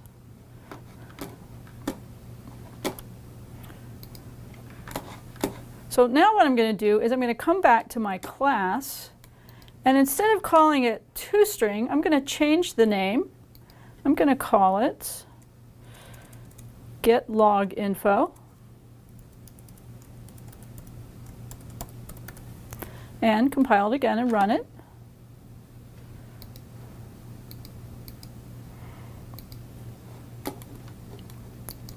And let's see what happens. So I've got my object, and now I'm running test log entry. Oh, so I ran it, but it just printed out something else. Let's see what it printed. It actually printed out the memory location of each of those objects. So let's go back to test our tester here, and you can see when I print out an object, LE, it doesn't know how to print it out. So it just prints out its address location. It's not calling the method we wrote, which is called, let's see here, right here, we called it getLogInfo. It's not calling that because we didn't specify it. So let's come back over here, and we'll specify to print out a log entry with that method. We need to actually write log entry dot get log info. And I'll just do that for the first object, and I'll leave the other one, LE2, like that, and let's see what happens. We'll compile it, and we'll come over here and run tester.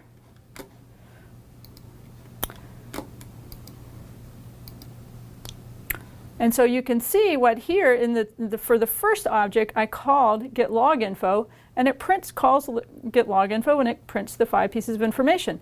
But for the second one, I just said print the object, and so it just shows the memory location of it. So what's going on here? It turns out that every class has a toString method by default. But it only knows to print out the memory address of an object, unless you actually specify a toString class. So I'm going to change this name back to toString.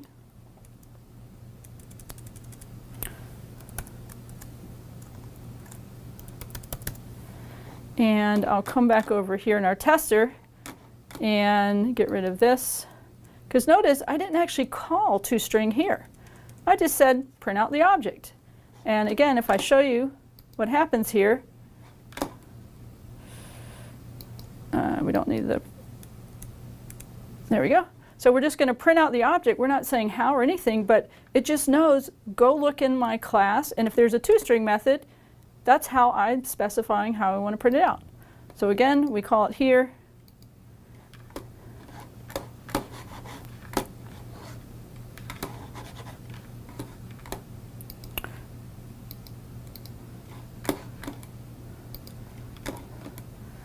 And even though I didn't call toString, it knows, it says, oh, you've got a toString method, so I'll use yours. And it prints out the 5 pieces of information the way I specified I wanted the object printed out.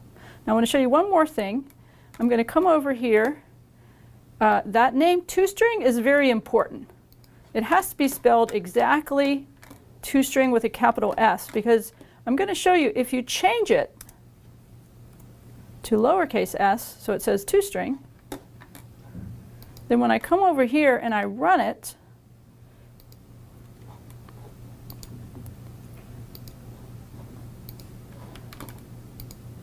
let's see what happens. It goes back and prints the memory address, because it says if there's a toString in there spelled with a capital S, it's going to use that. But that's the only thing it looks for. Since I don't have it spelled correctly, it doesn't find it. And so it says, I'll just print out the memory address location. So just remember that all objects have a default toString method, and if you don't like it, it's just going to print out the object address. Then you can write your own, and so when it runs, it'll see if there is a toString method in there, then it will call it. That's it. That's for toString. Thanks. Hi. Now that you've made your log entry class, you need to parse the lines of the web server log to be able to create instances of the log entry class. You'll do this by splitting the string into the appropriate fields to pass values to the constructor for the log entry class. You could accomplish this task with many index of and substring calls. Although this task is not algorithmically hard, the code for it is very cumbersome. For example, for the time portion of the entry, you would need to turn the string into a date object, the built-in Java class from the java.util package, which represents a date and time. Even though both the date and time class, as well as methods which parse strings, are part of Java, the interface to the date class is complex, especially since the date format in the server logs is not the default format in Java. For these reasons, we've provided code for you which will take a string from the web server logs, parse it into appropriate fields, and return a log entry record. To use this, call weblogparser.parseEntry and pass the string you want to parse. The method returns a log entry object. With that in mind, it's time to turn your attention to starting to write the log analyzer class. For right now, you're going to write code in the constructor to initialize the object, and then write the readFile method. In later lessons, you'll write additional methods that will perform the actual analysis of the log file that you've read in. The first thing you would do to fill in the code for the constructor. The constructor should initialize the record fields to an empty array list. You've created array lists in the past, so what you need to accomplish this task should be familiar. The second thing you should do is fill in code for the readFile method.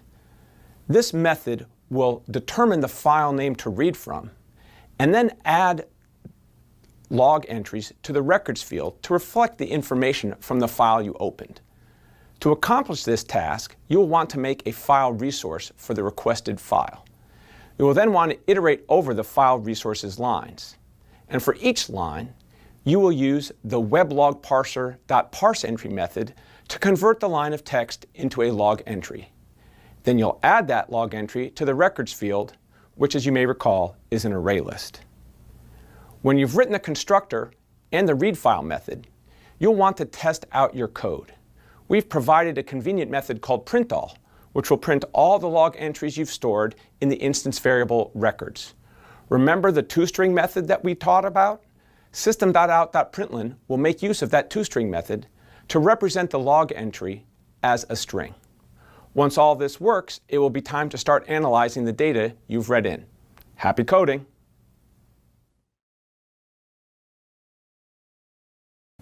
In this lesson, you learned a bit about web server logs, which can give you a lot of information about your website. You learned what is in them, how those records are formatted, as we looked at the Apache web server documentation together. And then you learned how to make a log entry class based on the information in that file. As part of that, you learned about toString, which is an important Java concept, as you will want to write a toString method in many of the classes you create. Finally, you wrote code to read in the log file using the parsing code that we provided. Now you are ready to write some code to analyze the data you've read in. Welcome back. You have already written code to read a web server log file, parsing each line into a log entry object and creating an array list of them. Now it is time for you to write some code to analyze the data you have read. The first problem you're going to solve is finding out how many different people visited a website. You don't want to just look at how many elements there are in your array list, since some people may have visited your website multiple times. So you need some way to distinguish requests from different places. You can use the IP addresses recorded in the log file to tell where the requests came from. Using the IP address is not perfect, since you cannot distinguish between different people using the same computer. But how many different IP addresses you see is a very good estimator for how many different people visited the site.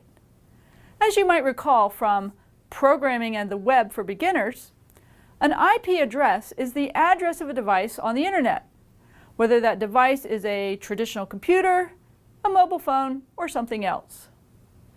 So what you are going to need to do to solve this problem is take the array list that you have read the log entries into and find out how many distinct IP addresses are in it. Have fun! You have already written code to read in the entire contents of a web server log, and now you want to find out how many unique IP addresses it contains. As always, you're going to want to approach this problem with the 7 steps you use for every problem. We're going to walk through this problem, starting at step 1. But we're going to use color names instead of IP addresses. This problem is really the same problem. You're finding out how many unique values there are in an array list of strings. But color names are easier to say, and to see which ones we're talking about. So when we look at this list of 10 values, you might be able to tell just by looking at it that there are only 4 unique values. But if this list had 1 million elements in it, we'd like to develop a method that would still work. There are many ways of solving problems in general, and in this case, there are a couple that I'll mention and one that we'll realize in code. One method that we won't do is to, as we look down the list, cross out values that we've seen before. Crossing out values in a list is a problem in Java programming because if we replace the values in our parameter with other values, we've caused a side effect, something we've spoken about before as a thing to avoid if you can. So instead, we'll use an idea of visiting every value in the list in turn, which is typical for array problems. And if we haven't seen a value before, we'll copy it into a new list. So first, I'm copying the value pink because I haven't seen it before in my new list. Then I'm going to visit green. I haven't seen it before, so I'll copy it over into my new list. Now I'm going to visit pink. I've already seen it, so I don't copy it. Then green. I have seen it, so I don't copy it. Pink, pink, pink, I've seen them all. Orange, I haven't seen before, so I'll copy that into my new list. The next value is blue. I haven't seen, so I'm copying it into my list. Finally, I get to pink, the last value in my original list. I have seen it before, so I don't copy it over. Now I look at my list that I've created. It has 4 values, and so I'm going to return the value 4 from my method that I'm writing that determines the number of unique values in the array parameter. Developing this algorithm follows a lot of the same patterns you've seen before. you'll see that sometimes you add an element to the copy, and sometimes you do not. And you'll want to think through the conditions under which you add. Once you've done that, you can express the main portion of the algorithm in terms of steps to do for each element of the input. We'll let you work through steps 2 and 3. Hopefully, you came up with pseudocode that looks like this. Now for this particular problem, you'll want to do things just a little bit differently. Remember that you have log entries in the field records, and you want to use the getIPaddress method to get the string out of the log entry object. There are a couple of ways to deal with this difference. The simplest is to just use the same algorithm, but adjust it slightly to reflect the fact that you want to use records, the fields in the class. And you want to get the IP address out of each element of records, check to see if that IP address is in copy, and if not, add the IP address to copy. At this point, you'd want to test out your pseudocode. Then you're ready to turn it into Java code. All right, now you've devised the algorithm to count the unique IP addresses in a web server log, so it's time to turn it into code. As usual, we have here the outline of this method with the pseudocode that you've just developed. The first thing we want to do is make unique IPs, which starts as an empty list. So we're going to have an array list of strings, and we're going to call it unique IPs, and it's going to be a new empty array list. Now, we want to do something for each element, which we'll call LE in our records. So as you're familiar with by now, this is a for each style for loop. Each of these is going to be a log entry. And remember that records, even though we don't have a records variable in here, is an instance variable in our class. So we're going to take each log entry in records, and then we're going to get the IP address out of it.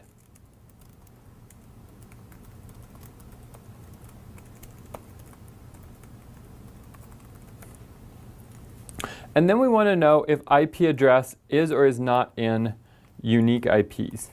So we're going to say if unique IPs dot contains IP address, but we want not that. That is the opposite, so we're going to put a not in front.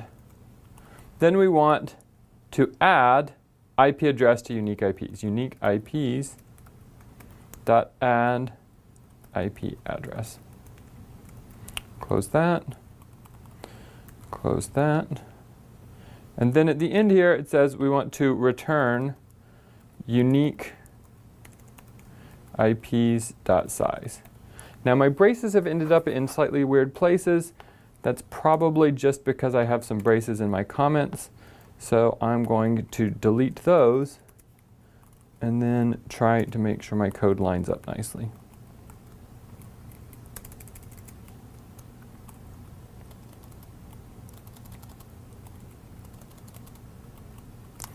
Okay, so now I'm going to hit compile. It says class compiled, no syntax errors. Of course, we want to test this.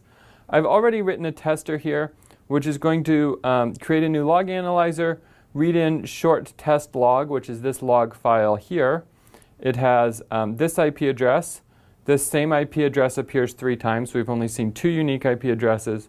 We have a third and we have a fourth. All right, then it uses the log analyzers to count unique IPs, to count the unique IPs like we just did, and then it prints out how many there are. So I'm going to go over here to BlueJ. I am going to make a new unique IP tester, and I'm going to run test unique IPs, and it prints out there are 4 IPs, which is the result that we expected. So we're more confident that our code is correct. Now that you have written code to find the unique IP addresses in a web server log, let us take a brief look at something very close that would not have worked. Here is the code that you just wrote for the unique IP addresses problem. Remember that you have an array list of strings, and that you put the string for each log entry's IP address into that array list. But what if you had written this code instead?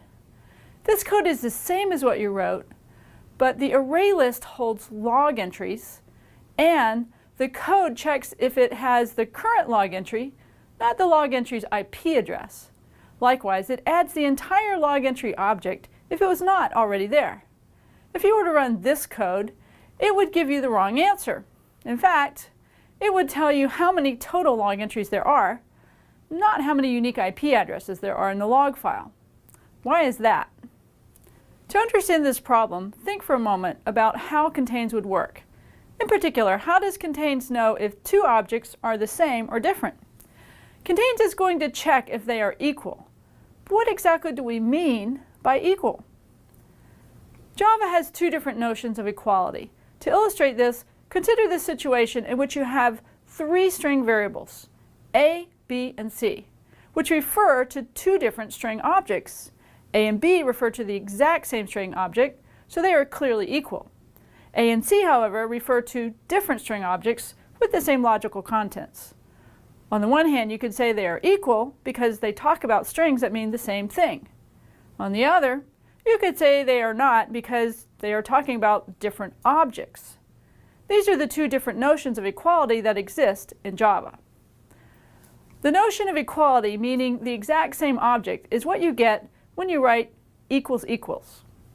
If you write A equals B, then Java checks if A and B refer to the exact same object. Since they do, this expression evaluates to true. However, if you write A equals C, then Java again checks if A and C refer to the exact same object. But because they do not, this expression evaluates to false. The other notion of equality, do they mean the same thing, is done with the dot equals method. If you wrote A dot equals C, then Java would call the dot equals method in the string class, which checks if the two strings have the same sequence of characters. Because these two strings have the same sequence of characters, A dot equals C would evaluate to true. So how does Java know whether two objects have the same logical meaning? Each class defines dot equals to specify what it means for objects of that type to be the same. If you do not write one explicitly, the default behavior will be to have the dot equals method check if the two objects are equals equals to each other. That is, if they are the exact same object. So now that you know about equals equals and dot equals, should you write a dot equals method for log entry? Well, the first thing you should do is think about when two log entries are logically the same. What about if they have the same IP address? While that would fix the broken code for this particular problem, it's not a good approach in general. It does not actually match with the notion of two log entries meaning the same thing. Two different requests are not the same, even if they came from the same computer. So what if you checked more information? What if you checked for the same IP address and the same request string? Even this would not really mean the two log entries are the same, as the same computer could ask for the same page many times. For log entries, it makes sense to just say that they are logically the same only if they are in fact the exact same object. Because the behavior you want is the default for dot equals, you do not need to explicitly write it. Since you do not need to write a dot equals method for this class, we're not going to delve into how to do it yet.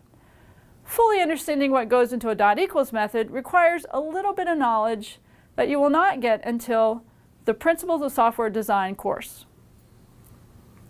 However, now that you understand the ideas of equality and that the contains method checks if two objects are the same, you can understand why this code did not work, and why this code, where you use the IP addresses, did work.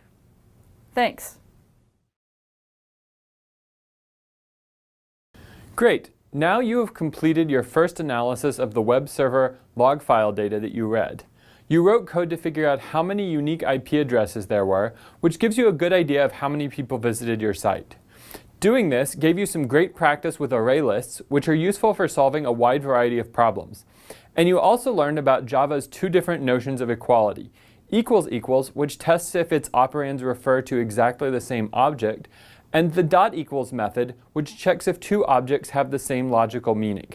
Each class can define this method however it needs to so that it can provide the appropriate definition of having the same logical meaning. Now, it's time for you to solve a new problem with web server logs. For this problem, you'll be writing a program to determine how many times each user visited the website. This information can be quite useful for understanding how people use your website. Do the same people visit your site repeatedly? For example, this person keeps coming back to the site again and again. Her IP appears many times in the log file. Seeing the same visitor repeatedly coming to your site might indicate that they find the website useful because they keep coming back. By contrast, this person visited the site once, but never came back. Maybe it wasn't what he was looking for, or maybe he found the site hard to use. If most users only visit your site once, it might suggest that there are some issues you would want to look into. Of course, as with all problems, the techniques you are going to learn are useful in a wide variety of other problems, not just those dealing with web server log analysis. So let's dive right in. As always, you are going to apply the 7 steps to solve this problem. As with the previous problem, we'll observe that the problem is fundamentally the same no matter what strings you use, and use strings that are easier to talk about than IP addresses. We'll work through this using some animals. We want to count how many times each animal name appears in this list: cat, snake, T-Rex, snake, cat. Now, you start by working through this example in a step-by-step fashion, examining each animal and keeping count of how many times you have seen its name. When you have finished looking at each animal in the list, you have your answer. Cat and snake both appear twice, and T-Rex appears once. Now that you have worked an example, it is time to think about and write down exactly what you just did. The first thing was to make an empty table where you could keep track of each name and how many times you had seen it. Saying you made a table is fine, but it is also good to think about what this means in terms of actual data types you can use in your program. What type have you seen that is useful for representing this kind of information? Yes, a hash map that maps strings, names, to integers counts. Once you realize that this is a hash map, you may as well call the columns by their technical names, key and value.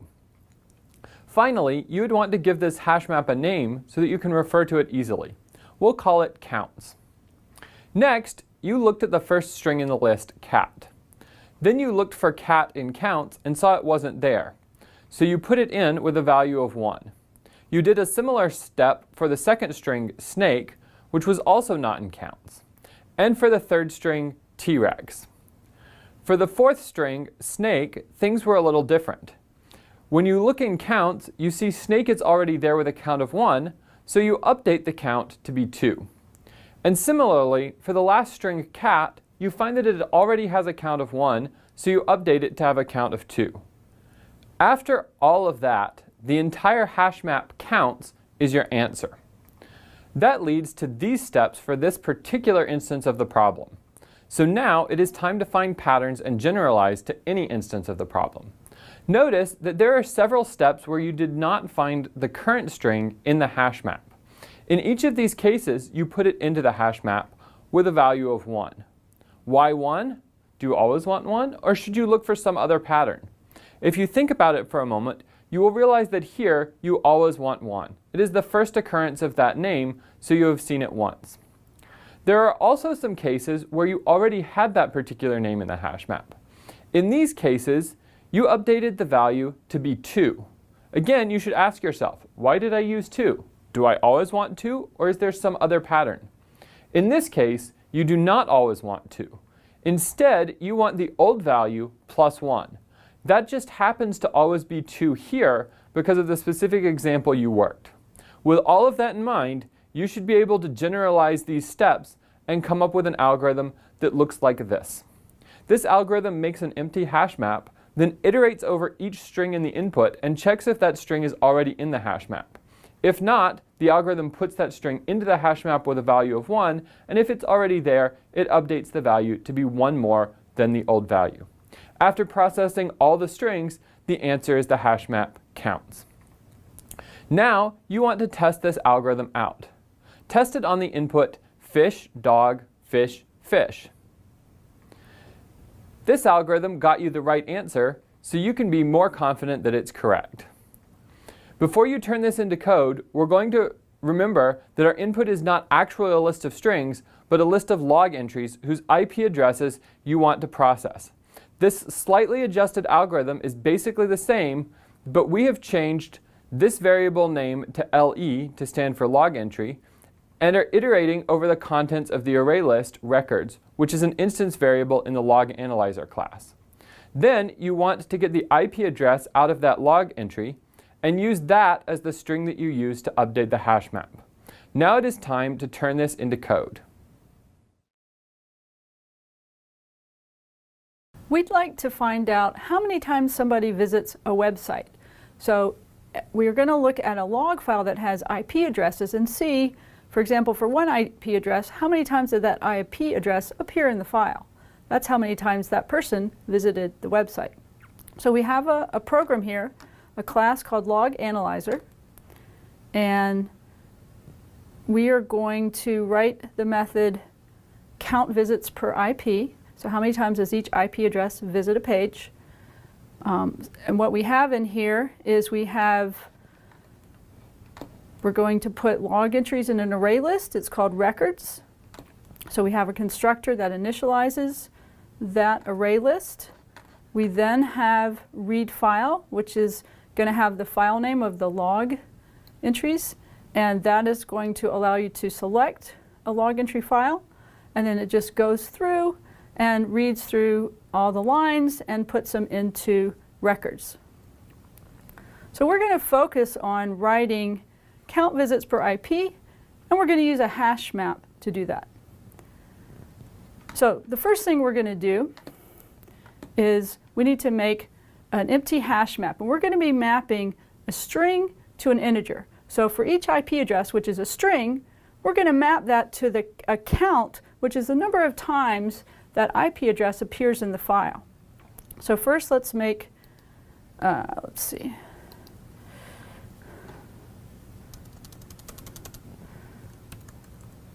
a hash map of type string, which is the type of the key, and of type integer, which is the type of the value for the hash map. We need to give it a name, so we're going to call it counts. And then we have to create a new one. So a new hash map of type string for the key and integer for the value. There we go. Now that we have it, we want to iterate over all the records that we have. So we're going to use a for loop for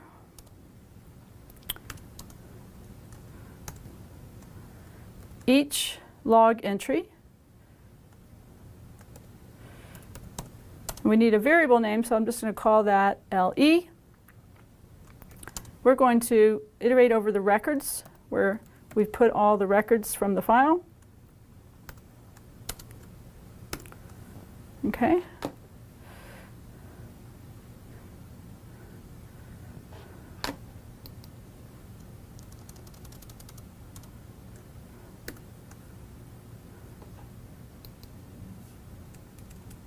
All right, there's our for loop, and now we're going to look at each log entry one at a time.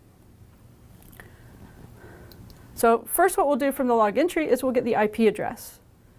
Okay, so we need a variable for that, and that is going to be of type string. So we'll call that variable, say, IP, which is of type string. And we will use the log entry to get the IP address. So if you remember, we have get IP address.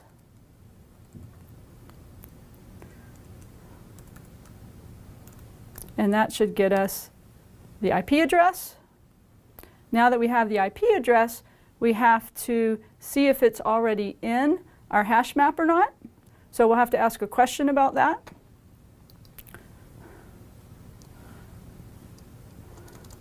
So we're going to ask if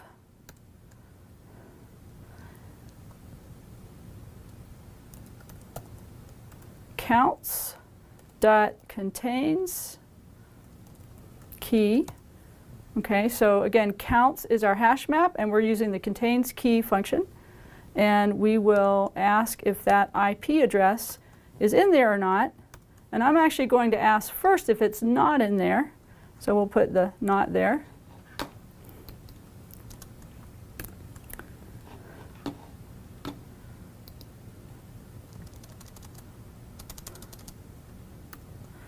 And if it's not in there, then that means we want to put it in there for the first time. And when we put it in there for the first time, its count is going to be 1. So we'll add code for that. So we get the name of the hash map, which is counts, and we'll use the put. And we need to put in the IP address, which is the variable IP, and we put in 1 for the count 1.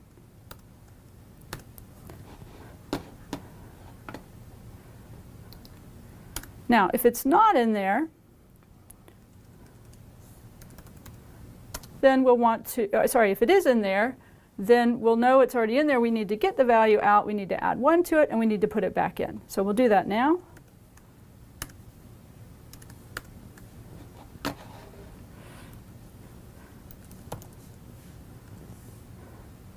So essentially we're going to use counts.put, but what we're going to put in there is we're going to put the IP address in there again, or basically replace it with, we have to get the old value out and add 1 to it. So we'll have to use counts.get to get the old value of it. And then we'll have to add 1 to that.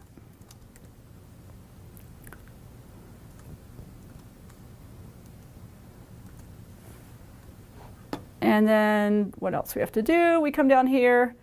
So if we get to the end of that and we've looked at all of the, we put all of our log entries into our hash map, and essentially they're each in there once with the count of how many times they appear in the file, then we can return the answer, which is just counts.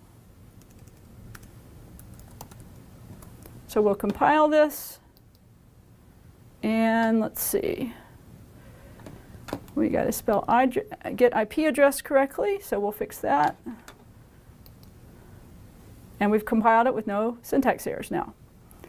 All right, so now we want to test this out. Again, let's just see. Count visits per IP is going to return the hash map that is all the mappings of the IP addresses to their counts. So you get the whole thing.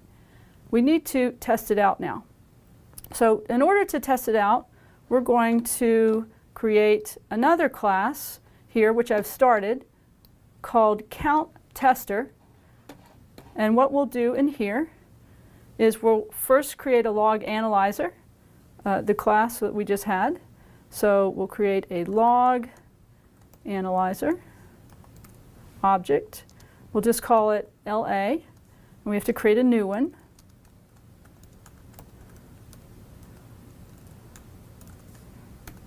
Okay, so now we have a log analyzer object. We'll need to pick a file to read from. So I'm going to use the read file. And we'll put in, I happen to have a very small test file to make sure and convince myself that this actually works. So it is called short test log. And I'll show you that in a minute. And then I want to now call count visits per IP. And remember, that's going to return a hash map. So I need to have a hash map variable to put it in. So I'll do that. Hash map of type string integer. I'm going to call it counts. And now that is going to be assigned the value returned by our log analyzer, which is called LA. And that's going to call the method we just wrote, which is count visits per IP. And then once we have that, we can just print out the hash map that we created. So I'll just have system.out.println on counts. Now let's see if this compiles. And we're missing something. Let's see. Oh, we used the wrong kind of quotes, so we'll put double quotes here. And we'll try compiling it again. And we forgot the colon at the end, sorry, semicolon at the end. All right, good, we're good. So that works. And I want to show you over here my simple file, and then we'll run it. So I have this very short test file, and you can see it's got 1, 2, 3, 4, 7 log entries in there. You can see the second entry, which is 152.3.135.44, is in there 3 times. Now we're going to run it. So we'll come over to BlueJ. Everything's compiled. We'll run count tester. We got to create the new object first. And we'll run. And there we go. And you can see if I can put both of these up here at the same time. There we go with one. So we created a hash map. And you can see that the one that starts with 152.3 is listed as being there 3 times. That is, we print out the hash map, and it prints out each IP address equals its count that we came up with. And so the second entry here is 152.3.135.44 with a 3. And you can see the 157.551 is only in there 1 time, and we got 1. And you can see the 152.3.135 is in there twice, and you can see we counted it twice.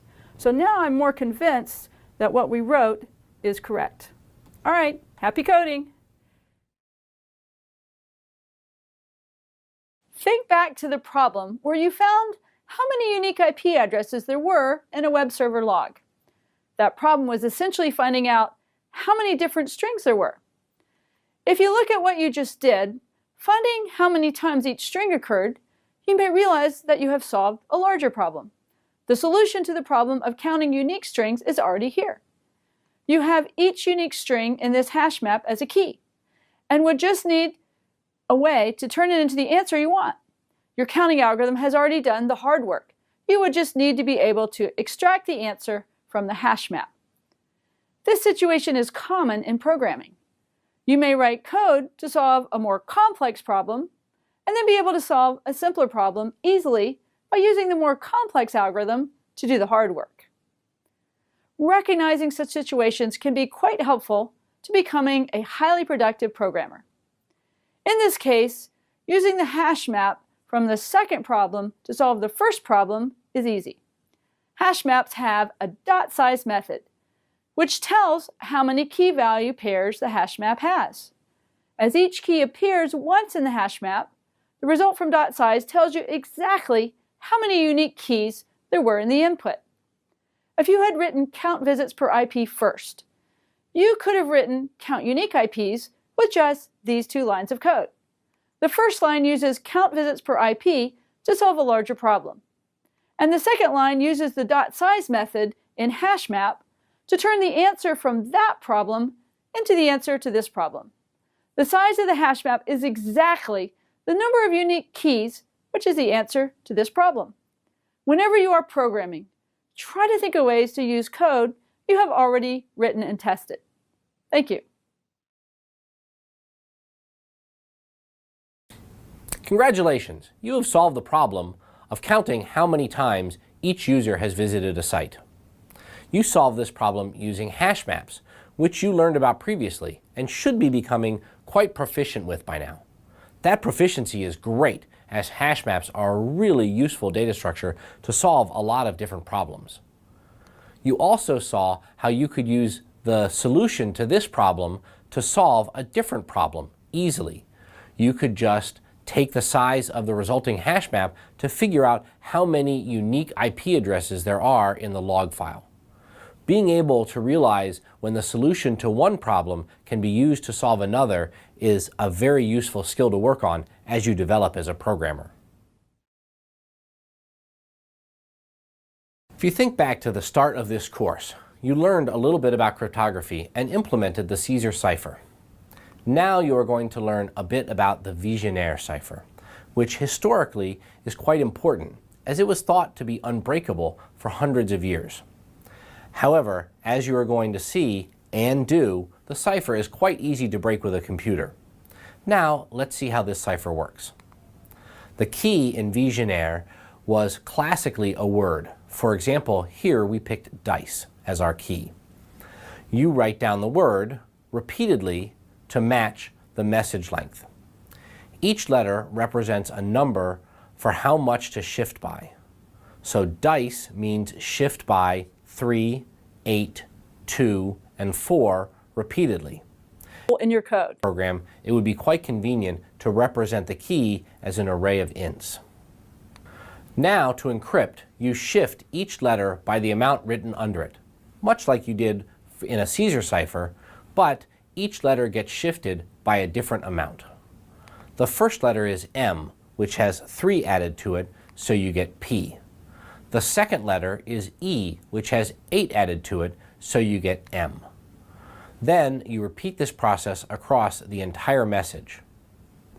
As we did for Caesar, we'll have to skip anything that's not a letter. Notice that conceptually, this cipher is like 4 different Caesar ciphers. One with a shift of 3, shown in blue, one with a shift of 8, shown in red, another with a shift of 2, shown in green, and a fourth with a shift of 4, shown in purple. This similarity means that a programmer who has already written an implementation of Caesar cipher could make use of it to help implement a Vigenère cipher. In fact, you could make an array of Caesar cipher objects, one with each shift specified in the key, and use them for your encryption. If you did something like this, you could use the mod operator to wrap a count into the pattern, 0, 1, 2, 3, 0, 1, 2, 3. For this mini project, we're going to give you the code for a Vigenère cipher, and you are going to write the code to break it. Your goal is to take messages that we have encrypted with Vigenère and find the decrypted message without knowing the key we used. You will start with breaking a message that you know is in English, and then expand your program so that you can try to break encryption in a variety of languages. Hi. The first step of your Vigenère breaker is going to be to write code which only handles the case when you know the key length and are working with a single language like English. Whenever you're developing software, it's a great idea to implement one feature first, to test it thoroughly, before you build more features into your program. And that's exactly what we're going to be doing here. Remember that the Vigenère cipher acts like several Caesar ciphers for different slices of the message. Here you see a message which was encrypted with a Vigenère cipher whose key length is 4. We've colored the letters based on the part of the key that was used. If you take only the blue letters, you could use the Caesar cipher cracker that you wrote previously to find that part of the key. These letters are basically just a message encrypted with a Caesar cipher, but they're spread out through the total message. Then you could do the same thing with the red letters to crack that part of the key. And similarly for the green and the purple letters. This is the conceptual idea of how to break a Vigenère. If you know the key length, you slice the string up and you break each slice using a Caesar cipher. So what should you write to implement this? The first method you'll want to write is slice string, which takes 3 parameters: the message to slice up, which slice you want, and the total number of slices. For example, if you call this method with 4 total slices, and which slice equals 0, you would get the blue letters put together into a string, like this. Similarly, which slice equals 1 would get the red letters, as you see here. The new line character counts as a string. And which slice equals 2, you'll get the green letters in the string. And finally, which slice equals 3 would give you the purple letters. Again, you see the new line character. We have some advice for you to help you write slice string. First, remember the string builder class you learned about earlier. It will be useful as you build up the resulting string to return. You will want to append characters to a string builder object. Second, you will likely want to make use of counting for loops in ways that are slightly different than you've seen before. You've typically had for loops start at 0, but they can start at any number. Here you see an example of a counting for loop that starts at 4. Of course, you could use a variable or a parameter to indicate where you start counting. That will prove quite useful in this method. You can also have counting for loops that count by something other than 1. This loop counts by 7, so it would print the values 4, 11, 18, and 25. Of course, you can count by a variable or a parameter instead of the constant 7 you see here. That may be very useful as you write slice string. Once you've written slice string, you'll want to write the method try_key_length. This method finds the vigenère key for an encrypted message, assuming that the key length is k-length, the parameter. It also takes a parameter for the most common character in the language. This parameter is for later. For right now, you'll just pass it e. When you write this method, you'll want to make use of slice string that we just discussed. And you'll want to use the Caesar Cracker class. We've provided you with a version of Caesar Cracker that's similar to the one you wrote before, but with a few changes. First, we separated out the code that finds the key from the code that decrypts the message. And second, we've made a constructor which takes the most common letter in the language that you're working with. In this part of your program, you'll just pass the most common parameter. This method should return an int array of length key_length, which holds each of the shifts that the Caesar Cracker found for each slice of the message. After you've written try_key_length, you have one more method to write for this part of your program, break vigenère. This is the method you'll want to call from BlueJ. It will set everything up and will call the method try_key_length. You'll want to use a file resource object to read in the file that you'll want to decrypt. File resource has a useful method, asString, which reads the entire file into a string for you. Once you've read the entire file, you'll want to call try_key_length, passing the message you just read. The key length, which is given to you at this stage, and the letter E, which is the most common letter. Try_key_length will return the key as an array of ints. You'll simply pass this to the constructor for vigenère cipher, and you'll make use of its .decrypt method to decrypt the encrypted message. Finally, you'll print out the result. Voila! You are done.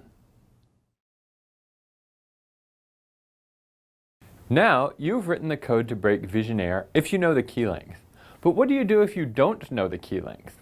Well, you could just try some different key lengths. You could use the code you just wrote and pass it a key length, then see what the result is. Maybe the key length is 1. That output is incomprehensible. 1 is probably not the correct key length. What if you try 2? That doesn't seem to be right either. How about 3? Oh hey, this output looks like it could be English. It has readable words. It would seem this message was encrypted with a key length of 3. You could write a loop to try many different key lengths. Start at 1 and count up from there. The computer can try one particular key length in a fraction of a second. So even if a message which is thousands of lines long is encrypted with a key length of 92, the program can do it in no time. But how do you tell if the key length is right? Do you really want to look at the output for each iteration to say? That's what we did a moment ago. Looked at the output to see if it was meaningful text. But maybe if we think carefully about what we just did, we can find a way to automate it. As you look at the incorrect decryption here, think about how you knew it was not right. This group of 3 letters forms a word, but JOW is not a real word. Likewise, YT isn't a real word, nor is YOB. None of the words in this message are actual English words. Contrast that with the correct decryption. HOW is the word how. DO is do, and YOU is you. All of the words in the correct decryption are actual words. This observation leads to the idea of how to figure out which key length is right. Count the number of real words in the output. You would start by reading a list of English words from a file. You could store the list of words in an array list, but we are going to recommend that you use a hash set, which will give you the same functionality but work much faster. Then you try the decryption for various key lengths. Start at 1 and count up. Where do you end? Well, you could just count up to the message length, although if the key is close to the length of the message, you won't be able to break it, because there won't be enough letters to meaningfully frequency count. For this mini project, just count up to 100. Then, for each key length you try, see how many of the words in the decrypted text are actual words from the file you read in. Once you have done that, choose the key length, key, and decrypted text which give you the most real words. As we just mentioned, using an array list would work just fine. As you read in the file, you would use the .add method to put each word in the list. When you want to see if a potential word is actually a real word from the list, you would use the .contains method. A better option is to use the hashset class. Like Arraylist and Hashmap, you can use a hash set containing different types of data, so you need to put string in angle brackets after hash set. You want a hash set of strings. For this problem, you will use the hash set in much the same way as you would an Arraylist. You can call .add and .contains on it.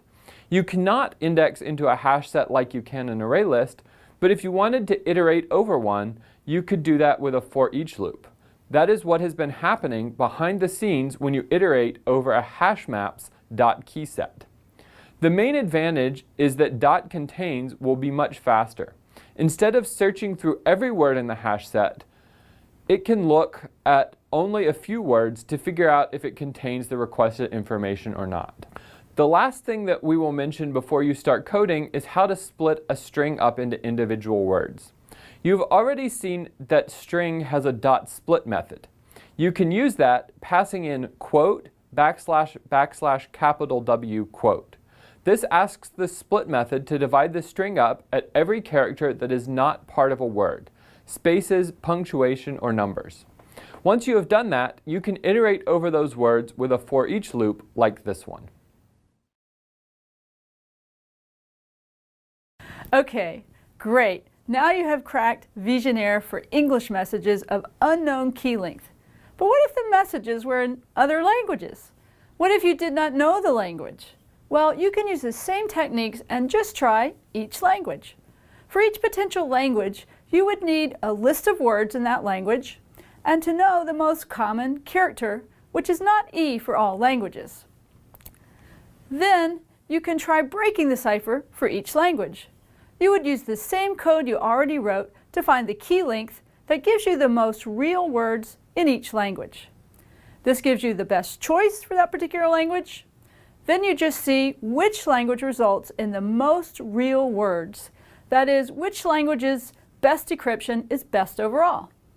To do this, you're going to read the words in for each language. You can make use of the read dictionary method that you already wrote. As you read each dictionary, you will want to put it into a hash map whose keys are strings and whose values are hash sets of strings.